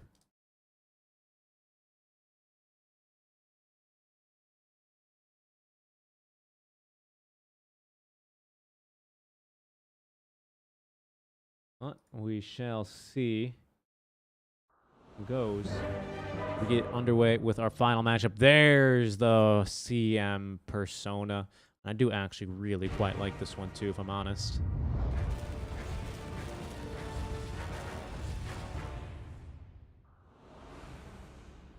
Actually not going to be, I was mistaken. It was not the, what's his name? Furion for Zeal. Prepare for battle. Actually going to be instead, oh right, because Zeal's on the other team, right? Good luck, have fun. Players were eager to get this match started, and well, I sure am excited to underway with this last game as well, given how fun last game has been. Good luck, have fun. Been a long day. Absolutely. Absolutely. Long day. Remember to drink water. You know what? Unfortunately, my water is empty. I did forget to refill it between games. This is going to be a tough one. Already a very good effort. Great bushwhack connecting onto 2. Might just get Flappy the Wolf out of here. They need someone to help tank, and they're not going to get it. This is going to be messy. Ifrit looks like he's going to go down. They've lost the clockwork as well. EFL. Volva. Can you get out of here? Nope. No chance. Now Zeal continuing to fight, but it's Zeus who's a little bit too happy there. Ooh, Ice Shard's almost catching him. Zeal actually dying, has died, in fact, to the Treants. And it seems like for now, we may just chill, but already 5 dead well before the horn. Cookie is a little off the mark. Starting, interestingly, with a full headdress on the Snapfire. Usually this means you're going like just brute right-clicker mode on position 4s. I used to do this all the time. That's a self-deny. I used to do this all the time on the Chen. Take level 1, what's it called? Level 1 Holy Persuasion. Or sorry, level 1 Divine Favor. And then just right-click people with like a bracer or something like that. Not a bracer, a buckler. Pretty good. Don't forget, guys, tomorrow we start our second round of qualifiers here live on the channel. Make sure you drop us a follow if you aren't already. This is going to be the official home of SA. Sorry, pardon me. SA was last season. If you're watching us from last season, hopefully you continue to enjoy your stay. If you're new to the channel and just tuning in today, this is going to be the official home for SCA DPC. That's going to be here on twitch.tv/ePulseGaming. Or if you prefer YouTube and YouTube works a bit better for you, make sure you type !YouTube in the chat to get linked to our other streams. I know that sometimes that will load a little bit better. So welcome, and hopefully you guys are going to drop a follow and stick around. Plenty more qualifiers happening for the next week. And, of course, when the leagues kick off later in January, we are going to be all hosted here. Thanks for stopping by. We have a lot of cool stuff in store. And, yeah, can't wait to get started. Hopefully you guys enjoy the show. For now, in between M11 and Drinkwater, 2 teams that are already going to be participating in the closed qualifiers, which once again take place on this channel, kicking off on the 19th. These 2 teams playing for the prestige of first overall in the open qualifiers, and of course for the premier seeding, which would allow them to face the loser or the last person qualified, the last team qualified from the 4th qualifiers.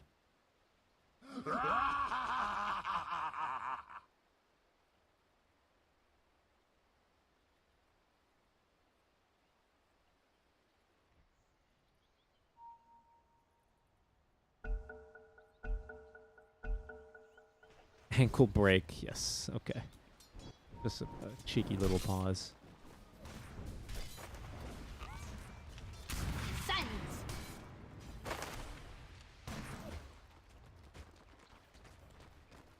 Already the Midas and the quick buy here for Ifrit. No real surprise there.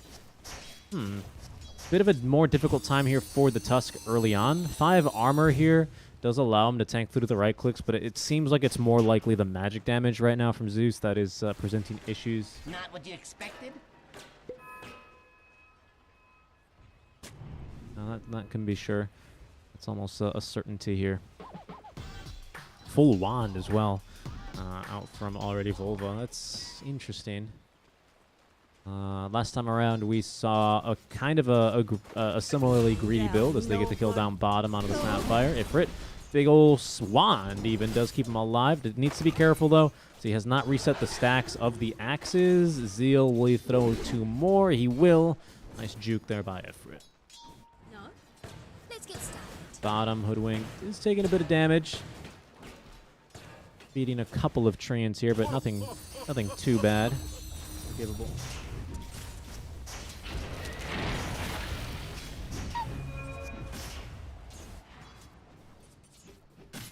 Already boots ready to go here for the Doombringer. So he's prioritized those quite early on. Sometimes you even see a full Midas before Dooms end up picking up brown boots. I think 2 out of the ordinary. And mid lane, bottle's empty now here for the Tusk, but brown boots may be the difference maker here. And actually he's gotten a fair amount of damage in return now. I'm sure, oh, maybe shouldn't be a kill. Yeah, no choice to really take that point in the phase shift and Waning Rift defensively. Down bottom, in they go again. Lots of move speed here already on the Doombringers, even more with the Scorched Earth, wasting no time. Oh, and he's got the Ghost. This is by far one of the better auto attack modifiers to currently have in lane as a Doom, especially for something you can devour at a lower level. That's the perfect camp for him. It's not really really worth blocking, like in the same way like it's worth blocking, say like you would see for an Enchantress or a Chen, but it is kind of worth making sure you can maybe keep their hands off of that kind of creep if you can avoid it.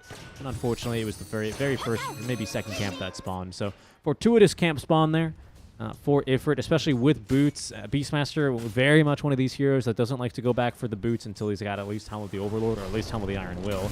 Careful here, looking for the TP out, and I think they have him dead to rights. They also do find, however, Zeus in the mid lane. Well, the Clockwork persists there with the brown boots, doesn't manage to catch up to the puck. Looks like just simply not enough mana, and does actually end up taking a death there. Radiant's middle tower is under attack. Dire's structures are fortified. Ifrit has already changed up the creeps, though, preferring to have currently the armor and the hurricane creep. But Zeal's starting to really do quite nicely in this lane, to be honest. The Boars, you know, they won't do much yet, but now 3 points and axes are really starting to do a number. They've also half pulled the wave, but have left the range creep alive. Oh, it's kind of like a full pull. That's weird. I wonder where that creep came from.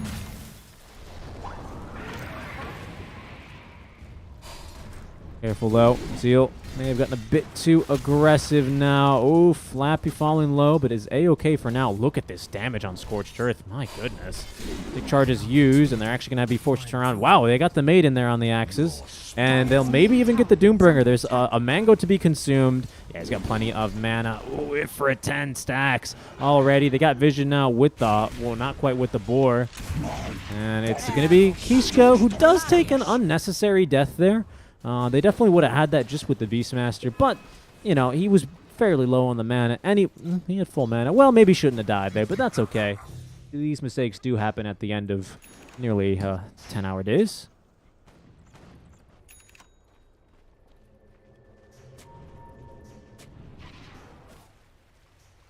Rotation mid then from Flappy. That's a bottle refill here for the puck.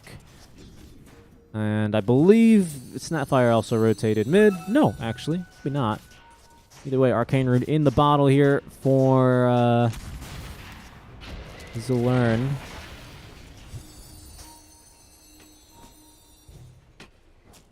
What's going on here? Flappy may be in some trouble. Let's finish farming up that Centaur Conqueror. Is dragging Zalern pretty far from the wave here on the Tusk. That is mid, but it's still a kill. And maybe he'll even try for bottom. See, the thing is they have this ward, so they'll know if the Tusk is not coming back, and now he is. So that'll allow... they've even scanned, actually, for M11. This allows Ifrit to at least contest a bit here.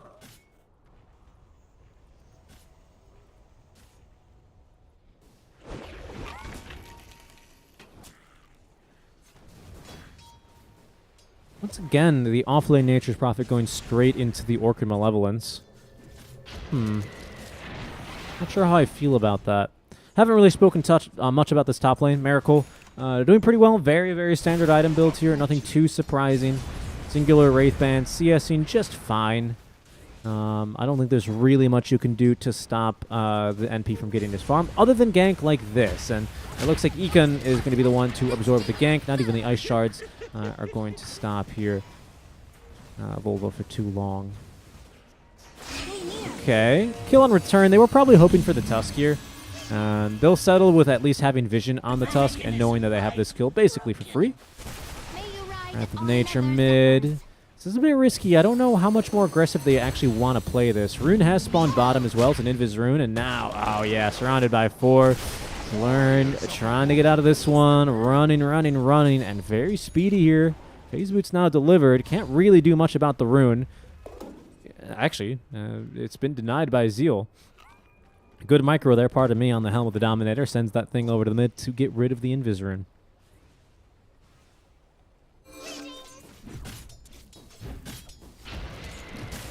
Okay, Falcon Blade build up there. Nothing crazy. I imagine this headdress will eventually get turned into a mechanism.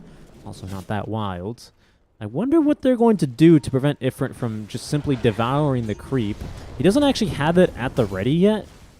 I don't really know if Drinkwater know that. I don't know if they time each devour, if they have vision on each devour. Got it. 3 heroes mid right now for M11. We've got this cheeky ward down as well, just scouting for any stacks. I think as soon as Hoodwink shows, they're going to know that Doom's maybe even alone down here. Devour in a second. We'll see. It's really risky for him to turn around and try and eat this creep. Really good job managing these axe stacks onto the Doombringer. I think that'll actually force him out for now. Yeah, just need to be really careful. Has the Midas up, though, so now he's got 2 ways of dealing with these creeps. And might be a bit emboldened here after those axes swing wide of him. Cookie as well is going to miss. Flappy's returned from his adventures over in the mid lane. Right now they've also got eyes here on a hero in the enemy triangle. A couple of heroes actually. In comes the Tusk, and now in comes Volva as well. That's the mid lane Tusk as well. And he takes, well, only his first death, as they did fail to get him last time they rotated. This time they're a little bit more on the ball. And M11 will pick up a kill onto the enemy mid laner. Still 2 against the puck, though. One was fairly early on the self-deny.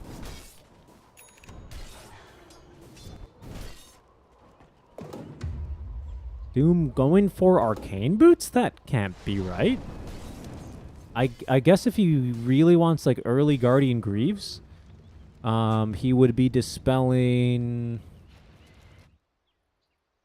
Not really sure what he'd be dispelling. The Shadow Ray stacks, a Wild Axes, I suppose, is a pretty decent dispel. Yeah. I can't imagine otherwise why he'd be incentivized to go for Arcane Boots this early, especially considering he has a Maiden. So, yeah, okay, he's switched it up already. Perhaps I was right-clicked on... No, it was definitely the Doom. But he might just straight up buy this Blink Dagger. Has not yet put the point in Doom. Is saving this skill point here. You can tell because his little skill tree is glowing. So he may decide to, I don't know, rotate mid. I think a kill on the SF is in order here. He has been quietly farming up, basically for free. And as soon as he does get this Mask of Madness, his farm rate is going to massively increase. So he might be very well worth taking a visit in the jungle. They've already got some pretty solid wards up here. This ward's about to expire. But this one's fairly new. We'll have some good vision. And may have even caught that smoke. Doesn't really seem like it with the way that M11 have responded, or I suppose a lack of response. And instead, Drinkwater are going to be moving down bottom here. Looking to connect now onto potentially the Doombringer. Zeal in the area, holding on to this Roar. Has himself the Ogre Bruiser. In they go. Snowball from behind. Walrus Punch into the Kisses. Ifrit does Hurricane himself away. Is juking fairly well, but there's just simply too much damage here. Flappy as well taken down. And that'll be the Tier 1 tower down bottom. Radiant's bottom tower is under attack. Not much done in a response, and I'm honestly very surprised to not see M11 at least starting to do some chip damage. This is a very healthy tower, considering that you are a Nature's Prophet. But he's got the Witchblade finished, which I think I like a little bit better than the first item Orchid for the offlane NP. Especially considering it's offlane in the biggest air quotes of all time. Behind the tower they go. They have found Miracle. This is a little bit more akin to what I was hoping they would respond with. Oh, and I think this is a free kill on Takishka as well. Kind of teleported in without even Cookie, so no spells to be used. Hookshot, though, is ready. Maybe trying to connect one onto the puck. A bit difficult, though. And now with the creep showing, I think we're going to have to wait for a better opportunity to present itself.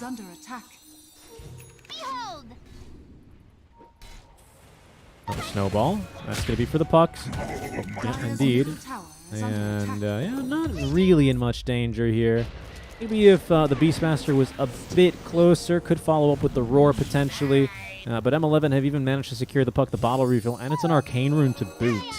Still no Witchblade though, so puck not doing too much damage outside of the immediate spells that they're able to hit. Radiant's middle tower is under attack. Down bottom, Doom continues to farm. It looks like he's actually going to consider the very early BKB for Ifrit. I thought maybe he'd commit for the Blink Dagger. He's still holding on to a skill point. I thought he'd commit for Blink and maybe look to gank mid and then kind of just disappear until he gets Doom back up again, but has not been the case here. And with the Ogrex already committed, Dire's top tower we'll is see. under He's attack. not committed for the Mithril Hammer. Dire's structures are fortified. We'll see what he decides here on the Doom. For now, he's doing a great job reading the map. That's the wrong vision. No, let's see. Maybe I've Caster's cursed him. Yeah, they're going to catch a glimpse of him. Hook shot in. Unfortunately, Ifrit, I have condemned you. Just got a little bit too impatient. Had TP the whole time. Maybe was going to try to farm his way back through the jungle. This does give the green light, though, for M11 to make a move in response. Nice usage here of the freezing field early on. Flappy is going to die. Oh, I thought the... Wow, that was weird. I thought the Illusory Orb was the snowball. They've got the kill. Doesn't matter much in the end. They've also actually managed to pick off the Clockwork, so an even better trade here. Drinkwater, they got to be real careful here. Whenever you play against a Nature's Prophet, you just can't. You always have to assume that he'll show up to the fight, you know? So you can never assume that, oh, it's just a puck and a maiden. You also have to assume that maybe the NP will be there, especially because he did not TP bottom.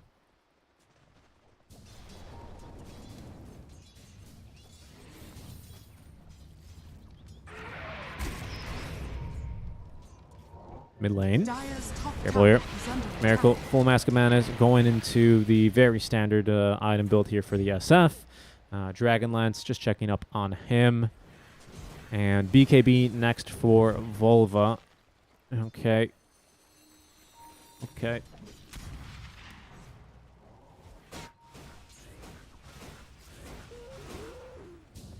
Nothing too crazy here. That's how the Overlord finished, though.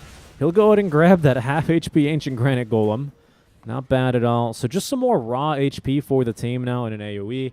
It is a 15% HP bonus. So it scales pretty nicely into the late game. I think most people almost certainly go for the Ancient Black Dragon just for the split push potential. But this guy ain't too bad either when you just want a little bit more oomph in your team fight, especially considering you've already got yourself, 4 strength heroes? Like, these guys are significantly tanky right now. We'll see here, for example, with the Snapfire out of range at 1100 HP. It's an extra 1200 HP, just thereabouts, you know? Sorry, that'd be ridiculous. It's, it's really not that much, is it? Is it only your bait? Why is it not that much? I thought there should be a little bit more. How big is this aura? Hookshot.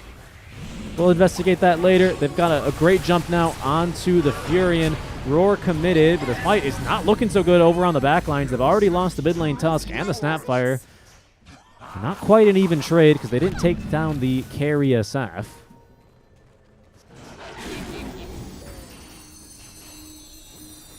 Looking to counter initiate. Ifrit showing up with BKB in hand and a Doom. Hurricanes himself forward. Doesn't really want to have to Doom Zeal. Activates BKB. Ifrit is out of mana now and just running for his life. Not the best move I've seen him make today, unfortunately for him.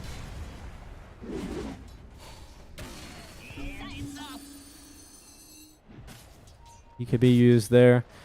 It's going to give a lot of confidence here to Drinkwater in this next minute. They'll be able to get themselves a couple of ultis back up. Hookshot coming off cooldown and just off cooldown and immediately back used again. An easy kill onto the Maiden. Not much to worry about there.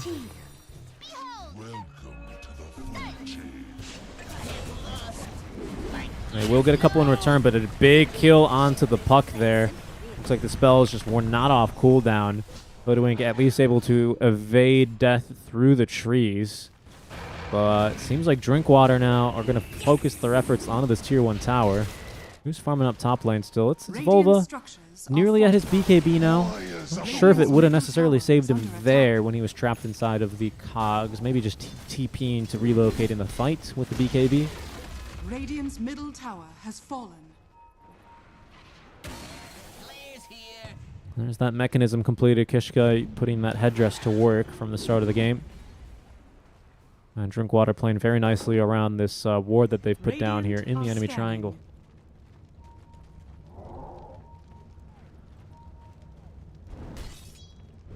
Boom! There it goes. Careful top. Oh, there's that ward still continuing to pay dividends. The Nature not really stopping much. They are thinking about going for Roche here. No points in the little shredder. It won't be too fast, is the thing. Yeah, especially because Doom was not used. BKB is back up, and Puck has all the spells back in order. BKB, you know, is coming soon here. You must have scouted this NP skill build. It's a little bit of a scary moment there for Drinkwater to back out of the pit. I don't blame him for a second.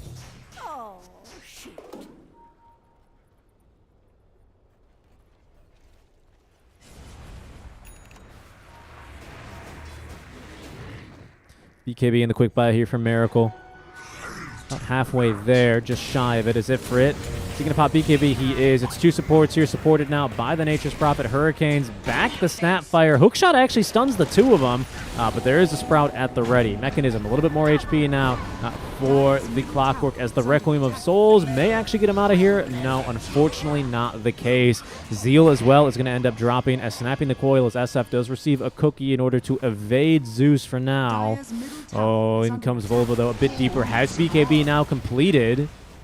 So he might go a diving, but this would be quite the adventurous dive, considering they have not gotten that tier 1 tower down yet.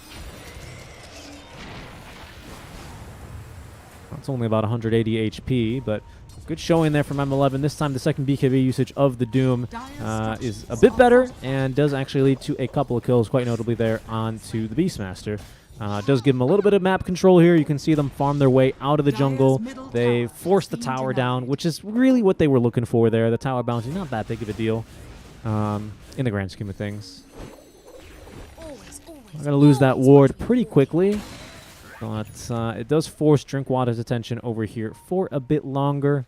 Allows your Prophet to continue farming just a bit more as he does make his way towards now the AC. And I see he's a bit of a memer. He's got not one, but 3 Aghanim shards queued up. Of course, quite the recurring meme for us.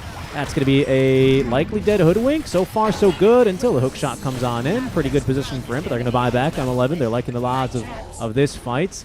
And so far, so good. Drinkwater have managed to make it out relatively scot-free. Still have not seen a Doom this game, and it's level 2 already, as M11 will smoke up here with the Hoodwink, who's just bought back. Milk's going to break now for the Puck. Has the Blink Dag up to the high ground. She goes. Silence onto the Snapfire, but doesn't actually catch the Beastmaster, and that'll be the death of her. The Roar comes out, sets up for the Walrus Punch, and down she goes. Kishka falling quite low as the Doom is going to be committed onto the SF, so he won't necessarily be in this fight, but it looks like it's still not going super well regardless for M11. They're going to lose the Maiden there. Picked up the Beastmaster as the Doom does leave SF on half HP, but still in fighting shape. M11 with a little bit of a disconnected fight.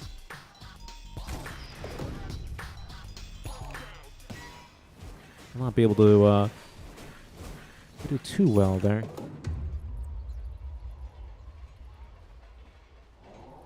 Now Tusk with the Desolator, quite the aggressive build already, paying off pretty well here. Learn having a pretty fun time here with 2 kills already with the Deso, up to 4 bonus damage, 7, 3, and 6 kill score overall. He's been actually mightily assisted by, I don't want to call them mistakes, but I feel like if this Puck is at like 100% and it's maybe the second game of the day after a warm-up game, like I feel like you just don't get caught by that Roar, if I'm honest. But I mean, it happens. I'm also missing stuff as well, considering this is very close to maybe my 10th or 11th game of Dota in the day. So we got to expect the same here for the players. Either way, though, it's so far a pretty good start for Drinkwater, especially considering their SF is farming very comfortably, having just taken the 1 death. He has bought out for the Hurricane Pike, as Miracle really likes to do on his cores. Hookshot just off the mark will let him know that there's enemy smoked here as well, because they've got the ward down. M11 quite wisely playing a bit more defensively here. In the meantime, though, Drinkwater, Drinkwater, I can't believe that's their name, head straight into the Roche Pit, this time with a little bit more minus armor and 2 extra points in the tag team. Are going to pick up the kill. M11 do not engage in time. They only have to sacrifice the clockwork for their troubles. Whoa, that TP is very aggressive. The fight not looking real good for M11. They already blew the Dream Coil as well near the back lines. I wouldn't be surprised if Drinkwater actually looked to re-engage here. But for now, M11 not giving them a clean opportunity to do so, so they'll go ahead and back off to their own side of the river and reset.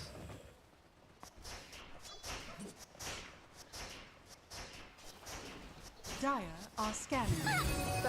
Catch up on a couple of the items. Double Witchblade build now for M11.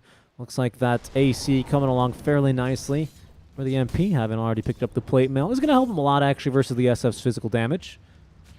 That can be for sure. Speaking of SF, I believe BKB should be in the quick buy now. But honestly, I don't mind the decision, especially considering, I mean, it was a bit of a risk because potentially that Roche fight could not have gone their way. But considering now it has, I think this is the correct build to complete the Hurricane Pike, be slot efficient, and potentially have that save for yourself. And just having it ready. You know that this is basically a position 1 NP. By the time he gets his 20 talent, it's going to be seriously be a pain in the butt. So just having that item squared and checked away is I think, going to be a benefit. This is Ifrit making a very aggressive move. Does get... Oh, uh-oh. That's all. He's got Force Staff here and Hook Shot, and in fact has connected it. There's that Hawk giving the vision. That's going to be a very good start as the the Sharpshooter trying to get Econ out of here, but unfortunately he won't get out alive. 2-for-1 trade. They've also found the NP. I completely missed that kill, but that's a big one. We'll see here if we can catch up with how that went down. Looks like he literally just got roared, huh? Into a Walrus Punch, so yeah, that'll do it sometimes. Do it. Full Guardian Greaves online now for the Snapfire, so she can dispel a Silence, a Frostbite. About it, maybe. Is there any roots? Not yet. Not yet. It's pretty good. I like it. Deso now up to 6 stacks after the kill onto the Carry Nature's Prophet. Something quite interesting about both M11 and Drinkwater is that they will very frequently shift the win condition from their safe laner to their off laner. I do think that is a pretty cool trait and does make it slightly more difficult to draft against them, especially once the meta develops and they find a couple more strats that actually work for themselves. So definitely 2 teams that, of course, deserve to qualify, having bested many others over the past 2 days, but also have some pretty cool play styles. Here we go Drinkwater, though, up to the high ground, at least considering it. Miracle, a bit worse for war now, about half HP from all the long-range poke and harass, but he's got this 15 talent, Presence Aura effects building with the Desolator. They are really starting to shred these towers. Illusion Rune popped there from Zilern to make sure he's not rooted on the high ground for much longer. They've lost the creep wave. No need to be here any longer, especially with Volva cutting the wave. I can't believe it. I can't believe it. I almost ended the stream after I saw that. He actually has bought himself the Curse of the Old Growth. Okay, I mean, you know what? You know what I saw him use it for there, actually? That does seem to be fairly good. Is if this SF had, for example, a Shadow Blade and was stalking you, or if there's a Nyx Assassin in the vicinity, or if you're afraid someone's going to wait for you to TP and then stun you while you're in your vulnerable animation. Okay, that's another potential use case. I can't be completely against that, but for 1,400 golds, I don't know. I thought he'd finish the AC, honestly.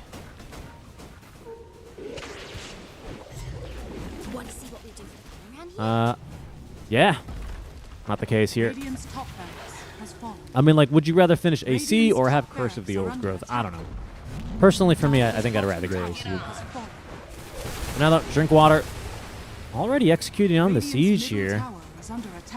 And, well, they've lost one set of barracks. In goes Ifrit. BKB popped the Doom onto the Beastmaster. They're going to give him a Force Staff out, but the coil is there. Connects onto 2. Everyone hit by the Curse of the Old Growth. Okay, Miracle is going to lose the agency. But he only had 20 seconds left on it. Doesn't feel too great. Kishka in the back, letting loose with the kisses. Oh no, but they couldn't even get through the clockwork. Miracle pops BKB as soon as he's in the air. As now in the back lines, they are chasing, or rather, it's Zeus who's giving chase here. I think they're going to be quite able to catch him, nor will they be able to finish off this Tusk.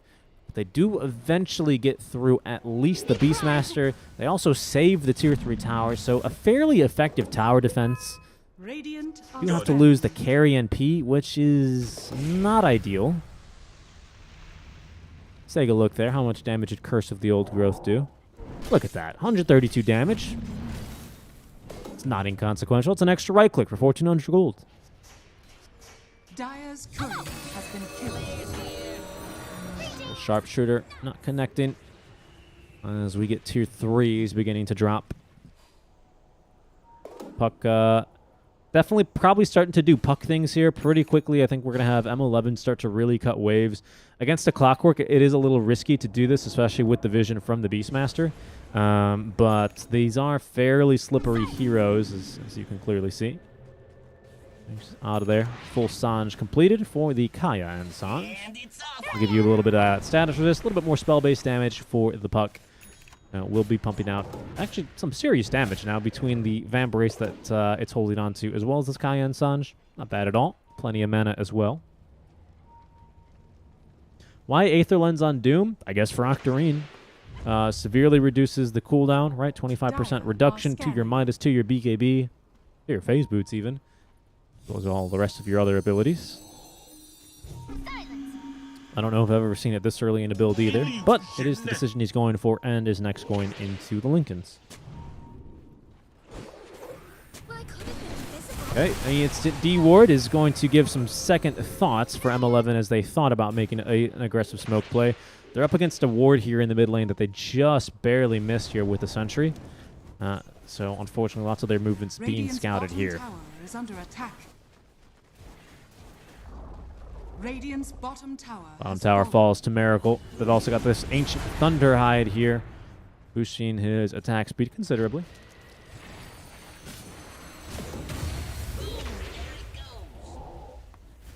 Furion has now completed the AC. Now heading into the Satanic is going to be the next item for him. What's he doing here? Just kind of playing with the Sprout. Would behoove him to try and get as much experience as he can here. I mean, obviously, right? But this level 20 talent still is going to be fairly annoying. You do have a couple of 4-staffs already on the line here for Team Drink Water, specifically 2, one on the Clockwork and 1 on the SF. But still, forcing a 4-staff out with just simply a Sprout can maybe be a fight-winning condition here.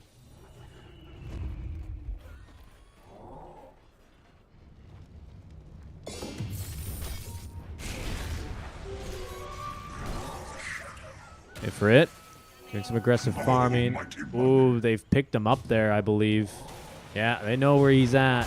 And they're giving chase. Ooh, the Walrus kick. Acceptor online. I mean, there's just no way. I mean, there's no way. They've got a Tusk and a Clockwork and a Beastmaster. Like, there was simply a 0% chance he TP's out there, but he does actually force 2 ultis, 2 of which have non-inconsequential cooldowns, so not bad at all. That one, though, not as good, unfortunately. That one not as good. Really good cookie from Kishka, but looks like just the Requiem of Souls catching him off guard. Is that the Shadow Blade? It's not the Shadow Blade. They just probably caught him from trees. And this is M11 making some uncharacteristic mistakes. Some mistakes that are a little bit more characteristic of having played over 7 or 8 games of Dota, officials at that, in one day.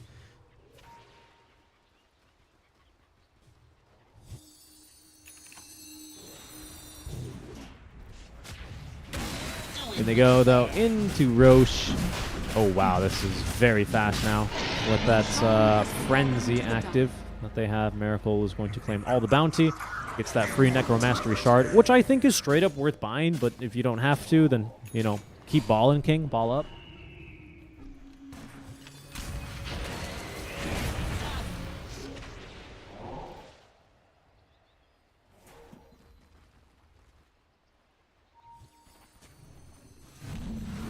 And this one seems, even though it's only an AK net worth lead, considering the fairly big lack of impact that the void that this Nature's Prophet hasn't really been filling, especially with this Curse of the Old Growth. I do think that this is a really hard game for M11. They've fortified, by the way. Radiant's middle tower is under I'm attack. not sure Radiant's what middle the point of tower that fortify has fallen. was. I don't know how that bushwhack missed either. Radiant's middle barracks are under Go. attack. A little bit more damage. Clockwork giving some vision. Maybe looking for the initiation. What the heck was that stun? Doom stunned instantly, though, and kicked on back. What stunned him? That was instant, and now the fight's gone awful. NP didn't use BKB. Econ as well, outside the base. Yep. Not the prettiest game of Dota. Perhaps it was the fear from Miracle. I have no idea what stunned him. And they've also lost puck in the mid lane. Didn't catch that one. I apologize. I'm kind of just baffled by the past 3 seconds of Dota that I've seen. Dire's bottom tower is That's under going to be attack. Megas. And, well, not quite, but very quickly it will be Megas. Get this attack speed, man. Inner Beast Aura, Frenzy. Radiant's Definitely no bottom joke. barracks That's are game. under I mean, this is Radiant's game bottom for sure. barracks has fallen.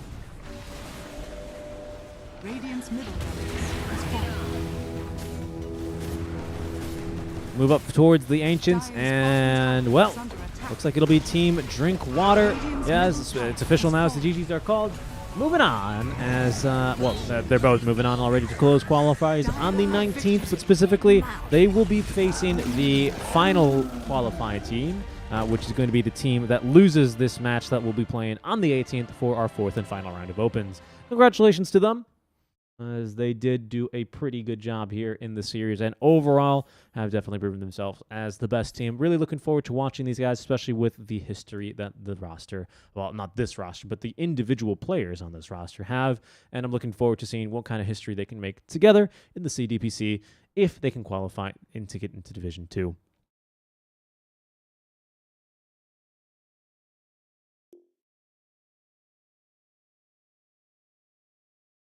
Well, folks, that is going to do it here for us, as that was our, I don't know, our final game of Dota for the day.